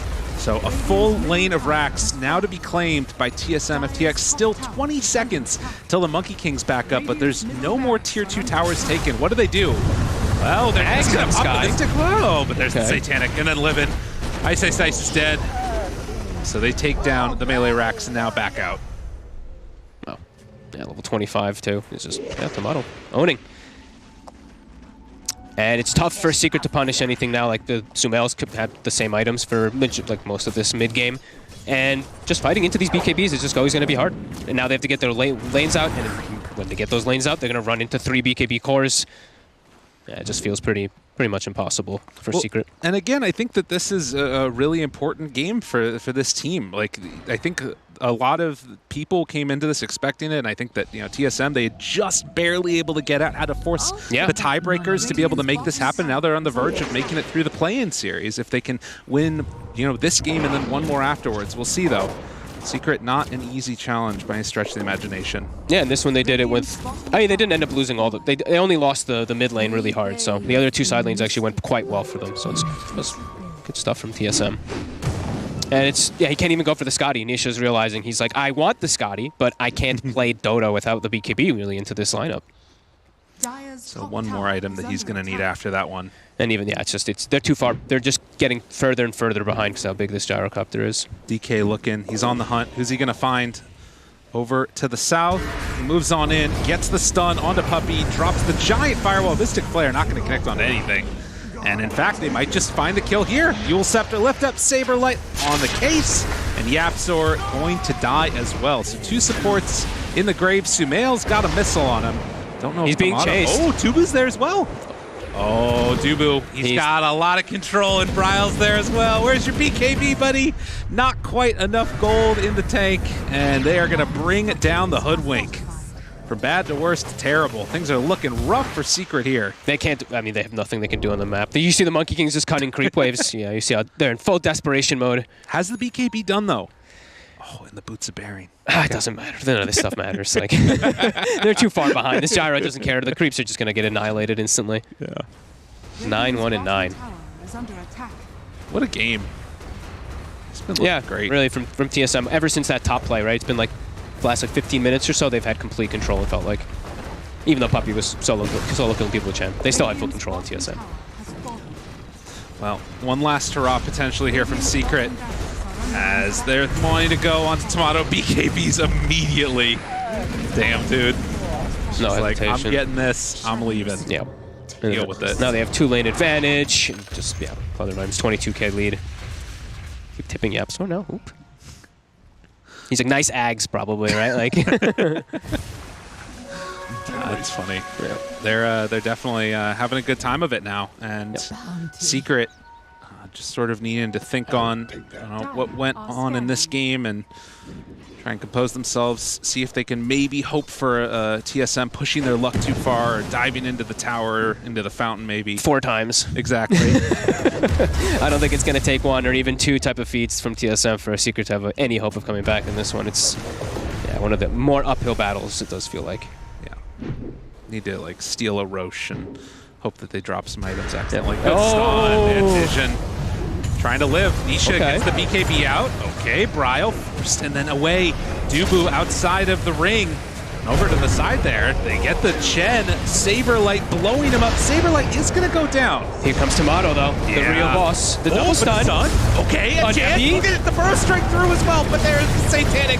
You cannot stop this man. Tomato, the god. Godlike. It looked good for a second, and then, Tomato shows up, and it's all gone. The gyro is at 1v5 points. It does feel like a rapier. I don't think that he can really die. I think that's why. I think he knows. He even gets the Paladin Sword, but we didn't point that one out. But on top of the Satanic as well, he's just, immortal. He's and ready. on to tier 4s. Yeah, he's like, I'm ending it. Mid. Game is done. Sumail has to buy back. No BKB, but I don't know if it's going to matter unless he's really completely out of position. They find him, though. Skywrath Mage in some trouble. Yapzor there. Stun, damage, Mystic Flare gone. So they get the DK. Okay. Good chunk of gold, but let's see, 3 buybacks it cost them. Yeah. I think there's a 4th one there. 2. Saberlight. Yeah, there it is. From earlier. Well, they are going to immediately head over towards the Roche pit. Oh, they're probably like, please be up, right? Like, please, it still has that, it's 20 24 seconds. Yeah, so let's see, maybe they get lucky. I still don't even know if they'll be able to fight versus the Gyrocopter in here with everything set up, but he also has buyback on the DK, so he will be able to turn up if they do. And when they do scout it, let's say. Just summon all the monkeys. That's what he's trying to do. He's trying to set them all up. They'll be there to support you. God, this is going to be the most disappointing Roche if it's like 2 minutes. Or Tomato just might kill them all. Yeah, it's a minute 30. Yeah, it's quite long. Oh, no. So Brile does not have to buy back. Secret cannot get a single break this game. TSM are probably going to stay around here just to like make sure, though. And they don't have an easy way to scout the Roche. Yeah, I mean, Secret has to sit inside the pit. I think as soon as they move from the pit, like the game, I think they know the game is almost about to be over. Yeah. If they give up Roche, the game is impossible for them. So they kind of just have to sit in here awkwardly as their lanes push in. It's very obvious probably where they are, or like a kind of where they are. As Tomato finds himself, he does not get the DD. Okay, at least. So thankful. Thankful for Secret themselves that Ice is able to snatch it away. But look at bottom. Yeah. Double siege is coming in. They need to send people back to deal with this. Yep. And it's going to be Sumail. And with that, still 40 seconds until Roche is up. TSM still very much respecting Secret and the potential that they have by not just running it down a lane right now. Aghanim Scepter. It's good vision right now that Secret does actually have set up. That high ground ward is there. Dubu gonna get punished for this. Or staffing him in, but he's still okay. Or staffing him out. He's trying to lift, and he's actually gonna be okay, yeah. They have to jump out with Nisha afterwards. Scotty Dunn, Tomato, trying to hunt. Who can they find? They got one here, but I say he's not quite gonna be able to catch him there in the end. Roshan, the big creep. Roshan 5. They have the little Granite Golem. Just scouting this in Brile. What does little Granite Golem do again? It does something else. I can't remember it. Yeah, it gives it an aura. -2 armor or something. Like, yeah, okay. All right. And Roche, they turn on it now. Secret, if they have any hope left, they have to take this one here. Wukong's command always good in the pit. Nisha, gonna need to get that and a little bit more. Let's see. Can they somehow 100 to 0 him? Tomato, drop down low. The 4-7, they get him! Okay, he's got buy. That's 2,000 gold. All right, Ice down low, has to run away. Gotta be careful, the Wukong's command's still going. Roche is down low, and they might almost kill off the Mirana. Oh, but Tomato's coming back in. Oh no, don't let him be there. You guys gotta be careful. Another round of buybacks. Moon is back in this one. Tomato getting backed by Roche, and the bushwhack afterwards, but I don't know if they can do a BKB down, and the Aegis is there. The Monkey King will not survive. Tomato gets the Aegis, gets the kill, and just like that, they're gonna find him with the grip. Everybody's dead, and I think that's just about gonna do it. It got spicy for a hot second there, and then, they had buyback, so just came right back in, and GG is called. We're going to game 3. Hell yeah. Impressive. I'm excited for this. I feel like TSM in this game, it would have been so easy for the struggling DK to just fall completely off the map, but the whole team rallied together and they brought it back. Yeah, good rotations, really. Saberlight, like just the TP's mid to bring DK back. Like we saw, right? He was completely back, and then they even doubled, right? Doubled down.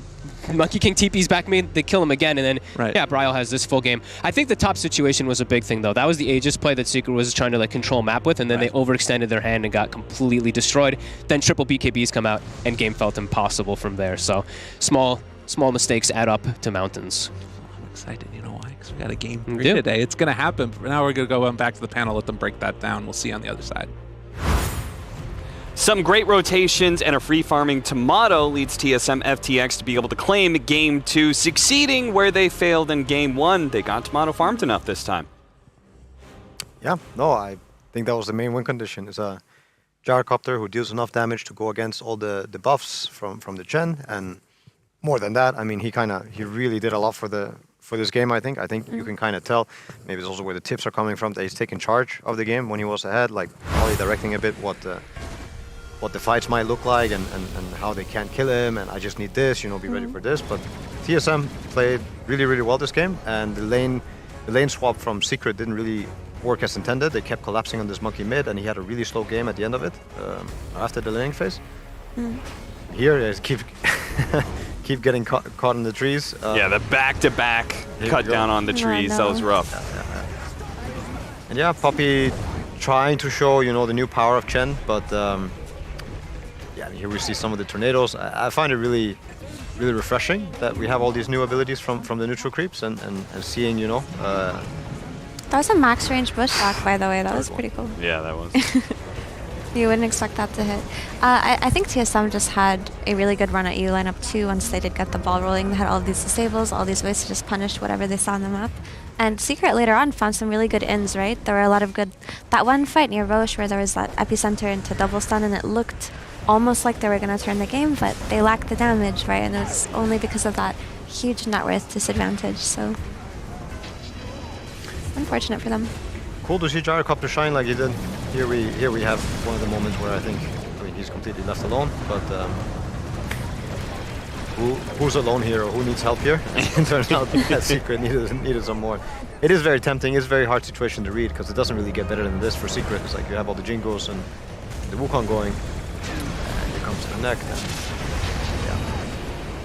It seems to me there is a bit of a trend here for Team Secret where they are putting a large importance on being able to try and win and snowball the first 20 minutes of the game, but they can run out of steam once we start getting some of our later BKBs and the enemy carry comes online. This seems to be a bit of a trend for them. Yeah, and I guess you could attribute this game in particular to they just had to swap their heroes around to accommodate for TSM's obvious strategy of like, okay, let's counter these lanes and let's win these lanes. So they swap it around and maybe that disrupts their game plan a little bit.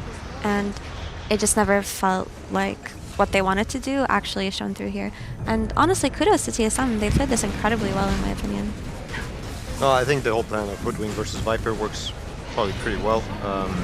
It's like a mid Hoodwing versus mid Viper, but the dynamic is so weird when it's like the other way around.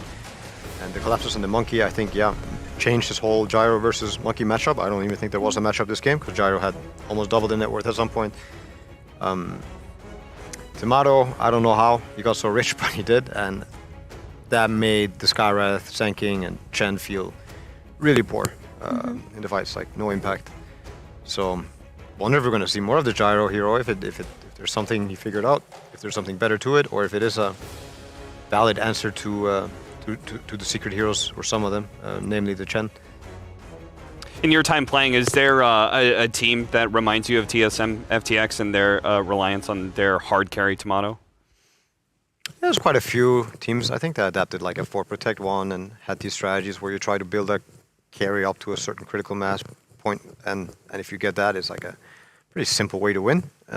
It's something that everybody can understand, and it makes the gameplay and the fights very easy. So, I mean, namely, I guess like a lot of the EG rosters around Arteezy, even us around Miracle, and not as much with Ana, but also a lot of the strats we have with Ana, for example. That was also a meta that was thriving at that moment, and yeah, Gyro is like one of the kings of these types of metas. Like get him to this point, 1.5 times the enemy #1 net worth, and it just looks impossible to play against because you can't show your face. And I really like that concept that Notil brings up, right? Because if you want to reduce it to just simplifying the gameplay, just getting your carry to a critical mass, one of the easiest ways to approach a new patch where everything's kind of up in the air is to just simplify it as much as possible and just do what you can do best, right? And just picking something like a Gyro that's going to be good against Chen, you're not scared of this question mark hero that nobody quite knows how strong it is yet, will make it so that you can just coast through the game, really. So I like this approach to tackling. Yeah, we haven't seen a ton of massive deviations from the previous patch, and maybe that's a bit of reason why. So you're going into Game 3. You know this TSM FTX team. They like to be able to do this 4 Protect 1. It seems like the farm on Tomato is particularly important. What is the strategy then to be able to deal with a team like that? Do you try and get like the superior core-to-core matchup? Do you pick just heroes that really mess with his lane? What's the play here? I don't think it's so easy to get into the head of Secret right now. I don't think Poppy is alone drafting either. Sure.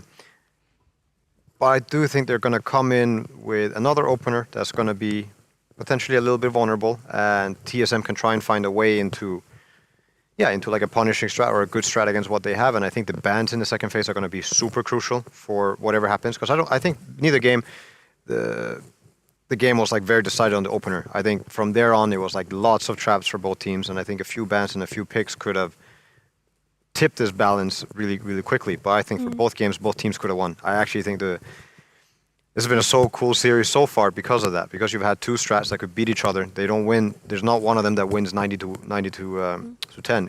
I think it's closer to 50-50. Depending a lot on what happens on the laning phase too, of course. And I think in last game the laning phase was too shaken for Secret, whereas in the first game it was too fast gameplay, good strat, and also a good enough laning phase from Secret that they were going to take it. But yeah, if you're Secret now and if you're TSM, I think you're thinking a lot about how this early game is going to play out, what kind of heroes you're going to put where, and Secret might be worried about lane swaps. TSM might be really keen on doing some lane swaps and getting good matchups. It's twice now that we've seen TSM FTX look really good with the hero that you called out, Effie, which was the offlane Dragonite they managed to pull out. What do you feel like? Why do you think this is so good for TSM FTX specifically? Maybe they're just onto something that other people really haven't caught on to yet, but that hero reaches its peak really quickly. And in this game, actually, they put it on the mid lane, and they were able to do a similar thing with it. Honestly, this tanky hero with the new damage coming in from the shard can really just make it so that you can get this blink stun initiation from a hero that goes in safely and doesn't get burst 100 to 0, right? Which is a lot of the issue with people who go in first, which is why these initiating supports kind of do suffer in high bursty metas, right? Your DK can do it without a concern. So just having this really strong core that you can play around, right? You can push towers with this ultimate, you can put him on whatever lane you may need. There's something to it that just makes it so that your draft is a lot more versatile than what meets the eye, right? I'm curious how much damage the Fireball has dealt so far from DK in the whole game, because counting the Chen creeps, I do think it actually impacts more than the eye sees, because the AoE is so big now, and the DPS, even though it doesn't take big chunks over longer intervals, I think it does have a big impact in these games. I think the 15-minute also makes a pretty big difference for DK. That I think he always gets the dagger, and I don't know if he always gets the shard before minute 20, but I think in some games you will. And it feels really good to have that extra ability as a DK, you know? Eventually he ends up with Aghanims, and you see this dragon flying big and scary and thick. Yeah, but the part of it is that shard, I think. For sure, and even for things that you don't necessarily associate DK with, like defending towers, flash farming, he does that now. He can clear creep waves really easily. You shard, you fire breath, you go mid, you can shard and fire breath, right? Suddenly he's got more ability to play the map just by nature of how quickly these waves are dying. Yeah, feels like a little bit more well-rounded of a hero. Another 15-minute shard that we talked about before the game was the Chen. No-Tail, do you still believe in this Chen after seeing? Because now it's lost twice in this tournament, 2 times picked up, 2 times lost. I don't think this game was as much on Chen as it maybe was on the lane swap. Like if it would have been a more regular game where lanes didn't go so poorly or you had a hoodwink safe lane, it's not really ever something that you want. You did it specifically to get that monkey a better start, I think. You don't have the monkey versus Viper. Even though I think the Chen could have turned the matchup, but whatever. Like monkey had a good start. I mean, they did manage to get first blood at least at the start. You know, it started off okay. But this monkey having a good start and then dying like he did, I think had a huge impact on the game. And Chen versus Gyro, I think it's a lot about the fine balance, because you can counter Gyro and Gyro can counter you. I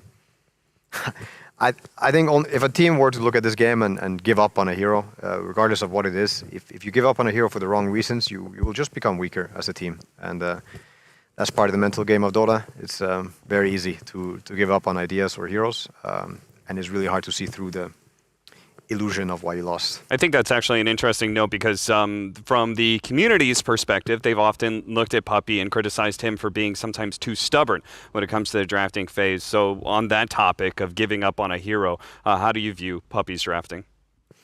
I think in the past, I want to say I've won a few of my tournaments in the finals just on the basis of stubborn drafting. Not mine, but the enemies.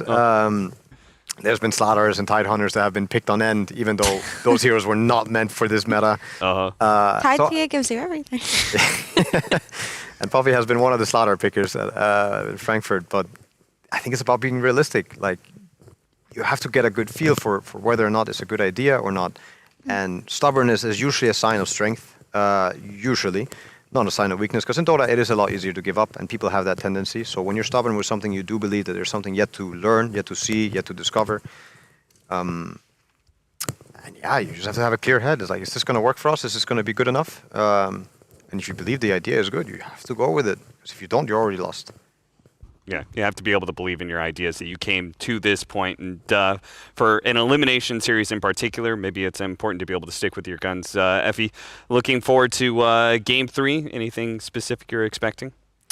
I would like TSM to just continue with what they're doing because it seems to be working out so far, right? Today they've looked really good. Yesterday was a slow starting kind of day, but it seems like they have this idea of how they want to play in unison together in this patch, and specifically just the heroes they want to put Tomato on. So I don't think they should change too much. It's more so just about seeing who plays better next game.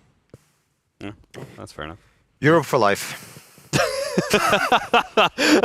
Good old bias casting coming back in. You don't think TSM FTX has the staying power to finish up I don't this care what series? they have. Europe for life, my friend. Europe Dota all the way. I believe that Europe Dota will prevail today, and good luck next time, NA. How do you view NA just as a whole, as a region right now? I mean, I know like we've had some tweets and stuff in the past, but realistically, like how do you view the top 3, let's say, of NA, which has kind of been the kind of the line of where international Dota is played? I mean, I would rate EG and TSM very evenly at the moment. Who else are the contenders right now? I can't tell if that's a compliment. We have Quincy. Yeah. Yeah, and I mean the talent is definitely there. I do think NA has for a long time lacked proper leadership and structure. And I think now with Jerax and with Moonmeander, I think this is taking a much better route than to kind of take advantage of the talent that you have there. We have some of the younger generation coming through as well. We've got, for example, Wildcard. Sandy Boy has moved over from the carry position to be a 5, and he is definitely a leader. If you've ever listened to him in comms, he's very active. So it does feel like we're developing the next generation. Yeah, and you see here Tomato. I mean, I don't know, like whatever it is, he seems to be thriving in this team. Yeah. I think you want your leaders to be beacons of positivity. What? Sorry? You want your leaders to be, positive and good role models. I think there's just a lot to go by way of that for some of the younger players. All right, well, it looks like we got the draft going on for Game 3. What's up? Mars, Ember Spirit, TSM FTX going to make sure that they keep that one at bay, or maybe not. Monkey King. The draft disappeared. I heard Monkey King, though. Okay. Oh, okay. Monkey's back for this time on TSM FTX, which I feel like that automatically means Moonmeander's going to be playing that. Why is there only one ban on Secret? Yeah, it looks like we had a little bit of a glitch there. If they don't pick DK on TSM in this phase, I assume it just got banned out by a Secret. It's just what I'm going to guess, because it just seemed to be very effective for them, and it made them kind of address the lanes differently as well. Yeah. We can also ask production what the ban is. Yeah, we'll hopefully get that information sometime soon. The what do you think the last ban is coming in for Team Secret? No tail. DK. Okay. DK. Good call. I said it. It's an amazing draft. That's the one I saw. It's okay. It's okay. Did I not guess that? You did. You absolutely did. It's gone again. Right, Effie. It's back. Yeah, we're just Ooh, refreshing. and here we go. Stubbornness or rightfulness, I don't know. But yeah, they go with the Chen anyway, and they're like, nothing wrong there. Smaller things, different things. Undying. Okay. It's been a classic counter to both these heroes. Not as a hard counter to Chen. I think it can go both ways, but one of the hard counters to Tiny. One hit with the ulti. He's not a tombstone killer. And maybe there's something you can do if you want to chase him on lane with the cape, but probably not. Mostly about the tombstone and the ulti and team fighting.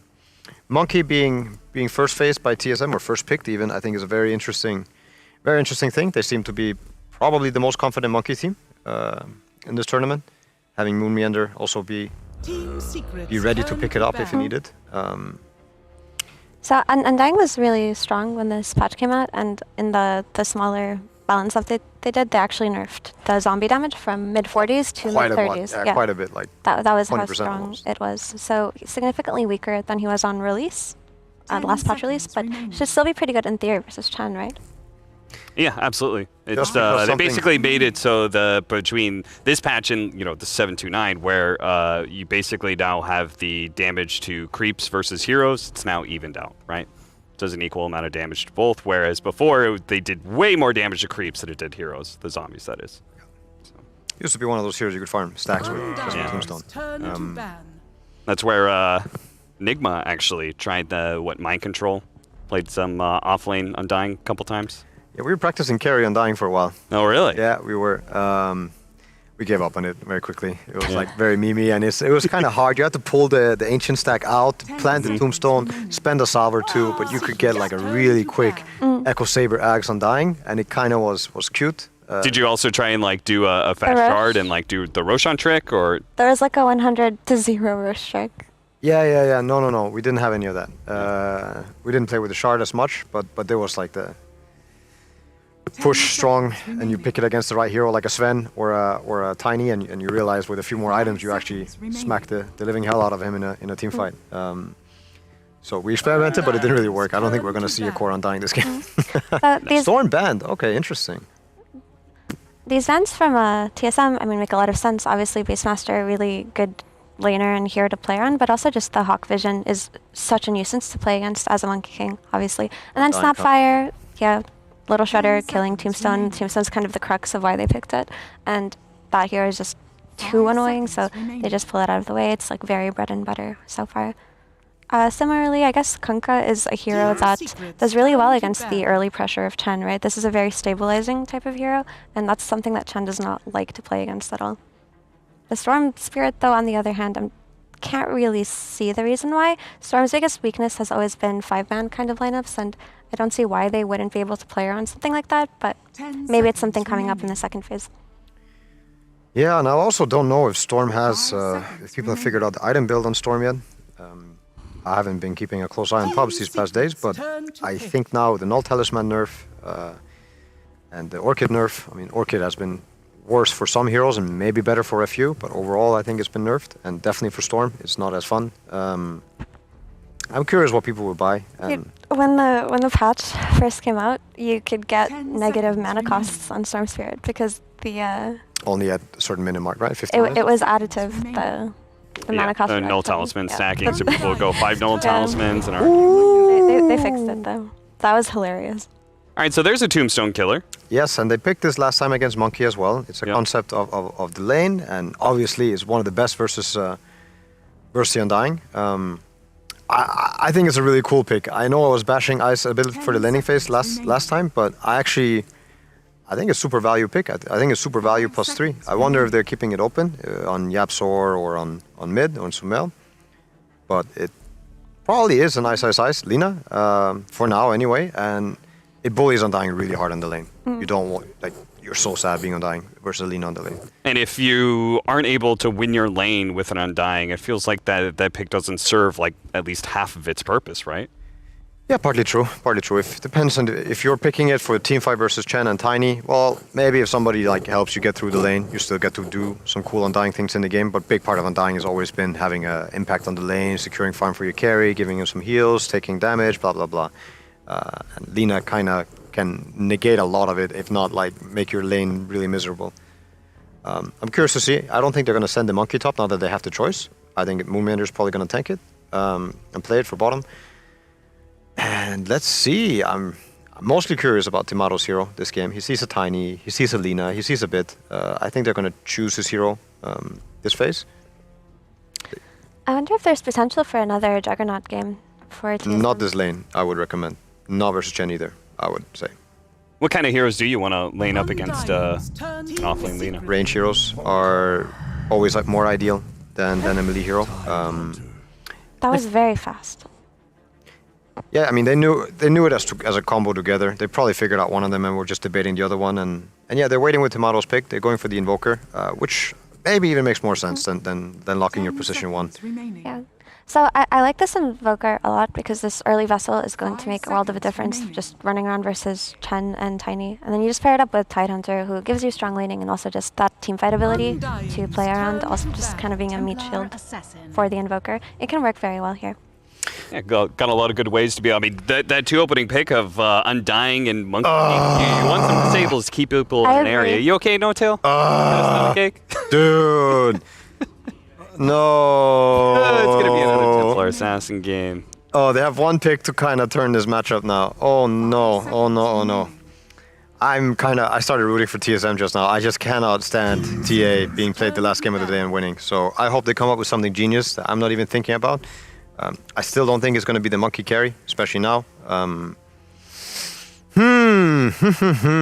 This changes a lot, and it's also very hard to draft against, I think. And it also is very confusing as to where the Tiny and the TA might go, because this could still be a carry Tiny, Chen Tiny bottom, and TA mid. It could also be the other way around, Chen TA and a Tiny mid versus the Invoker. We've also seen a lot of support. We've seen support Tiny being played. It's and actually it could definitely be a +4 Tiny with Lina. There's no problem there, I think. that is a Yapsor hero as well. Yep. Also, it's a good TA game on paper because And there's it's nothing. not a for good Tiny interaction. core game on paper at all. So I think you're probably right that it's going to be a Yapsor Tiny. And I like 4 Tiny versus something like Invoker, right? You just toss him back and lane very easily. He doesn't have that means to defend himself early on. It looks really good here. Yeah. This TA is annoying right now. Should also be good for the lane top even though it's an Undying versus Tiny support. Just because it's a Lina 3, I think it really will enable, they will enable each other. But I think they gotta look for a range hero on Tomato for the sake of the lane a bit. But the problem is... They ban Luna as well. They have that read as well. Yeah, there could be the gyro coming up again. I'm curious if Secret will ban it. I think they might. If not that, what range heroes are left? Like Drow Ranger, I think can play if you have a lot of faith and you're good. Okay, Medusa. Medusa would have also been a cool idea, I think. Can you do Troll at all? Yes. Troll is very good versus TA. It's one of them. I would say Troll or what I just mentioned, Drow. Very curious picks. Very curious. I guess the only other ranged hero they've seen... Oh, TV. Okay. I mean, that's another hero that traditionally does do well against TA, right? Naturally, high base armor. Problem is it's very slow. Problem is you don't ever fight the TA before later on. Yeah. And TA is kind of taken all your map, your towers, and kill your team a few times over before TB is like, I got this TA, guys, don't worry. Yeah. Like you're gonna be alone and you're gonna be stunned.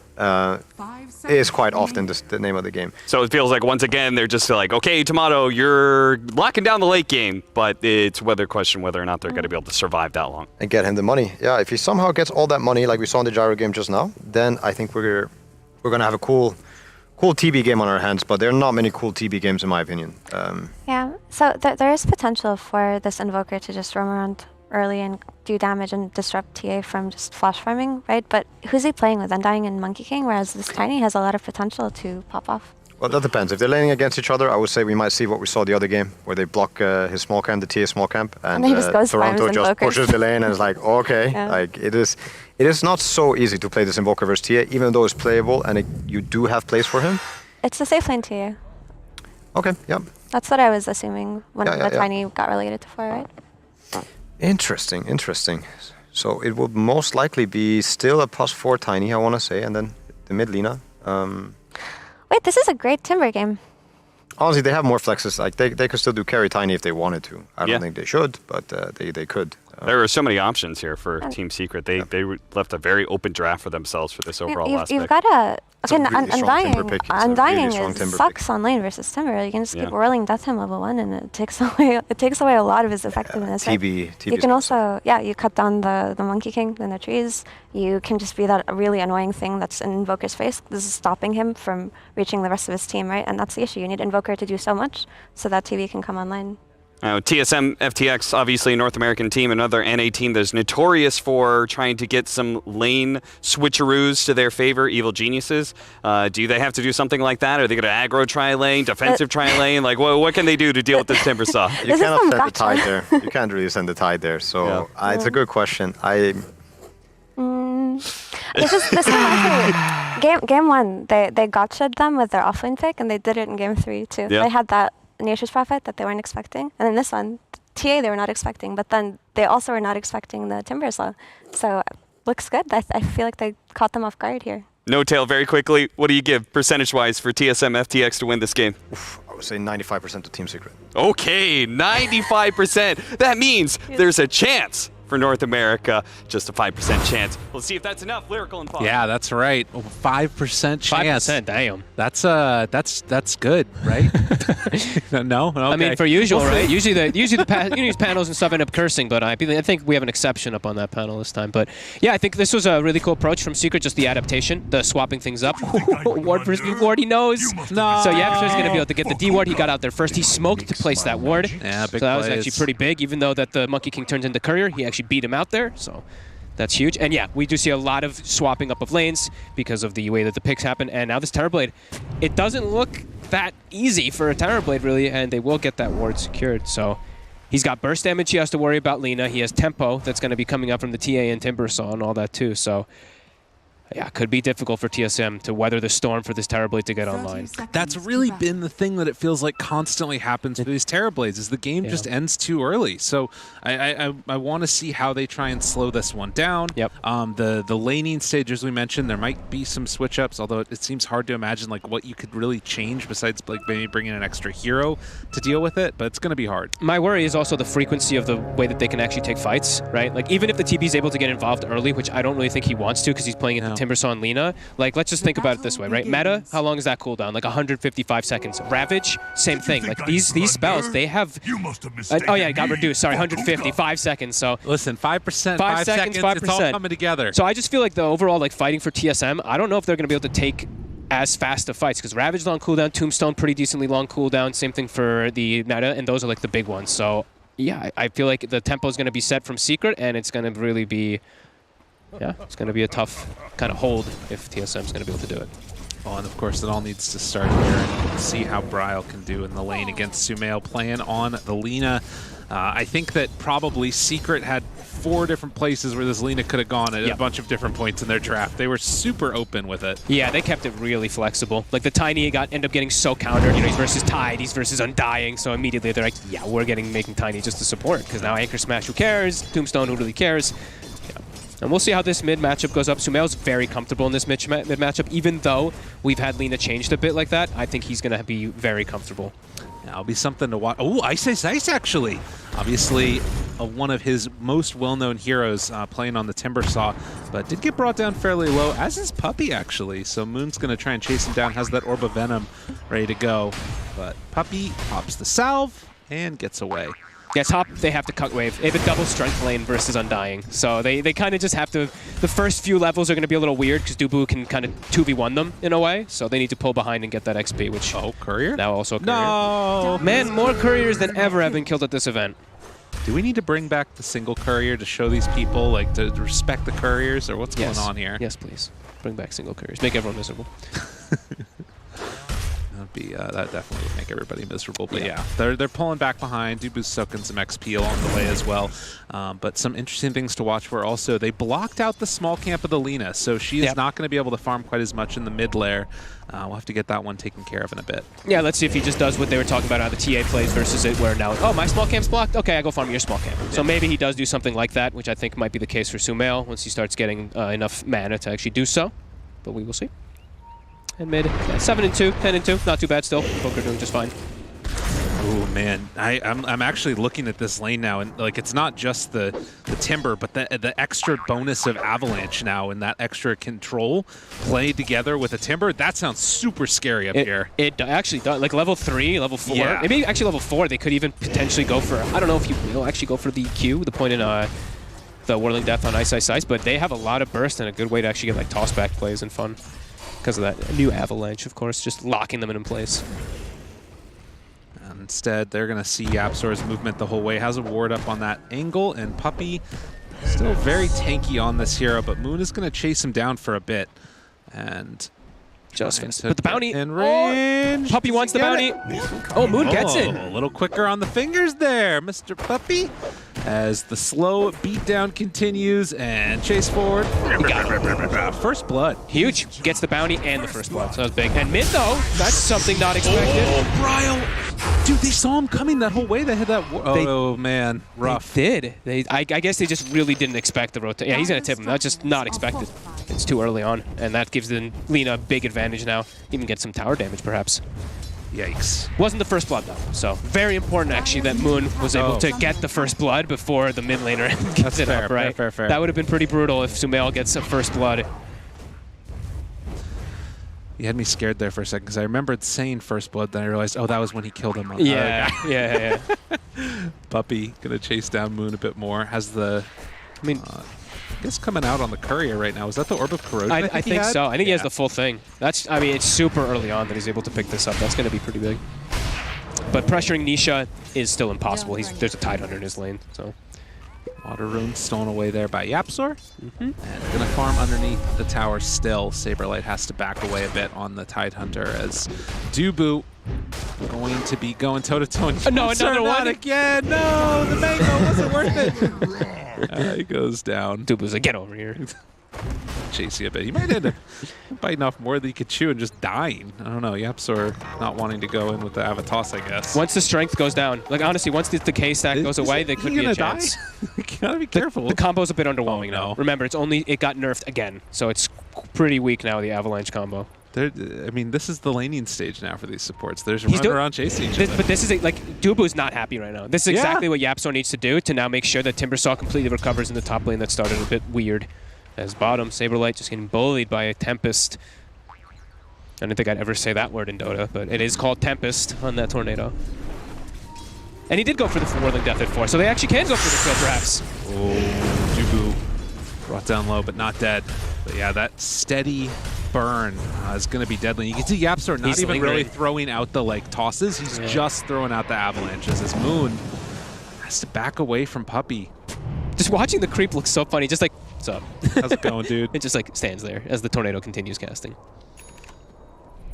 So 1-1, very slow save start, but you can see Lina and TA leading the charge in terms of last hits in this. I guess that's like a defensive kind of tombstone in case Ice really overextends, but okay. I guess that's just gonna push the wave out and actually make Tomato miss some last hits, but. You can see Sumail going immediately in towards the Boots of Travel as Moon's trying to soak up some XP there. Don't know if Sumail saw him or not. Now he did. He got a second division of him.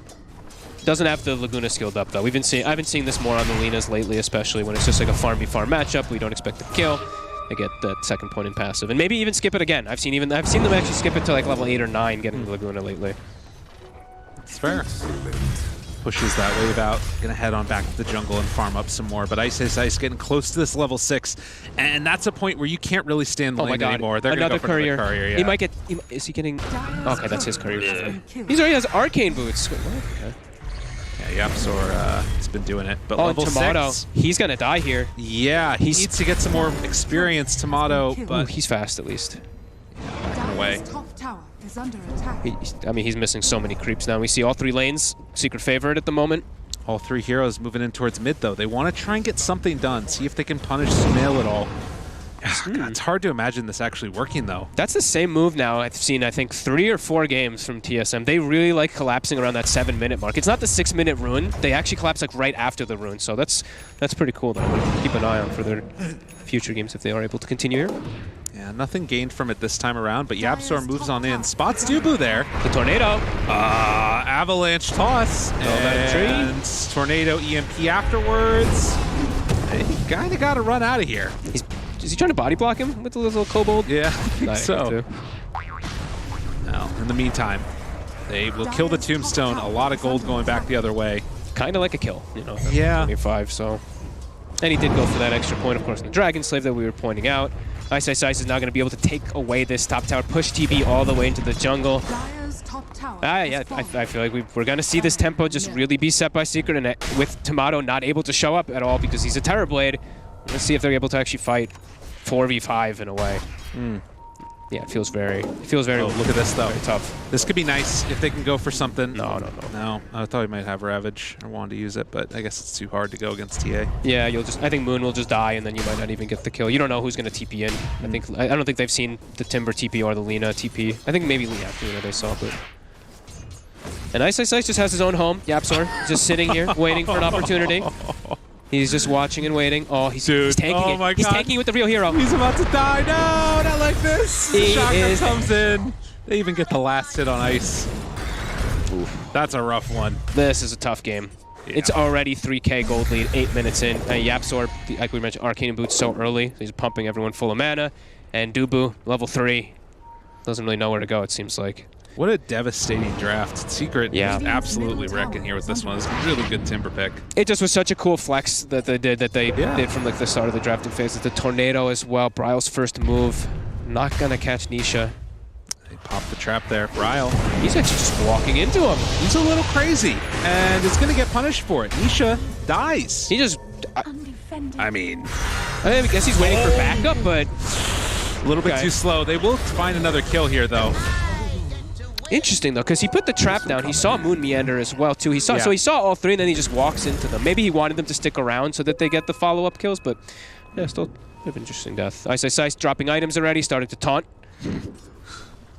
That might have been for efficiency. You never know with Daryl. That's but true. that is true. It is a lot of the efficiency. These Arcane And you Soul can Rings. see, too, like he's really playing a safe way here, going immediately in for the hood, wanting to make sure that he doesn't give up this giant streak. Strongest hero in the game, but still killable if he overstays. Absolutely.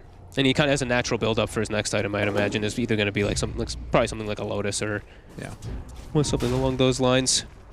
Tomato, he's got to play catch-up.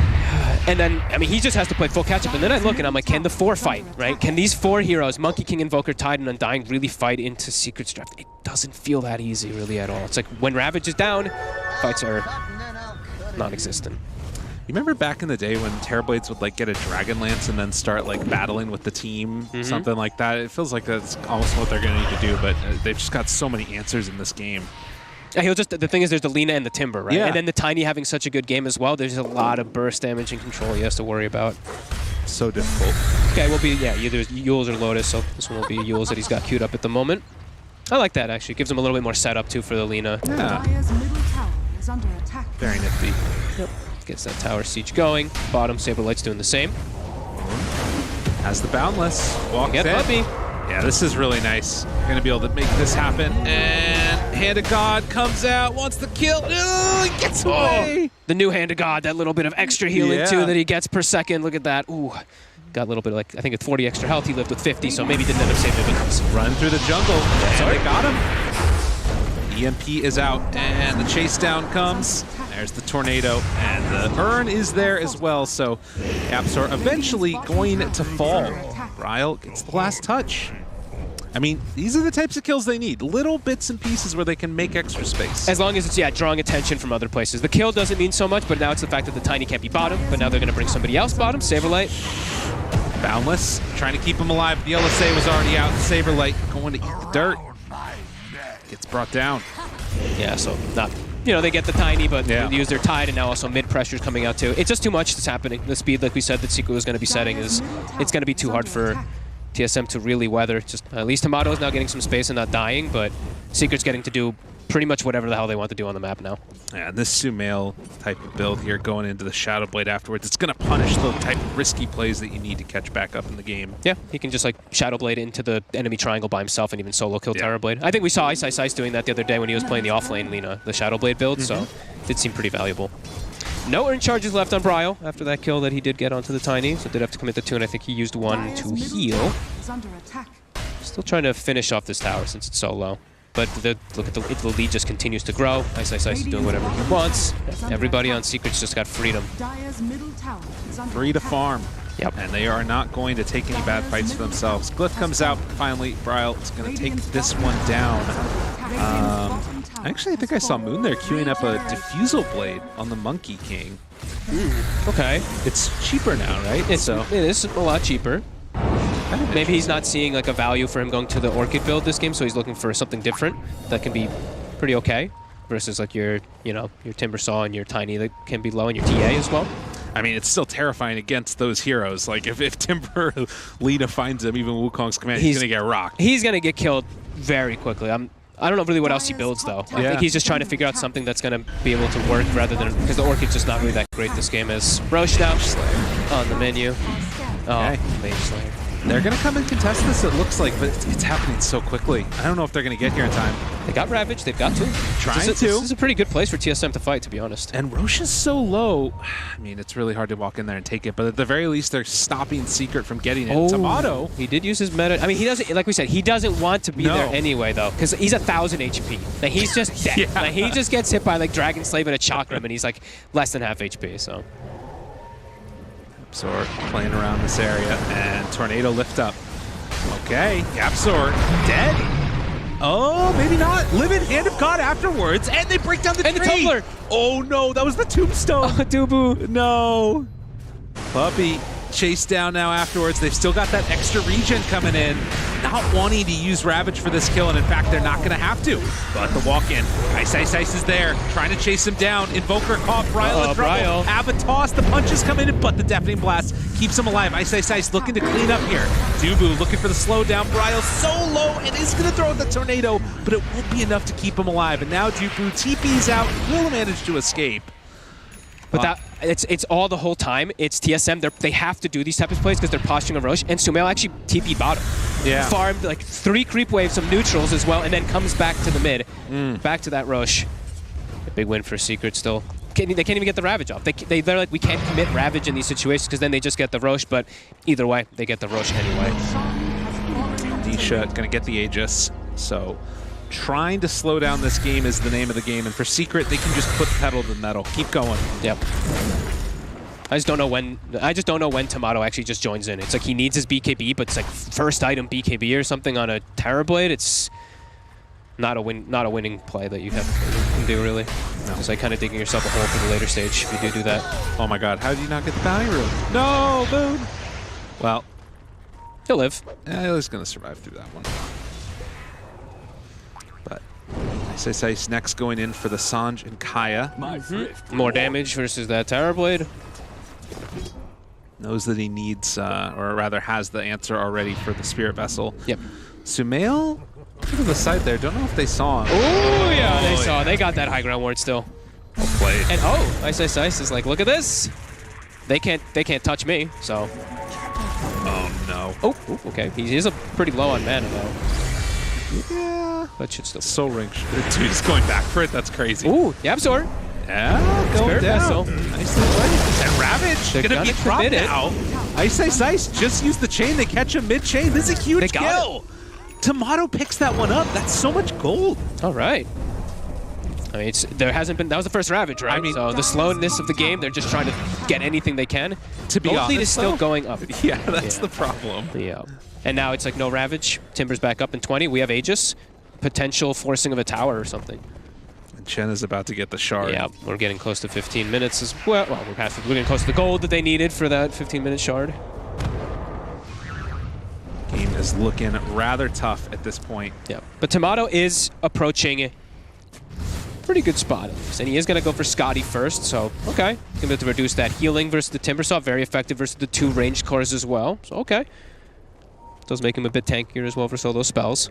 And, you know, I can see a world later on when you get towards, like, maybe even a Blink Dagger Aghanims or something, or, like, the super-duper late-game Terrorblade. You can imagine a fight where it actually works kind of well, but it's just, it feels like it's so far away. And it's also, he can't do it on his own. It's the same thing that we had before with him with the Jug. That was a harder one because the Jug was, actually, no, this is kind of similar, because the Jug was kind of countered because of all these, you know, the boat, the trees, the blah, like all these little things on the ground. This is, I mean, kind of similar, because he's into the Timber and the Lina. It's that big burst damage that he's always going to have to worry about. Moon here, they do a lot of deforestation, so will not be able to set up on anybody from Secret, and the tier 2 tower going to be claimed. Because the Ravage was used, like we were mentioning. Like the slowness of that pace from TSM, anytime they use one cooldown, Secret's going to capitalize on it. Tornado, lift up, move it in, Saberlight there with the blink, gets the dust out, but there's no follow-up. It's too fast. And they're scared to get collapsed on. Saberlight running now. Nisha's back in it. Ice is there right on top of Bryle. And Illusion's moving in. The Tombstone is gone. Dubu, TP's out. I can't take any type of fight. Yeah, just need Ravage, and you're losing map control constantly. Well, a minute and a half left on Aegis now. We'll see what the rest of Secret want to do around the map in this time. I think it's just still play confident, still play the pressure game, because even the thing is too is like I keep mentioning like they need Ravage to fight, but I think even if a 5v5 engagement happens and they use Ravage, they're gonna lose that fight for now. They need to wait much more time. Like the TB just needs another big item. Yeah. You don't think Scotty is enough? No. Okay. Well, tier 2 tower dropping on down, and Nisha not a care in the world right now on this TA. Bryle playing together with Tomato as they're trying to retake their triangle and keep funneling all of that farm into the Terrorblade. Yeah, what neutral item actually is Tomato carrying? Apologies to make you click around, JJ. Just look, okay, pick pole. So I mean, maybe if he gets like, his HP pool is actually pretty high. He might be able to get involved in the fights. It is into an Aegis still, so it does have to be cautious, but this could be one that they can actually catch on the side of TSM. This could be a good fight if they can get somebody. But Saberlight blinked in, but there was nobody there. 30 seconds on Aegis, 35. They have good vision here, though, TSM. They know that Timber's alone. Also spotting Nisha, 30 seconds. And this is actually, this could be a good kill. Ice is really far out here. Trying to get him, but that ward. They see him. They're going to get the D ward at the very least on also, TSM. It's like, what would they have to commit there? That's where they have to pick and choose what they do. Like, they might have to just commit like a Ravage there, and then it's like, oh my, we lost full control of the map now for the next like 2 minutes, so can't really go for Ice. Because he has Essence Ring too. Like, Ice is very tanky. He died earlier, but he didn't have Essence Ring on top of everything too. So. Aegis reclaimed. Saberlight realizing, Sumail might have been near me. Now running a bit away from him. Dubu gonna get dropped. Oh, but the Ravage! On the other side, they find Sumail trying to bring him down with Tomato right on top. They have enough damage, he's gone. Completely dead, and now they turn onto the other ones. Yapzor dead. Now. Look at the Tombstone, it did so much damage. Nisha trying to TP out and will be able to. But you see the strength of that Terrorblade if he can just hit away on that Lina. And especially if they have some miscommunication too. They missed the full combo onto Dubu. They missed the Light Strike array, so he's able to get the Tombstone down and makes the fight really tough for Secret as Ice. No, they can't get there. Tomato's not anywhere nearby. A big hit though. That was the Ravage. That is the meta use, so now they got to get as much as possible out of that. Heroes will be respawning. Secret, they're going to come back to fight with that. Need to be careful. Ryle trying to buy a little bit of extra time now. And Misha, they go in. Okay. If they can get him, Tomato, it's running really low on mana. He's getting trouble. They get the kill. And now Sunder afterwards, turning Saberlight down low. Sunstrike afterwards. It's almost enough. Can they kill off Ice? Tomato fighting without meta and making the plays that his team needed desperately. They want him. They're going to chase forward for this. He's got to get out of there. And Sumail on the case. Yapzor there. LSA afterwards. No Sunder, no nothing. They take him down.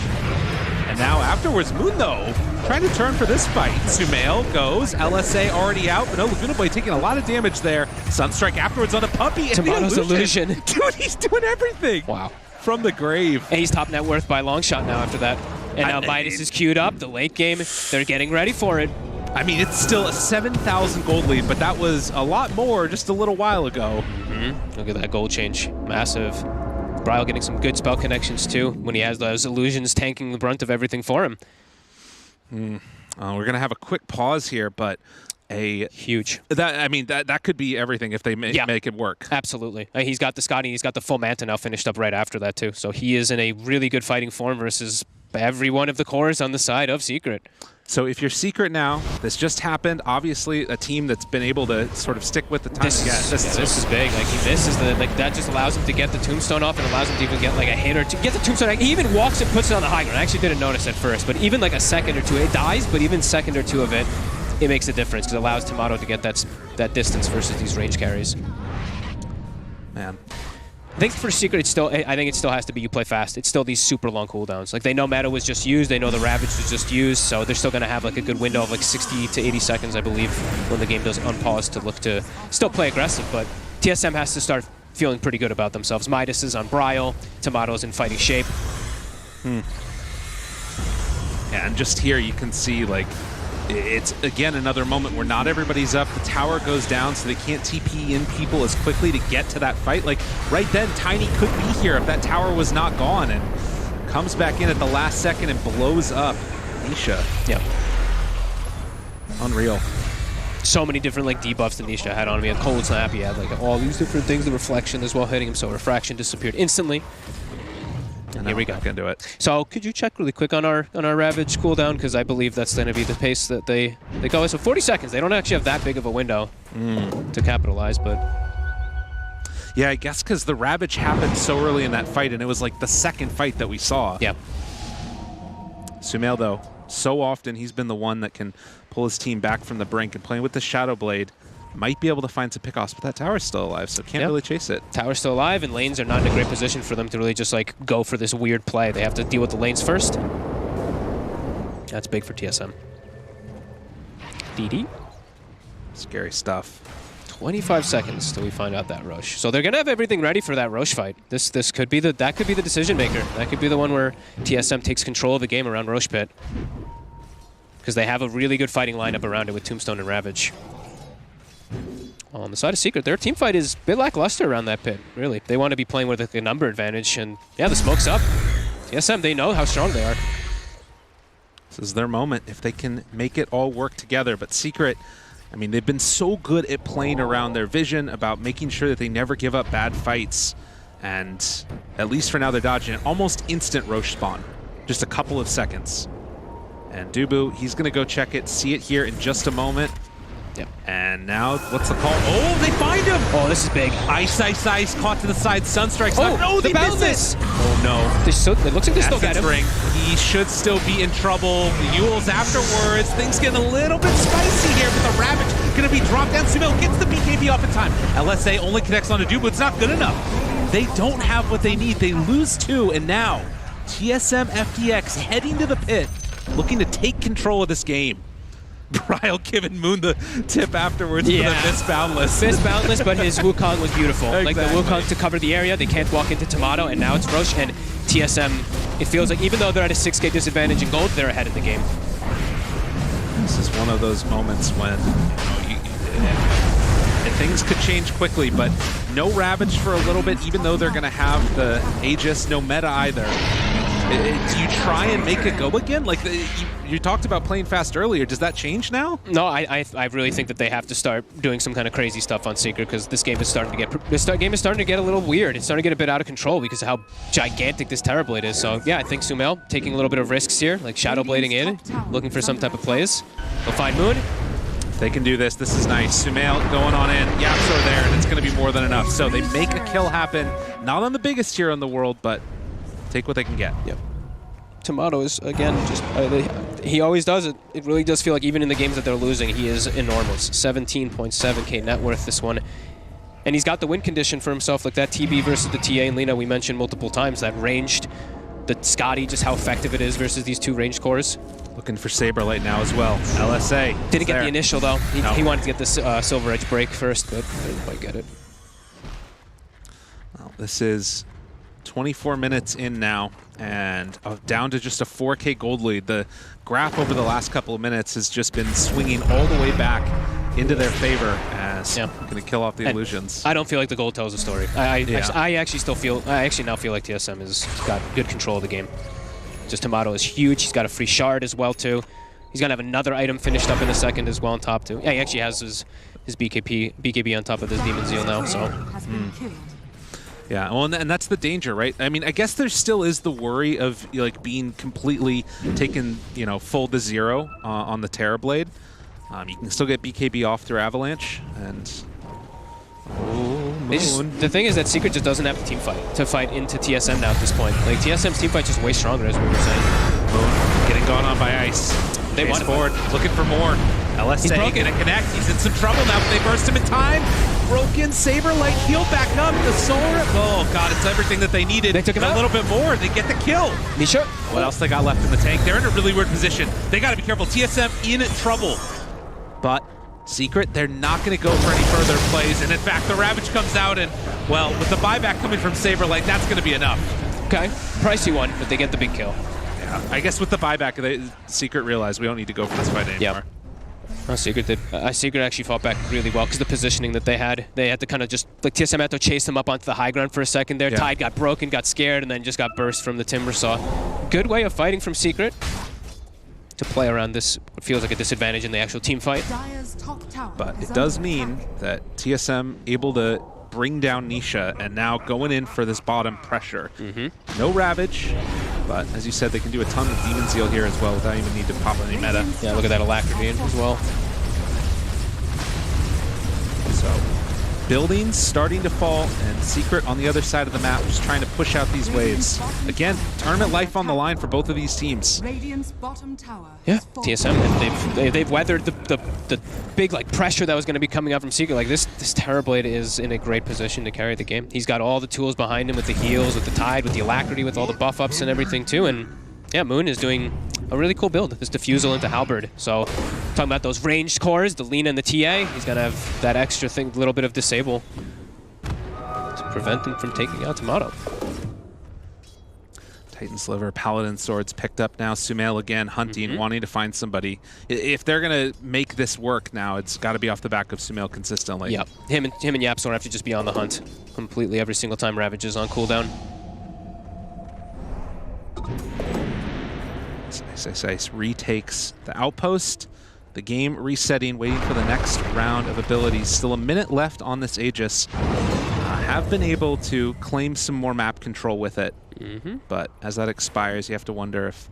I mean, I guess I don't even know. What's the point where Secret are going to want to try and, like... Do they ever want to take a 5-on-5 again, really? Head-on fights, it's really difficult. Like, they just don't have the team fight really on their lineup. They have to do exactly what they did there. It's just poke and prod, force a BKB back up, and, like, re-engage in some type of weird ways. It's not the easiest way for Secret to approach the fights now. Maybe some toss-back play where they put someone completely out of position and take them out. But a straight-on 5v5 looks very difficult for them. Can see over again, pushing out all these lanes. Monkey King scouting here as well. And level 18, no talents. Did he get the scout? He's got a dust on him. They know Yapzor's here. I mean, he saw them as well, so... Bryle thinking about going. They find him. Yeah, and that's the jump. Dead in an instant. Nice pickoff. It's an easy one. He even brings Saberlight up just in case of anything. So yeah, TSM really covering all their bases. I mean, it's just crazy to think about. Like, after day one for TSM, 3 losses in a row, came into this, like, on the bottom of the barrel and have been able to win everything so far. Yeah, it's they're definitely a team to be reckoned with. That's why they are the #1 in NA that everybody's been boasting about for quite some time. Dubu captain and the Tomato, very, very good carry. Always gets his farm, as we've been saying.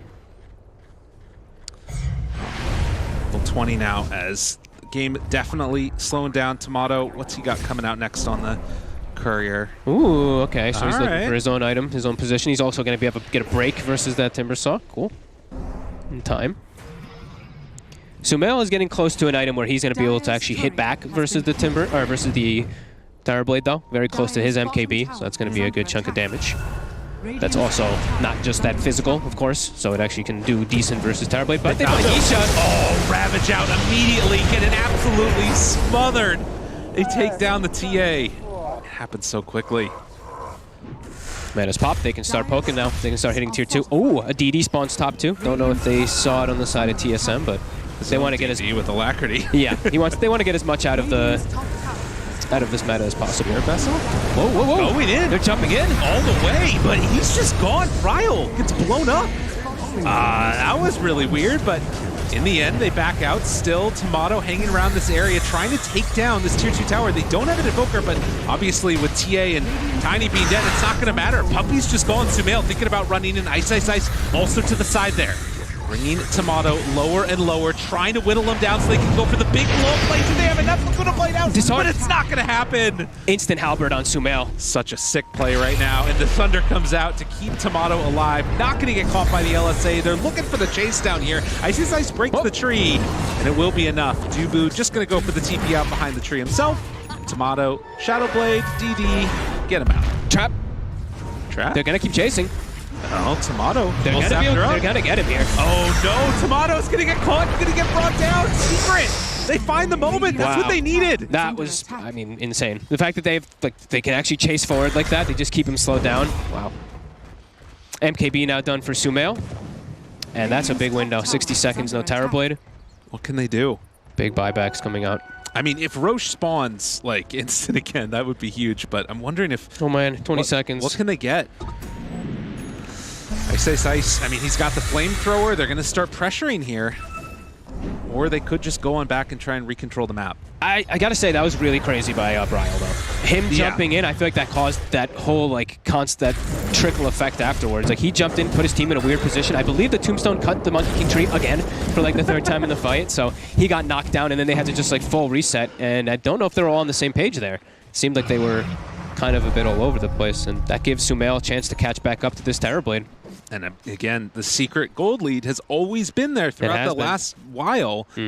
And you start rebuilding that lead a little bit. Could start looking scary. Yeah, Puppy's getting... Well, so you got the Vlads now too, so yeah, his cores are going to be hitting pretty hard. And it did spawn instantly. Oh my god. And they're going to get it in no time. It's gone. Okay, well... Are you kidding me? Alrighty, that just happened. Oh, TSM, that's got to feel so terrible. That's pretty bad luck. Wow. They've got Ravage, they've got everything up and ready for the fight, but... Oh, and now immediately in, they've got one here. Is it going to be enough? Ravage comes out, but it's on a BKB. Saberlight, you're in trouble, you got to run. Tomato, though, he's looking for a jump here onto Sumail, but I don't know if this is going to be good enough. Can he bring him down in time? The turn, the right clicks, it's there, down 1 life. Tomato needs control afterwards. Bryle going to drop the meteor, eating away on the ice. BKB afterwards. But where's the dust? They don't have any detection. The supports are gone. Nisha, he went in a bit too far there, but afterwards, trying to hide away. Cheese. Gets the cheese. Run down. LSA. Wait, they're turning on him. Tomato, he's gone. Oh. They take him down. Oh, and there's no buybacks on anybody. Oh my god, what a series of events. Are you kidding me? How have you done this? He only has 2 Deso stacks. Like, he hasn't even gotten any kills on Nisha. Oh my god. Wow. And with no buybacks. Oh, what a heartbreaking way for this to all go down. The supports got annihilated. The Ravage hits nothing. They had used buybacks in last fights. They're dead for so long. That's 2 racks, I mean, at least. Think again about, like, you think to yourself, Tomato's back up, we'll be able to go. Are they going tier 4s? The Roche is gone, they take it away, and now the fight happens, and it all goes terribly, and they're going to end the game off of it. Oh my god. Secret. Unreal. They take full advantage in TSM FTX. They've got one last round. They need to hold on. Can they do it? Puppy. They run in. This arm is there. This is what they need. But the toss back afterwards, Dubu's in trouble. Moon trying his hardest to hold on with all that he's got. They need 20 seconds for Tomato. Can they do it? Bryle being chased down. Moon running forward, hoping to make something happen, but no buyback. Bryle has it, but they turn. They send the glory. And Secret taken away from TSM. Oh my Knocking goodness. them out of the tournament. Unreal. It looked like TSM had fought back so hard too with this Terrorblade. They were at goal disadvantage the whole game, but you could feel that TB finding his power. But again, these small, like these little mistakes just Bryle blinking in around that tier 2. They can't even believe it. Right? Like Bryle jumping in caused like... Nobody was ready for the game to end right there. We're all going through. I actually cannot believe the way that Hold on. Oh, God, yeah. Nobody can believe it. Hello, everybody. How's it going there? Yeah, we're all just running by. The panel's trying to get back desperately. Instant Roche spawn. I mean, I don't know. That is something else. What a game.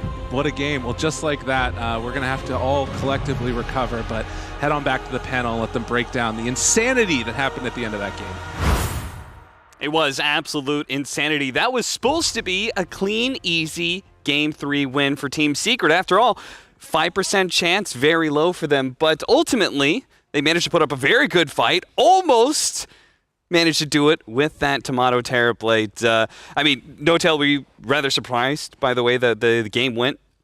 Yeah, I think they played without fear, and I think Tomato has had an incredible showing today. I think in that game he was at the right place at the right time, bought the right items. After seeing the beginning of the game, it kind of panned out the way I thought it was going to pan out. Then he surprised with the Scotty. He showed up in one fight, and after that they kept playing. They did the Blink Ravage on top of the TA, killed him, forced Sumail to get this MKB, and even though this Tide and Evoker were almost, I would say, too far behind to have the impact they're supposed to have, Tomato kept them in the game. And the Monkey also getting some nice pickoffs and whatnot, but yeah, I think they were heavily outdrafted. They had one win condition, which was the TB, and almost made it work. It was very close. I mean, can you guys hear me? Okay, great. I honestly think that TSM were the better team this series. Yeah.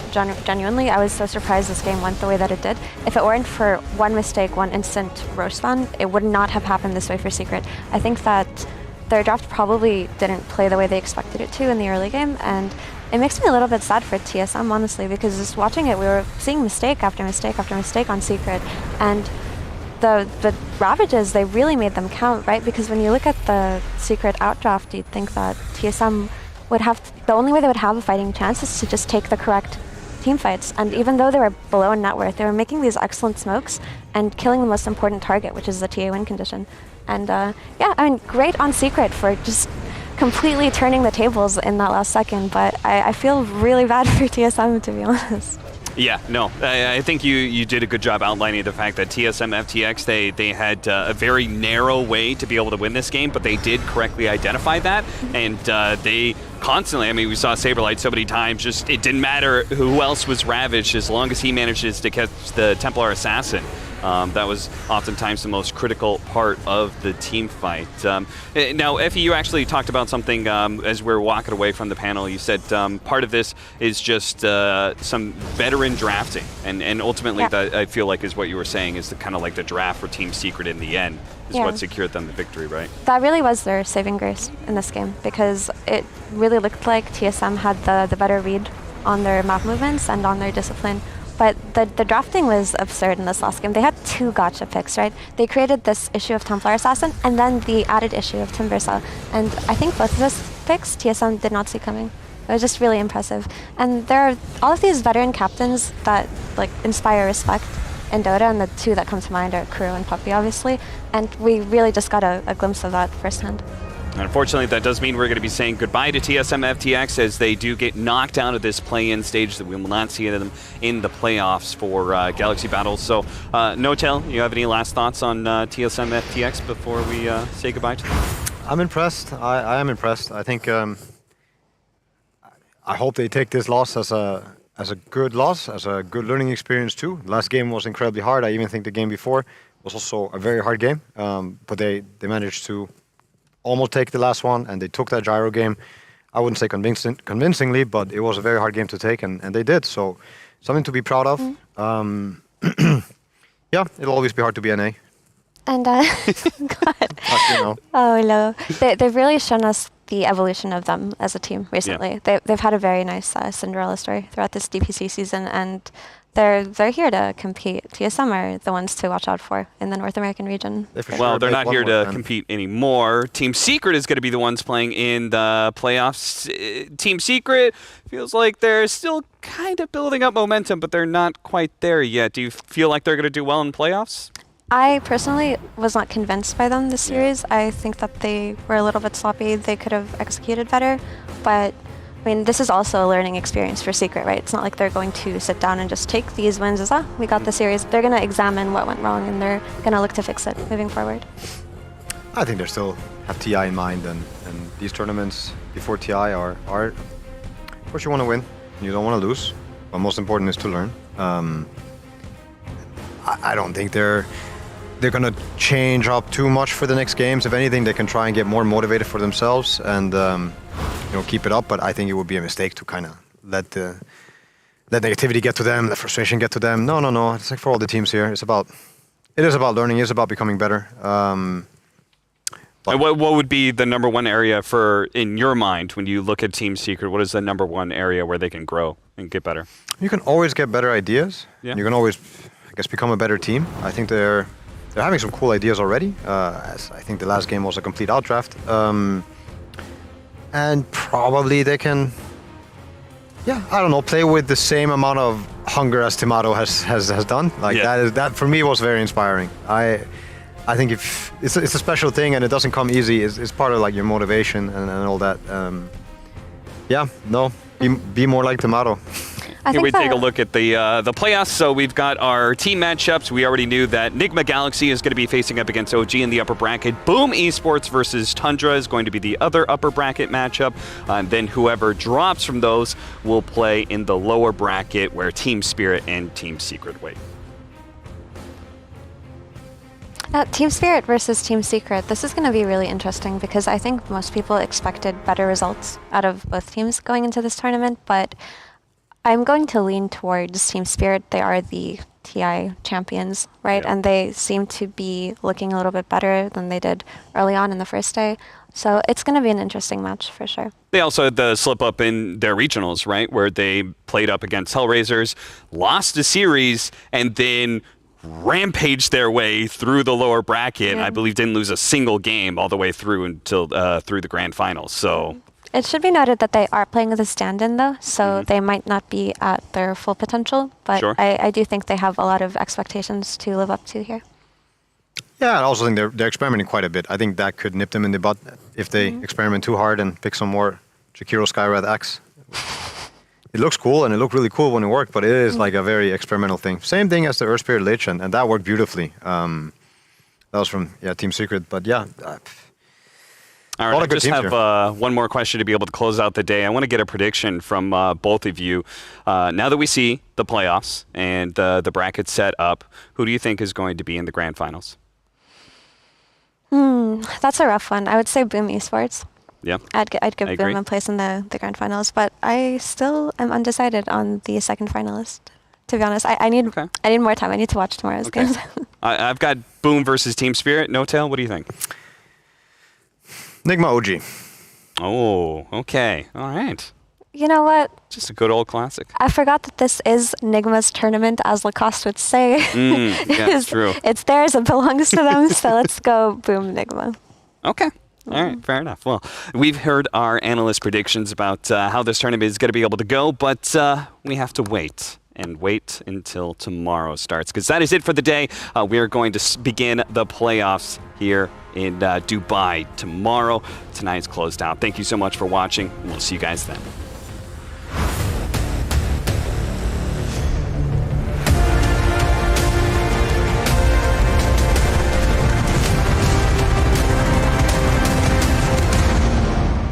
A country of dreamers, built for dreamers. If there's one place that deserves this title, it is the United Arab Emirates. No other place that has achieved the impossible time and again just because someone dreamt it. Today, as we look to the next 50, we're looking for more dream power. We're looking for those who believe dreams can make our planet a better place. Welcome to the United Arab Emirates.